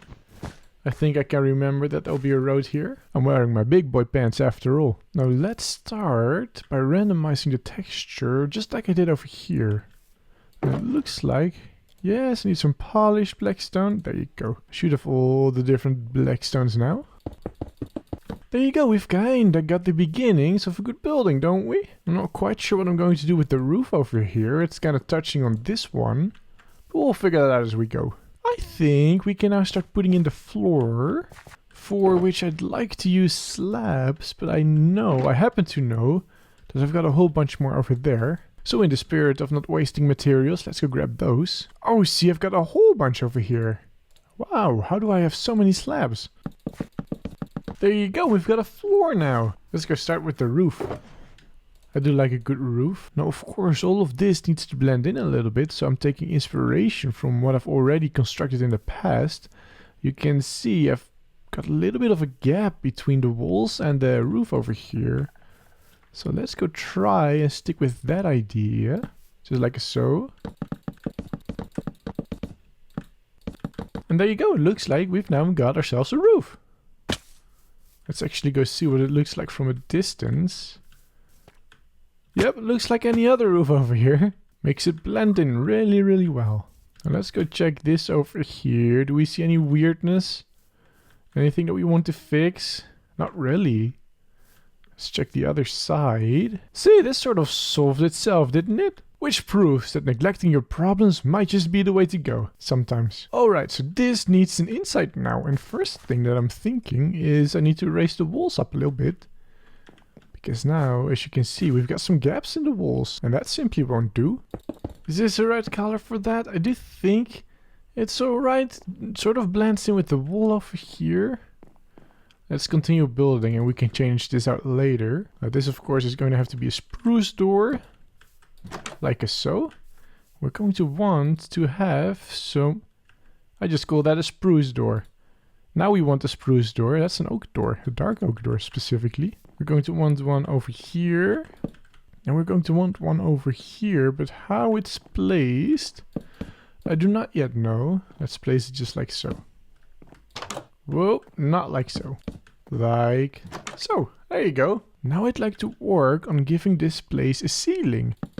Now typically what I'd like to do at this point is see if I can add some detail to the ceiling. I always find adding a little trim like this to the ceiling works wonders. Just kind of makes the whole thing look like it's been well thought out, right? Which this whole thing hasn't, but this will give the illusion, right? Look, looks much better, doesn't it? Now I was thinking we need shelves, a lot of shelves. I feel like a place like this will have a lot of shelves. On which, of course, we can place lanterns, which should help a little bit with lighting the place up. And just like that, we've got a whole bunch of shelf, a whole bunch of storage. How to fill all of this up with something interesting. Let's go see what we have that we can fill up with over there. For starters, I have a full inventory. Probably should have cleaned that first. Do I have any flower pots, I wonder? Another thing that I do... We can get some. Alright, I've got a whole bunch of clay cooking, so we can make flower pots with those. And we need to figure out sort of what goes in those flower pots, of course. I mean, it's an apothecary we're making. I sort of figured they have a whole bunch of plant growy stuff, if that makes sense. I can put some mushrooms in. Oh, I don't have any of the red ones. I do feel like having some of the red ones would be really cool in here. Maybe some cactus will be nice for something. I also grabbed some bottles and some brewing stands, which I figure is a good idea. And perhaps, if I've got any leather over here, we can make... Or we can just display some potential ingredients, right? Yeah, I think we've got a nice selection that we should be able to make something really nice and cool with. Let's go see in here. I sort of figure we can display the flower pots over here a little bit. It's kind of boring to have them all in the same level, so we're just going to do something like this. We can have that in there. Oh, we're going to do that over here as well. This one should have... What is it? What is it? The blue orchid in? Can we place... Oh, we can't. Now here's what I wonder. Sometimes you can do something like this. And then if you aim it right... Look at that, now we get both. Yes, I love it. Fantastic. No, we can't have it. Okay. Can put a flowering azalea in here. Be nice to have one with a sapling in. And then maybe a cactus in this one. There you go. That's nice, isn't it? What do you think, Wood? Yeah, you like it? It's good? Well, then let's put a mushroom in there. A regular azalea we haven't done yet, so let's do that. There you go. But I'm thinking perhaps what we can do is place them down like that. Maybe that will work? Let's twist it around a little bit. I think like that's good. There! Isn't that nice? And then behind here, we're also going to have shelves. And of course a bunch of lanterns. And I think this will mostly be just, what's it called? Brewing stands. We can fill this up with a few of these, and it kind of looks like they're being used, right? Not that they are, but they look like they are. We can have a couple more shelves over here. We can have this, and then do the rotten flesh. And then we can still have flower pots in the front. So I do think you should be able to do both of those. And then here we'll just put the other mushroom and a sapling. Sure, why not? There you go. Isn't it decorated really nicely? I think this is a beautiful place for people to get medicine. Isn't it? Maybe do something over here. Maybe a little bit of a waiting area. Oof. There you go. Have some sign on the side. Make it kind of look like an armrest, right? Ooh, you know what should be in here? Oh, I don't have my ender chest here, do I? No, I do not. I've got the shulker box over here. And that shulker box has bookshelves. And I think bookshelves would be really perfect over there. I mean, medicine and working with medicine, of course, requires a lot of knowledge, which can be found in bookshelves. Maybe some over here as well. Ooh, and if we have the space, perhaps just sneak one in there. There you go, isn't it lovely? Maybe we can do that with more. One over there. Just like so. I mean, it's a little bit random perhaps, but I think it'll be nice. Maybe they can have some brochures over here. Bookshelf full of brochures. I don't know, I'm just making it up. I think we've just managed to make a really lovely little apothecary. Apothecary. There you go. Well, I think that this is another project complete. Come on, let's go outside. Let's go put all this stuff away in the chest over here. We don't really need it anymore. I'll clean it up in the morning because it does appear to be dark. Yeah, the sun is setting. Let's go sleep. Let's go sleep. Let's go sleep. There you go. What's going on? The earth is shaking again. No way. This one is so much worse than the others. What's going on? Is everything alright at the grasslands? This earthquake seems so much worse than the others. I think we should check it out. Let's go check it out. I mean, what if the crack just got worse? There is the tower. What's that? Those are some really pretty, colorful things coming out of the crack. What are they? Let's go look a little bit closer, keeping a close eye on that creeper over here. Wood! They look a bit like you! They are like you! Oh boy, they're coming up from the cracks! Wood! What's going on? You don't know either? These are some of the mystical creatures from the grasslands? But they're not supposed to be here, are they? What are they doing here? Where are they going up? Wait, let's have a look. Where are they going? Can we see that? Oh, they're going really high up, aren't they? Oh, that's really high. Ooh, hello, sorry, don't mind me. Ah, I mean, this can't be right, can it? Oh, hang on. This can't be right, can it? It almost feels like this would be a Halloween thing, but it's not Halloween yet. Hello everyone, I'm 100% me, and this here is my good friend Wood, and I'd very much like to welcome you back into my world where we've got a really big problem. You see, last episode we discovered this really big crack in the ground, and through this crack we've got all these mystical creatures coming, which isn't very good. Wood is one of those mystical creatures, only he's supposed to be here because he was appointed to me to help me, well, fix this exact problem. This isn't supposed to happen. None of them are supposed to go through, yet here they are. And it's a problem, one that we need to fix. Now, in order to fix this, we first need to figure out what this is exactly, right? Last episode we discussed how this is probably a physical manifestation of the tear that I tore in the fabric of reality, which I swear I didn't do on purpose, and all of these creatures Wood told me they are all from the grasslands.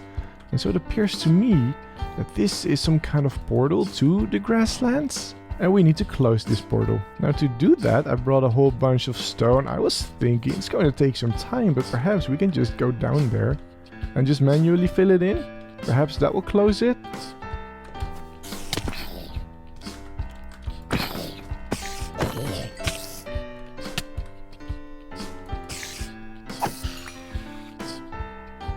There's a lot of monsters down here though, it's scary. So let's just start filling this hole in, right? What was that? You don't think it will work, Wood? Why not? Because the creatures of the grassland don't interact with the physical, like stone? What you're saying is filling it in with stone is not going to work, huh? Well, I'm going to try anyway, and we'll... Yeah, no, I just placed it. I don't think this will work. Oh, yeah, I placed all of this. I don't think placing stone is going to work. Oh no! Okay, we need a different plan. You know what? It's night. Why am I doing this at night? Let's go to the house. Let's get rid of all the stone. It's not going to work anyway. And we'll see what sort of plan we can come up with from there. No, no, no, no, no. No, no, no. Oh. Nothing really blew up. The armor stand blew up. What's in here? That's a dispenser. Why is there a dispenser here? This is my world. This is my world. Nobody is supposed to be able to get in here. This whole point of this whole thing. It's Percy's world. It's my world. Who put this here? Oh, there is some damage down here. But luckily it didn't blow up anything from the house, did it? Doesn't look like it. But why did that happen? Oh. Let's just whoop, go like this. Let's go sleep. Why is this open? I don't know. There you go, it's a brand new day. We've got new Enderman over here. I think I know exactly who did that. But it's not supposed to be possible. This is my world. Nobody's supposed to be able to get in here. I think the person behind this is the prankster. Now, the prankster is a story that I told last Halloween. But what is the prankster doing here? He's not supposed to be here. Like I said, this is my world. No one should be able to get in here but me. It's not multiplayer. There you go, I think that should be good. But that now begs the question, why is the prankster here? How is the prankster here? Wood, do you reckon it's entirely possible that the prankster came through here as well? But how though? I don't understand any of this. What's going on? I don't know what to do. We really need to close it.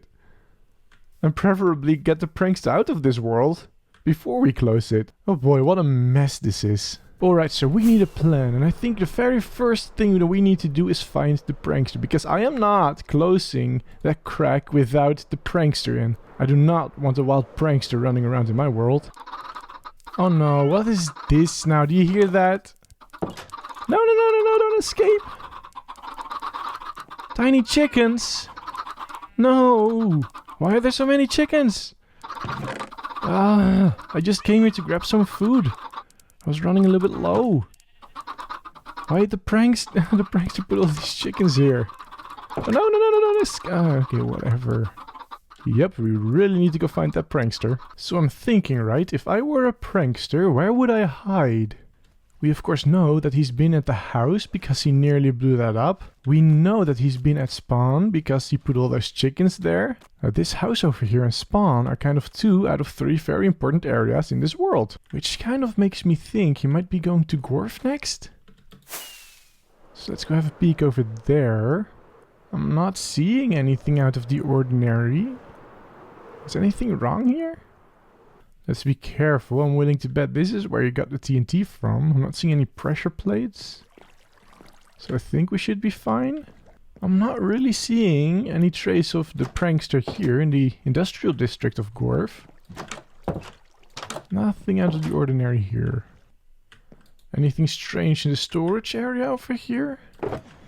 Not seeing anything weird. He didn't put obsidian on my chests, which is something he's known to do. No, everything seems fine here.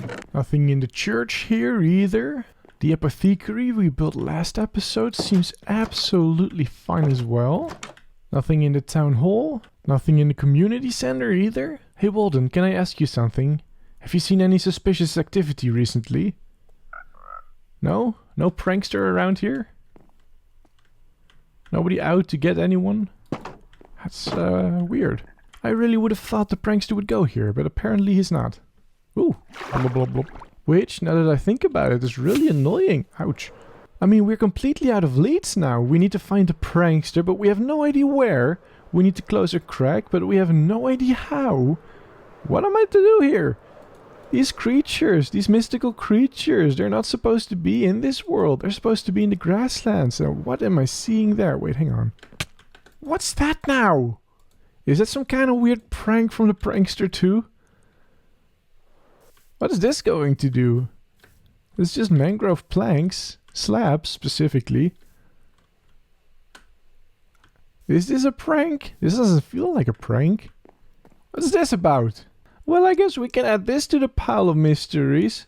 What am I supposed to do with this now? Ah, it's crazy. Everything's crazy. It's also come to my attention that a whole bunch of mangrove wood is missing from this chest. Somebody took my mangrove planks and is using it over there to do something weird. We have a thief on our hands. Oh, what's that wood? Follow you? Okay. Where are we going? Deep into the swamp, huh? Hey, do you mind if we sleep real quick? Yeah, we can sleep? Okay. Let's go to bed. There we go. What's over here, Wood? We just came from here. You think there's something with these? What's with them? You think they help to mend the tear? You think they help to close the tear? How? They're just planks, Wood. Wait, what? They act like stitches? We can stitch this crack closed. That seems a little bit weird. But you know what? You're my guide. I'm just going to trust you on that one. We can try that. The problem is I need to get mangrove planks then. All of mine got stolen. Oh wait, you know what actually? I used some mangrove when working on this tower, of course. Perhaps there's a whole bunch left in here. Oh, there's plenty of mangrove. Alright. Yeah, we can stitch this together. Using the planks. I would argue it's kind of weird, but then again, pretty much everything that's happened is kind of weird. So, I'm just going to not question it. So how do we do this? Just, this looks to be a bit of a cross pattern, crisscross pattern, right? So how about we just continue that and hope that that works? Let's start over there. Move that up a little bit like this would. Okay, well let's continue on then. It's a little bit scary being above this crack that leads I don't know where. To fix some kind of magical tear. But we'll be fine, I hope. I am thinking though, Wood, of course, we still have the prankster. We can't fully close this yet. We still need the prankster to get through. Is this working? Is this how you make stitches? I'm not sure if... This seems weird. You sure I'm doing the right thing? Okay. If you say so. Hey, you know what, Wood? I feel like it's already working. Look, there are far less mystics coming up now. Not even done yet. But it does get me back to my original question. Ooh, I nearly fell in. What are we going to do about the prankster? We still need to get the prankster out. You think getting the mystics out is more important? Alright. Yeah, we can do that. It's just going to be very annoying dealing with the prankster the whole time. I think that's us done. It looks really ugly though. But it seemed to have worked, because there are currently no mystics in the air anymore. Nothing coming up from down there. Wood, I think we did it! High five! Yeah, I'm sort of double checking everything. It looks like there's absolutely nothing coming up there anymore. I do not really understand though how a whole bunch of mangrove planks in this weird and unorganized mess can patch whatever was going on down there. But I think we've just mended the hole in reality, which we promised we would mend. So, yay us! But now we still have the prankster somewhere in the world. And that is a really big problem. Because I really very much prefer to not have a prankster in my world. But that is a problem we'll tackle another time. You know, this episode was surprisingly strange for me to record. Really, my entire plan was just to find a way to close this off, whatever it was, to stop all the mystics coming through. And, well, we did that. And it was surprisingly easy too. I mean, the answer, it was just handed to us over here. Though I must say, I am a little bit curious as to who did this. You know, handing me the answer to the problem we've been having this entire series. But oh well, I guess this is going to have to be solved without any character development. Speaking of characters though, the prankster, we are going to have to figure out what to do with him, because he's here now. And seeing as the terrace closed, it looks like he's here to stay.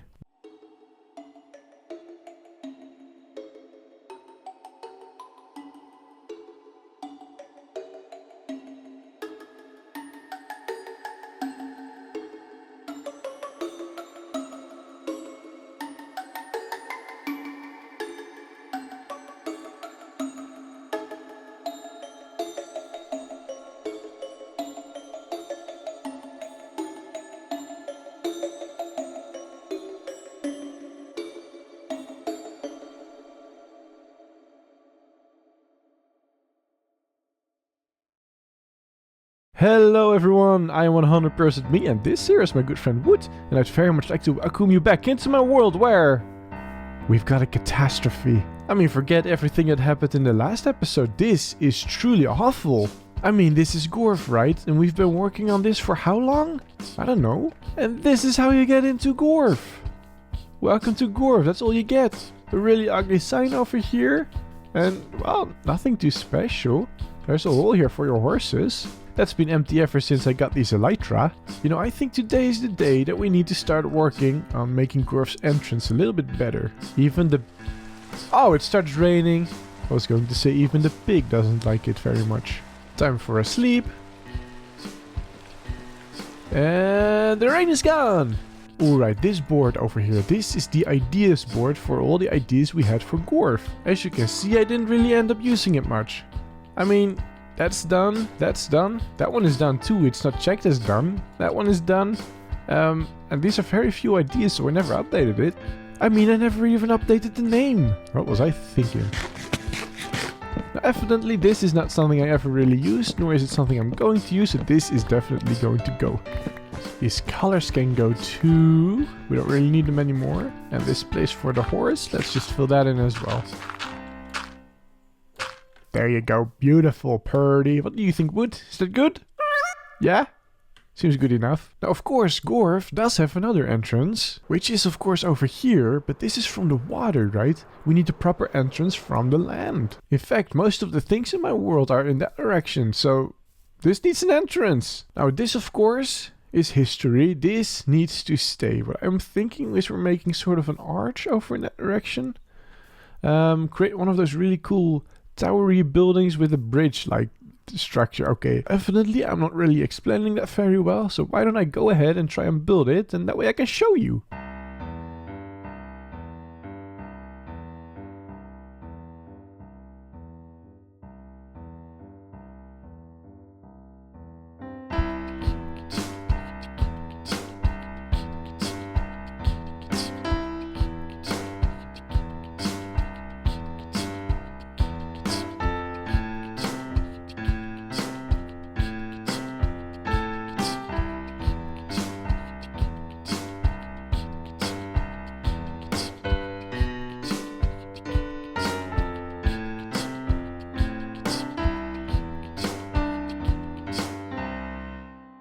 Look at that!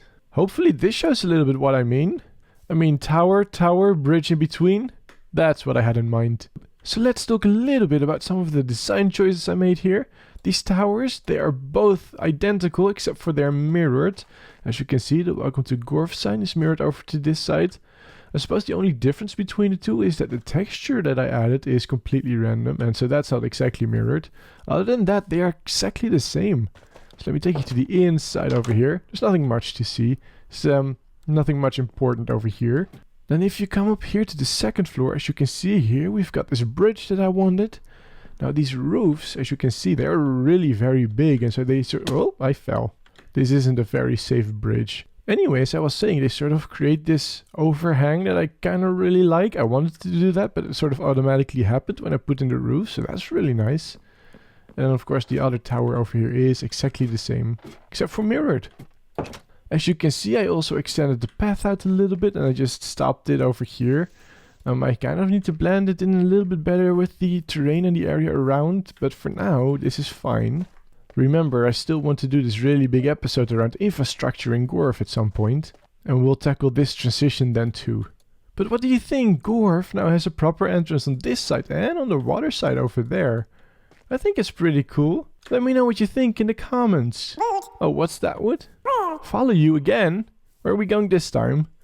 I was kind of wanting to work on Gorf a little bit. No? Okay. We're going here then. Oh, would you look at that? We are back in the grasslands again. Let's see what's this about. What are we doing here, Wood? Hey, that's weird. Do you see that? I thought we closed this off. What's going on over here? They're also only coming from one place. What's going on? Kind of makes me think... Yeah, this is open.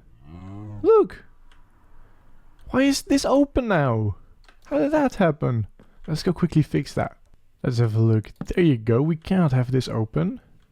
And it kind of looks like it's working. I'm not seeing any more come up. So we fixed that. That's nice. Wait, what?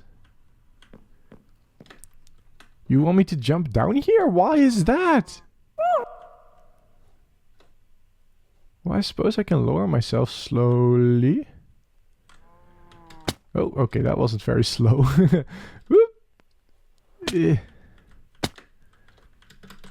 What's down here, Wood? Why do you want me down here? Here? This spot? You want me to dig down here? Okay. Let's dig down then.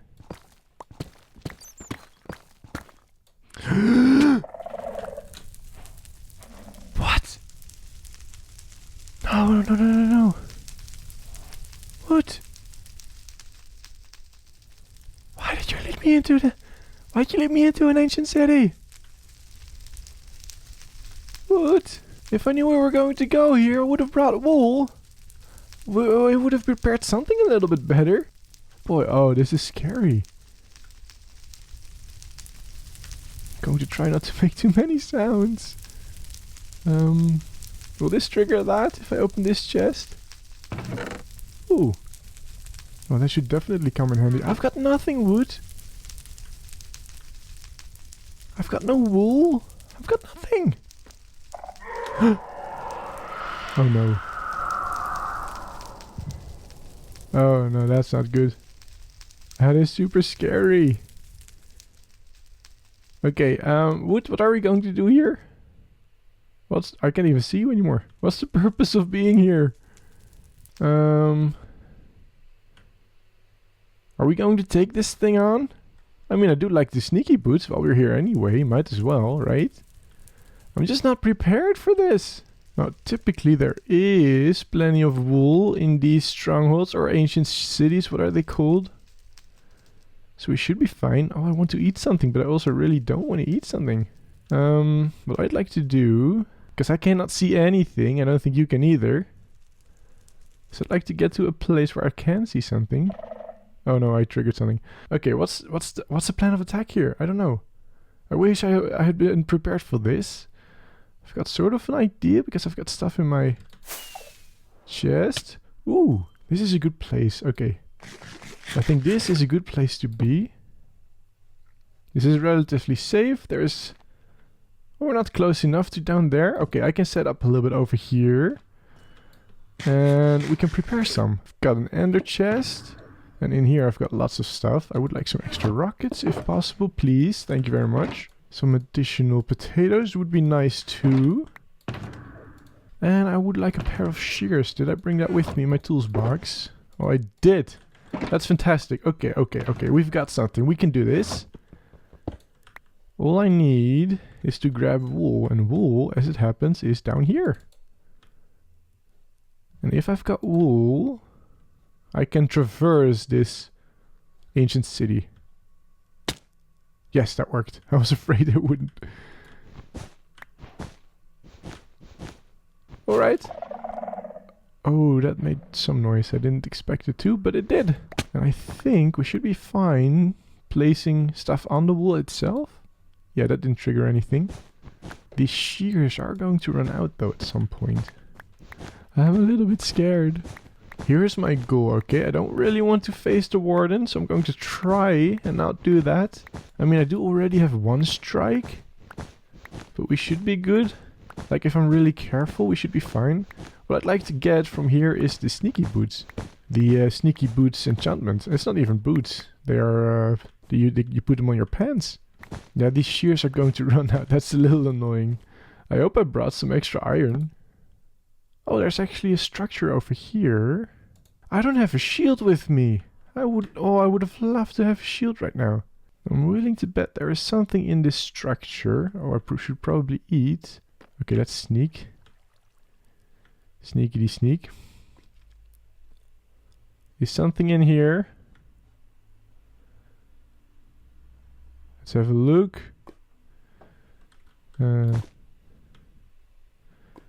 There's a shrieker over there. So that's a problem. Ooh, I need to get Brandon out. Oh no, I'm not sure I can prevent this from shrieking. Oh. Evidently not. Now we should be fine still. This is only the second warning. It's dark, I know. But we should be good still. Alright. I am so scared of the warden. Can I open this? Can I open this? I'm so scared to open this. Yes! Okay, we're good. Oh, there's lots of stuff in here. Ooh, that would be really useful. Some torches. Not sure what I'm going to use the soul torches for, but that's fine. Okay. We looted one place. We know we can do that now. Now we've got the rest of the city to go. I'm so... Oh no, that was the third warning. Okay, that's a problem. We're on our third warning now. Oh no, I don't like this. Oh no, that was an accident. Please forgive me, warden. Yeah, this is going to be a while. You know, I can just quit. I can just get out again, but now I want to do this. Now, as I go, I'd like to make some stations, as it were, where I can just safely retreat for a little bit. And that includes here on the side. I think these amethyst clusters are really good for that.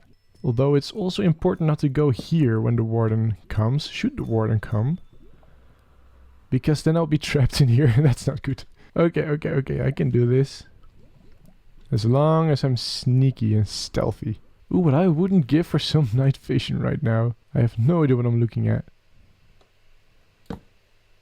That was dangerous, potentially. But I would really like to light the whole thing up as I go. Something up here. Oh, there's definitely a chest over here. But I'm not sure if there are any shriekers nearby. I can just risk it. I'm going to risk it. I should probably get my axe ready so I can break the chest if I need. Oh, that didn't do anything. And this has swift sneak. That's so nice. Ooh. Not sure what I'm going to do with all of these things, but hey, that's nice. So lucky that didn't get triggered. Oh, well, if nothing gets triggered here anyway, I might as well sit up for a little bit. I'm going to enchant my leggings. Do I have an anvil with me? Oh, I don't. Oh, that's annoying. Perhaps I've got enough iron? Oh, I've got plenty of iron. Look, now I can sneak a little bit faster. Whee! Okay, that's good. That's good. That's good. Okay, okay, okay. I would like the Swift Sneak 3 though. So I'm going to keep going here. But look how fast I can sneak now. Isn't that awesome? Hopefully. I'm not triggering anything by placing them on the edges. Oh, I triggered something, but luckily not a shrieker. Oh, you can't place them. I thought you could place them on the wall and it should be fine. Apparently that's not true. I think my plan is to go around first. And once I've done that, I can tackle the inside of it. I think that's a good idea. Seems like a good idea. I'm seeing a shrieker over there, so let's be careful. This truly is somewhat scary. There's stuff over there. Oh, there's extra wool. That's nice. If I need it, I can just go there. Oh, there's something over here. Seeing candles. I'm trying to see if I see shriekers.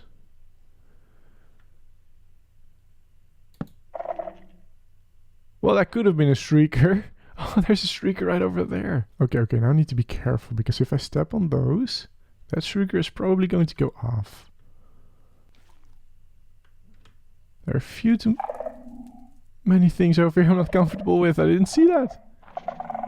Okay, okay, okay. I need to get off of this one now. There you go. We should be good. Oh, here's the whole structure. Oh. Oh no. That's the warden. Yeah, that's the warden.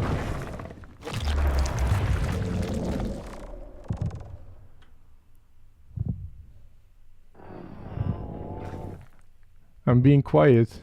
I don't really need to be. The warden can't actually hear me when I talk. Need to be careful. There were some skulk sensors over here as well. The plan is to just wait here till the warden disappears. Oh, there it goes. There it goes. We should be good now. Okay. Not seeing any warden anymore. Let's see. That one triggered a shrieker, I think. So we need to be careful in this area. There is definitely a shrieker here. I can't see though. What I can do is a bit risky, but trigger the warden on purpose. By placing a torch, and that way I can at least see. Yeah, that one did it. Let's go.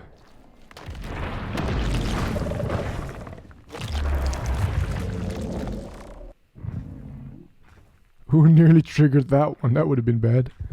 Would have had two wardens. This is somewhat scary though.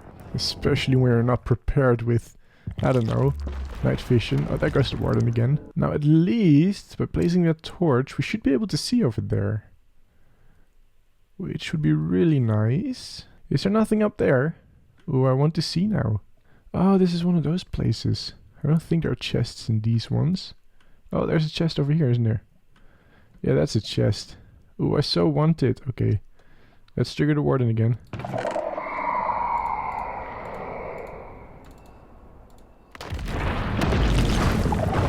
And now I'm definitely going to fly.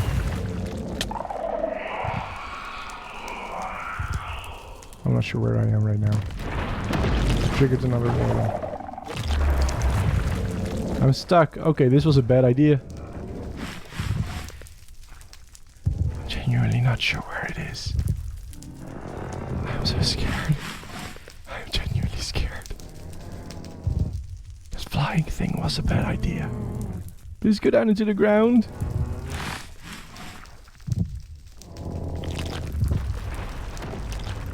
Well, there goes one. It's also going to be tricky getting out of here again because there are sensors right there. Please go down. I feel like it's getting closer. Why is it not going away? This warden should be going away. Why is it not going away? Wood? What are we doing? I don't even think that was worth the trouble. Why is this warden not going? It's making a sound that I'm not familiar with. I'm looking for an escape, but it's too dark. Oh, I know where I am. This is the big portal thing. I'm at the center of the structure, at the center of the city. If that is so, there should be an opening at the top here somewhere, but I can't see it. What I can do is just pillar up with the wool. There should be an exit here. I dug through it, right? Oh no. I think that was a big whoops. I need to go up, up, up, up, up, up, up as fast as I can. Because he can't hit me when I'm far enough away. Oh, there it goes. Okay, that's good. Finally. I did go pretty high up. Oh, there you go. There's the city. Now, the amethyst geode over there, I believe, is where I set up in the first place. I think I'd like to go back there right now. Just to regroup a little bit. Oh, that was my shears. Let's see if I can get there without actually triggering anything.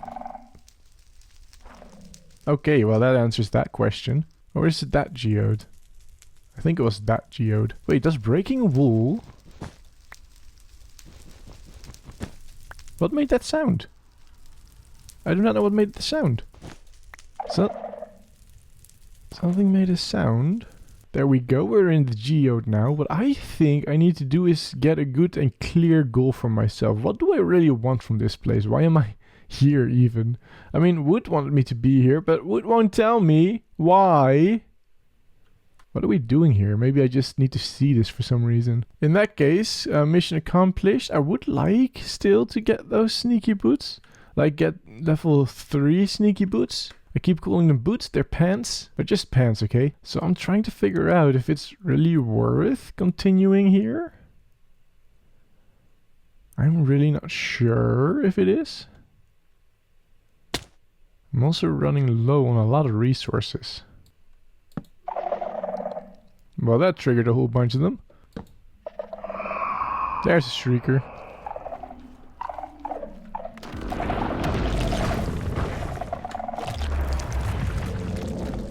I am seeing my exit, by the way. You see where that light comes from? I think that is the hole in the ground where I came from. And there he goes again.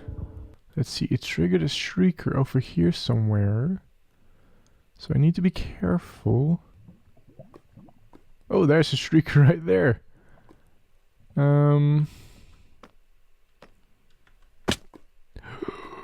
Ooh, that was scary. Luckily that didn't trigger anything. There's a chest right over here.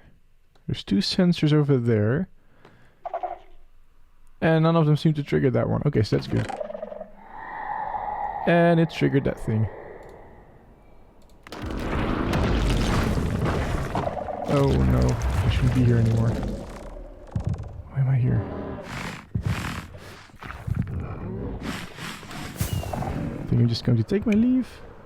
Or try to anyway. I'm not sure where I am. There's water over there. Maybe it wasn't the best idea to just fly in a random direction, but I'm away from the warden now. That's good. Oh, why do I keep doing this? This is scary. Hey, but I've got a silk touch hone now. That's nice. Do I really want to try to get the sneaky boots? I'm starting to doubt myself now. Hello. I'm also having trouble figuring out exactly where I am. Oh, is that the structure in the middle? Oh, there's the exit. Okay, you know what I'm going to do? Is I'm going to go out of here. Yeah, I think I'm done. I know where this is. Wood, is that what you wanted me to see? I hope it is. Because I'm not going to be here. Uh-oh. Can I get through that one hole? Oh, there you are. Here we are. Woo! It's the grasslands. Okay, we're home. Quickly, I want to go to bed. I want to end this rain. Hello.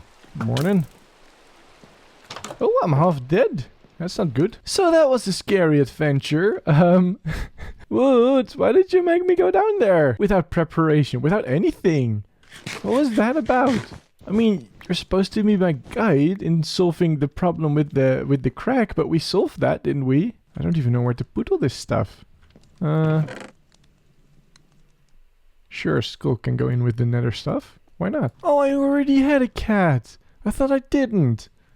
There's me risking my life for a cat disc and I already had one. Well, I hope you are happy. I hope you got what you wanted.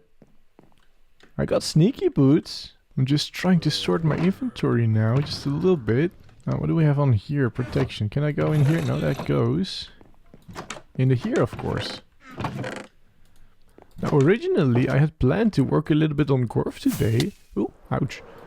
But I just looked at the episode time and it turns out that we're kind of out of that. This is a pretty long episode already. And so I really think it's next episode that we're going to do some more work on Gorf. For now though, I'm really not at all too mad about the progress that we've made today. We've made these cool towers and I really think they are a good addition to Gorf.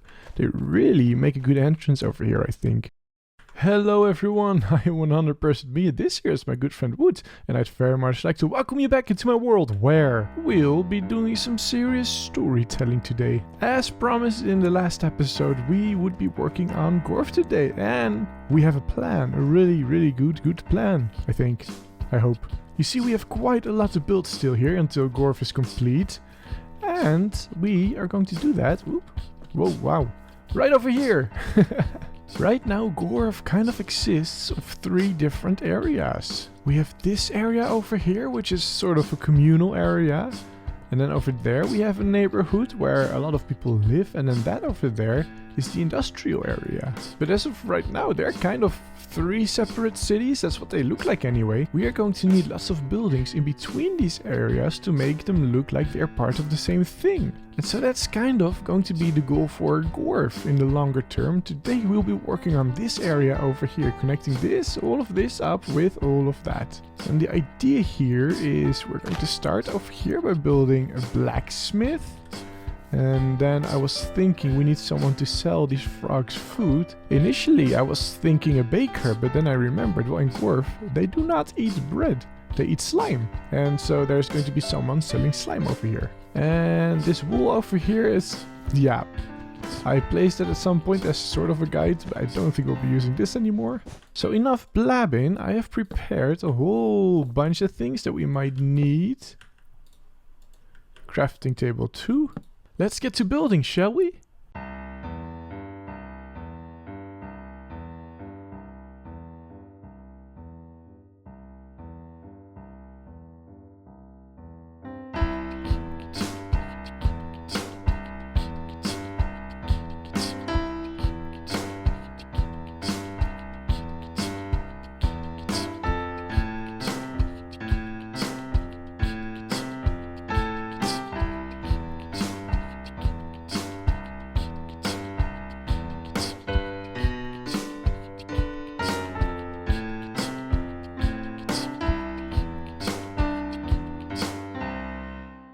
And there you go! There's the blacksmith building over there. Ooh, the pig likes it. Now the way I built this blacksmith building is exactly the same as I built the others, in that I picked a completely random shape and sort of built the structure up from there, made a wall, and then added in this weirdly shaped roof. And I think it works really quite well. It makes everything here work together so nicely. In fact, something I noticed that I really liked is, aside from the fact there isn't really a street in here yet, this is really kind of starting to look like a street, isn't it? With all these houses here. I really quite liked it. So let me show you the inside, which is completely empty. That's right. I sort of figured we can do the inside together. Wouldn't that be fun? I've already gathered a couple of things we might need, though we might of course need a lot more than this. Let us start by putting in some walls in here. Because of course this is a really big open area. Now here's the thing, right? Of course we kind of want to split this up in several different rooms. That way the blacksmith has a lot of room to work with. We'll have a shop area sort of over here. Let's make it about that big. I don't know, just sort of roughly roughing it out. We might want room for him for his personal sort of things, right? Where he can eat and sleep and that and whatnot. And of course an area where he can actually properly work on his stuff, which I guess this would be. I'm also thinking that this floor over here would be better as a stone floor rather than a wooden floor. Of course, this blacksmith will be working a lot with heavy metals, and as a result he might drop it and that will definitely ruin his floor. So we need a stone floor over here. And I was thinking this could be a doorway into this area over here. And we can make a doorway into this area over here, his personal area. I sort of figured this is a pretty good layout, so let's start working on that. I need stone, which of course happens to be the only material I haven't properly gathered. I have a little bit of it over here. But I don't think I'll be wanting to use this stone. Do I want to use the black? Because there'll be a lot of black over here. Maybe the deep slate we can use? And some of the classic stone bricks, if you know what I mean. These are the ones that I mean. And actually, we can cook these and make them cracked stone bricks. I think that would be really cool. And let's also experiment a little bit with deep slate. See if that does something for us. And instantly I'm kind of finding it doesn't really work with the dark. Yeah, I think I much prefer the light gray. There you go, I think this is a little bit better. Though I do, of course, want the cracked ones. Do I have a furnace around here somewhere? I know I have one over here. And so while we wait on that, we can work on something that I think is kind of cool over here. I do need to have a look at how I want that to go. Let's have a look over here. Because what I'm trying to create over here is a bit of an oven. Or an oven. I'm not sure if that's the right term. Ooh, let's go to sleep. Essentially, our guy needs, of course, a really big fire. And I'm not actually going to use a fire, but I'm going to use a campfire. More for the idea. Because I have experience with using actual fires for blacksmiths in the past. And well, with all this wood around, I think you can imagine that won't be really going well. And then something like this kind of looks like a chimney. Yeah, there you go. That'll be good. I need to fix it up on the outside still, but for now this is fine. I don't think this is fine. This doesn't look good. Let's do something like this. Makes it a little bit more sturdy. There you go. Yeah, that's better. And now I'd like to get my redstone box, which is also somewhere. Let's grab it over here. Because... oh no, I don't have hoppers. I thought I had hoppers in here. Oh no, now I need to go get some hoppers. Ugh, that's annoying. Hoppers, I've got hoppers. Okay. So how does this work? We want one over there. One over there and one over there. And we want we want this one leading into a blast furnace, which of course I didn't grab. And I've just decided I want to change this around over there. Now I need a dropper and some other redstone components, like a comparator. Probably one of these, I don't know. I always forget how to do this bit. But it's fine, it's fine. Oh, that's not how I want it, though. It is how it could go. It may make a couple things easier.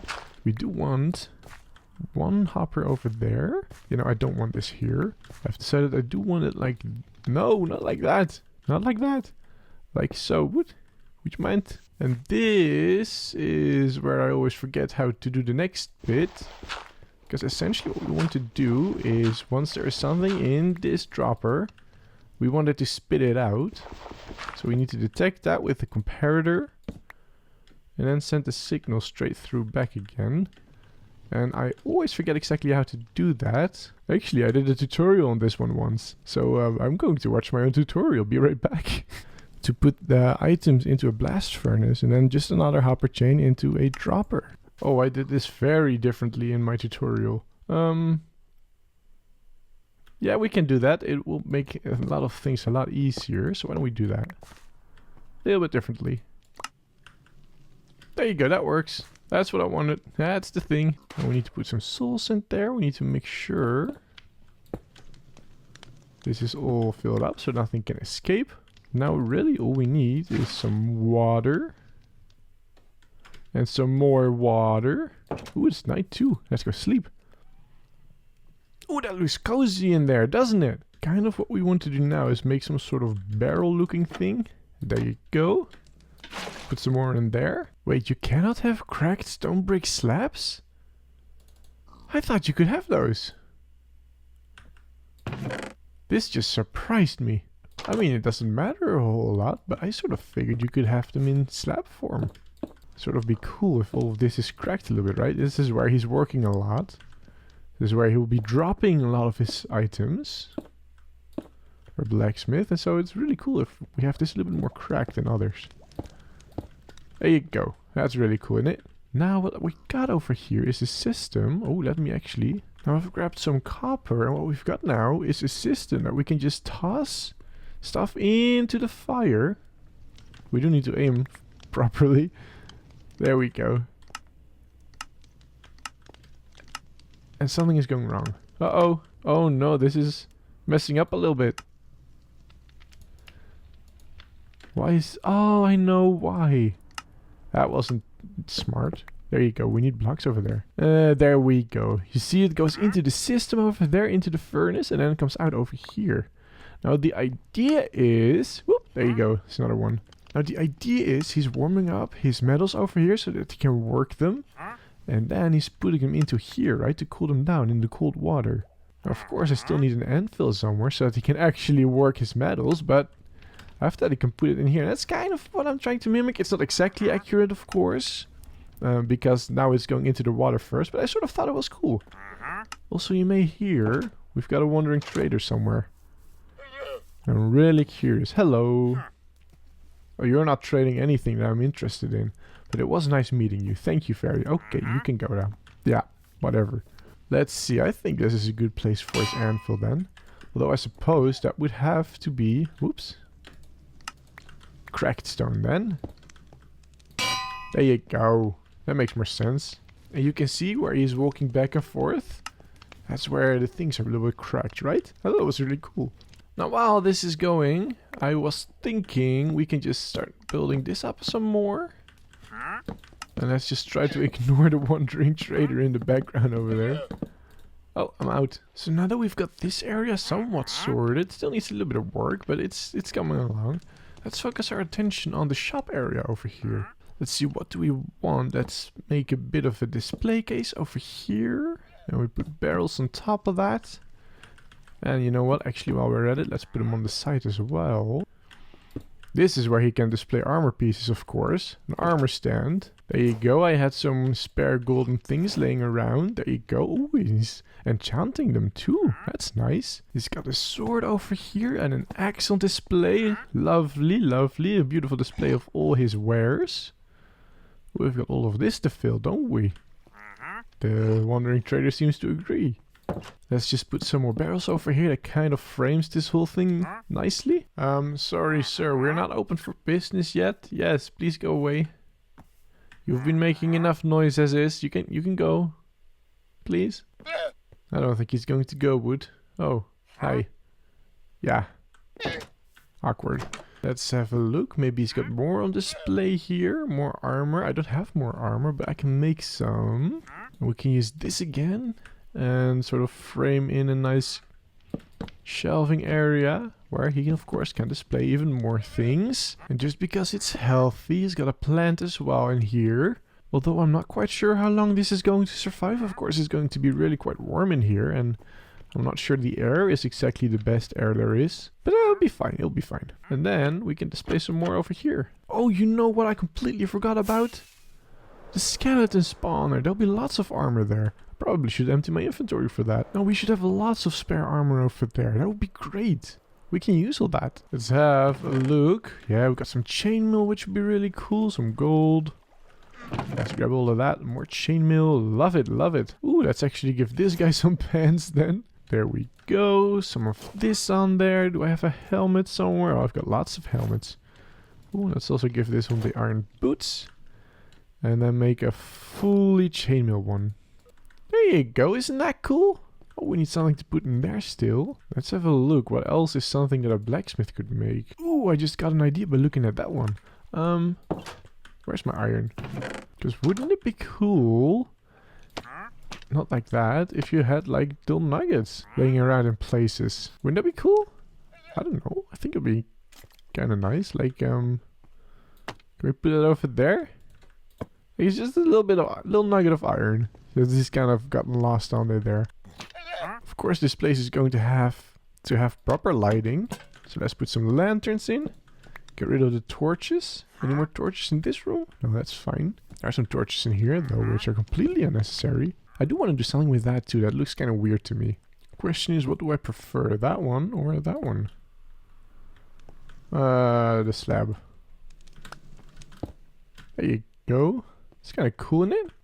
We can hang a lantern from We cannot hang a lantern from there. That's not what I expected. Okay, we can grab some chains then. Sure, I have some somewhere. Because you can put them on chains. There you go. That's beautiful, isn't it? So now we've got 2 out of 3 rooms complete over here. We still need to do this last one over here. And I was thinking what we can do is put in a little kitchen over here. Something like this. Of course, it needs a furnace. What I always kind of like to do is put pressure plates on top of these, what are they called, trapdoors. It does make it a little bit difficult to cook your meals because you put anything on there, it breaks the trapdoors. But it does look kind of cool, doesn't it? And then we can fill this up with barrels, kind of make it look like cabinets over there. It's kind of nice. I always kind of like that. We need a little bit of a table, of course. Poor guy is going to have to eat somewhere. There you go. Good place for a lantern. Lights up the place really nice, really well. Now we need to figure out something for this area. He must have a hobby, our blacksmith. There must be a hobby that he likes to do, something he likes to do. And that's what he's filling up all this with. Something I always find is really nice. Most people have books. So we can put some books in there, some bookshelves rather, right? Just like so, though our blacksmith isn't a very avid reader. He's just got a couple of books over there. Alright, so I've sort of got an idea for this. Let's fill this in. What I was thinking, maybe he likes collecting bottles. And he's got a little bottle cabinet over here. And we would probably have to do that with item frame. I don't have any bottles on me. Has anyone ever noticed how this water is green, but when you put it in a bottle, it becomes blue? Right, you see that? It's a different color. Suddenly and magically the water is a different color. And something that I was thinking I wanted to try. I'm not sure if this is going to work. Hopefully they don't pop off. Oh, they popped off. Okay, can't do that. I was thinking it would look really kind of cool if we can have a glass there. That way it really looks like it's behind the glass, right? But we can't have that. We can't have that in Minecraft. Okay. Well, I think this is kind of finished. Look at that. Look, we've got this whole house, and I do need to clean up this mess still. But this house kind of tells the story of the blacksmith that lives here, right? It tells the story over here of how he sells all the stuff that he makes. Here it tells the story of the stuff that he actually makes. And tells the story of how he lives over here. Doesn't really have a lot of living room, but he doesn't really need that. I mean, I reckon most of the time he'll be hanging out at Walden's Watering Wall. You see, and it's simple. With some easy decorating, you can tell a really cool story about a character that lives in your place, your village, right? I really like it. Let's move on to the next thing. There's something that I completely forgot to mention, by the way. I kind of need to mention it. Last episode, you may remember, I worked on these towers just a little bit over here. You can see them. These are the towers at the entrance of Gorf, and you may already notice that I've changed them somewhat. I'm coming up here so that I can get a better view. You see this bridge over here? It now kind of has a dedicated roof, right? What I mentioned when I toured this thing is that the roofs of these towers already sort of created this effect, but now I've actually properly made this roof. And I wanted to say that, I wanted to mention that because I feel like it adds quite a bit to this structure, right? It makes it a little bit more magical having its own sort of thing over there, if that makes sense. I don't know, it adds to it. I really quite like this change, which is probably why I made it. Oh, look at that, I just figured out how to do this. I'm now using stairs at the back there, and the glass panes, they don't connect to that, and so the item frames, they don't get destroyed. Yay! I have also done some building off camera. This here is the blacksmith, and if you follow me behind over here, you can see there is another building over here. Now you remember how I said at the start of the episode that I wanted to make a baker, but that of course the frogs, they eat slime. I sort of figure I can make a slime shop sort of with like a bakery in mind. And this is what I've come up with. So what I was thinking, if I think about a bakery, right? Like a really classic bakery, they have like all these pastries on display. So I tried creating a bit of a display case, but then for slime, they have some on display over here as well. It's all very lovely. And then they have some more storage over here, right? Now I had to think a little bit outside the box, of course, because when you think slime, there's of course slime balls and slime blocks, but those are really the only blocks that really make sense in a shop like this that you have. So I tried the sticky piston. I'm not quite sure if I like it. I tried to hide it with the signs over here. I mean, it stands out just a little bit. I'm not quite sure if I'm sticking with this. Pun not intended. And then, of course, if you follow me to the back, this is, of course, where the... if this is supposed to be a bakery but slime themed, then it wouldn't be a baker but a slimer? Does that make sense? This would be where the Slimer would help you out with your order, right? Would help you if you need anything over here. Because slime is not something you really cook or bake or whatever, I did not put in an oven. What I do have here behind is some bookshelves and a little table. Not too much. I sort of figure mostly that the Slimer lives in one of the houses, one of the little houses that is right over here. In fact, maybe he just lives in this one, pretty close to his own shop. Now let's see, we started the episode right on this tree and we looked out over Gorf and we wanted to connect everything, right? Well, I think with just putting in two buildings, this one and that one, we have kind of connected these two areas together now. We've got the communal area and this place where people live, this little neighborhood. They're kind of connected now, right? From here, I think you can maybe see it a little bit better. It's still connected with this. And of course you've got this area with the arena, and I sort of figure we can make a sort of a square here, just a space around the arena where people can gather right before they go see the spectacle, right? Which kind of means if I can get there, we really just need to fill in a couple more things over here to really make this area pop.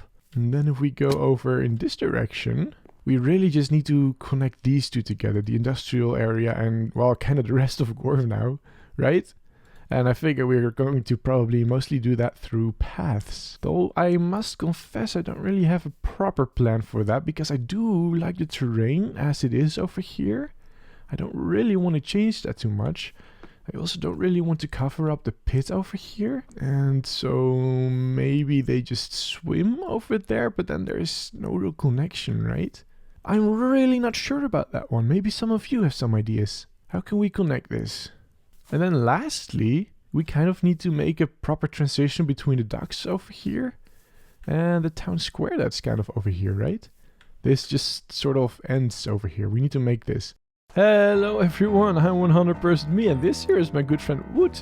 And I would very much like to welcome you back into my world where it looks like I'm following Wood once again. Wood, where are we going? Oh, it's a surprise, huh? That really is just Wood's way of saying, I'm not going to like it. I mean, if you remember last time, he led me straight into the ancient city without any preparation. I did not like that. And we do kinda seem to be going in the direction of the grasslands, where of course underneath is the ancient city. So this ought to be fun. Yeah, it looks like we're going to the grasslands. These are the grasslands. And we do appear to be heading straight to the crack, underneath which is of course the ancient city. Oh, okay, we're going down. Yep.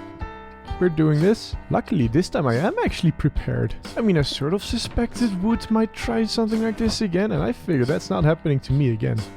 So, I prepared a whole bunch of wool, some night vision potions, extra food in case I needed it, some shears, because those are useful in there, and torches, of course. Lots of torches and more materials to make more torches. I think we should be alright down there. Oh, actually, what I'm thinking is, of course, totems. I might have some totems of undying, and those are terribly useful down in the ancient city. Do I have any of those here? Nope. Here. Oh, I've got a bunch of them. Let's go bring 3 of them. That should be good, hopefully. Put those in here. I've already got one on my offhand over there. I think we should be good to go to the ancient city now. So let's dive. Well, let's not dive straight in, actually. That's terribly far down. Let's go carefully. Dive straight in. Whoa, whoa, whoa, whoa, whoa, whoa, whoa, whoa, whoa, whoa. Slow down. Oh, no, that was a scream. And that's the warden? Why is the warden already summoned? Like, I mean, I'm supposed to have 3 strikes, right? I can't see anything. Oh, I should have grabbed my night vision beforehand. I sort of figured I'd grab it while I'm down here. I'm not sure why I thought that was a clever idea. Oh no. I can't see anything. It's completely black. I'm really hoping that warden is going away soon. Listening carefully to its heartbeat. I feel like it's so close though. Hopefully it doesn't sniff me. I don't even know where Wood is. Oh, this warden does not seem to be going away. Why did it trigger on the first go? I'm supposed to have 3 strikes. Oh, I also put away the other totems. This does not look good. This warden is not going away. It's awful. It's been here for, I think, like a good 3 minutes now. And I don't know how to get out of here. And I'm trying to move away, but I can't see anything. Well, something triggered something. I think I'm triggering things. Oh yes, I'm standing on top of the thing. That's not good. So I'm trying to move towards the light over there. Meanwhile, I also feel like I'm getting closer to the warden. Oh, I definitely should have grabbed everything from my shulker box before I got in here. Uh-oh. Alright, I seem to be farther away from the warden now. At least I can see a little bit better. Where is Wood? I'm really wondering where Wood is. I mean, after all, he's the one that let me down here. Let's improvise a little bit. Let's break all this wool. At least I can get a little bit higher this way. Oh, there's the warden! Oh, it's right below us. Oh, it's right below there. That's the warden over there. You see that? Oh, that is dangerously close. No, I don't want this. I don't want any of that. Woods, where are you? I'm hoping the warden is not coming up here. Should probably get rockets in my hand so I can fly away as soon as he gets here. Okay, it's a bit lighter now. Ooh, and there's a thunderstorm going on. Oh no. I feel like the warden was right on me just a minute ago. Oh, there he is again. No. Okay, here's what I'm going to try to do. There is over there that amethyst geode, right? I'm probably going to trigger a whole bunch of things. Oh, there it is. Oh, I'm killing myself. Wait, let's grab an ender pearl.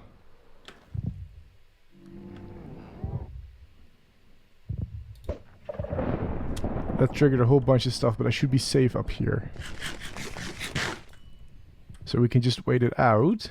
And I can actually go grab myself the stuff that I gathered before that I was supposed to take. Oh boy, what a nightmare.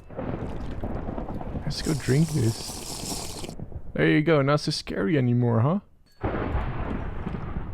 Although the thunder really does add to it, doesn't it? Do we still have a warden here somewhere? It was over there originally. Oh, I think the warden is gone. Which is good for us. Okay. Now we need to go find Wood. Oh. I think I just found Wood. Wood, what are you doing over there? How do I get there? Without triggering anything. Oh, you know what I can do? So I can just quickly bridge over like this. Wood, what are we doing here? What are you doing in this frame?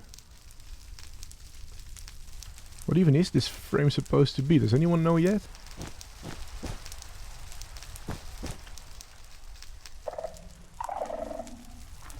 triggering things here. I don't want that. Why is that triggering things though? I'm sneaking, right? Yeah. Thought that wasn't supposed to trigger anything if you sneak. I was triggering lots of things. Okay, Wood, where are you? Oh, right behind me. Why are we here? What is this about? You wanted me to see that thing. Well, I know about that thing. That's in every ancient city. People are speculating that it's a portal of some kind. But there is no portal implemented into the game yet, so it's kind of useless that's there. My question is, what am I supposed to do with that?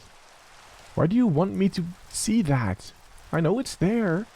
Also, isn't there supposed to be like a hidden thing below here that activates when you eat something? Well, I'm not really hungry right now, but I would like to have a look down there. There's a chamber for redstone. Ooh. I did not mean to do that. Perhaps we can just break in. There don't seem to be any shriekers around, so we should be fine. Oop, broken in. Oh yeah, look, there's a redstone door. Oh, that's really cool. Let's see, what is this all about then? We got target practice. Let's have a look. Oh, of course, that's set up a shrieker. I should have been more careful. Where is it? Where is the warden?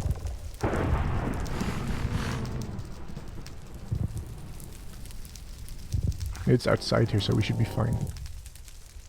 I don't think it's in here with us. Oh, I should have been more careful with that target practice over there. I was sort of under the impression that we should be safe in here, but we're not.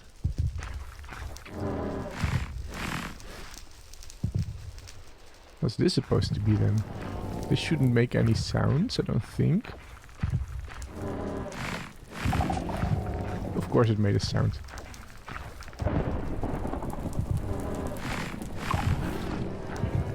This appears to be some timer. Okay, I need to stop making sounds until the warden is gone. Oh, his heartbeat's going faster. Which means that I'm in trouble.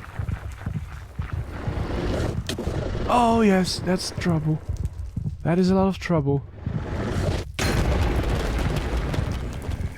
I need to get out here now. Ah! No. Well, that's not very good, is it? Oh no. Let's see, what do I have? Let's grab some spare armor. Ooh, let's not grab that one though. I should have some wings somewhere too. Some spare wings. Not sure where I have that. I really just want to recover my stuff at this point. I don't think I really need to challenge the warden more than I already have. So let's go and try to do that. Where is Wood? Wood usually appears right when I die. Here we go. Luckily I know where it is. My stuff. I believe the warden should be gone too. Oh, there it is. Alright. Now let's get out of here. Let's see, where's the hole? I think it's that over there. Should be able to get out of here. Yeah, almost. Wood, I really don't know what's up with you. Last time you got me down there, it was terribly scary. This time, I actually died. What's that about? Why do you want me to be down there so bad? Because you want me to see the portal frame. Well, I know it's there. I told you. I mean, I saw it last time. I know it's there because that's how Minecraft works. What are you expecting? We cannot keep doing that, Wood. It is scary and I really do not like it. And another thing is I mean, you're supposed to be my guide. You're supposed to help me figure out the thing with the grassland, but I feel like that's already sorted out. Right? We fixed it. It's not a pretty fix, but we fixed it. What else do you want from me? I mean, am I missing something? What am I supposed to do with that portal? Why do you want me to see it so bad? I don't know. Oh, hey, look, it's one of the knights of the grasslands. Maybe he knows. Excuse me. Do you happen to know what I'm supposed to do with that portal down in the deep dark? Yeah, I didn't think so. Like, what am I supposed to do, Wood? What do you want? Anyway, as you may have noticed, I started the episode off at Gorf. I was working over here on something really cool. Let me show you. If you follow me past the storage system, there is this little neighborhood over here with all these really lovely tiny houses. There's the arena that you may, but probably won't notice. Oh, you can see it. There are 2 extra buildings over here. I was thinking you might not notice because they're all kind of the same, aren't they? So yeah, I was working on these. I sort of figure I work on them off camera a little bit and then show you, give you the tour when I'm ready to record. I mean, I've already kind of shown the process I put into making these structures in previous episodes. I sort of figure you don't really need to see that again. Though of course, if you are curious, you can go back and check them out. But anyway, I figure I give you the grand tour of these places. This over here was a particularly fun one. This is a wooden toy maker. I really enjoyed putting this together, adding tiny little details like wooden swords and shovels. But also have these little buttons. They can be, I don't know what they can be really. Use your imagination. Just tiny little wooden toys. You got some pressure plates. I figure we put some bamboo in here as well and a ladder. As you can see, I've got some armor stands, which I reckon can be really fun. Perhaps you can use your wooden toy, your wooden sword against them. Ooh, it even knocks them around a little bit. Whoops, and now the product is damaged. Let's put this back where it was. Thank you very much. And of course, we got some behind the counter over here. These chests are just empty. They're just for decoration. I figured it'd be really cool to have chests in here as well to store all your toys in that you're buying, right?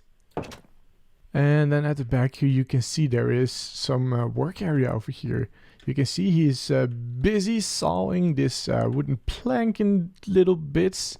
And he's sort of got all these wooden bits scattered around the place. There are some custom cabinets that I've made. They're fairly useless, but I figured they look kind of cool over there. And yeah, this is kind of the wooden toy maker. I thought it was a really fun little detail to add in here. It's not something you... Ooh, it's dark. A toy maker is not something you really see people build very often, and I thought it was just a really cool thing to add into the city, right? And so I did it. Now, of course, you can't have a toy maker without somebody to supply the wood.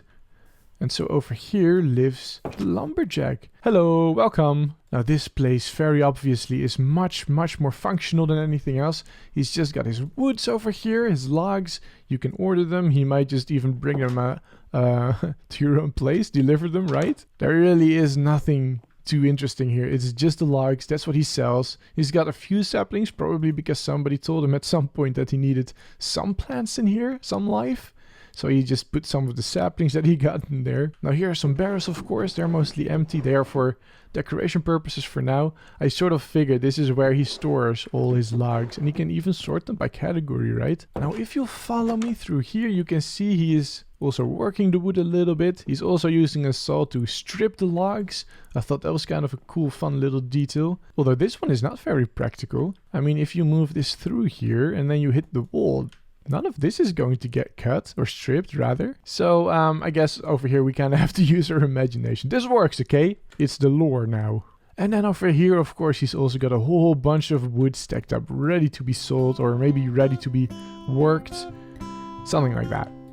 Now, if you want to see how I built these, well, don't worry. There's a time lapse coming up right now.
That was a good time lapse, wasn't it? Now you may have noticed that the past couple of episodes have been very focused on getting Gore finished, and that's because it'd be really cool to get this ready, wouldn't it? And getting ready it is. This area is pretty much done now, except of course for the streets. The industrial area over there pretty much has every industrial thing it's going to have. So that is pretty much finished, except of course for the streets. We have this beautiful communal area over here, which is also already finished. Except of course we're missing a street. And of course we've got this entrance which is finished, and it's got a street. And then of course we've also finished this entrance, which doesn't need a street because there's water here. Today is the day is here. Today is finally time for, I'm stuck.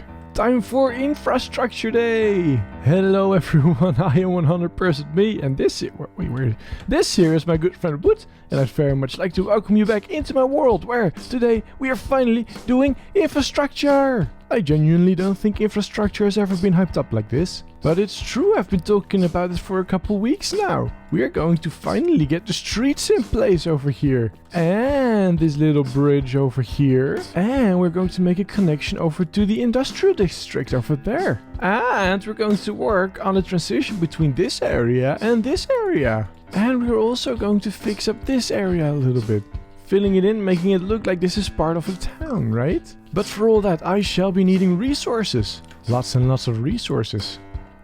Hello. Now, of course, we've already got paths over here, and we kind of need to continue this style, I think. I do kind of like it. It's exactly the right kind of growth that I had in mind for the rest of Gorf. And I just checked, we don't even have remotely close to all the materials we need. And so a trip to the Nether is in order. Come on, Wood! Let's fly to the Nether. And I've just realized I didn't bring my ender chest. I kind of need my ender chest. Going back through? Where is my ender chest? That's a good question. Doesn't matter much, we always have an ender chest in here. Chickens! I'm just going to take 2 shulker boxes. Now one of the shulker boxes is for soul soil, and one of the shulker boxes is for the... What's it called again? I always forget. The basalt, I think. Now basalt, as you can see, there's plenty of over here in the basalt deltas. And soul soil, I'm pretty sure there's lots of over there. There's a soul sand valley. So I'm going to start by gathering a whole bunch of basalt, and then once I've got a whole bunch, I guess I'll see you right back. There we go, look at that, 2 shulker boxes full with goodies, plus some extras to spare. I think we should be good to make some paths. So, something went wrong with the time-lapse? I mean, I recorded a whole bunch, I made a whole bunch of paths over here, but for some reason it only recorded the first 2 minutes of it, so that's fun. And I was so ready to jump into a time-lapse too, but look at that, we've got paths now. Now these paths sort of weave around and they connect everything with everything. Pretty much. I made little blocks for the houses, right? And in the end, all these paths lead over here. To this area. Now it does look a bit like a mess. It's kind of unorganized, and that is kind of what I wanted, but I'm not sure I wanted it in this way exactly. But it's kind of too late to change that now, because that would mean I would have to rebuild everything, and I'm not going to do that. So Gorf is a little more messy than I thought it would be, but that's fine. That's absolutely fine. Let's just say it adds to the feel, gives it its charm. Now pretty much all the areas are a little bit like this. This is exactly the road that I plan to build, and so I went ahead and built it. As you can see, it does look kind of gross, doesn't it? Ooh, I do really like it for this area. Gorf is supposed to be gross and apparently also a bit messy. I like it. I really don't mind it. I really quite like it. Now, what we need to do... This is a church, of course, and it has this bridge that it doesn't quite have yet. We need to build this bridge next. And so I think that's what we're going to do. See if I can get the time-lapse right this time.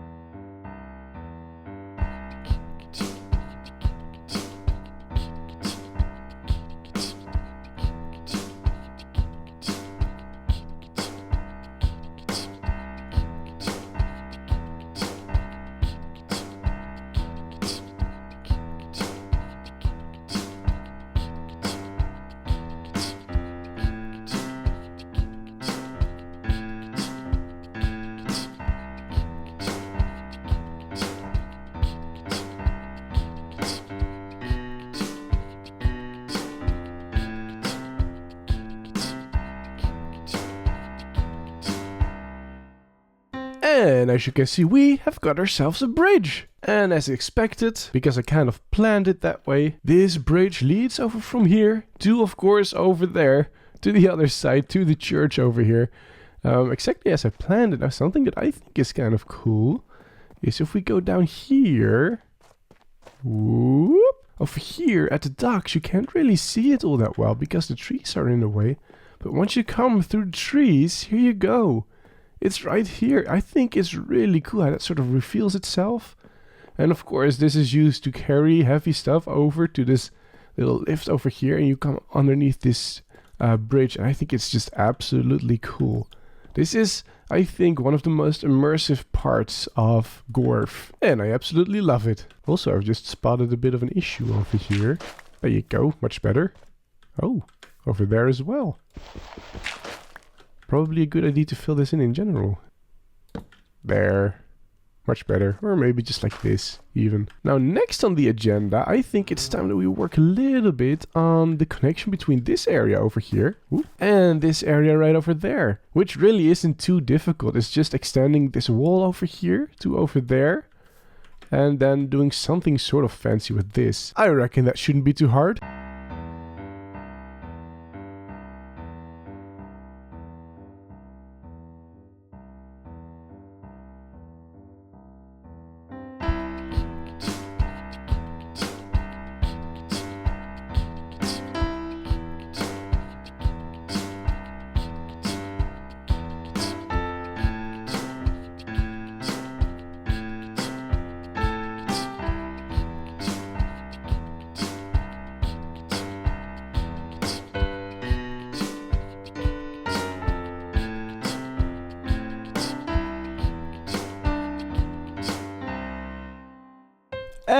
As you can see, I have continued this retaining wall all the way along here, all the way to over here.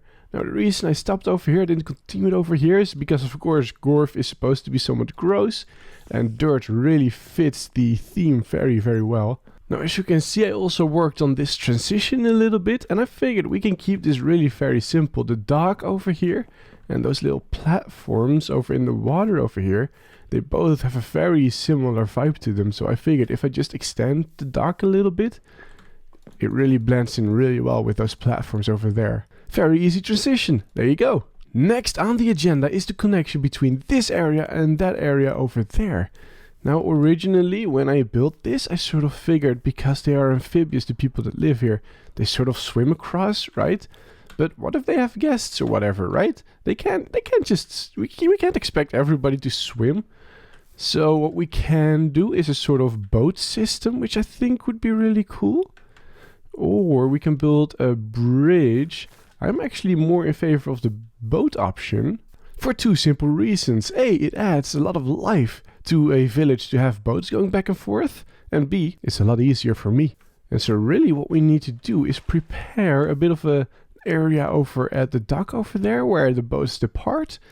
And of course an area over here somewhere where the boats arrive. And of course the other way around as well. Now I've prepared just a tiny little bit. I've got some spruce wood which we can use. I haven't prepared enough because of course I need oak wood as well. There, now there's oak wood as well. Now we are going to need a whole bunch of slabs. All of them are slabs. And let's start. I think this would be a good area. Let's just expand. Ooh, not like that. A little bit over here. Now here's what I'm picturing, right? In the morning, we're going to have all these frogs that are ready to go to work.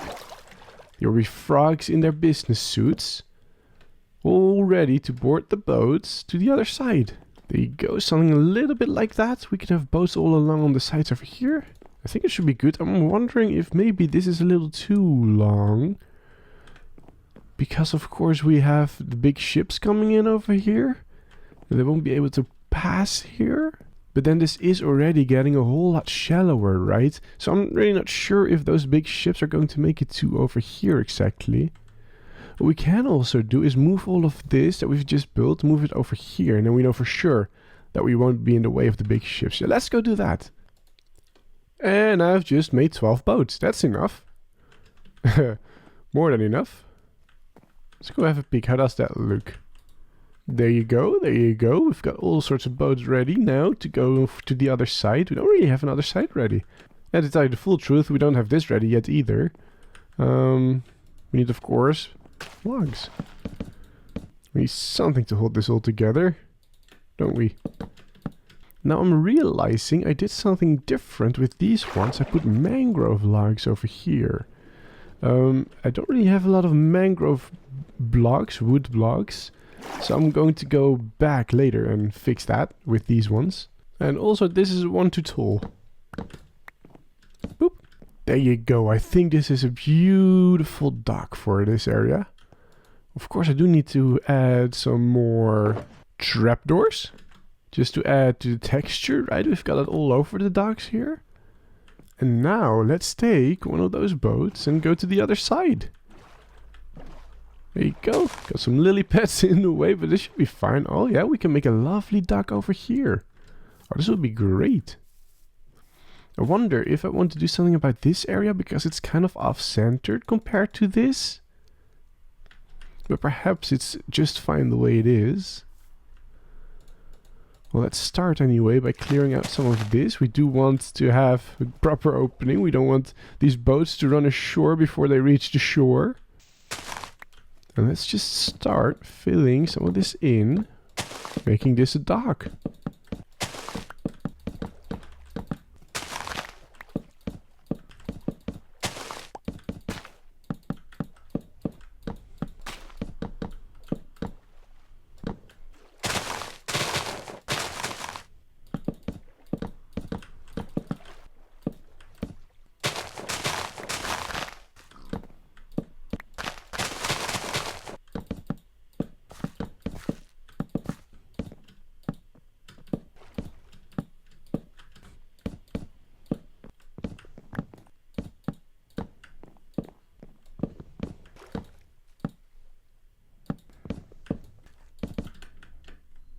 And there you go. Now we've got a dock area over here with, of course, a whole bunch of boats, as you can see.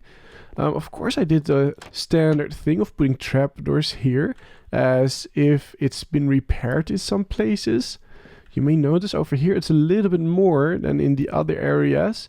That's because I figured people are going to walk in and out of here, right? This is a busy spot. So I figured this would need to be repaired more often. So there's a lot of trapdoors over here. Now, of course, we've got another area over here. This is the gunpowder factory. This also needs something to be connected to that. We can't have just this grass over here, can we? And so what I was thinking is we sort of make... Let's see if I can demonstrate. We sort of make a path that goes a bit into the terrain. We make it stagger up a little bit with half blocks. And I have a vision for this, and I think it could be really very cool. If only I can execute it right. We'll see, we'll see. Let's go have a look over here.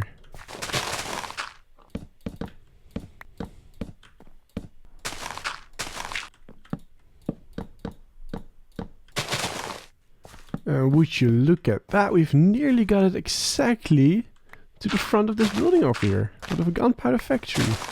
Perfect. Now you may notice, of course, there is a lot of dirt on the sides here. I always find it's very immersive to have your paths down lower a couple of blocks. I don't really do that a lot in the city itself, because it doesn't really make sense there, I think. But over here, oh, I think it's so immersive. It's so cool. Now, in fact, over here we can maybe even put some trapdoors just like that, as if they're holding back the dirt a little bit.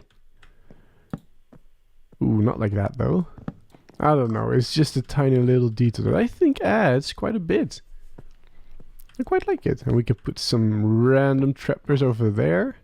Will that work? No, that won't work, will it? But we can put them a little bit in this area. Oh, more like so. Thank you, wood. And we can make this transition a little bit smoother. Maybe put a trapdoor over there as well. And replace some of the grass. Let's fill this in just a little bit better. There you go. As you can see, with relatively little work, we can make something really cool and, well, sort of detailed. Of course, what we did with the slime factory is we put some extra trapdoors over at the door. Because, of course, that area would be used a lot more. And so it would need to be repaired a lot more. Let's also put them in different orientations, add some more chaos to it. There you go. I think that this is a beautiful path to the gunpowder factory. Now, what I need to do is replace the bottoms of these with the mangrove wood still. I don't think I have a lot of mangrove wood, so I need to farm that. Uh-oh. And that is now the connection between this area of the city and the industrial area finished. Like I said, I did go ahead and put in the mangrove logs over here, as you can see. And again, what that does is you've got the oak wood, and when it's underwater it gets wet and that makes it a little bit dark, and that's what the mangrove wood is supposed to represent over there. And of course, I've done it on this side over here as well. And so with this connection done, really there is only one thing on the agenda left to do. And that is this bit over here. This needs to be a bit of a square of some kind. Ooh, wow. We need to take all of this grass, we need to fill it in with the streets that we've got over here, right? So that's going to be a little bit tedious, but we can figure it out. Let's go do it. Alright, so I'm starting by first laying out kind of where it goes up and down. This tiny little square that we're building over here. I'm doing some terraforming, make sure it's all smooths a little bit nicer. It has kind of a flow, right? Now, as you can see, to help with making it a little bit smooth, I've of course put this line here, whereas the grass was originally over here. So this is all going to be the street, right? I'm positively not sure that made sense. But what happened is I stumbled upon this, and I sort of kind of wanted to keep it over here, right? What do you think? The problem is it doesn't really make sense to go up and then down again, right? So, I'm not really sure. I think we should actually just get rid of it because it makes more sense. I kind of don't want to. Oh, and there's water underneath. Ah, that's fine. We can work with that. Like having it on the same level like that, it just makes so much more sense for a square, right? For a town square. We'll work it out. We'll work it out over here. So now it will flow just a little something like this. We've got a little open area over here, which is kind of cool, I guess. And of course I'm not filling this in, because all of this is still going to be replaced with soul synth and basalt. You know what, actually? Let me start with filling some of that in with soul synth and basalt.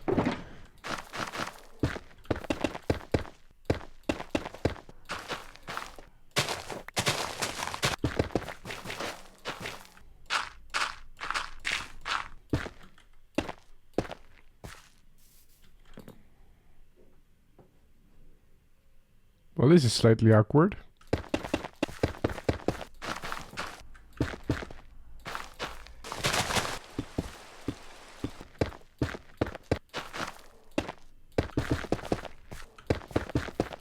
Well, I think that is just about it. Let's go have a look at it from the top, shall we? I'm not sure that worked. Let's try that again. Oh, that looks weird. Wait, hang on. Ooh, yeah, no, yeah, that does look kind of weird, doesn't it? But it's fine, it's fine. I think that looks really cool. We just need, this is just kind of bland and boring. So we need kind of something to fill this out still. Just a little something. Okay, I will confess, I'm not quite sure if this is working. What I'm trying to go for is a sort of custom mangrove swamp. Just a really big tree that has its roots everywhere. And I sort of think it works. I'm not sure if this is exactly the way to go about it, but this is my take on it anyway. My own little custom mangrove tree. And now that I'm thinking about it some more, I wonder how I can make little puddles in here. Now let me go see if I've got any, but what I'm thinking is maybe we can add some flowers that are native to the area. Let's have a peek over here, some over there, one over here, one over there, and one's growing over here then too. There you go. Oh, that's kind of cool, isn't it? Now, let's have a look at it. Ouch. Yeah, you see that? Suddenly this area is so much better, right? Just adding a tree adds so much. And the reason I added a tree, I sort of feel like every town or village or Just the square of every town and village really needs a big tree, something that looks ancient, something that looks like it's been there for a long, long time, longer than the town itself. And the town is sort of trying to preserve it, right? So that's kind of what I'm going for here. I think it's kind of cool to have a tree that's been here for a while. And while I'm still not the best custom tree builder, I think I did pretty alright over here. I think it's pretty good. I want to say it is. I'm happy. Okay. Something really, really strange is going on. I've never seen this before in Minecraft. But look, if I open this chest, or rather listen, if I open this chest, doesn't make a sound, right? If I close it, doesn't make a sound. All of the other chests are fine. For some reason, if I open this chest, it doesn't make a noise. I don't know why this is a thing. I don't know why that's happening. That's so weird. I've never seen that before. Yeah, no, all the other chests are fine. I have never seen that before. That is so weird. But, and this may be just a little bit sad depending on how you want to look at it, we have done everything on the list today, which kind of means that Gorf, the whole project, the whole thing, it's finished. It's done. We've done it. We've built Gorf. That's it. I absolutely love it. This is it. This is the end. Oh, and look at that. We also get all the villagers coming out. Ooh, they seem to be coming out of the church. Must have just had a... What do you call that? A session? Sure. We've got their little town square and their market over here. It's finished. We've got the community center, the town hall. The apothecary is over here. The blacksmith. It's all finished. The slimery, remember? Oh, I love it. It's finished. We've got all the roads in place, of course. Well, we did that today. We all know that. We've got the arena, which is fantastic. You can still go there and watch some really good fights in parkour skills. Oh, looks like some of them are getting ready for a new match. Oh, see them practicing. We've got this new tree, which I think is good enough. Now, of course, they all just got out of church. So I'm assuming they're not working today. But if they were, they would be going into their boats over here, all while breaking the lily pads. And they'd be going to their work over here in the slime factory, or perhaps in the gunpowder factory. I mean, I'm not sure if it really comes across in the video, but I'm really excited about this. I feel like it's always good to finish a project, right? I mean, look at that. That's it. This is Gorf. We finished it. It's got everything that it needs to have, I think, to be a proper town. It's even got a proper gate down here. It's the official entrance into Gorf. Oh, I love it. Now, I always love it when projects come together like this. And really what it means is that we can now move on to new adventures. Probably better adventures, probably greater adventures. I don't know. I suppose time will tell. If you haven't noticed, I absolutely love walking around in Gorf. I like it so much. I think it's so great. I rarely ever show off this bit of Gorf because there isn't really too much interesting happening, but it does feel so very immersive to me. I absolutely love walking around here in these little back streets of Gorf, right? I love how when you walk through Gorf, sometimes bits of the factory, they come shining through, right? I kind of feel like it's got some of that Disney castle effect, where sometimes you just see the top of the Disney castle appear when you're in the park. I mean, come on, that's kind of cool, isn't it? With the slime explosion at the top. And of course, the warehouse over here with all the storage. And in case you're wondering, this chest is working again. But like I said, I absolutely love finishing up projects because that means I can move on to new adventures. And I think that might just be precisely what I'm going to do next.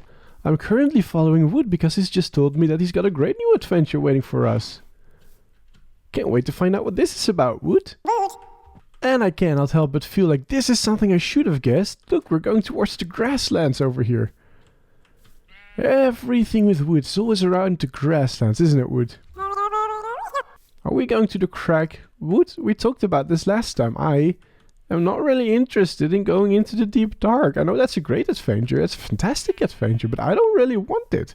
I don't really want anything to do with it. Okay, is that alright? Are we going down here? Is that the idea? Well, luckily, I've still got my ender chest. Which one has all the Good stuff. There you go. All my stuff with preparations for the deep dark. Oh well, there we go. Oh, let's not die. Ha! Oh, let's see. Can we land? That was a shrieker. That was definitely a shrieker.